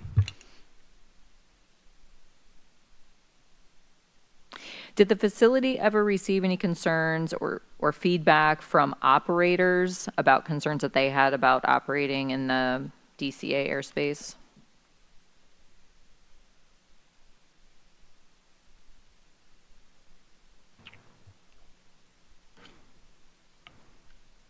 I'm not aware of any specific concern. As the operations manager, I spoke with everyone routinely, or a majority of folks routinely, and I wouldn't say that there was one thing that jumped out more than another. Okay. The Local Safety Council, just really quickly, could you just give us an overview of what its purpose is and who sits on that council? Yeah, the Local Safety Council, it's comprised of controllers and management from within the facility. Their tasks are they review the voluntary reports, the ATSAP reports that are put in, and help formulate responses to them and analyze them and see. They have a database that they can go into and see, are these issues occurring elsewhere in the country? What were they doing to mitigate them? Is this a larger systemic problem, or is this localized to us? They provide assistance with developing briefings, issuing briefings, and training, just to name a few things that they do routinely. The ATSAP reports that are reviewed, they're de-identified, so could you just walk through the process really quickly of an ATSAP report? So a controller files an ATSAP report and what happens to it, and then how does it get to the Local Safety Council?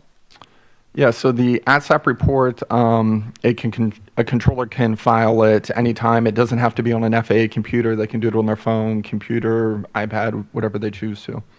Once they complete the report and submit it, it is then sent to the event review committee for that region. And the event review committee reviews it, accepts it, and then they contact the facility management and the air traffic manager and the facility union rep and share a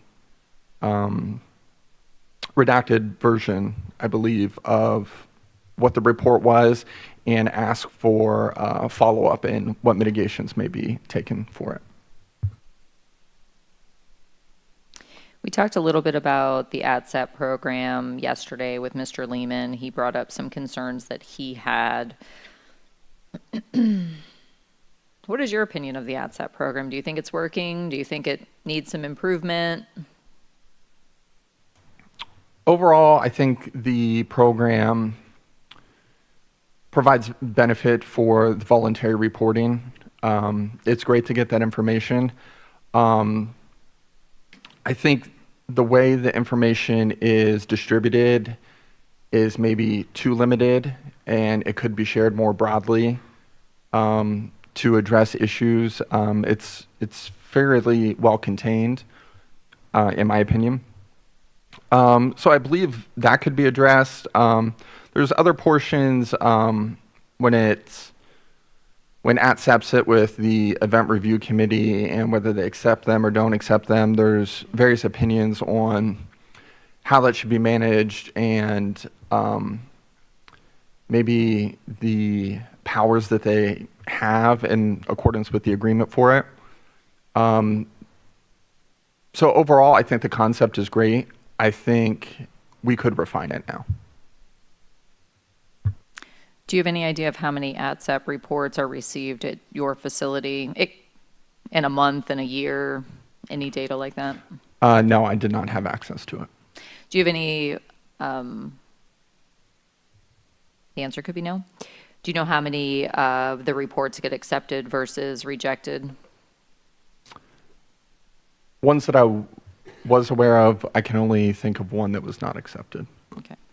And as a manager, do you feel that it limits your ability to manage? So if you were to see a concern with a controller by them filing an ATSAP report, does that limit the response that you can give? So if you see something and you think maybe this person needs some extra training or some sort of corrective action, by them filing an ATSAP report, does that limit how you could respond? Yeah, there are limitations with it.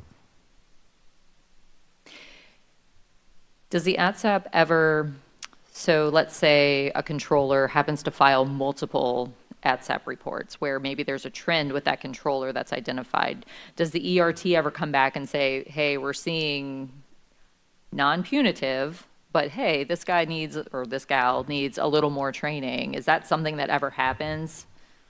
Not that I'm aware of, but that's in their purview whenever they receive the reports to review it, and because they have the identified data that they can link them together and notice a trend, and then they can contact the facility in a course of action. Okay. And one of the things that Mr. McIntosh mentioned about SMS and positive safety culture is that the ideal situation would be that controllers feel comfortable reporting concerns to, let's say, managers or employees of ATO would feel comfortable coming to their managers and reporting concerns. Does that happen, or does everything just go through ASAP, or ATSAP, excuse me? I would say it would be facility specific, and it would be an individual preference. I know during my time there, people would routinely come by my office and we would have discussions on how things could improve or change or get better. And then there was other folks that preferred to utilize the ATSAP program. So I think it's really dependent on the individual. And as a manager, did you feel empowered where if somebody came to you with a concern that you could take it up to a higher level or to some review committee that would then consider the feedback? Oh, 100%. I would always share it with the air traffic manager, support manager. We worked as a team. We would share that. We wouldn't keep it to ourselves. Great.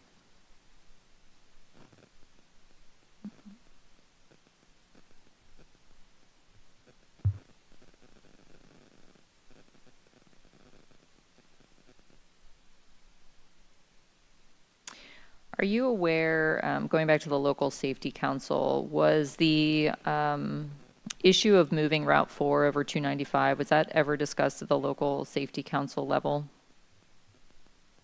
I don't recall. And I think if I recall from your testimony, either yesterday or the day before, the moving of the Route 4 to 295 was discussed as a part of the helicopter working group? It had been discussed before, yes. Okay. But there was no Is that in meeting minutes or anything that discussion happened, or? There was nothing that we could find. Gotcha. Okay.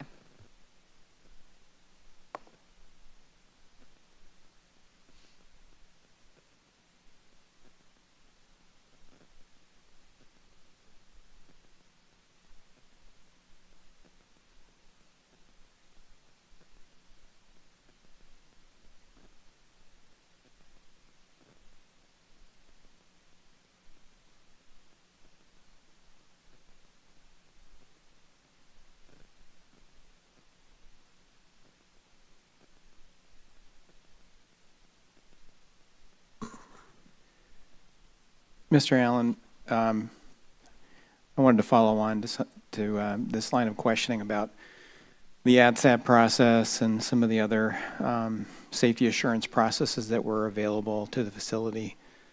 It sounds like you were involved in processing those and presumably learned some things from them. Is that correct? Yes, the information we had at the facility. Okay, so we asked this question at a higher level, but at the facility level, do you feel that the safety assurance processes that you had available were blind to any of the risks that this accident has uncovered?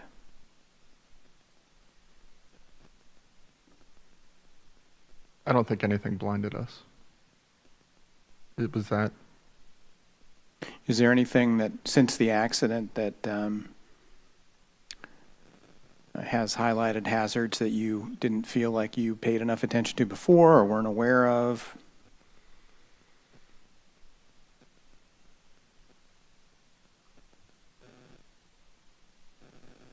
There's nothing that's jumping out to me at this moment. Okay.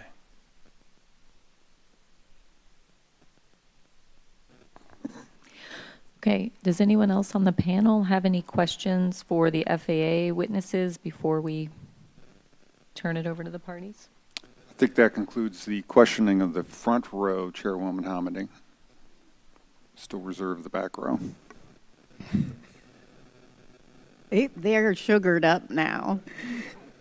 All right, we are gonna go a little backwards here.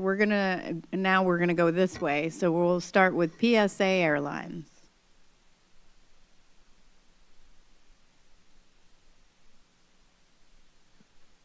Yeah, sorry I was not prepared. Didn't see that coming. All right. Mr. Fuller, just a quick question before you go back here a couple hours. Said, go through your statement here, just stated that the FAA would contact helicopter operations if an altitude was violated. Kind of trying to realize, like in the last year, how many times did the DCA tower observe or report helicopters altitude deviations? I assume you call them PDs or pilot deviations like you do for us, rasher warnings? Yeah, pilot deviations. I don't have that specific data for PDs for the last year, to be quite honest with you. Do you remember any at all, or could you get that data for us? We could certainly get the data if the NTSB or needs that request. It's not difficult. No, not a problem at all.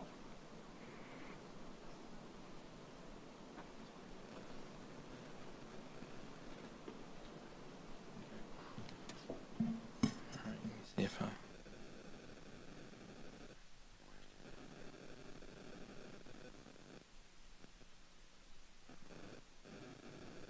I believe that's all the questions I have right now, ma'am. All righty, well, we'll come back. Alpa. Thank you, ma'am. Can we bring up 17 Juliet and on the last page of that document? So this data shows that we're potentially missing up to 50% of TA data in the DCA area. I don't know if you guys can see it off to the right there. It's a little bit cut off, but that basically says 40% of flights recorded do not have TCAS TA. There we go. Perfect. How accurate or how are accurate decisions being made on potential near midair collision risks in the DCA area if we're missing this data, Mr. Kabak? So this is part of the problem with analyzing TA data, is that it's an incomplete data set, and it would be very heavily influenced by the fleet type it operates at a certain airport. So one airport could spike in perceived risk just because the certain fleet flies in there that reports TA data. And as you said, only about a little over half of the flights that we have, or in that case, less than 42%, I guess, record TA data in our FOCO database. So is there any way or way forward where we can start to shrink that gap and get more fidelity? That would rely on equipment upgrades on the operator because it's operator specific, transmitted into the FOCO data that we would then get from that. We have no control. It would be operator specific. Understood. Are there any other known critical gaps in ASIS, such as what we have here? If we wanted to use this data for analysis, this would be one. Off the top of my head, I can't think of what another one would be in that instance. Okay. Thank you, sir. Mr. Fiscus, this one's going to be for you. What factors led to changing the NMAC definition from the original 500-foot and 1/2 mile lateral to just a 500-foot proximity? And this happened in 2020. I am not sure of that. Okay, you're not aware of when that changed or the reason surrounding why? No, I'm not. So my understanding was, you know, when the 633 Alpha, the 634 Alpha, the 632 versions of reporting order, those were all written and processed and implemented back in 2012. And at that time, it was still 500 feet, a 500-foot bubble. Yeah, so prior to that, I'm not sure. But those were flight standards directives from the .11, the 80-2011, and the 80-2016, the air traffic version of that, if you will. Okay, thank you, sir. You bet. And then for Mr., or I guess Colonel DeForest and Nelson, if you guys are in the back there. So no near-miss occurrences were reported in DCA by the Army, and this is from 2020 to 2025. Is there a lack of reports from Army aviators in DCA?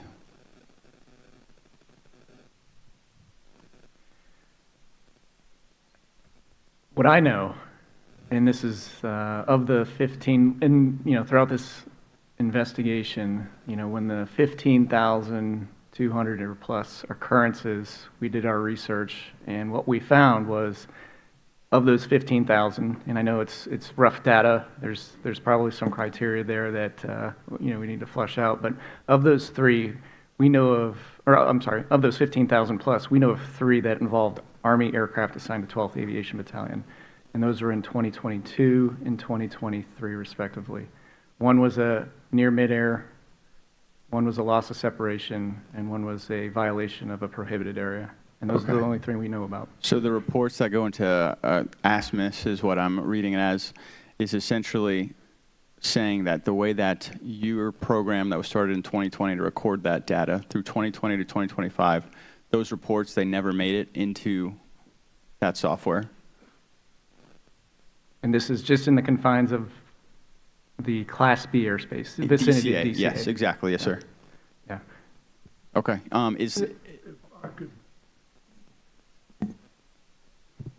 If I could just add Yes, to that. please. Absolutely. There were a number of near-miss reports that were filed by the 12th Battalion that were not, you know, necessarily near misses in the airspace, but were in the DCA airspace, but they were filed for other areas as well as some other operations. So there was reporting.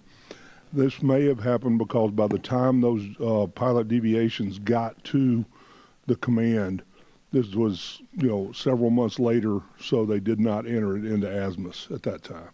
So that data wasn't captured. I'm reading out of the actual factual data group report.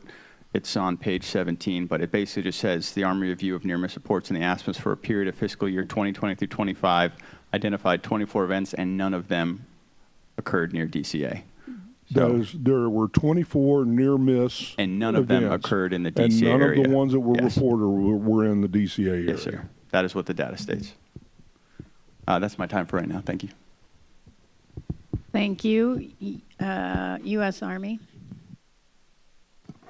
No questions. Thank you. Sikorsky.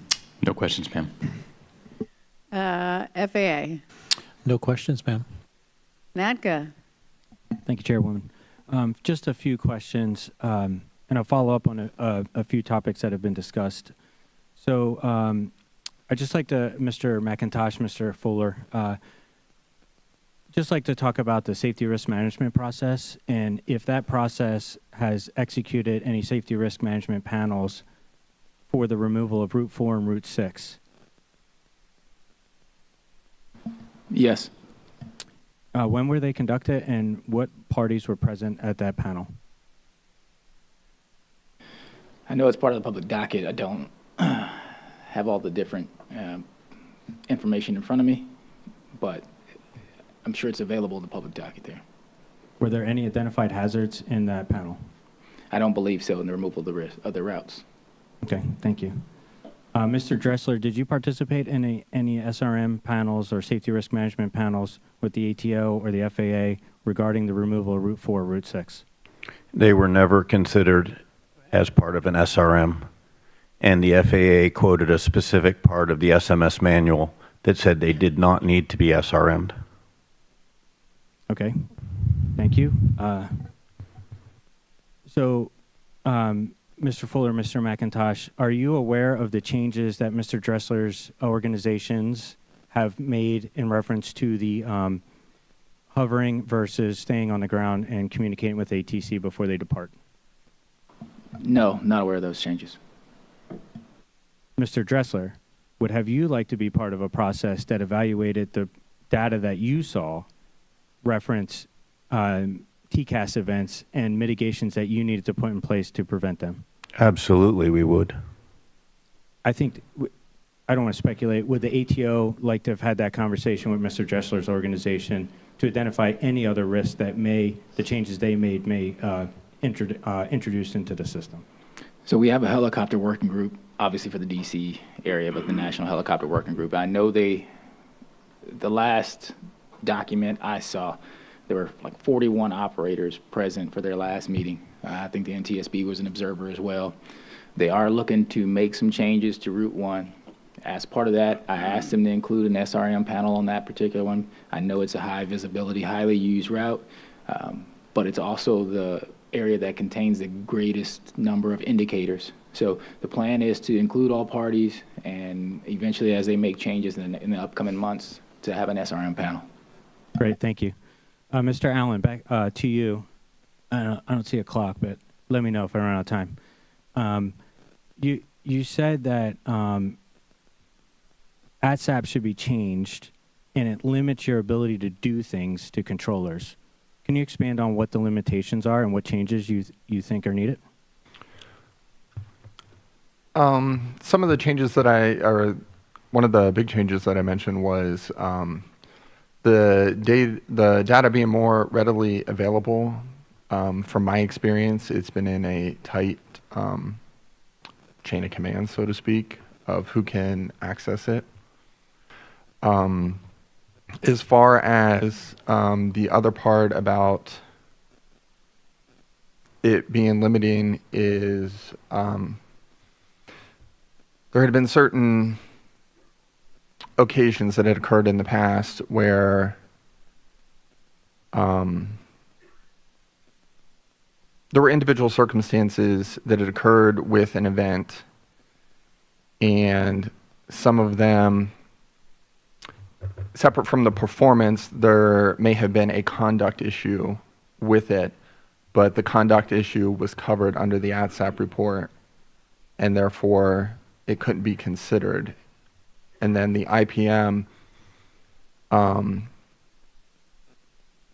times, you know, we go through the performance record of conversation process, but you have to go through that so many times before you can seek another course of action.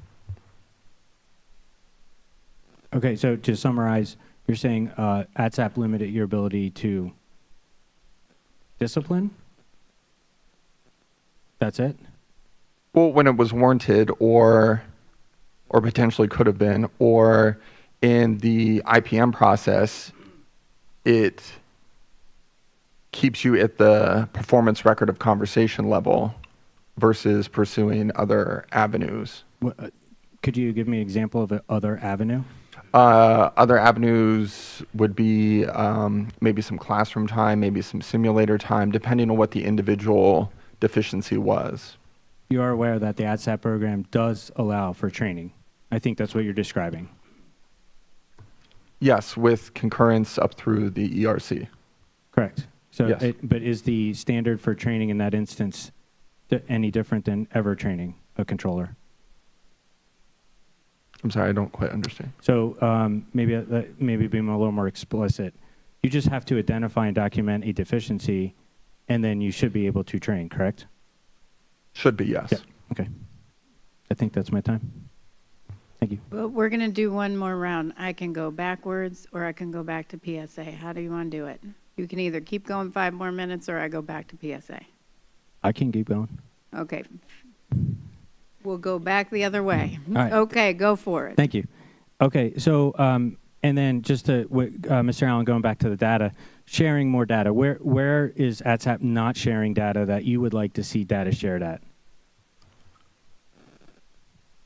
As the operations manager, it wasn't readily available to me. I would have to receive the information from another source. And that other source was who? The other source, if NACA had brought it to me, or if the ATM had brought it to me, I would have been aware, but I didn't have the opportunity to log in and see any trending data. I would only be able to see an individual report. But your facility could do that, correct? The local safety council. Correct. So the data is in the facility, and the local safety council could use that data and inform you of what the portal says, correct? Correct. So it is available to you? Correct. Okay, thank you. I appreciate it. Mr. McIntosh, Mr. Fuller, quick questions. Prior to the accident on the 29th, the ATO had a safety culture office. Post-accident, what is the status of that office? I think you're talking about the safety culture team within AJI3. Correct. Yeah, I said office team. Thank you. Sorry. Yeah. They're currently going through a reorg right now. I don't know what their current status is, to be quite honest with you. And is their workload and tasking similar, more or less, prior to the accident, as compared to prior to the accident? So some of the activities have changed. Prior to the accident, they were, I would say, more about safety culture outreach. And they spent the vast majority of their time traveling to other countries, other ANSPs, providing safety culture training. And post-accident, we decided to direct more of their resources directly to supporting air traffic initiatives internally. Okay, so they're still doing air traffic things, or within the ATO, I should say, not air traffic things. They're doing other work within the ATO. Okay, safety culture work or just other work? Other work, I'm not exactly certain what they're doing. I'm not overseeing that particular team anymore. Okay, Roger, thanks. Just a question on safety data and TCAS events. I think Mr. Fiskus or Fuller or Ms. McIntosh, any of you can answer this. When we see numbers of TCAS events, right, them in themselves, I think we've determined analysis is important to determine what was occurring. Is it uncommon for air traffic to be in receipt of a pilot responding to a TCAS RA when 2 aircraft were in level flight? I'm sorry, you said, is it uncommon? Correct. No, it can happen. Yeah, okay, Roger. And do you know when it normally happens? In what scenario? They could be 2 aircraft in level flight heads up. Yeah, correct. Okay, Roger. I think we often we can see it when VFR aircraft at 500 feet above or below IFR aircraft separated by 500 feet level. We just Absolutely. could get a TCAS event in that instance, correct? Yeah, certainly. Yeah, I was going to say that's probably the most common that we see. Okay, Roger. And I really just have one more question, and I just want to clear something up, Mr. Jarvis. I hope I got your last name right. I believe that was correct. Earlier in the day, we were talking about NEMAX and what the altitudes or what that looked like. What was the definition of a NEMAC that changed? And I think at some point you started talking about it might have been 1,000 or 3 miles, but that was, I just want to make sure the record's correct. 1,000 feet separation or 3 mile separation is a radar separation and was not the definition of a NEMAC. I was not referring to a NEMAC. Okay, Roger. Thank you. That's all I had, and I'm done. Thank you, Chair. Thank you. FAA. Just one quick question for Mr. Fuller. What is ANSP? Sorry, I've been working on it all week. Air Navigation Service Provider. It's any one of the other. Thank you. That's all I have. Okay. Thank you so much. Army. No other questions. Sikorsky. No questions.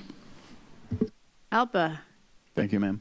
Mr. Fuller, you stated you rely on outliers to identify risks. What if there was a large number of airports that, say, had an occurrence, let's say in this example, resolutionary advisories, but it was a widespread issue, not necessarily an outlier in any case? So how are widespread threats identified if there was potentially no outliers? Again, that's where we rely on some of our groups that we participate in, the SIAS, CAS, U.S. Aviation Safety Team, or just it's not uncommon for an airline's safety VP to reach out to me directly and bring some information that I don't have, say FCTs without radar, things of that nature. So, but specifically, you don't have a way to analyze the data for a widespread issue without those outliers to trigger? We do. We are investing in AI capabilities. So some of the things that we can't see or we can't fill as outliers, perhaps an AI tool will be able to pick up for us. So we are investing in those. So it's currently a work in progress then? Yes, sir. Okay, thank you. Also previously you stated there were 12 years of high occurrences of descending RA data in Denver. How did a problem exist for this length of time before effective mitigations were instituted? So what's interesting about that is if you ran it, each airline ran it through their SMS process, and none of it came up as a high risk. It wasn't until it got elevated to the U.S. Aviation Safety Team, we worked through it, and we analyzed the collective risk and determined that it was high. But each individual airline never brought it to us as a specific safety issue.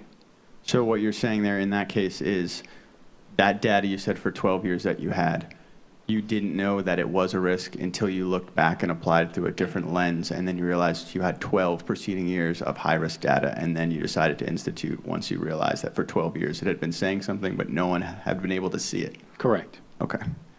How long did it take from the point that you all did realize at the end of those 12 years to then the data showing there was no longer a risk? So I just want to correct one thing. I'm not saying for that entire 12 years, nobody saw it as a risk.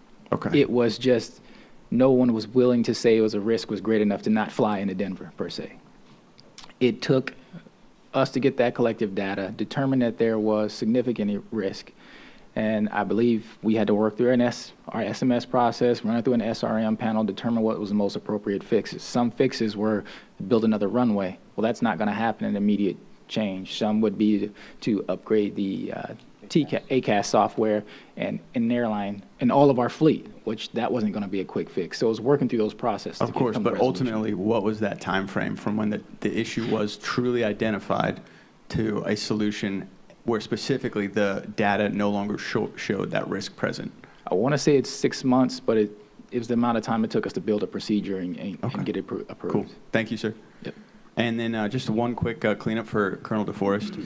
What parameters would actually trigger an Army helo pilot to file a near-miss report into the ASMIS program? And that's going to be pretty broad. It could be, I want to say a set definition, such as vertical, 1,000 feet or 500 feet. It's if the pilot or aircrew perceives a danger or threat, and it's at their discretion. So what you're saying is there's no specific or we'll say constrained criteria to truly define when they're going to submit that report?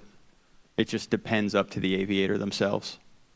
That is correct. If they feel as though it involves safety and others need to know about it, and they'll file it. Thank you. And Mr. Quebec, can you confirm that ASMIS data is not in SIAS? I'm not sure what that even is. Is that an Army product? It is. Then it's not a SIAS. Okay. Thank you, sir. That's all of the questions from ALPA. All right, PSA. Thank you, ma'am. Mr. Kabak, real quick, just a couple questions just following up from ALPA there was, are you aware that if PSA participates in SIS PSA does participate in SIS. with our FOQA data? I don't know if it's FOC or ASAP. It's one or both. I don't know Okay. which one. I was just curious. Do you know how long we've been doing that? I don't know the answer to that. Okay. I was hoping you would have that information Oh, for sorry. us. So I just wonder, I mean, we've been talking about proprietary data and doing RA studies and things like that. Would it be fair to say that SIS should be the vehicle we use to do these studies, which is much more holistic? The power of a SIS is the collaboration of all the data together. So it's your data with Americans' data with everybody else's data all together. And then we blend in the ASAPs and ATSAPs. And like ATO, we're using artificial intelligence and machine learning.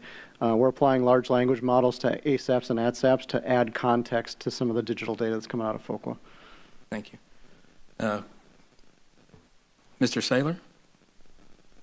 Do you know whether we supply both the data? Yes, we do. We supply both ASAP and FOQA data into And do you know how SIS. long we've been doing that?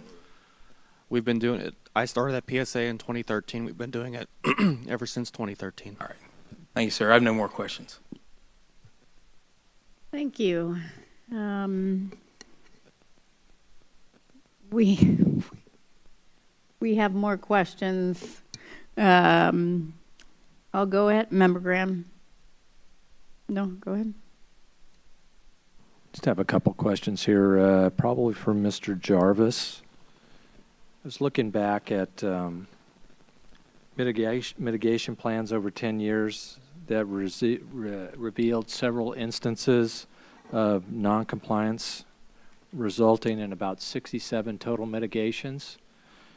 And I see some of these were, well, there's non-standard phraseology procedures and application of visual separation, at least 3 different years over about 10 years. And other things with the radio comms, inadequate and non-existent training records for for controllers, excuse me. What are some of the dangers of persistent non-compliance of standards?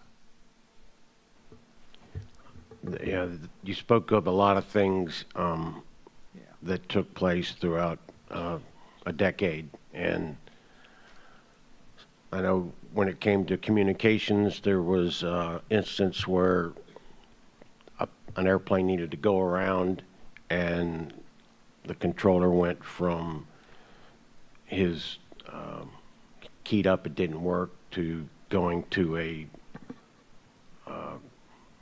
third alternative, not the fourth alternative instead of a second or a third. So these things happen, and they're kind of event driven, and you kind of fix those as they come along, and a facility would then capture that on their internal, their ICV, as being non-compliant, and they mitigate that until such time that they can determine it to be compliant.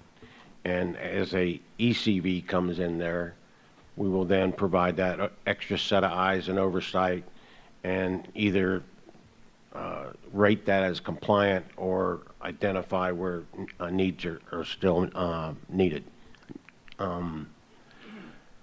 Many instances, an item that might be continuously non-compliant might not be exactly the same way. We'll say ATIS procedures.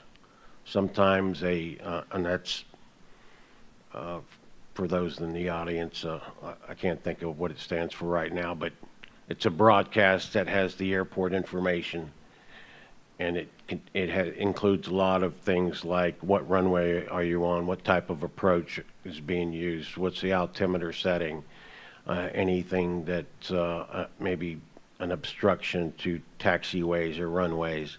It includes all that information. And there's, in one instance, it might not be reviewed like it's supposed to be reviewed. And then the next time we come in there, and then the facility might be reviewing it, but they might not be broadcasting it as it goes out. So those are some things that can, the items can can total up to a big number.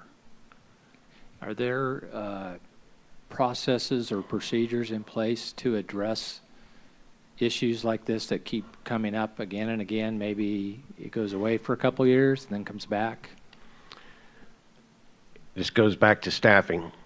And do you have staffing and administrative staffing that can look at these on the regular? And oftentimes you need the support of supervisors to participate in that process. And it's a collaborative process. An ICV is labor and management going through this together and agreeing that, yes, this is right, or no, we need some work on it. All right, thank you. See, my time's about up. I'm going to leave here in about 8 minutes. Member Inman.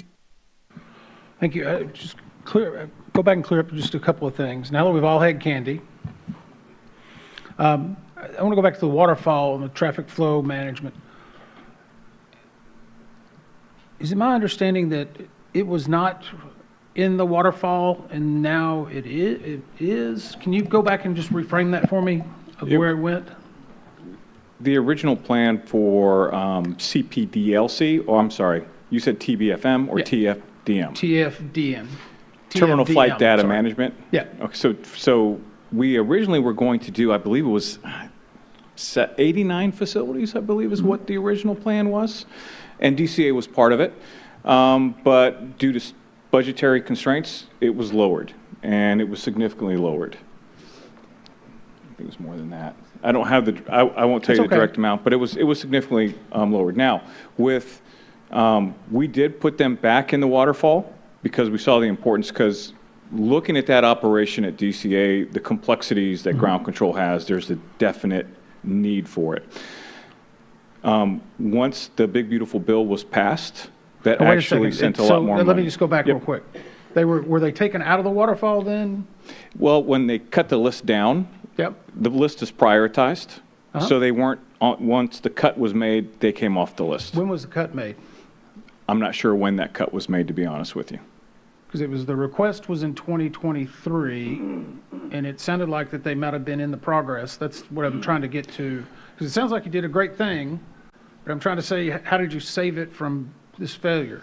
I worked with senior leadership and funded it and got it back on the list. Okay. And I'll go along with this.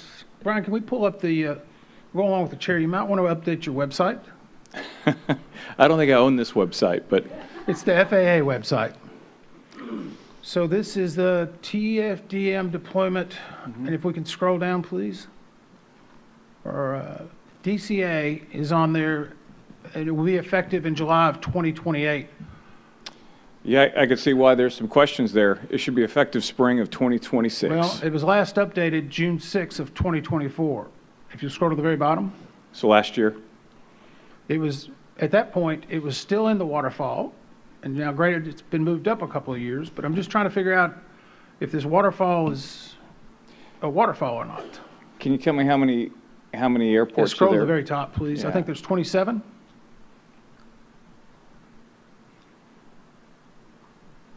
Configuration A, 27. Configuration B, 22. Okay. So very top, please. Then by that, Mr. Inman, then they were not cut off the waterfall. I just put them towards the top. So I apologize. I gave erroneous testimony. Just wanted to make sure we're clear on it, because we got a lot of people that are very interested in some of these questions. You can keep the candy for right now. Thank you. Next question, though, same thing. And I want to follow up to NACTA's question, actually. And this has to do with the ATO safety culture team. Mr. Fuller, you said they're being reorganized. Is there an ATO safety culture team in existence at FAA right now? I don't particularly, to be quite honest, know what exactly they're called. I don't know what duties they're performing. We're currently going through an entire reorganization of that team. I can't even tell you how many members are still left on it. It was only a team of 3 prior to in that particular organization. So prior to this reorganization, there were 3 people in the FAA on the ATO safety culture. Dedicated just to doing safety culture outreach is primarily what they did. If there's just 3, you said they're being reorganized. You were kind of specific about change of function.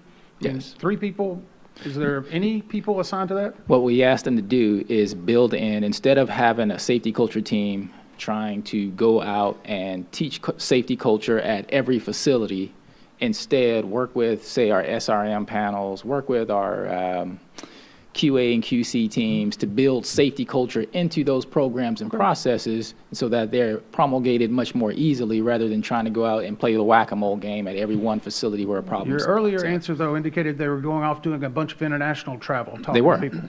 But this time, it's instead of doing it at different facilities. I just want to try to get clarity. I guess the next question I'll have is, were these safety culture team members advised not to speak about their change? I don't know anything about that. Mr. McIntosh, you know anything about that? No, I'm not aware of that at Could you all. inquire about it? I can definitely inquire about it. I think we've been talking about SMS, whether ATO safety culture team has either been reorganized, changed, if it no longer exists. We're talking about SMS. I think that's an important question. Chair, I'm out of time, but I might have a few more. What do you want to do? Oh, no, I got some. Okay. Look, you gave me time, and now I've got sugar. I once did a 17-hour markup on the Hill, so we're here. Okay, I just want to talk a little bit about data. So Performance Data Analysis and Reporting System, also called PDARS. Just one more time for those who are not familiar, what is that? Anybody? Yep. Okay, I'll just read it. Collects and manages data, processes data and generates reports daily, shares data and reports among facilities, supports incident analysis and airspace optimization. Is that good? Yes. Thank you, Mr. Fuller. How do you typically use PDAR data? Various ways. I'll think of the last project that we did. I'm going to use Jacksonville as an example. Jacksonville Center has had an increase in traffic, and we recently decided that it was in the best interest of build some ultra highs to add some additional capacity and to improve our efficiency, but it's also a safety metric as well. When we talked about sector splits, meaning we're going to build an ultra high to take and alleviate some of the additional aircraft down at some of the lower levels, what is the best way to, what altitude would work best to stratify the airspace where if you were to build an ultra high, they would be effective? Would it be, let's build an ultra high flight level 360 and above, how many aircraft would that capture? If it was 350 and above, how many aircraft would that capture? So using PDAR data definitely helps you decide on what's the best way to provide some kind of mitigation or a new procedure or a new airspace, some airspace capacity, but you want to take a look at traffic information. So the PDAR data will give us traffic information to help us lead us to a better decision. Okay, thank you very much. There were 3 separate PDAR studies conducted on DCA helicopter routes. One looked at data from January 1st, 2024 to January 30th, 2025, including counts by month, day, hour, and aircraft type. Can you pull up Mr. Fuchs, Exhibit 3G.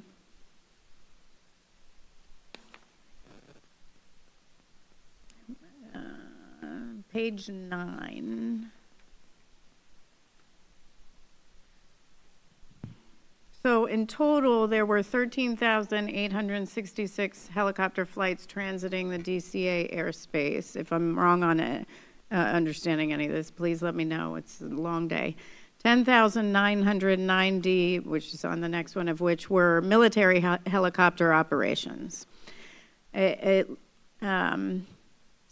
looks like there were several areas where helicopter traffic converged off of runway 33, and the study notes that as a hotspot at some point, I think pages 15 to 18 of the study. On page 25, it shows that for Route 1 West, Segment 1 from Chain Bridge to Key Bridge, 1,486 helicopter flights exceeded the route altitude restrictions of 0 to 700 feet. From Key Bridge to Memorial Bridge, also on Route 1 West, 1,733 flights. exceeded the route restriction of 0 to 300 feet from Memorial Bridge to James Creek Marina. Again, Route 1 West looks like 1,852 flights exceeded the route restriction of 0 to 200 feet.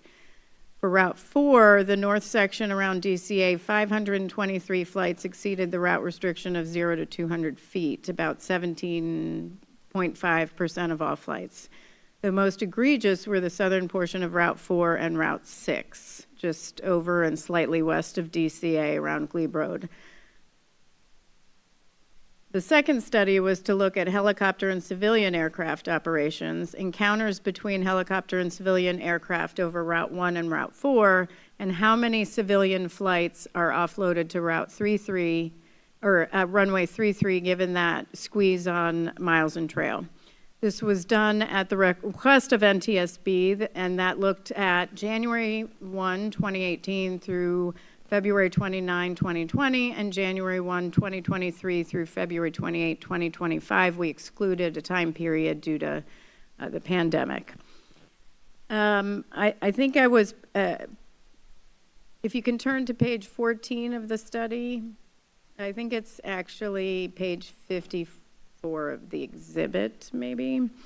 I think what I was particularly struck by was encounters by airline, and I believe that's military aircraft, with PSA being number one, and PAT taking up most of them. You do have some that are unknown. Republic Airlines, American Airlines, Southwest, and JetBlue. If you can go to the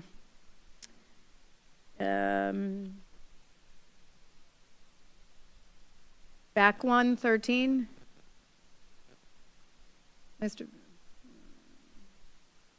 Yeah, this one shows that the CRJ-7 has the most. Go down to 215, and there's the heat map right off of 33. I guess I'm wondering from all this, and you can take it down, all this is in the docket. What I'm trying to figure out is, how do we not find this out after an accident? How do we ensure that data is being evaluated and shared among all groups, whether it's federal organizations or users of the airspace, including commercial airlines,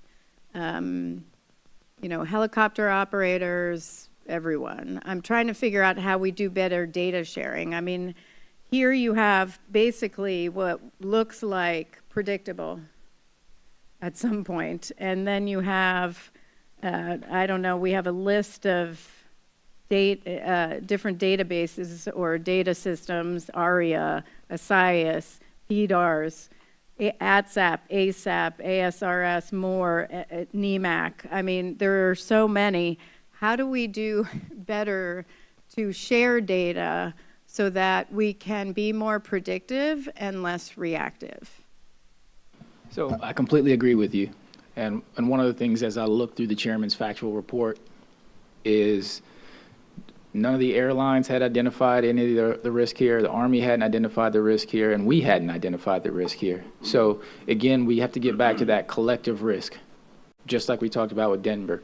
How do we use all of our data, which is gold, to actually make some jewelry out of it and come up with some really good fixes for this?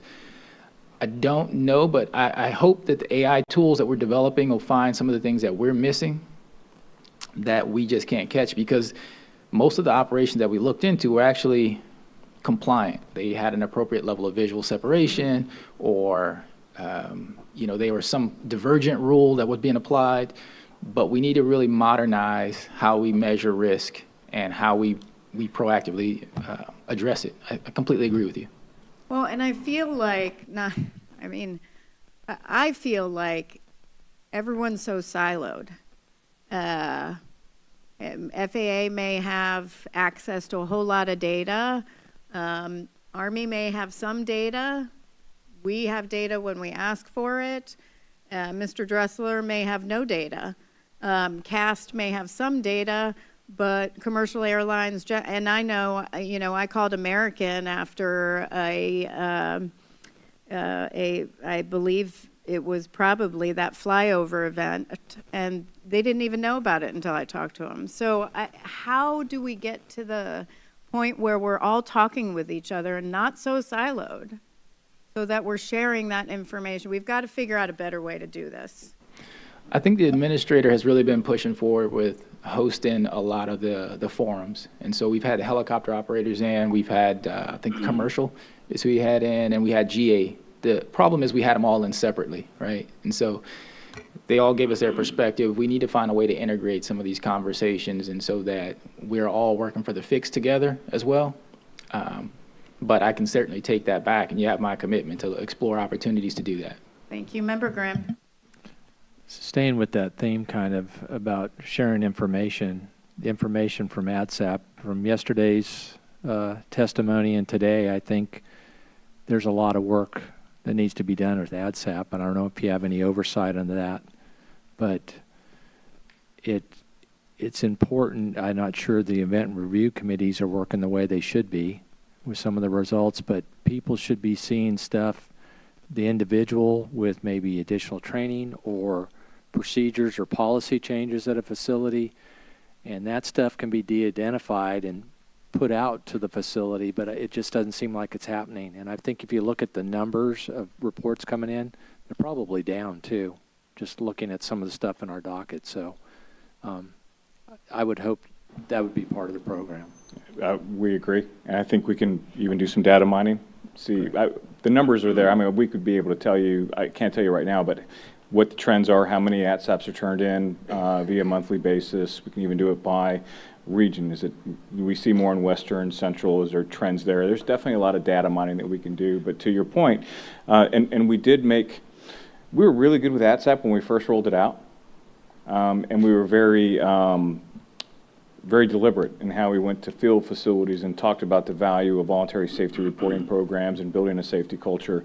And then some drift happened, and I think we started getting into what I called folklore. People started making it into things that it was never intended to be. One of the most famous things was a get-out-of-jail-free card. It was never meant to be a get-out-of-jail-free card. You can still do performance management when somebody files an ATSAP. Just have to know exactly what the way to proceed with these things and make sure that you do it the correct way. We were very conscientious. John Murdoch was part of the team. Let's go back out and do field facility visits and make sure people understand the value of these things. But to your point, I think we need to continue ensuring that ATSAP information is readily available, and we identify systemic issues so we can present the appropriate mitigations. Yeah. Excellent. Thank you. Thank you, Chair. Thank you, Member Inman. Mr. Brooks, can you bring up, it's page 15, it's the Air Traffic Manager, Potomac. Mr. McIntosh, I realize you've got a big organization, and I apologize because you're not able to see everything that we've seen, so this may help you with a little bit of the frustration. The very first lines start with base this entire program off of. Yeah, we're going to go down to the bottom. This is the Air Traffic Manager for Potomac, and if you start around line 19, saying is an entire workforce since 2008 has been trained to know anytime you make a mistake, you go and fill out a form, and for the most part, you're getting immunity, whatever word you want to call it. And a few minutes ago, you said performance management, so I'm going to skip down a little bit. I get told all the time, I'm hurting people's feelings when I talk to them about performance management, and I shouldn't talk to them. They already know what they did wrong. That's kind of indicative of what we found with frontline employees that are telling us. And I realize that's not your intention, but do you see the disconnect that we're seeing based on the docket material? I am, and that's disappointing to read. Performance management is not meant to be punitive. It's meant to actually build controller skill sets and manager skill sets. Performance management is not always negative either. We should reinforce good behaviors, reinforce positive techniques. I'd love for you to give us some more things to reinforce. Yeah, these aren't good things. These aren't I'm sorry, I'm going to use Chairman Hamady. These shouldn't be siloed. Mm-hmm. These should be things that every manager, supervisor, employee should expect with good, active individual performance management. A controller never stops learning.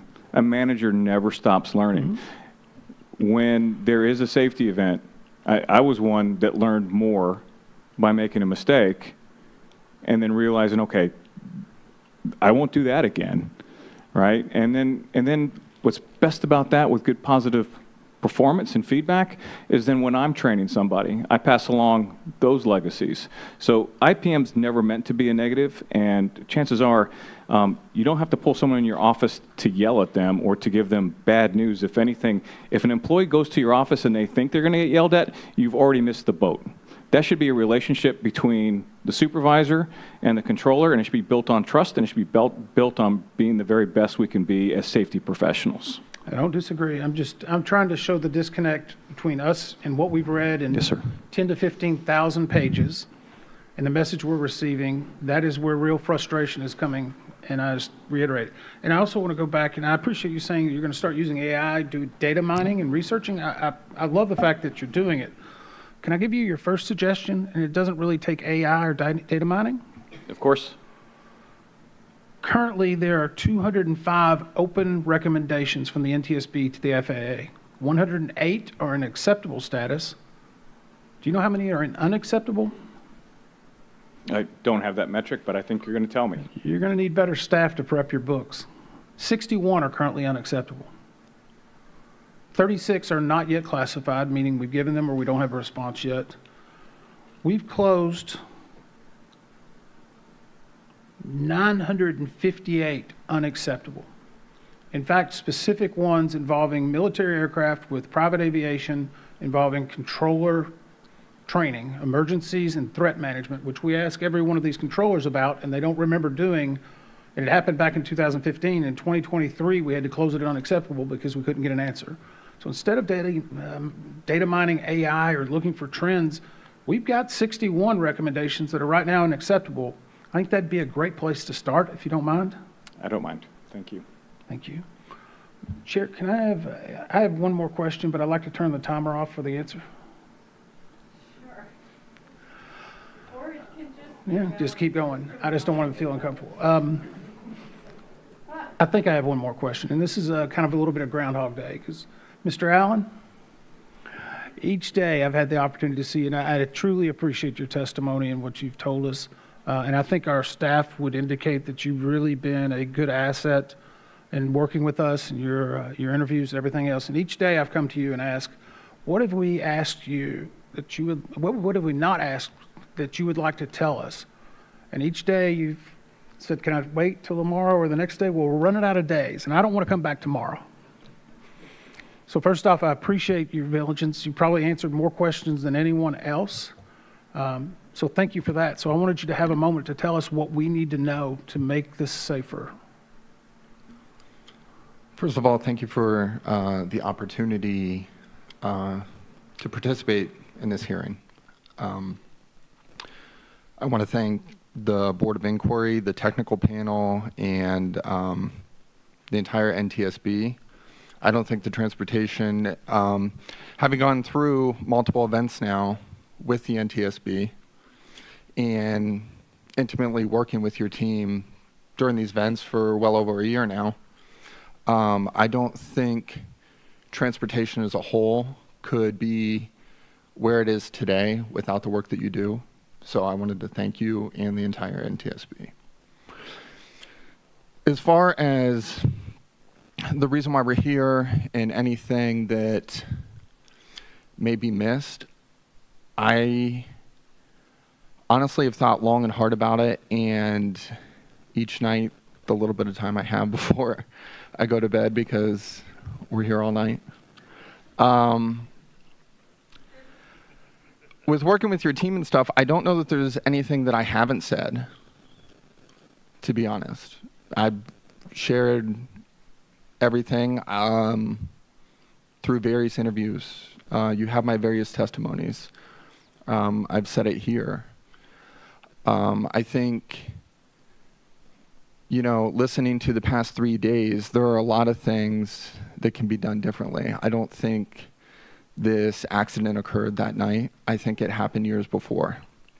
We've talked about, you know, resources, whether they were available or unavailable at certain time frames, folks being listened to or not being listened to at certain times. This was not that evening. It was a combination over many years that I think that built up to that evening. So what I would hope as we move forward here, and what I've learned over the past 3 days, is each party table, the witnesses, the technical panel, and the board, I think everybody has learned something different or something new by all of us coming together. And what I would like to see is the FAA lead that charge now and bring everyone together. There be no handcuffs. There be no, it has to remain in this scope, or have that free, open discussion across all lines of business, across all issues, and get back into the facilities and the people. We can go out and buy equipment. We've referenced that they just gave us $12.5 billion. We can go out and buy it tomorrow. But what we can't do is not invest in the people that have to operate that equipment every day. We must invest in them. We must make every day that much more better and more safer, so we don't have to have this panel again. That's what I've gained from this over the past 3 days. Thank you. We appreciate your service and your colleagues, every one of them that are out there today, so tell them thanks. Madam Chair, that's all the questions I have for the front row. They're not totally excused because they're just going to the other row. Okay. Chairwoman Hamady, I think we have one more follow-up from the tech panel for the front row. Well, you could still ask them when they're in the back row too, right? Because I have others. Yeah, no, go ahead, Mr. Groff. I promise to make it very quick, but just regarding ATSAP, and I think for you, Mr. Allen, regarding access to ATSAP reports, or maybe the helicopter working group, given we have 2 programs for sharing of ATSAP and ASAP reports, as noted in the group chairman factual, ASIAS did provide those to the NTSB. Just want to clarify, did you attempt to get access to ATSAP reports and were unable, or did you not attempt? I had not made an attempt. Okay, thank you. That's all. We're free to make the change now. All right. Look, Mr. Fuller's They can actually smiling. They can have, there should be a candy basket back there. Please take your name plates. Please take your name tag and try and keep the same arrangement.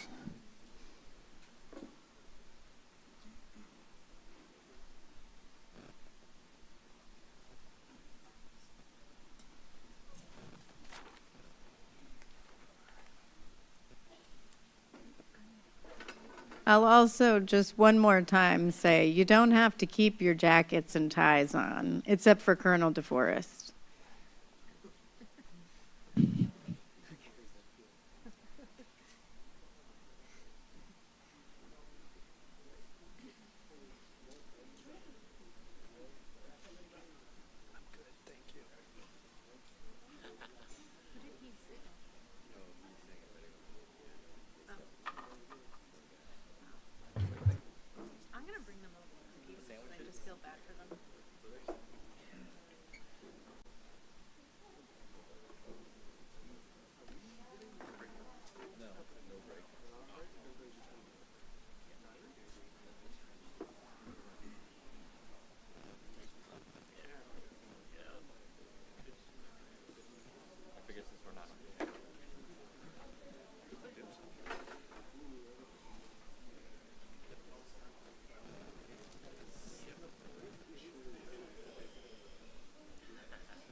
So Member Inman isn't back yet. Apparently there's a stash of snacks and water over here if anyone needs anything.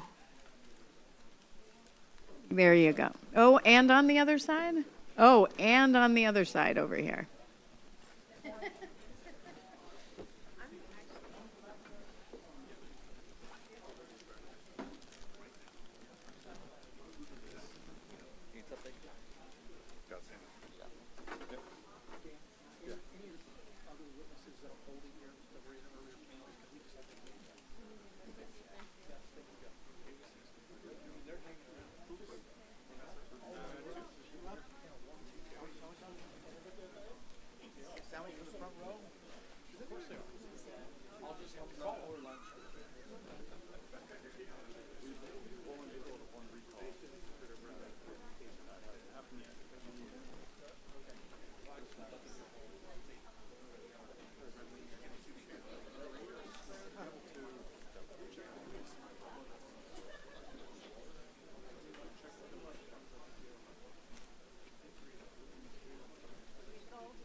All right, we're going to go ahead and start. Dr. Bauer, do you have your technical panel? Yes, we do. Start whenever you'd like. Hey, Bill, are you ready to go? All right, Dr. Bramble will begin the questioning of this part of the panel.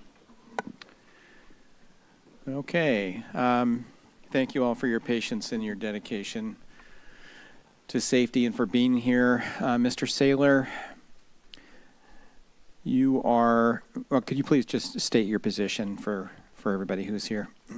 Yes, Chris Saylor, Director of Safety and Regulatory Compliance with PSA Airlines.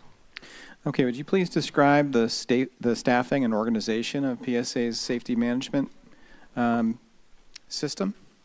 Yeah, absolutely. So I have oversight of the flight safety, maintenance safety, safety management system emergency response, regulatory compliance, and a few other things mixed in.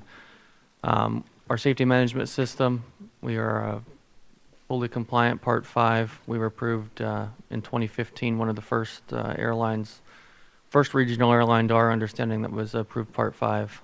Under flight safety, we have numerous safety programs. We have an aviation safety action program for the pilots, dispatch, and mechanics. We have a general hazard reporting system.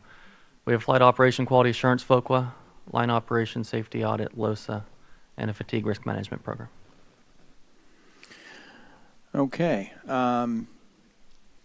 Under Part 5, what are the major components of your safety management system? Yeah, absolutely. Built on 4 pillars of the SMS. The first pillar obviously being safety policy.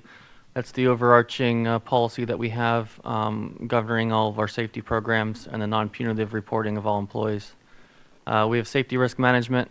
That's basically defines how we identify hazards and how we risk assess them in the organization. We have safety assurance, which outlines basically the different ways that we monitor the risk mitigations that we put into place, and how the safety assurance works through many data sources, being flight safety data, internal auditing, external source data, et cetera. And then lastly, safety promotion, which in my opinion is probably the most important. That really goes to your safety culture like we were talking about previously, and people's education and understanding of SMS, the reporting programs, and understanding how to file safety reports, et cetera. What tools did PSA have to identify traffic conflicts or similar kinds of events, near midair collisions in the DCA terminal area? Yeah, so absolutely. So the primary way of internal data that we had was the Aviation Safety Action Program, the ASAP reports. We also had operations reports, or the general hazard reporting. Those reports are required to be filed by pilots if they receive a TCAS RA. FOQA also monitored TCAS RA as a safety performance indicator for the airline. And then those are the primary internal sources that we had. Externally, we, like I mentioned, we participate in a SIAS, and we use that data as well. How did PSA analyze and act upon such events, such as your TCAS RA events or your ASAP reports?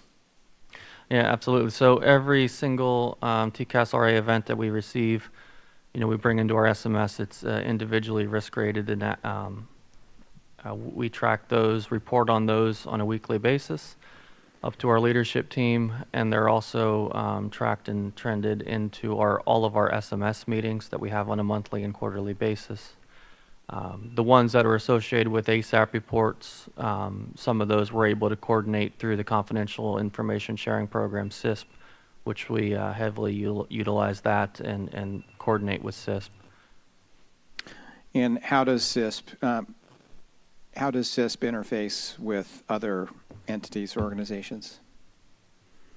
Yeah, so basically we'll, when it's an ASAP report's filed and it goes through CISP, if there's an ADSAP controller report available, we'll match those up.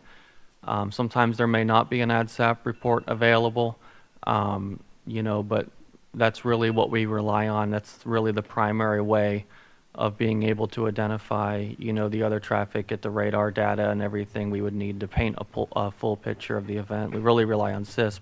Now, if we know who the traffic intruder is, if we through the report or the pilot report, they identify the other aircraft, we can work with the other airlines. We're a very close-knit community.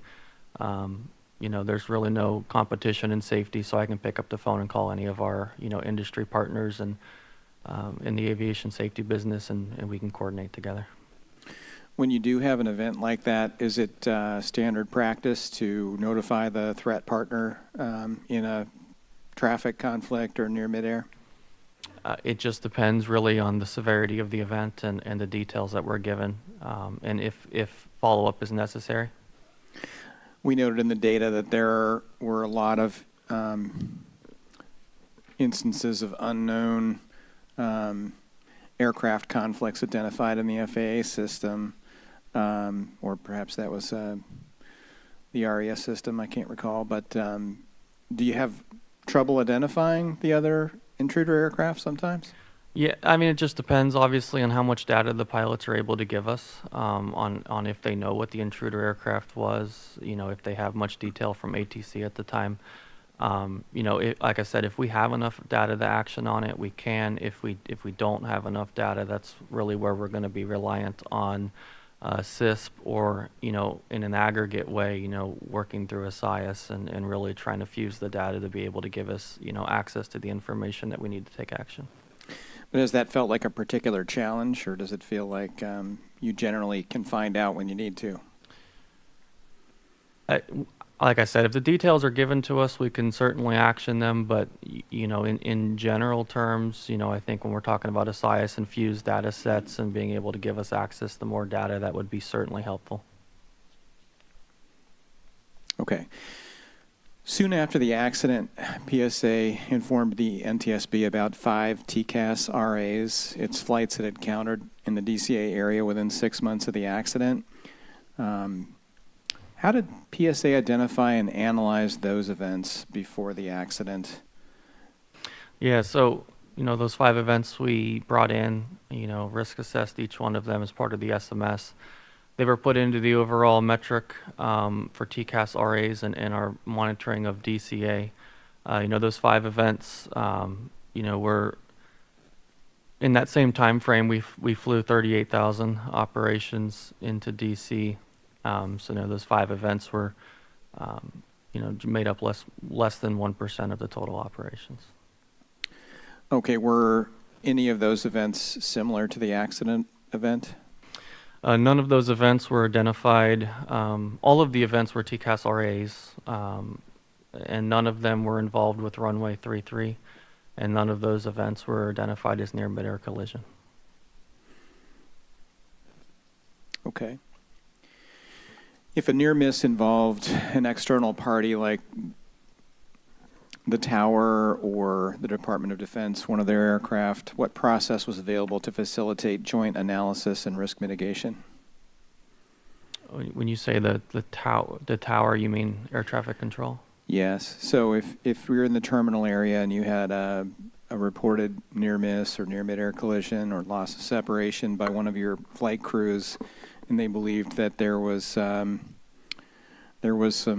tower involvement in the event, how would you coordinate with FAA on analyzing and responding to that? And then I'd like also a similar answer about what you would do if there was a near midair collision between a PSA aircraft and a military helicopter, for example, in the DC area before the accident. Yeah, so first and foremost, obviously, if we had any report of near midair collision, we would immediately take action in our SMS. We would take that extremely seriously.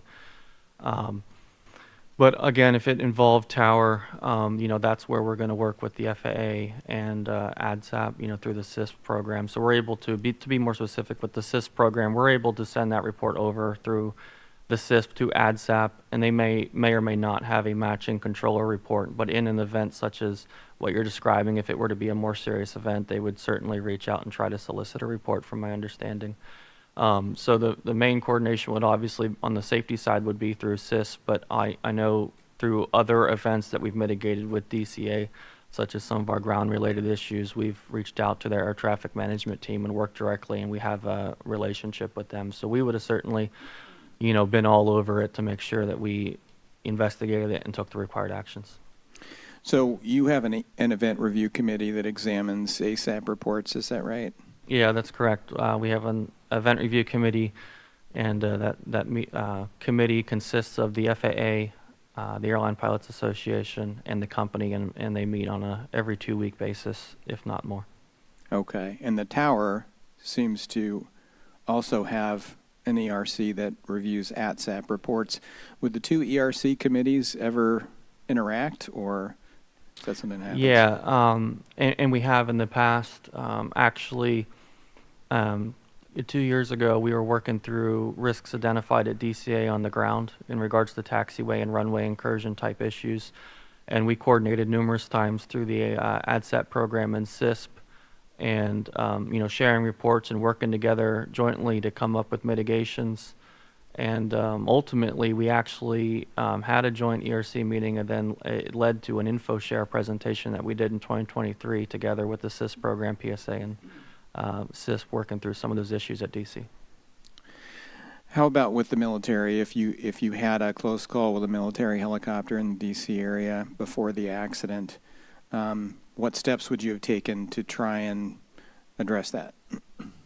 Yeah, so I don't have any direct contact with anybody from the military. You know, if we had a close call with somebody in the military, I would certainly be trying to find one. You know, we're audited by the Department of Defense on an every 2-year basis, and they check in with us every 6 months, so we do have some contacts there. You know, we would certainly reach out and try to coordinate, but I don't have any direct military safety contacts pre-accident. Okay. You mentioned your participation with ASIAS. Had there been any ASIAS analyses that had generated any concerns that you were aware of about mid-air collision risks in the DCA terminal area before the accident? Not specifically. ASIAS has always monitored TCAS RAs as a metric, and we've always reviewed that data. DCA never stood out as a top airport for us using that data. Okay. Has PSA made any changes to the way that it analyzes data since the accident? Yeah, absolutely. We've done a comprehensive SRM of DCA post-accident, looking at all of our available data sources. We've begun looking at traffic advisories within our FOCA program. That was not something we specifically did pre-accident. We started doing that post-accident. And we've instituted the new requirement for pilots to file safety reports, an operations report, we call it, if they receive a traffic advisory below 1,000 feet.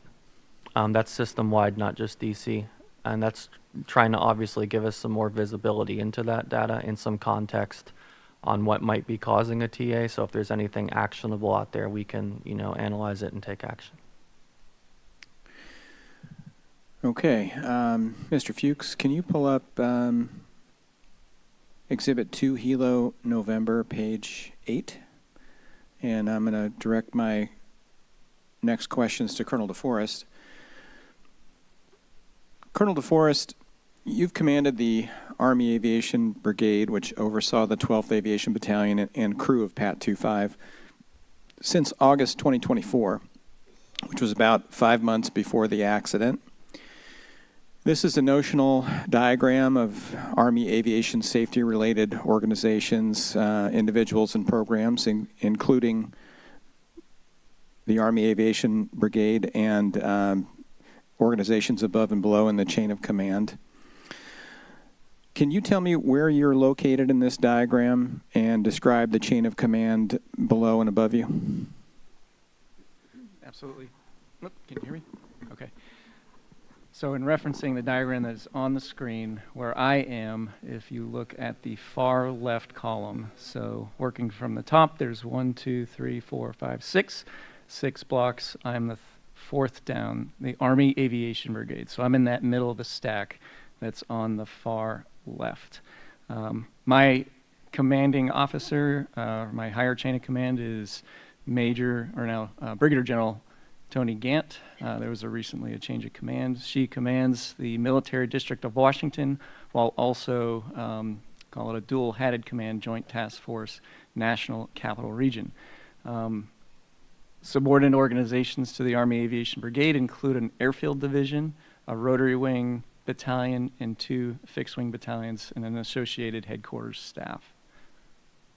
Within 12th Aviation Battalion, there's 3 flight companies, a headquarters, maintenance company, and then a combat engineer rescue company. Okay, and I think in one of the interviews that we conducted, someone in your organization described, actually it might have been a higher level organization, but described the safety program for operational aviation units as being nested and embedded. Can you kind of give us a feel for the what was the general approach to managing safety at the unit level? Okay. Well, I'd say safety, for everybody here, it includes everybody. Everybody's involved in safety. Where I, guide the organization, it's a comprehensive policy informed by Army regulation and the Army Aviation Center of Excellence standards. Okay, so risk mitigation is going to be a theme for a lot of my statements. Embedded into everything we do, from pre-mission planning, actual mission execution, and then after action reviews. What I value in our safety program, first and foremost is the people, making sure I have adequate trained professionals in this formation, and they're arrayed appropriately. So in context, the Army Aviation Brigade has today 664 assigned, okay? 12th Aviation, which is the Rotary Wing Battalion within the Army Aviation Brigade, has just over 360 assigned. Within that organization, there's currently 5 safety trained professionals. Now, most everybody that we know, you can't just rely upon your safety officers in your formation to have a fully functioning safety program. So we rely on our specialists. So within an Army Aviation Battalion, you have a lot of specialty warrant officers trained in a lot of things. So standardization. This is going to go to one of my responses in my transcript. So standardization is paramount in Army aviation. When we want to foster a safe and a safe organization, and this is our mantra in that organization is standards plus discipline drives your safety culture. So we value the standardization in our organization. We hold that to a high level of importance. Within 12th Aviation right now, there's 12 instructor pilots, 5 safety officers, a handful of 1 or 2 aviation mission survivability officers and aviation maintenance officers. All those individuals help inform and drive a safety culture. What I feel is important in the organization, I went back to that training, so I wanted to lay out where the people are and where they're trained and what their credentials are. So next is going to be our reporting. What do we report on? And I think, previous panel mentioned ASMIS, so that's the Aviation or Army Aviation Safety Management Information System. So that's the common platform where we're going to make our reporting through. Next is going to be how do we train our people and continuously evaluate them? That's very, very important. Data monitoring. I think a lot of the discussion here, we all understand we need to monitor that data, what that data means, who has access to it, and what are those trends. And then and this is me specifically, after action reviews, that is so important because that is where you're going to reveal some of that unanticipated risk. So those things you just didn't expect when you went out and conducted your operation or mission or whatever task you were conducting. So from the people, the governance, those meetings that we sit in, how we report the data, how we look at the data, but also how do we see ourselves during those after action reviews. And hopefully that's a good summary of how I feel about our safety program. Can we pull up the figure again? So those 5 safety officers that you mentioned, they're embedded in these different levels of the stack that you're in between Military District of Washington and Bravo Company? So those 5 safety officers, they're going to be organic to 12th Aviation Battalion. At the brigade level, there's currently 2 trained safety professionals and 2 standardization officers. Okay. And my understanding from the interviews that we conducted is that the officers, the commanding officers at each level are in charge of the safety program. They're accountable for the safety management process. but the safety officers provide the expertise to help manage that program. Is that right? That is correct. So your company commanders, and for flight companies, they are your low-risk approval authorities. So Army captains, they're in charge of their company. Most companies are just less than 100 people. Those company commanders are going to look to their safety officers to execute their safety program. Okay. If we can put the chart back up again, please. And so where do the safety officers receive their training? And is that depicted on this diagram someplace? I'll take that answer. The safety officers receive training from the Combat Readiness Center, and the safety professionals receive training through Army Material Command. Okay, thank you. Colonel DeForest, can you describe for us the difference between a near midair collision as defined by the FAA and a near miss as defined by the Army? And Brian, you can take the chart down now. So a near midair collision, based on the discussion I heard, is anything less than a mile or 400 feet, if I heard correctly. And then a near miss for the Army can include the ground and air. So we report it in two different ways. Okay. What capability did your brigade have to identify near midair collisions or near misses involving Army helicopters in or near or in or below Class Bravo airspace near DCA? Okay.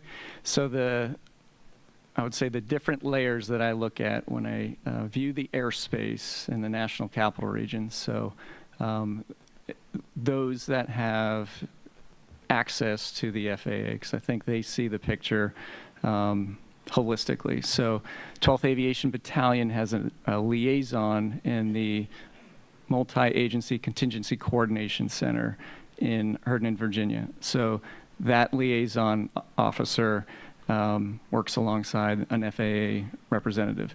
Next is going to be a Joint Task Force NCR. They representatives, not organic to 12th Aviation, but in my chain of command, they hold a bi-weekly joint airspace protection working group. So if there's anything related to exercise using the airspace or airspace issues, they would talk about it then. And then certainly we participate in the DC, the Rotary Wing Working Group, and also the SRMs as they occur. So those are the meetings that we attend and have representation in. So the primary method would be to find out through those entities or processes? Yes, for in-person interaction. There's also the reporting that can come from the U.S. Army Aeronautical Services Agency. I think I mentioned them on day one. So there's an Army representative titled the Department of the Army Regional Representative, and that's where the information flows down to, most of the time, commonly it goes to the battalion commander before it goes to a brigade commander. So that's where the unit would be informed of, say, a near miss. Okay, so a near miss that involves a near midair collision would likely be reported to you through this liaison to the FAA. What's the name of that position again? So the position, and it's typically a Army Lieutenant Colonel, so it's Department of the Army Regional Representative to the FAA. Okay, so that's one mechanism that you might find out. In what ways could your pilots report this kind of an event? So for, say you're out flying and you either hear that you may have caused a traffic advisory, resolution advisory, or you think you just participated in an unsafe act. So how this would go is you would report it on the radio to air traffic control, as much information as you could, and then you would, as a crew, discuss it either if you needed to return to base or continue your flight. You'd absolutely talk about it during your AAR and speak to the mission briefing officer that briefed you for that flight. So the conversation would continue post-flight, and based on the severity of the incident, absolutely, that's where the crews would put together a report, and it would be in ASMIS. Can you define AAR? After action review. Okay, so it's our understanding that there were two reporting mechanisms available to the pilots. One was an ASMIS report, the Army Safety Management Information System. Is that correct? That's correct. And the other is an operational hazard report. Which of these would be the preferred mechanism for reporting this kind of event? So from my understanding, ASMIS is the preferred reporting. OHR, in my experience, is for austere locations. So if you don't have access to a computer, it's a form you'd fill out, say, in the field, and it would be later ingested into ASMIS. And how long has ASMIS been in place as a reporting system of that type? Since 2021. Okay.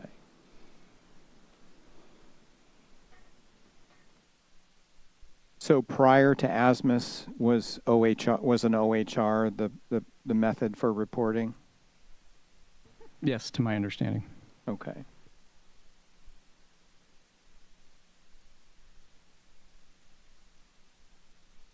All right. Had your helicopter pilots submitted any reports of near midair collisions in the DCA terminal area since you assumed command? Not to my knowledge. How would the crew of one of your helicopters become aware if their helicopter triggered a traffic alert or a TCAS resolution advisory in a commercial airplane while flying in this area? They would not. Unless it was heard on the radio, they would not have a cockpit indication. Did other DC area operators, either fixed wing or helicopter, ever inform the 12th Aviation Battalion or brigade staff about such conflicts during your tenure?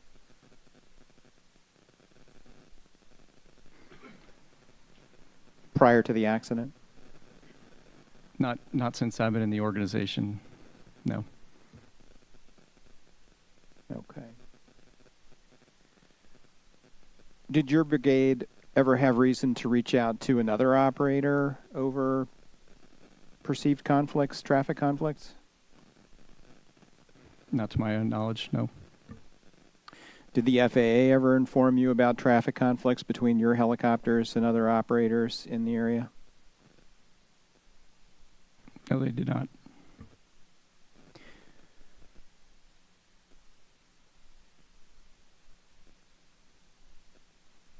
All right, let's talk about the Army Regional Representative, designated Army Regional Representative. Did you have interactions with them in the 5 months before the accident? Not in the 5 months before the accident. Okay. Have you had interactions with them in previous commands? Yes, I have. What was the nature of those typically? It would be for alleged pilot deviation. Okay. Tell me about brigade participation in helicopter safety working groups for the DC area. So we would, or at least the one that I know of that occurred, so at least one representative from the brigade attended. And this is, I think it was in August of 2024.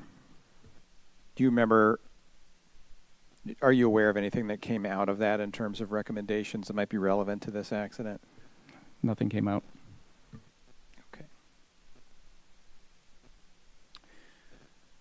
All right, summing up, did the Army Aviation Brigade or 12th Aviation Battalion have safety concerns about the potential for mid-air collisions along the DC helicopter routes before the accident occurred? No, I think the biggest risk, and Mr. Van Vechten mentioned, I believe yesterday, so a mid-air collision risk would be during a multi-ship formation flight. I think he described it very well. The other highest risk event would be a flight down, a night NVG flight to Quantico. So flights along the DC helo routes, I would say were considered relatively safe. No concerns with any proximity to commercial or rotary wing traffic along those routes while under air traffic control. Okay, Mr. Fuchs, if you could put up the same exhibit. I'd like to turn to Mr. Stedman. Mr. Stedman, where are you located in the diagram, or where were you located at the time of the accident? In the, excuse me, in the same place as Colonel DeForest. I work for him. Okay, and it's my understanding you work closely together and had offices in the same building? That's correct. Okay. How long had you been a safety officer in the Army Aviation Brigade prior to the accident? I started August 31st, 2009. Can you describe your responsibilities? My primary duty is to advise the commander and his staff on safety matters. What guidance did you rely on to advise him and help manage safety at the TAB? Are you asking like prior experience? No, I'm asking about Army guidance and policies. Which documents did you refer to? We follow the Army Safety Program that's in Department of the Army Regulation 38510 and some criteria is in Department of the Army Pamphlet 38510. What percentage of your time was devoted to aviation safety versus ground safety, environmental safety, occupational health? I estimated that at least 50% of my time was devoted to aviation safety. Okay, and how much of that was helicopter safety? With program areas that we have in 4 battalions, an airfield division, 2 fixed wing, and helicopter. Not all of that 50% was devoted to helicopters, but I couldn't give you an exact number, I don't think. You have the Army Aviation Brigade has a pretty diverse aviation operation, is that fair? That is fair to say. Okay, can you review again which battalions, how many battalions and which have which type aircraft? 12th Battalion has Black Hawk helicopters. Our battalion at Joint Base Andrews has 6 jet aircraft. Our fixed wing battalion at Davison has a detachment that has 6 fixed wing aircraft. And we run the airfield division that runs Davison Army Airfield and the Pentagon helipad. Okay, that includes air traffic control personnel? That's correct. Okay. And so you and Colonel DeForest managed safety for all of those operations? Affirmative. And how many other safety officers did you have assisting you?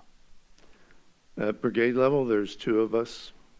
At each battalion, there's a battalion safety officer, and each flight company has an aviation safety officer, as well as the maintenance company has an aviation safety officer, and the ground companies would have unit safety officers. Okay, and just to be precise, the second safety officer at the brigade level had recently joined the brigade just before the accident, is that correct? That's correct. Started working the week of the mishap. Okay.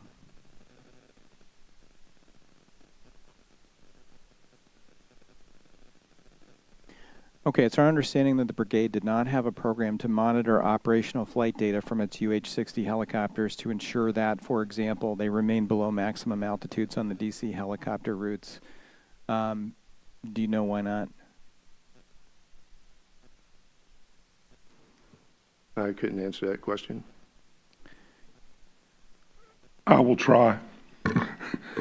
Yeah, DODI 6055.19 is the guidance from Department of Defense for the services to execute an MFOQA program. The Army has a portion of that in that we monitor flight data to support readiness through maintenance, as was mentioned earlier during the hearing. We have not been able to. It was an unfunded requirement. When it came to us, we have been unable to actually get started. We have gone back to OSD and told them that and asked if they could support with resources, and they said that they could not. So that's where we are at this point on our MFOCA program. Okay. Mr. McManus, OSD? Office of the Secretary of Defense.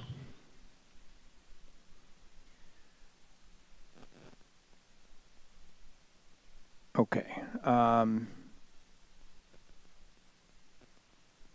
In the year or so before the accident, how often did the 12th Aviation Battalion receive safety reports from helicopter crews about flight safety related issues, either through ASMIS or OHR?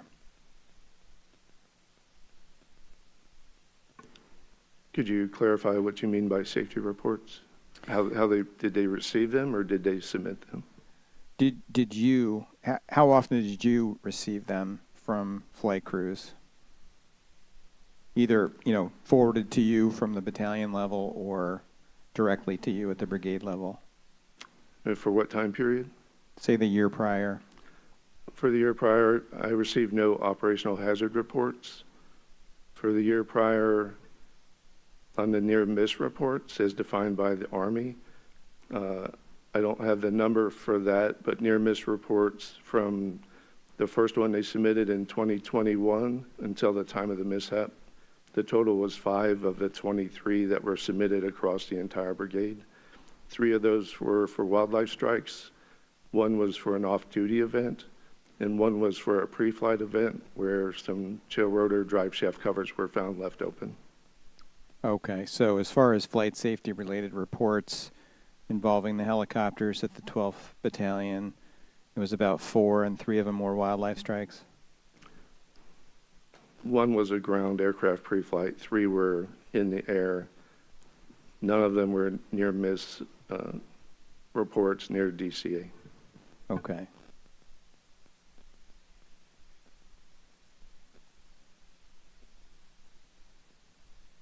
If a near midair collision involving a battalion helicopter occurred in or below the Class B airspace around DCA, how would that event be identified and evaluated? I guess we already talked about how you might find out about it, but how would you evaluate it and decide what action to take? And this is for either Mr. Stedman or Colonel DeForest. Absolutely. So after after that event would occur, the crews would talk about it. That would go to the mission briefing officer, ultimately the final mission approval authority. And that's where the conversation between the commander, the standardization officer, and the safety officer would discuss. Something like that, if it was a near miss, I want to know about it. Therefore, the battalion commander would be informed and I would be informed. How do you memorialize that in your aircrew training program? So the next steps would be to include it in the next safety council. Those are usually every month at the company level. And then it would be included in a quarterly safety and standardization meeting. Along those, so that's how we're capturing it across the organization. If there's an immediate change that needs to be made, the standardization section within the company would issue a standsgram. So that's it's a memorandum, and it would go into the aircrew information reading file. Really what that means is it's information that's distributed across the entire aircrew training program, so all crew members will see it, and they must review it before the next flight. So there's it's very, very timely in my opinion. So you're going to see it captured probably on a memo within a day or two. It will be discussed. That specific battalion does daily closeouts with leadership. They're going to communicate it across the other flight companies. Then it's going to work its way up to brigade, where the brigade standardization instructors, so I have a fixed wing and a rotary wing standardization instructor, they're going to look at it and review it. So within a day or two, it'll get to my level. And then dependent upon who else needs to know, because that's super important. Usually you're going to call the other air crew, the other flight department, if you know who it is, so they know about it as well. Is this wrapped into the mandatory quarterly Safety and Occupational Health Advisory Council meeting? Yes, it is. Okay. And then what's the difference between that and the monthly Safety Council? Or is it the same thing? Yeah, I'll take that one. The monthly meeting is a monthly safety meeting at the flight companies. The safety councils at the battalion are quarterly meetings that feed into the semi-annual SOHAC, which is Safety and Occupational Health Advisory Council. All of those meetings are the battalion safety meeting and the brigade SOHAC are held in conjunction with the aviation flight standardization meeting at the same time. Okay. It's our understanding that the safety-related implications of such events were supposed to be handled at the lowest possible organizational level. Why is that?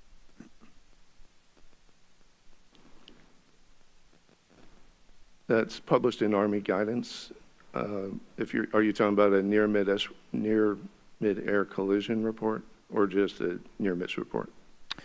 I think this guidance pertains to OHRs, but I could be mistaken. But so if an operational hazard report was filed, what the colonel said was the crew, if they perceived an in-flight hazard, would report that to ATC on the radio. Once they landed, if they were filling out an operational hazard report, they would give the piece of paper to their aviation safety officer or their operations officer. That report would be handled right away, and the report would be handled if it involves civil aircraft or civil ATC. A copy of that report would be sent to the FSDO and to the Department of the Army Regional Representative. And when we submit that report through the safety chain to them, we would request a written reply of their actions taken in the investigation while we conducted our own look into the matter at the brigade. so I'm a little bit unclear on whether or not sometimes an event such as a near-mid-air collision would be handled entirely through verbal communication versus documented in a report, either through OHR or ASMIS. But can you comment on whether that would always be documented in a formal reporting system? Yeah, so if they filed an operational hazard, or if they told their aviation safety officer about an operational hazard report that they had determined was a near mid-air collision, and they did not fill out the operational hazard report, their aviation safety officer would fill that report out and forward it through the chain. If they were to report it via the near-miss reporting system in ASMIS, the safety chain would get an email automatically that that report was filed, take a look at it, and if it was for a near mid-air collision, then take action to get an OHR started and submitted through channels. Okay. And then how would that information reach higher level Army safety organizations? When we reported it through the Department of the Army Regional Representative, there are a few conditions where an operational hazard report would also go to the Army Combat Readiness Center, and we would report it to our higher command. How did the Department of the Assistant Secretary of the Army for Environment, Safety, and Occupational Health, or DASA EOH, support your work as a safety officer? I'm asking you. Any support that I got through that office would be through the Military District of Washington's safety manager. Okay. What is your understanding of the Army Safety and Occupational Health and Management System, its purpose, origin, and status? Army Safety and Occupational Health Management System, we call ASOMS. We began using ASOMS in September of 2021.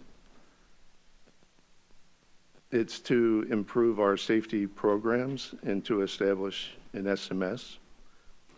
I heard someone earlier talk about 4 pillars of their safety management system. The Army ASOMS has 6 capability objectives, and I think approximately 48 elements. I may be corrected in a minute if I'm wrong. Those are leadership engagement and personnel soldier readiness, investigate reports and mishaps, incidents and illnesses, conduct safety and occupational health training and promotion, conduct inspections and assessments, conduct hazard analysis and develop countermeasures, and health protection and readiness are those capability objectives. And I would add in my terms, it's moving from reactive to proactive over 3 phases. Right now, we're currently complete with phase 1, moving to phase 2. And what is phase 1 and what is phase 2? I'll take that. There are 3 stages to maturity. And I think I used the word in our interview, implementation. That's just the Army word. All 3 stages are progressing at the same time. It's just how you validate your maturity in each of those stages is my understanding. Ms. McDonald may correct me in a minute. But you get a baseline in each stage, and as you progress improving your safety program, you graduate out of a stage and baselined into the next stage of those 3 stages. And stage 1 is implementation, or that describes all the stages? Implementation of the program is ongoing in all 3 stages at the same time. So you may be 100% green in stage 1 and still be making progress in stages 2 and 3 at the same time because you're working toward all of those. It's just how you're evaluated on the maturity to move along the stages each time. Okay, what's stage 1? Stage 1 is, I think the acronym is Plan, Act, Do. If I'm getting that wrong, but as you have all the policies in place for a safety program that addresses all of those elements, once you have all of those in place, then stage 2, from my understanding, is measuring, are you doing all of those things? And then once in stage 3, it's, to my understanding, is it effective? Is it improving the safety program? And then evaluating what you need to relearn as time has changed and things have been improving, what else you can go back and do. So it's just a continuous cycle of improvement. Is this system intended to address aviation safety issues? To my understanding, it's intended to address all of the functional areas of safety for the Army. Okay, and which Army organization developed the guidance for this and has promulgated it? I believe that would be Ms. McDonald's responsibility at the end of the table here. Okay. All right, how did the U.S. Army Combat Readiness Center, USACRC, and the U.S. Army Aviation Center of Excellence support your work as a brigade safety officer? As a brigade, they would provide us with various briefings and products. They've come to our unit to provide safety assistance visits, where they're briefing the unit on aviation safety matters. Last time we asked for a briefing from them, I think it was August 2023, and then again in May of 2025. In between, we've done aviation stand-up in 2024, where they've provided products in the total Army effort to do that stand-up. In 2025, they've again provided products for the aviation safety stand-up, which is currently ongoing. They also provide a lot of products available through their website. They provide an aviation analytics dashboard that we can use to analyze Army aviation mishaps across the force or within our own organization. They put out a monthly newsletter called Flight Facts that we distribute widely through the organization, preliminary loss reports. They support us with online training for Army human factors, online training for the Army Safety Management Information System, and have a help desk that's never said no when we call. And I'm sure the list goes on, but that's what's in my mind right now. And those functions you're describing, those are performed by or that support is provided by the Combat Readiness Center? Yes, it is. Okay. What information does the brigade, or did the brigade, provide to the Assistant Secretary of the Army for Environment and Occupational Health, the Combat Readiness Center, or the U.S. Army Aviation Center of Excellence in return? Like, did you feed them information, safety-related information as well? We were providing reports through whatever the active reporting system was at the time. ASMIS, I'm not sure when mishap and near miss reporting was stood up, but we started using that right away when it was implemented. We use the Army Hazard Management Module in ASMIS, and The program management module, I think, is still partially launched. We use that. And we use the inspections, assessments, and audit module of ASMIS. And other than that, I think just the analytical stuff, or if we call them asking questions. In the hazard management module, can you describe what you use that for? Hazard management model, if we did an inspection, assessment, or audit, that would populate into the hazard management module. You could also manually enter hazards into the module, and personnel could make reports of hazards in that module, and they could even be anonymous. Did you find that helpful, that module or the reporting system that ASMIS provides? I find it all to be a great program. When was the hazard management module phased in, Mr. McInnes? Can you give us that? I believe Mr. Nelson would be best to answer that. It was actually May of 2021. Okay. All right, so we're going to do a transition from sort of the program management aspects of this at the brigade and battalion level to more of the data side of things with some of the higher level organizations. Yeah, great. If you keep that up for a minute. I'd like to start with Mr. McInnes. Can you tell us where you're located on this diagram?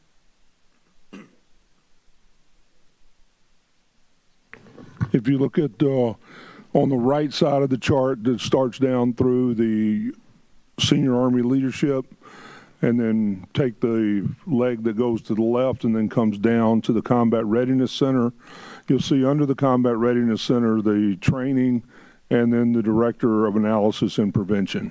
And I sit as the Director of Analysis and Prevention. The mission of the Combat Readiness Center is to preserve Army readiness through analysis, training, and development of systems that prevent accidental loss of people and resources. We are a one-star command that reports through the Director of Army Safety, who is a two-star on the Department of the Army staff.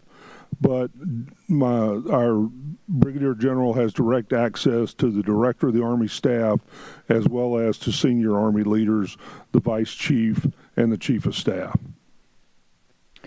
Okay, and does the CRC own, for lack of a better word, the Army Safety Management Information System? We do. And does it also conduct the ARAP surveys? We do. Can you describe what that stands for and what that is? Yeah, the Army Readiness Assessment Program is a battalion-level safety culture survey that a newly assigned battalion commander would sign up for and execute within the first 90 days of assuming command. Then after the sufficient number of surveys by the members of the organization had been completed, to assure the proper fidelity of the data, then that commander will schedule an outbrief with the safety technicians that work in the ARAP division within the Director of Analysis and Prevention, and they will be given a personal, however long they need, outbrief on what the data indicates after it has been analyzed, and also given ways ahead or tools that they can use to address any shortcomings that are identified. Okay. Can you tell me, these or other systems, was the Army tracking midair collision risk prior to the accident? A midair collision is always at risk whenever there are two aircraft in the same area. So yes, we were tracking it as a risk. However, and as a where the severity would be catastrophic. However, the probability would be extremely rare. Is that particularly between Army and civil aircraft or commercial aircraft.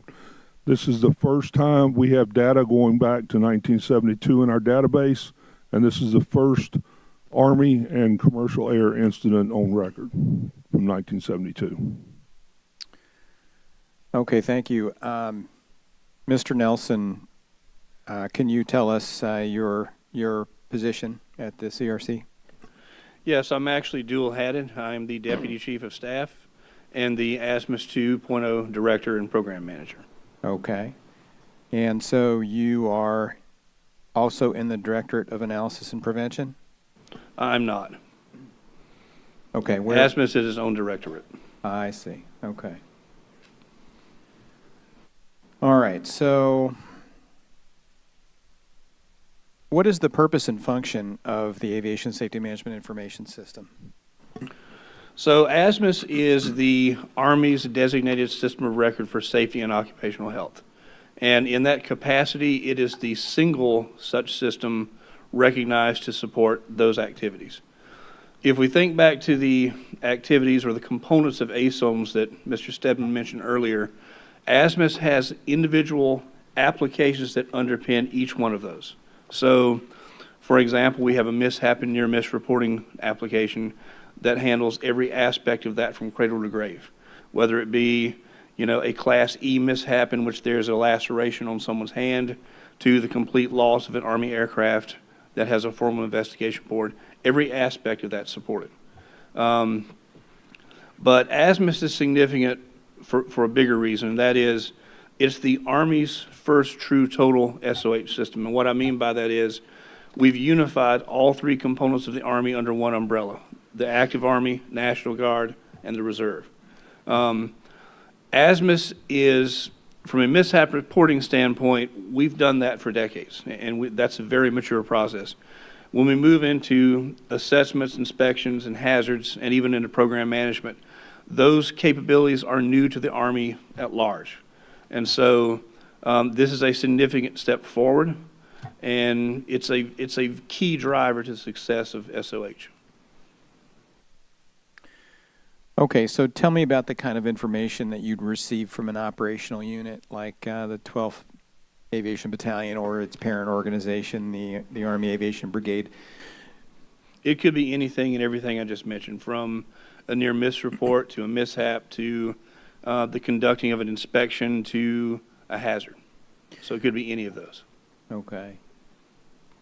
Do you regularly receive aviation safety-related incident reports? In general, yes. Through the aviation safety? They are through ASMUS. ASMUS, okay. Do you receive OHRs? Not directly. The OHR has historically been a separate form, a separate document, and our discussions as of late has been to leverage the near-miss tool as the single reporting tool and allow the attachment of the OHR to that, since it does support file attachment. So the goal of ASMUS as the total Army system, as I just mentioned, is to have the full collection of data from everything that happens within the Army, down to every level across all commands. So that's critical to having the data analysis capabilities that we need going forward. And how do you feel the adoption of these reporting mechanisms has been throughout the operational aviation units? Do you feel like you have good participation? We do. I will tell you that across all of the major commands, we have usage in all of them. So any Class A or B or Aviation C mishap will be reported through ASMUS, and that's a given. We are at 100% reporting at that level. And Mr. Stedman, I think in your interview, you mentioned that it seemed like you had better participation from the fixed wing battalion than from the helicopter battalions. Is that accurate? I did say that in the interview, and afterwards I asked myself, why did I think that? I think a little expectation bias. When I went back and looked at it, 12th's first report was 2001. Their last report was in 2024. When I looked at the fixed wing unit, they had a cluster of reports that were in 2023 and 2024. So I think I may have just mentally been thinking that they were better than the 12th at reporting, but it was probably just the recency of reports that made me think that is what came to my mind after I went back and looked at the data. Thank you. Mm-hmm. All right, let's turn to Ms. McDonald. If we could put the chart back up. Can you tell us where you're located in this organization? Sure. I'm all the way on the right-hand side. I work for the Assistant Secretary of the Army for Installations, Energy, and Environment. My position, though, is in the Office of the Secretary of the Army, and my job is really related to policy, advising our senior leaders, both the Vice Chief of Staff of the Army and the Assistant Secretaries of the Army. I'm supported by our Deputy Assistant Secretary for Environment, Safety, and Occupational Health, and that's where I sit. Okay, and I think you mentioned that we might have gotten the organization of the diagram a little bit wrong here in terms of where you sit and how that relates to the other organizations. Do you want to maybe point out any corrections we should note? So I think for the most part where I'm sitting is okay. I think what we didn't accurately capture is where our Director of Safety and our Assistant Deputy Chief of Staff, or G357, sits. So as Mr. Stedman pointed out, we do have a two-star general that is our Director of Safety on our military side.